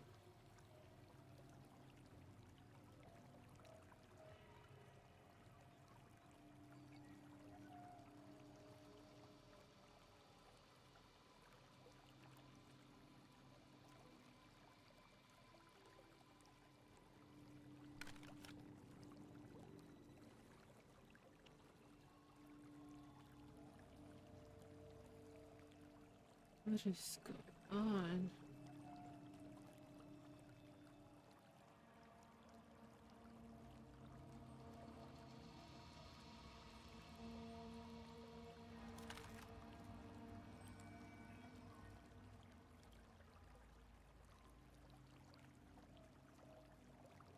Chapter 41, Chapter 38, To the Gates of an Ice Lobby. No crew member left behind. Chapter text. Alright, that's good, and do you hear any ringing? No, Chopper, I don't, I sighed in the tone of the long-suffering. Now, can you please let me catch up on the current situation so that we can get to saving Robin? I held up my fist with an irritated glare. Unless you want to check yourself for a concussion instead. Ack. Chopper flinched back and grinned nervously. Ahaha, well, you seem to be mostly alright. Stop. I'll just go ahead and bandage you up, alright. Yeah, you go ahead and do that, I grumbled. Still, Yeah, I'm not that though, far from it. at least try and be careful, alright. Chopper pleaded with me. Concussions are no laughing matter. Yeah, whatever, I waved him off with a tired sigh. But seriously, if the monsters on our crew can take them without worry, I'm sure I'll get off without any lasting damage. Well, when you put it like that. The diminutive doctor hummed in a clearly dissatisfied manner. Still, I'll be keeping you under observation just in case. I blinked in confusion. Observing me for what? Chopper snapped his hoof up and opened his mouth to say something, before snapping it shut and electing to simply walk away. Shaking the strange exchange off, I instead focused on getting my memories of the past hour or so in order. Waking up in the back streets, that is, directly in the path of Aqua Laguna, would have been a disaster considering how close the tsunami was, were it not for the fact that Soundbites Gastro Amp immediately alerted the crew and the Galley Law search party they were with to my Aren't you still location. alive? Half of your One very head was outstretched blown arm had off. me reunited with the rest of the crew, though Luffy's typical ham-handedness with his stretching knocked me right back out. When I woke up again with a massive headache, I was at the dock where Rocketman was hidden, which was where Chopper was running me through his typical concussion protocol. Fortunately, now that I had him off my back, I could properly process the current situation. A few faces were missing, but I was a bit too distracted at the moment to properly take stock of who. Instead, I mentally reviewed the conversation I'd had with Zoro and Nami after waking up. After the conversation, they overheard something about a favorites list that Pinky and the Brain had registered themselves in when Soundbite and I weren't looking. The rest of the day was quiet. Lucci had vanished by the time Iceberg returned to Galley Lot, and though the remaining foreman and the Frankie family had literally torn Bruno's bar apart from the foundation up looking for clues, they didn't find anything. Iceberg had tried to help by attempting to halt the day's Puffing Tom on its way to Water 7 and rob the cipher pole of its primary escape route, but that hadn't worked out so well. Specifically, CP9 must have compromised the chain of communication, because rather than halting at Blue Station, the Puffing Tom roared right through it at top speed and chugged onto an ice before anyone could stop it. Undeterred, the crew had converged on Iceberg's manor to protect both him and Frankie, much to the cyborg's protests from any possible attempts on their life, while the Galley Law foreman stood guard at the Blue Station. With the monster trio standing guard over Tom's apprentices, it was presumed that the agents wouldn't dare to try anything. What nobody had accounted for was the possibility that they would straight up attack the island itself. And by that, I mean that after over 24 hours of complete silence from CP9, the assassin cell demonstrated that they were most definitely employees of the world government by detonating dozens, if not hundreds of explosions all across the city mere hours before Aqua Laguna was due. The first ones went off in the powder storage spaces for Galley Law and the coal storage at Blue Station in order to snag the most attention, of course, and quickly spread out from there, forcing the crew to thin the defenses around the former apprentices. I honestly think there's a very real chance that Tom could be deemed Water 7's patron saint sometime in the near future, because it was nothing short of an actual, legitimate miracle that the casualty total from the attack was a scant 100 or so wounded and even less deceased, rather than the canals straight up running red with blood. Thankfully, it appeared that CP9 had been aiming to disrupt the infrastructure and sow pandemonium, rather than maximum body count. But sadly, that was as far as the silver lining extended. In the midst of all the mayhem, Frankie had managed to slip past his guards in an attempt to enter the fray himself and help out in whatever manner he could. For taking so long to Which, say that. naturally, turned out to be a major mistake, considering how every account I'd heard said he all but vanished into thin air between explosions. In all fairness, my crewmates hadn't been idle. They'd tried to hunt down the assassins, tried to prevent them from reaching Blue Station and the government-piloted sea train that steamed into the station under everyone's noses, but in the end, between providing relief efforts and the agents being ungodly skilled at stealth, they just didn't stand a chance. Through sheer speed and surprise, the assassins managed to incapacitate or otherwise hamper anyone who managed to catch up to them before boarding the Puffing Tom and departing for an ice lobby. Of course, the fact that not everyone was here made it clear that we still had one chance left to get out of storming the Judicial Island, though it wasn't as though any of us weren't planning on going at this point. The only thing actually keeping us grounded for the time being was that the cipher pole bastards had somehow gotten wind of Rocketman and managed to detonate a brick of explosives in the runaway engine's boiler. Hence, we were currently stalled for as long as it would take Iceberg to finish repairing the Speed Demon's innards. Jesus. Under any other circumstances I'd probably have been impatient and antsy as all hell, but I winced and rubbed the back of my skull as I experienced what felt like a railroad spike being shoved into my cranium. Yeah, no, I was going to take whatever delays I could get my hands on so long as it meant more time to get my head on straight. Still, even if I wasn't currently mobile, that certainly didn't mean I couldn't at least try and gather information. As such, while our doctor wasn't looking, I surreptitiously waved Nami over. So, don't tell Chopper, but my head's still a little fuzzy and I'm having a hard time keeping my head count straight, what with everyone moving around. I'm assuming that some of us, such as Sanji, managed to stow away aboard the Puffing Tom, right? Who's with him? Will. MRPH. Coney's froze mid-sneeze, the involuntary reaction halted by a fluffy tail and a finger shoving themselves beneath her nose. She held her stance for a moment before relaxing and allowing herself to pop a thumbs up, at which point the limbs left and she was able to don a sheepish smile. Sorry, guys, somebody must be talking about I me. took off your head. How And the why would fuck they are not you be, still sweet alive? conies? Sanji crooned softly. Anyone who knows of you has every reason to want to talk about a most beautiful angel like you. Su graced the cook with a flat look before spinning her paw in the air, indicating the rain cascading around the open-air balcony of the Puffing Tom's caboose. Conies chuckled awkwardly as she nodded in agreement with her pet. Yes, Sue's right, I suppose it could also be on account of all this rain. Sanji flinched out of his love hurricane mode with a sheepish chuckle. Or that, yes. However, his sheepish demeanor promptly snapped to dead serious. It's almost time to get going. Conies, I have to ask you again, are you certain that you want to do this? What you're offering to do is extremely dangerous, and I, your most valiant knight, will not be present to protect you. Conies blinked in surprise before frowning in firm determination. And I'll tell you the same thing that I told you when you tried to stop me from following you two back at Blue Station, she retorted. I might be the newest member of the crew and I might not have as much experience in combat as the rest of you, but I am still a member of this crew, Robin is my crewmate, and I will fight to save her no matter what.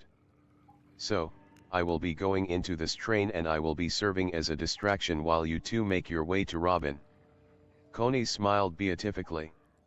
Of course, you can always take my place and fight those government agents inside the nice and safe innards of the Puffing Tom. In which case I'll just have to take your place and walk across the slick and bucking back of this metal beast myself. Sanji glanced up at the storm that was rapidly rushing by up above, as well as the water streaming off the slick metal of the train car, looking like he'd bitten into a lemon. Well, when you put it like that. I'll be fine, Sanji, Conies stated, pointedly slipping one of her pistols out of its harness and holding it up. I know that I might not look like it, but the point stands that I am a white beret, well trained in the art of combat, and I've only gotten stronger since I joined you all. She hesitated for a slight moment before steeling her nerves, and leaning forward to peck Sanji on the cheek. Go save Robin. I've got this. For a scant moment, the cook was absolutely frozen. Then, I'm coming, Robin SWAN, a Category 5 love hurricane cried out as it shot up and over the roof of the train car, its voice thankfully drowned out by the much larger storm raging around it. Conies took a moment to stare after her crewmate in befuddled awe before allowing her calm facade to collapse. The angel started to breathe in a heavy but nonetheless controlled manner as she brought her gun up and rested her forehead against its barrel. All right. She muttered to herself. Talk it through, just like you were trained. Current loadout, 4 single-barrel pistols, 2 in hip holsters, 2 in shoulder holsters. 1 sawed-off shotgun and 1 blunderbuss pistol modified to act as a grenade launcher, both across the small of my back. 2 rifles on my back, side to side and angled from my left shoulder to my right hip. 1 burn bazooka on my right, angled from my right shoulder to my left hip. And as for ammunition, several dozen regular rounds and 3 dozen of Usopp and Chopper's custom shells. Opposition, an indeterminate number of world government agents, all no doubt highly trained and all certainly armed to their teeth. Overall analysis of the situation. There's another I am way outgunned. crate. Recommended course of action.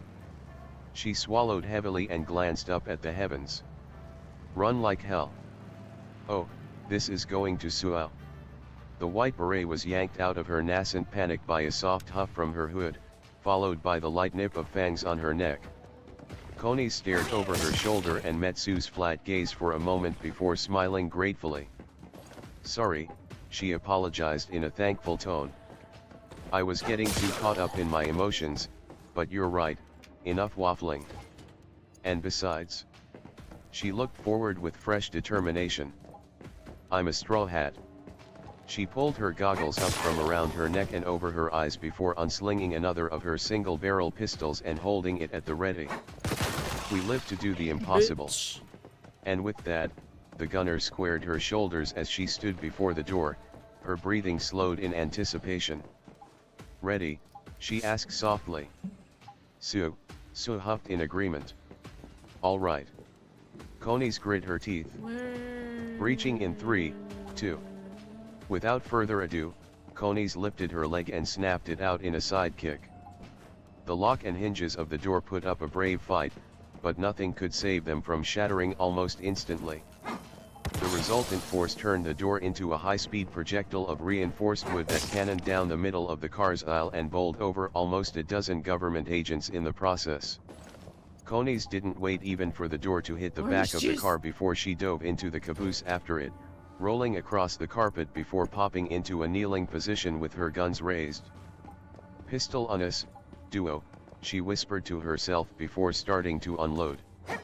She managed to hit 12 different government agents that hadn't had time to take cover, winging them and effectively guaranteeing that they were taken out of the fight. Her guns now empty, she spun her pistols into her hip holsters and stood up. Good evening, gentlemen, she announced, bowing politely at the waist. I'm terribly sorry about this, but you're all in my way. She straightened up again, unslinging her blunderbuss even as she sported an angelic smile on her face. And we just can't have that, can we? Blunderbuss. The few agents that had the courage to peek their heads over their seats only had a second to gape in terror before she pulled the trigger, which in turn fired out a small black sphere. The projectile flew for a short distance before cracking against the far wall of the car. Boom. And violently detonating in a cloud of pink smoke. Coney smiled in relief as she reholstered her hand cannon on her back, but promptly froze when she heard a loud click sound out immediately to the left of her head. All right, pirate scumbag, put your hands up or else. Crack. Arg. The agent howled in agony as Coney suddenly moved, grabbing his wrist with one hand and demolishing his elbow with her other fist. Then, without missing a beat, she yanked him into a one-armed necklock and snatched his pistol out of the air. With her makeshift human shield dissuading any other agents from returning fire, she quickly gunned down another 6 of their number. Once the gun was unloaded, Coney's grabbed her impromptu shield's collar and spun on her heel in order to get the appropriate momentum needed to fling him into what few of his comrades had managed to regroup, thus sending them tumbling to the ground again. While the agents attempted to regroup themselves, Sue scurried around Coney's body like a demented squirrel, drawing ammunition out of Coney's bag and pockets and reloading the weapons that she had fired. She clung easily to Coney's clothes as she moved from shoulders to hips and back again. By the time the agents were starting to get back on their feet, Sue was back in place, and Coney's had her weapons at the ready again. Before the agents could properly draw their weapons, the Angel drew both of her rifles over her shoulder and held them at ready. Who would care to be next, she said, smiling kindly. Coney's expected to receive any number of responses to her question, but clapping, slow and methodical clapping at that, was most certainly not one of them. And she didn't expect it to come from above her either. Well, a cool and collected voice drawled, also coming from above. You're certainly an interesting individual, aren't you? Coney slowly looked upwards, and promptly felt her heart drop as she caught sight of a man twice as high as the train car who was somehow molded to the ceiling and back of the car, bent over at the waist. You have got to be kidding me. Jesus! Konis breathed to herself, a sentiment that so shared if the Vulcan groan coming from her back was anything to go by. The miniature giant smirked as he adjusted his glasses. To be honest, I'm quite glad. I thought this mission would be boring with nothing to do, but I imagine that fighting you will be a worthwhile distraction, for however long you last, anyway. His grin widened as he drew his hands from his pockets and started tugging on the hems of the gloves he was wearing. Allow me to introduce myself. The name's Jerry, of Cypher Pole 6.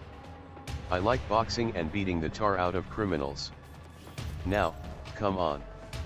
He drew his fists up and threw out a few practice jabs. Put your dukes up and let's dance. Konis swallowed heavily as she slowly reholstered one of her rifles and unslung her burn bazooka, cocking it in nervous anticipation. I hope that boss is having an easier time of things.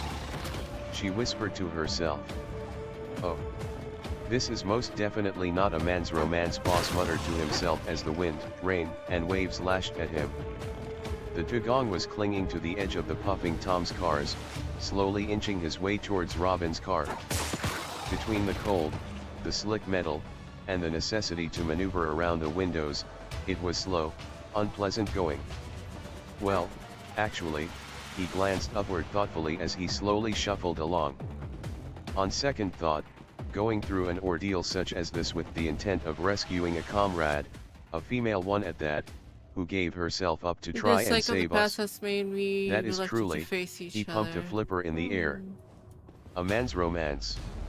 He paused for a moment, then hung his head and sighed as he remembered that his students weren't with him. Knew I kept those shell brains around for something, he muttered under his breath. Hey, did you hear something? Boss froze, barely 2 inches away from a window he'd almost missed in his musings. Oh, definitely. I mean, it's not like we're on a train in a storm. Ah, come on, ease up on the sarcasm, man. This was different, something like a seal. Boss ground his teeth and mentally hurled every curse he could think of as he only just refrained from bashing his skull against the train wall. It was a long list. A seal. The dugong could practically hear the condescending, indulgent smile. You heard a seal. A surface seal, in the middle of the storm of the century. Boss started to sigh in relief. Yeah? Well, buddy, I've got a foolproof argument for you. Yeah? What? We're in the middle of the Grand Line. Before feeling his blood freeze in his veins.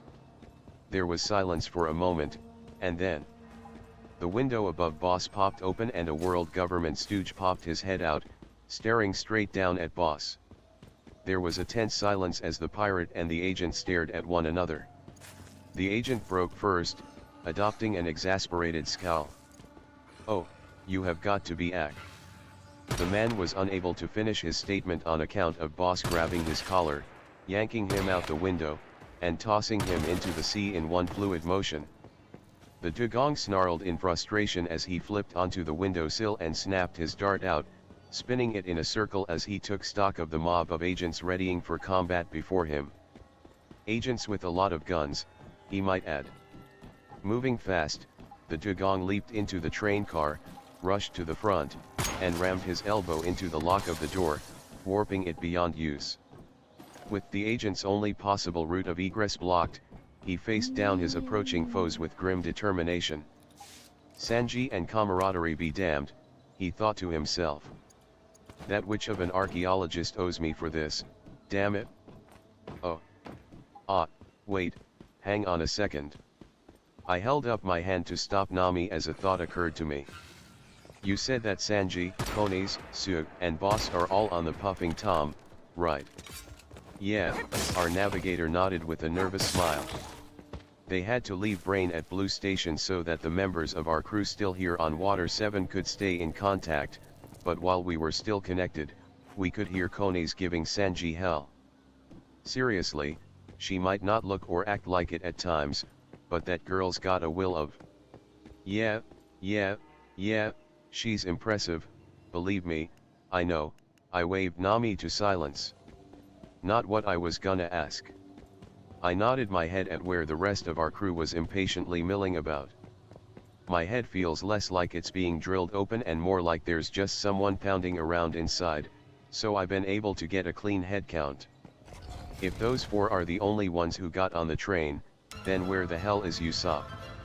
Nami and the rest of the crew stiffened as my words sank in before looking around frantically. What the hell?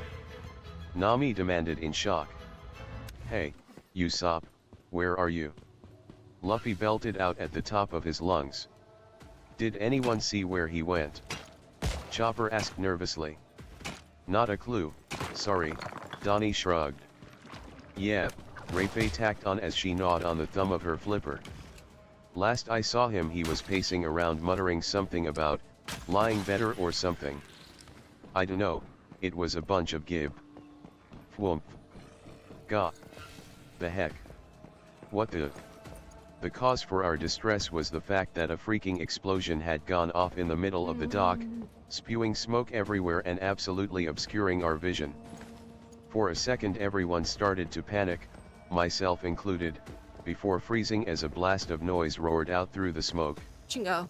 A gong, to be exact, followed by a guitar solo. This is not the time, soundbite. Nami roared. That wasn't me, the snail snapped, before hesitating slightly. Or, well, it isn't anymore? The hell does he think he's? Soundbite, what's going on? I demanded as a brass section started to kick in. What are you talking about? And why the hell does the song sound familiar? Usopp had me play something for him a while back, and he recorded it on a tone dial. Soundbite explained in a confused tone.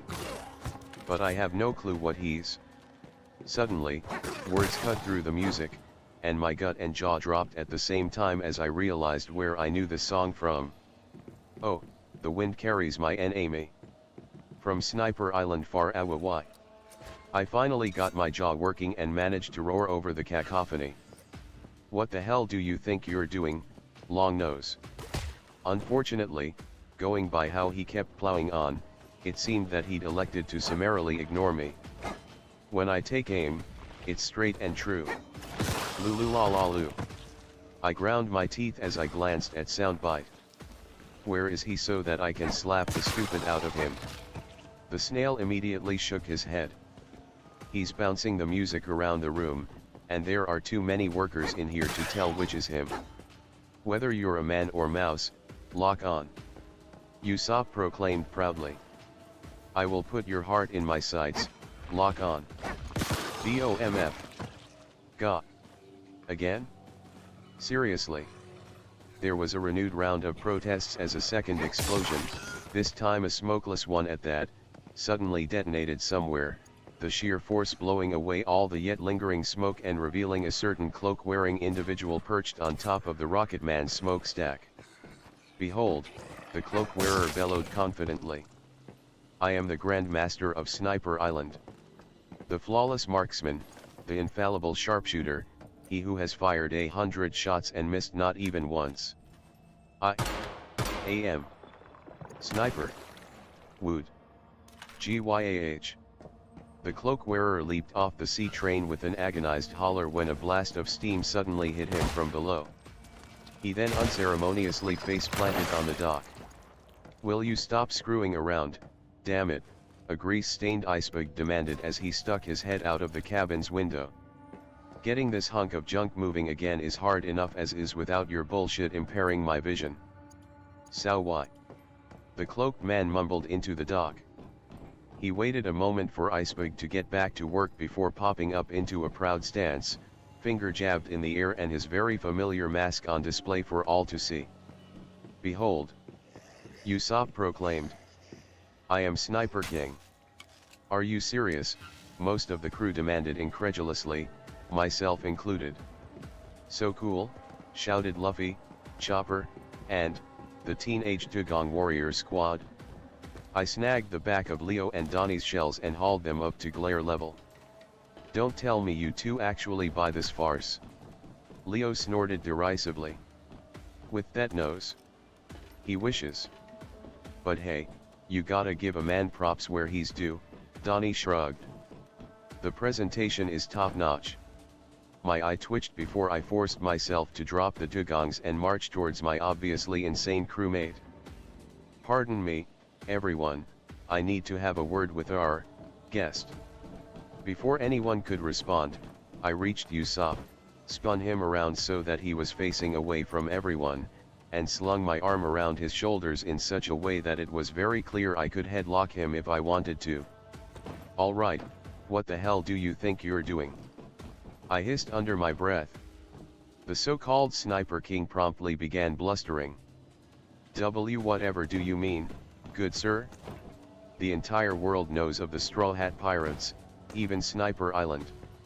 Do you know where Sniper Island is, good sir? It's in GRK. Sniper King stiffened in terror when I crushed him against me. I will rip Sniper Island clean out of you and show it to you unless you cut the bullshit. Do not test me, long nose, I have had a hell of a day, I growled menacingly. Alright. Usopp yelped, straining to keep his voice at a whisper. I'll explain, just don't break my legs. I'll consider it if you manage to satisfy me, I hissed. Talk fast. Usopp took a second to get his breathing under control before speaking. Look, let's be frank, alright? I've done a lot of insane things on this crew and I love everyone on it, and I want to save Robin, but a nice lobby. He shook his head vigorously. You don't have the context that I have with that name, that anyone in the world has with that name. We're raised to fear and ice, it's the entryway to either heaven or hell if you're a civilian, or if you're a pirate, just two different kinds of hell. It's a location that's as bad as the boogeyman. I want to be brave, of the but kid to progress. Usopp gazed miserably at his knees, which were shivering as they desperately fought to support him. I can't.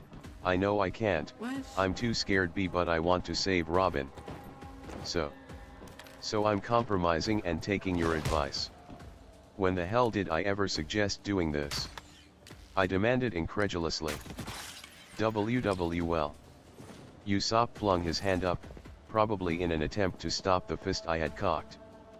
You told me that if I was having trouble building up bravery, that I should try lying to myself to convince myself that I could do it.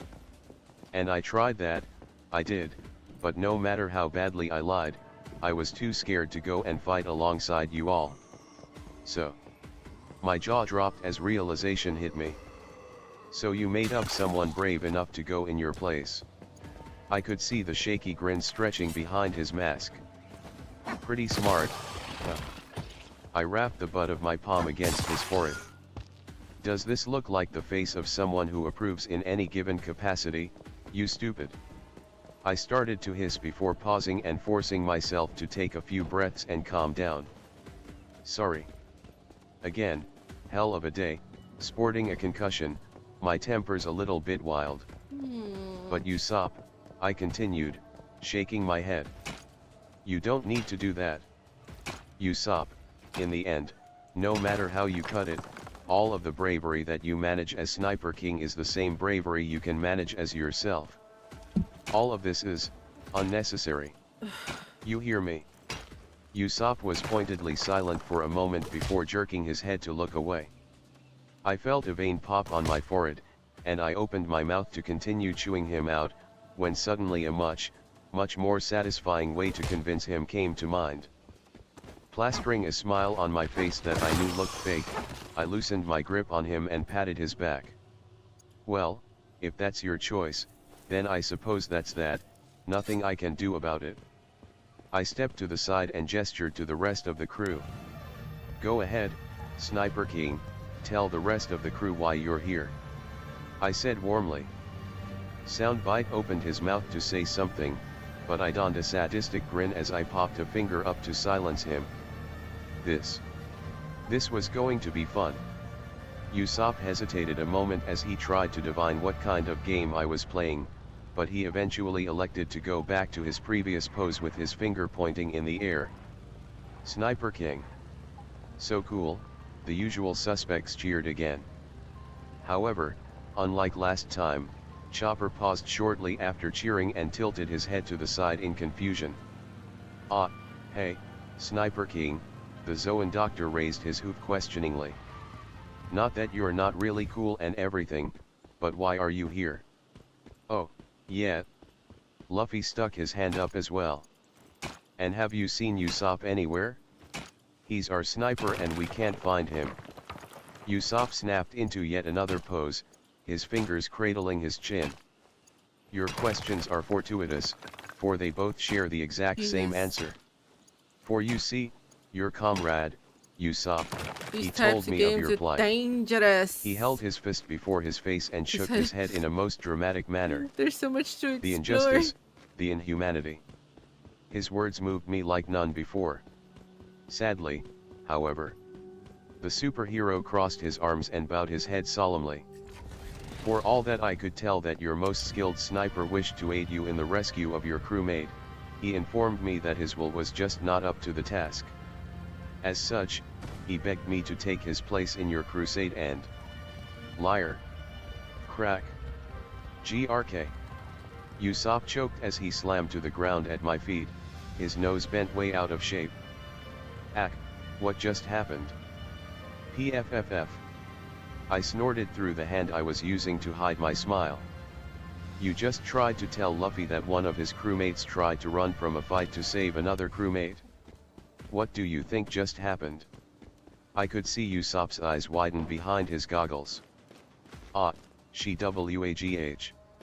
That was as far as he got before a heavy point chopper grabbed his collar and hauled him up to both his and Luffy's apoplectic lines of sight." "You're lying." Luffy snarled, inches away from letting loose and slugging Usopp again. Usopp would never run away, not now, and especially not from this. "Yeah." Chopper barked in agreement. "Sure, Usopp can be something of a coward, sure, he might lie a lot, sure, he has so much practice at running that he's almost got shaved down pat. Get on with it," the voice of God barked from on high, startling Chopper into dropping the masked sniper and allowing him to stumble back a bit as he rubbed his throat. I blinked in realization. Wow, I can't believe that was the first Monty Python reference I've ever heard you make. Seriously. Soundbite blinked in surprise. Eesh, I'll have to try and make more. Usopp wouldn't run away. Luffy reasserted firmly, so filled with conviction that he failed to notice Sniper King starting to twitch like someone trying to dance to wool. "Not today, not from this. No matter what, Usopp is our crewmate. He's brave, he's smart, he's..." Luffy paused for a moment before glancing to the side and whistling nervously. "He's really strong. You know everyone can tell you're lying, right?" Sniper King muttered as he twitched. "That doesn't matter." Luffy roared, causing him to jump in shock. "Even if Usopp isn't strong, I know he wouldn't ever run. Usopp's my crewmate. I trust him with my life, and I know that no matter what, no matter how scared he was, Usopp would never run. He'd stay and he'd beat you in any sniping contest a million times. Damn it, will you stop making this so difficult already?" Usopp, really Usopp this time, finally snapped with an infuriated roar as he ripped his mask off and threw it at the ground. Oh, Usopp. Chopper and Luffy gaped. "Seriously, Chopper?" Zoro deadpanned. The reindeer turned cherry blossom pink and chuckled sheepishly as he scratched the back of his head. I might have gotten carried away with how cool he was. That's one thing to call him." Nami scoffed before redirecting her attention to where Luffy was staring at Usopp in innocent confusion. "Why the heck were you wearing that mask, Usopp?" he asked in an utterly clueless tone, which only caused Usopp to gain another infuriated tick mark. "Because I was terrified, damn it," the sniper bellowed, even going so far as to flail his fists at his side. "We're about to raid an ice lobby, the gates of hell themselves. All I wanted was to wear that mask and become someone else for a few hours, someone brave and strong enough to kick ass without worrying about pissing his pants, and then he would have disappeared into the night never to be heard from again. Was that too much to ask for? Luffy nodded slowly in understanding before chuckling sheepishly. Well, if that's why, then that's alright. You can still wear the mask, I won't be mad. Like hell I can after you said all those nice things about me. Usopp spat. Thanks to you being so nice, if I tried wearing it now, I'd feel guilty as all hell. I put all that work into it and now I don't have any choice but to forget it. Pumpkins? This damn mask. He raised a foot hot.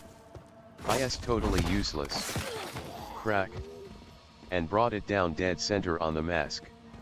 Useless, useless, useless, useless. He then proceeded to do it a half dozen times more. I cocked an eyebrow as I watched the display. Are you? Noopy, that's all him. Huh. I was silent for a moment before shrugging indifferently. Ah, well, at least he makes it work.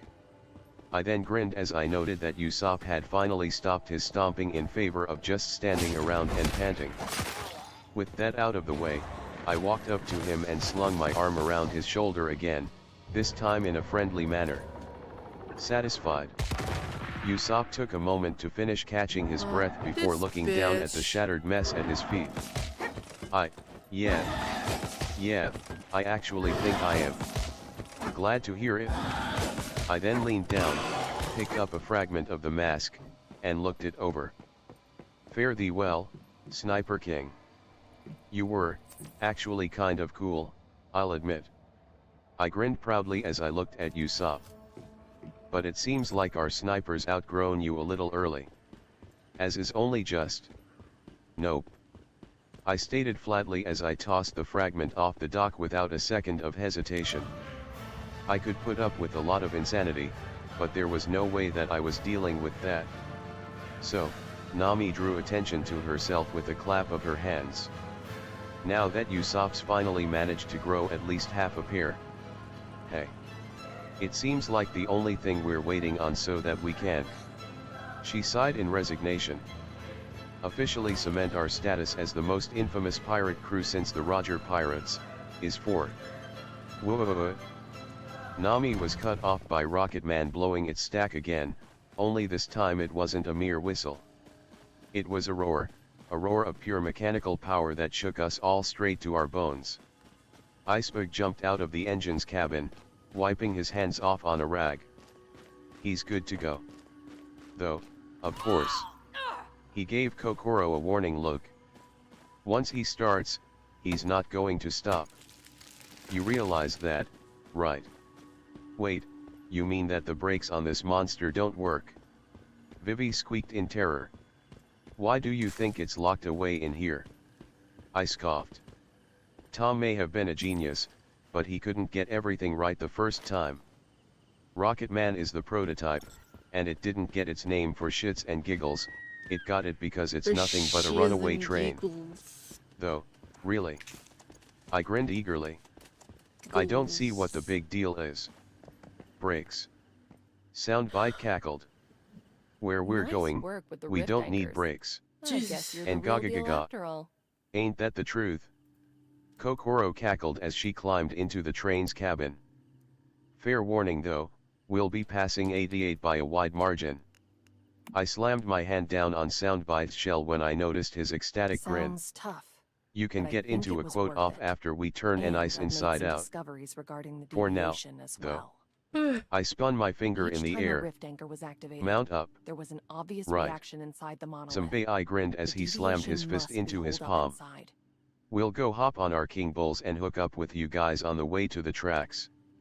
All men, he raised his voice to address the rest of the Frankie family.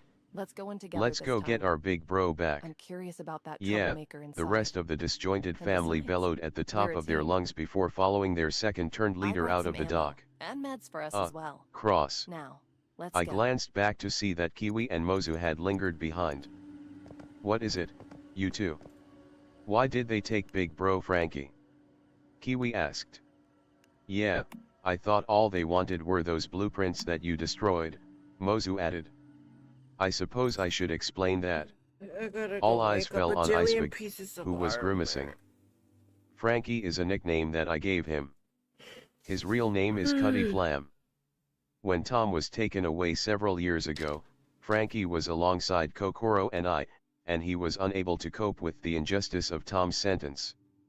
He stole a rifle from one of the Marines nearby and slammed it into the lead investigator's face. He was marked as a criminal, but never persecuted, as he was thought dead not long afterward.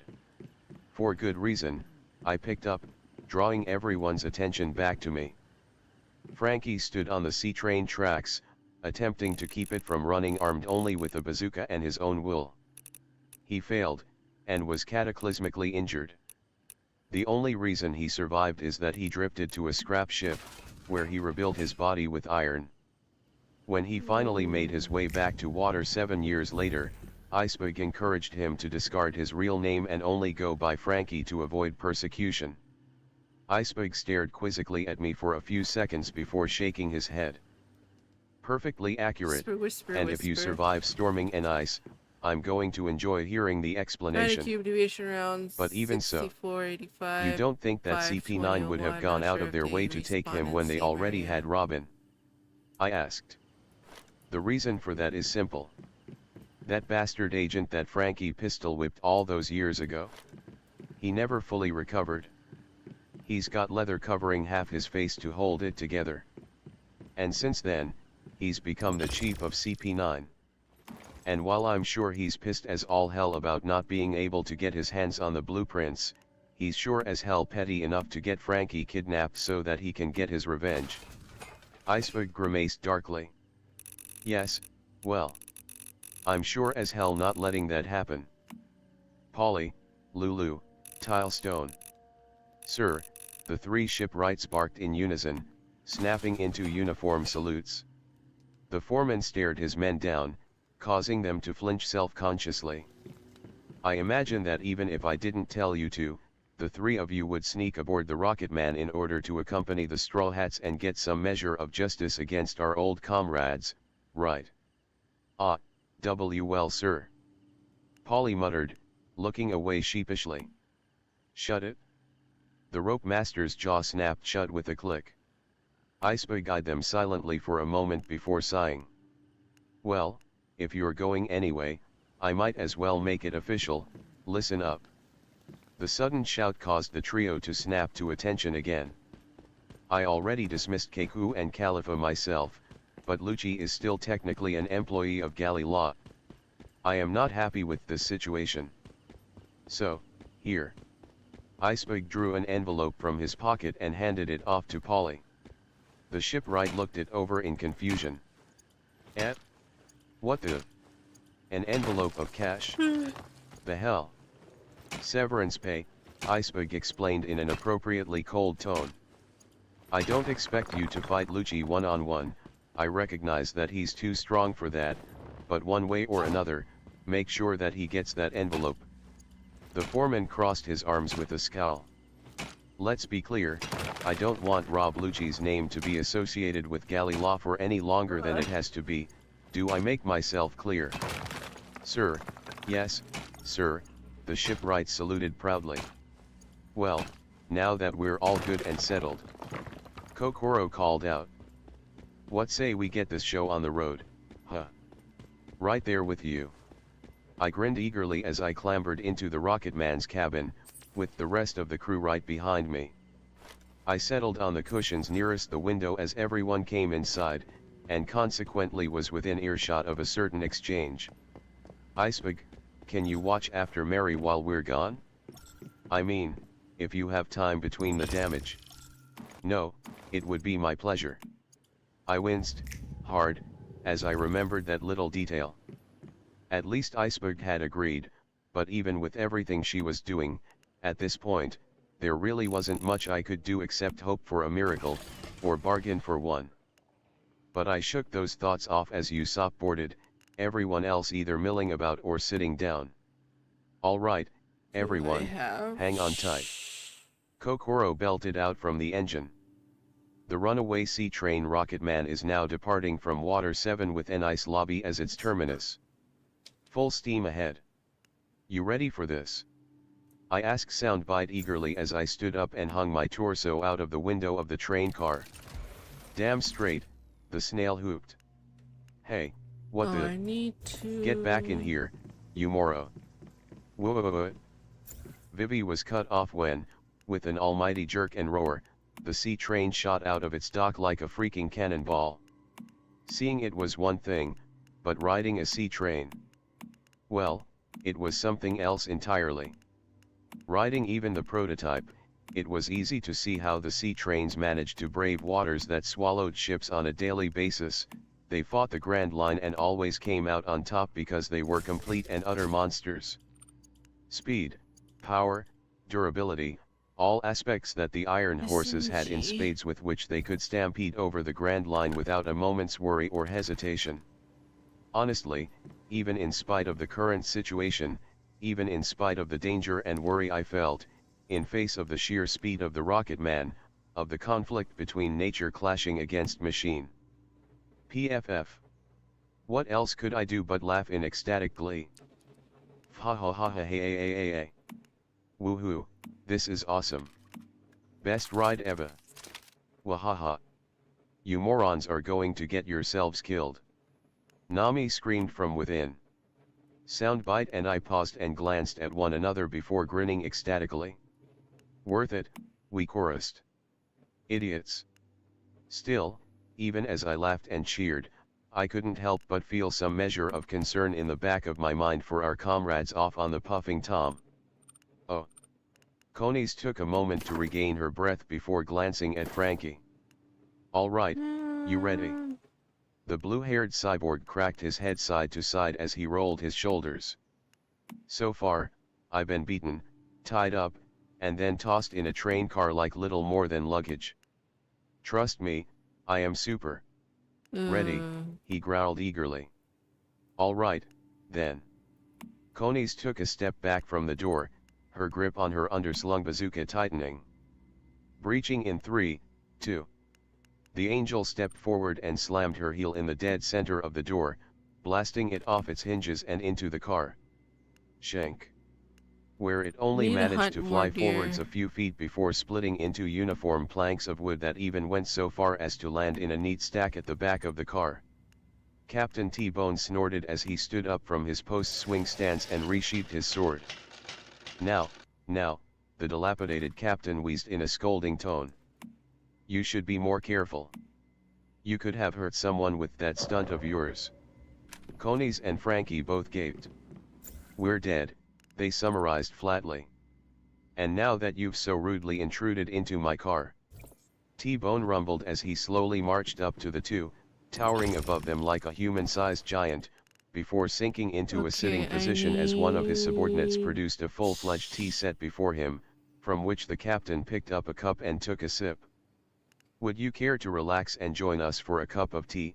He continued, all of the Marines in the car raising cups of their own. The interlopers exchanged dubious looks for a second before they adopted Caesar positions of their own, picked up the offered cups, and took deep sips of the drink being offered to them. Conies promptly reeled back in surprise. Oh, my, this is quite good. Indeed, Frankie hummed. This is quite the intriguing variety of flavors. It really engages the palate. Here, Sue, Conies offered, holding her cup over her shoulder. Would you care for a taste? Sue. The cloud fox ground her paw into her muzzle with a moan. I'm glad you enjoy it so much, T-Bone chuckled into his cup.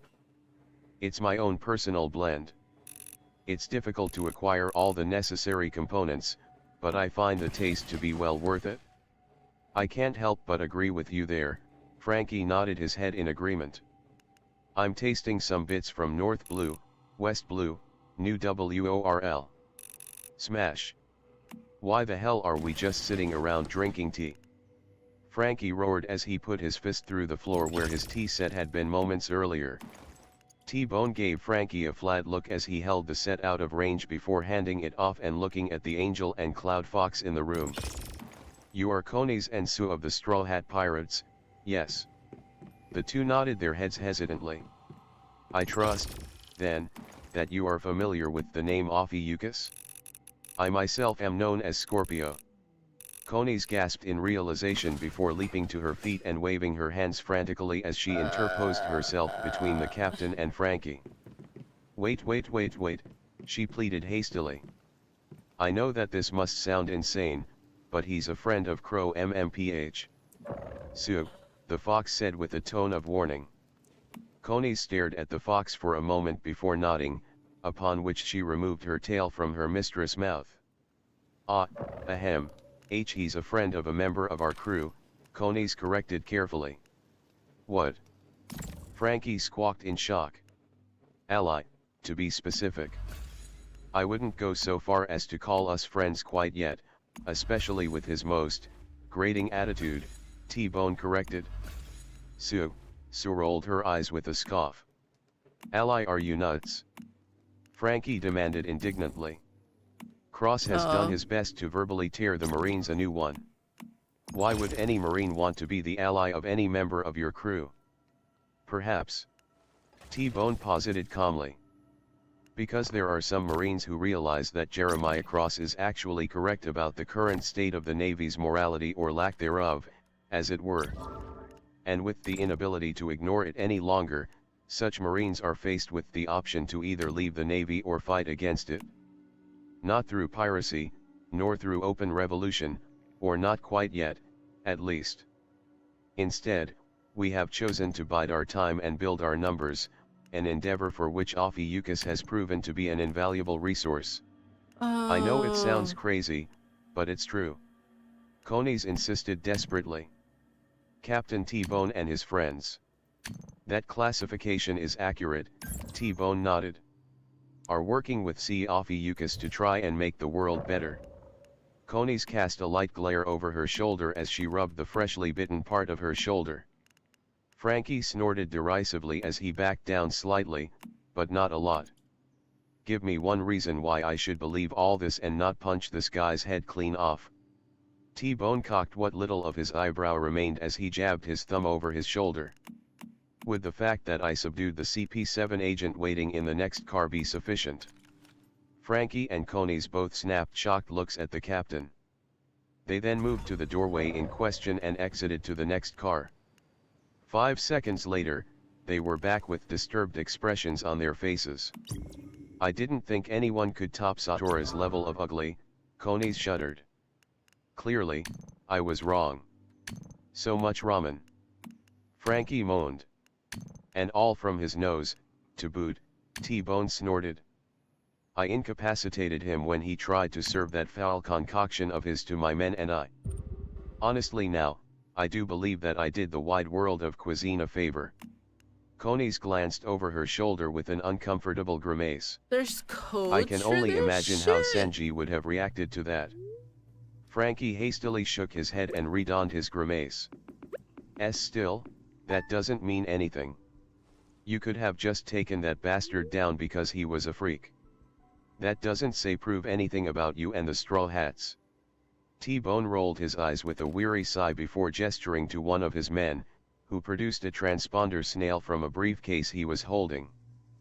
Please connect me to Pisces, he requested. The snail smiled and nodded before concentrating, during which the captain cast a glance at the pirate and cyborg. The government prohibited the presence of transponder snails on this voyage for fear that Jeremiah Cross's partner might learn something that would compromise CP9's mission in any way. It is fortunate, therefore, that I've taken to the habit of keeping one well hidden at all times, in case of just such an emergency. Such as, say, now. Not even a second later, the transponder snail adopted a carefully neutral expression. Pisces, it drawled in a mucked-up voice. Scorpio, T-Bone wheezed in return. Since you're the only one with his number, would you be so kind as to connect us to Ophiuchus? I have his crewmate here with me, and I would like to verify my allegiance. Sure thing, just give me a second to connect to him. Pisces trailed off for a moment before nodding in satisfaction. Done. Pisces calling. Ha ha ha. Ophiuchus here, baby, an equally garbled voice hooped ecstatically over the sound of gale force winds, driving rain, and a roaring steam engine. And damn glad to hear from you guys, cause we've hit a snag on our end and I can't call you on my own just yet. There was a moment of silence before Pisces groaned in resignation. I swear, every time, the migraine gets worse and worse. Ophiuchus, T-Bone cut in. I am currently in the presence of your comrades and a number of my own men. If you'd be so kind as to identify yourself, please. Serious wait a second, wait a second. The winds died down to nothing, and a breathless voice panted across a moment later. Sorry about that, adrenaline rush, anyway, you said a number of your own men, Scorpio. I trust that they will keep silent about this, he said, scanning over the room. One and all, the men sprang into salutes. But still, with matters as delicate as these, discretion is the utmost key, so if you would be so kind as to...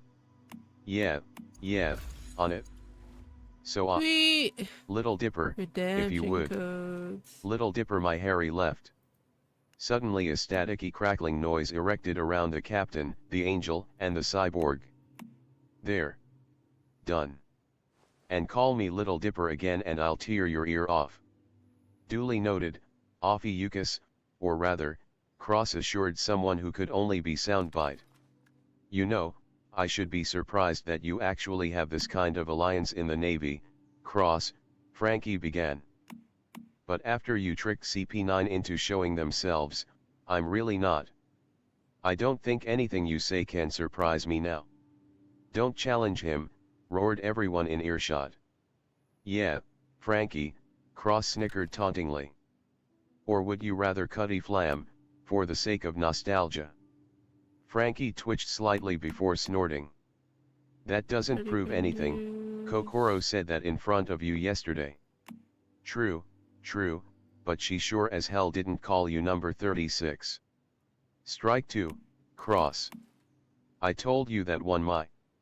Well, yes, but you didn't tell me that this is the first humanoid model, whereas the first 35 were more, shall we say, aquatic, designed specifically for the purpose of killing sea kings.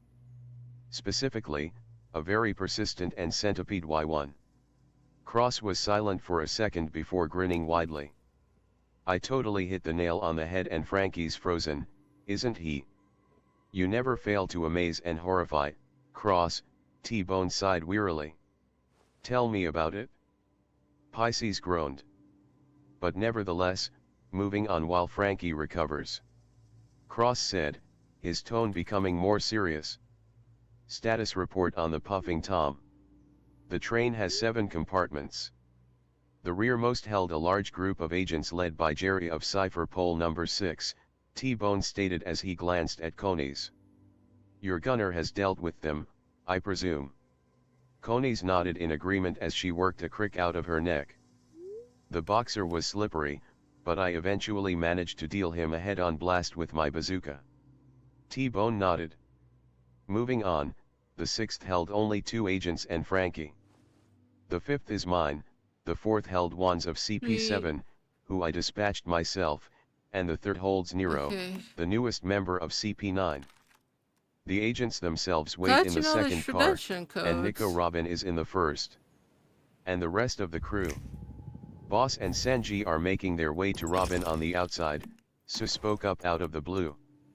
Boss is scaling the side of the cars, while Sanji's running along the top.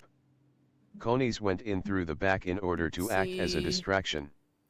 And damn, I never thought I'd say this, but I missed the sound of your voice, Slimeball, if only because I missed the sound of my own. Back at Yat, Puffball. MRGH, the roof, huh. That means he'll run into Nero, the paranoid rat, but he is stronger than him, so... Oh. Several cars ahead and a few feet up, 2 combatants hastily fell into crouches and used their hands to stabilize themselves as the Puffing Tom mounted a particularly large wave. Damn this slippery sea weasel. Sanji thought to himself as he absent-mindedly shielded his lighter in a futile effort to ignite his cigarette. Because of all his damn moving and this footing, I can't get a beat. Alright. I'ma head to bed. I'm actually very tired. It's almost 5 in the morning.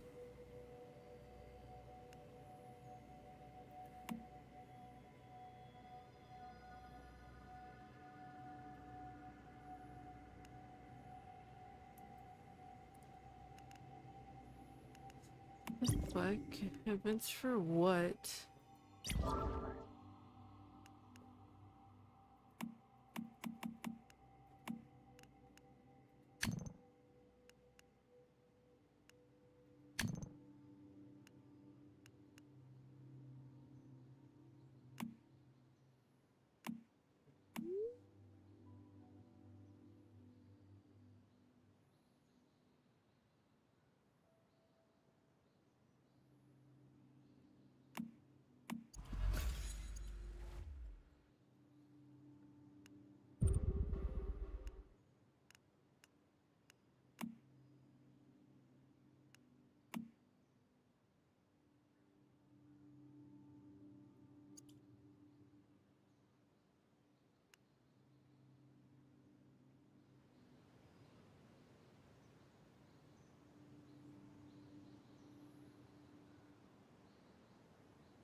I was gonna do something, but I forgot.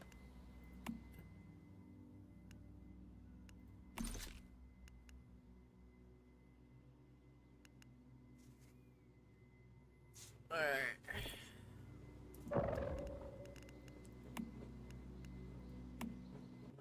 I'm tired. Alright, guys. Thank you guys so much for watching. I know I had a lot of fun. But I'll see you guys later. My head's starting to hurt. My eyes are tired from watching this screen for so long. Alright, I'll see you guys later. Bye. And Della, thank you so much for dropping by. I appreciate it very, very much. Alright. I love you guys. I'll see you guys later. Bye. Good night.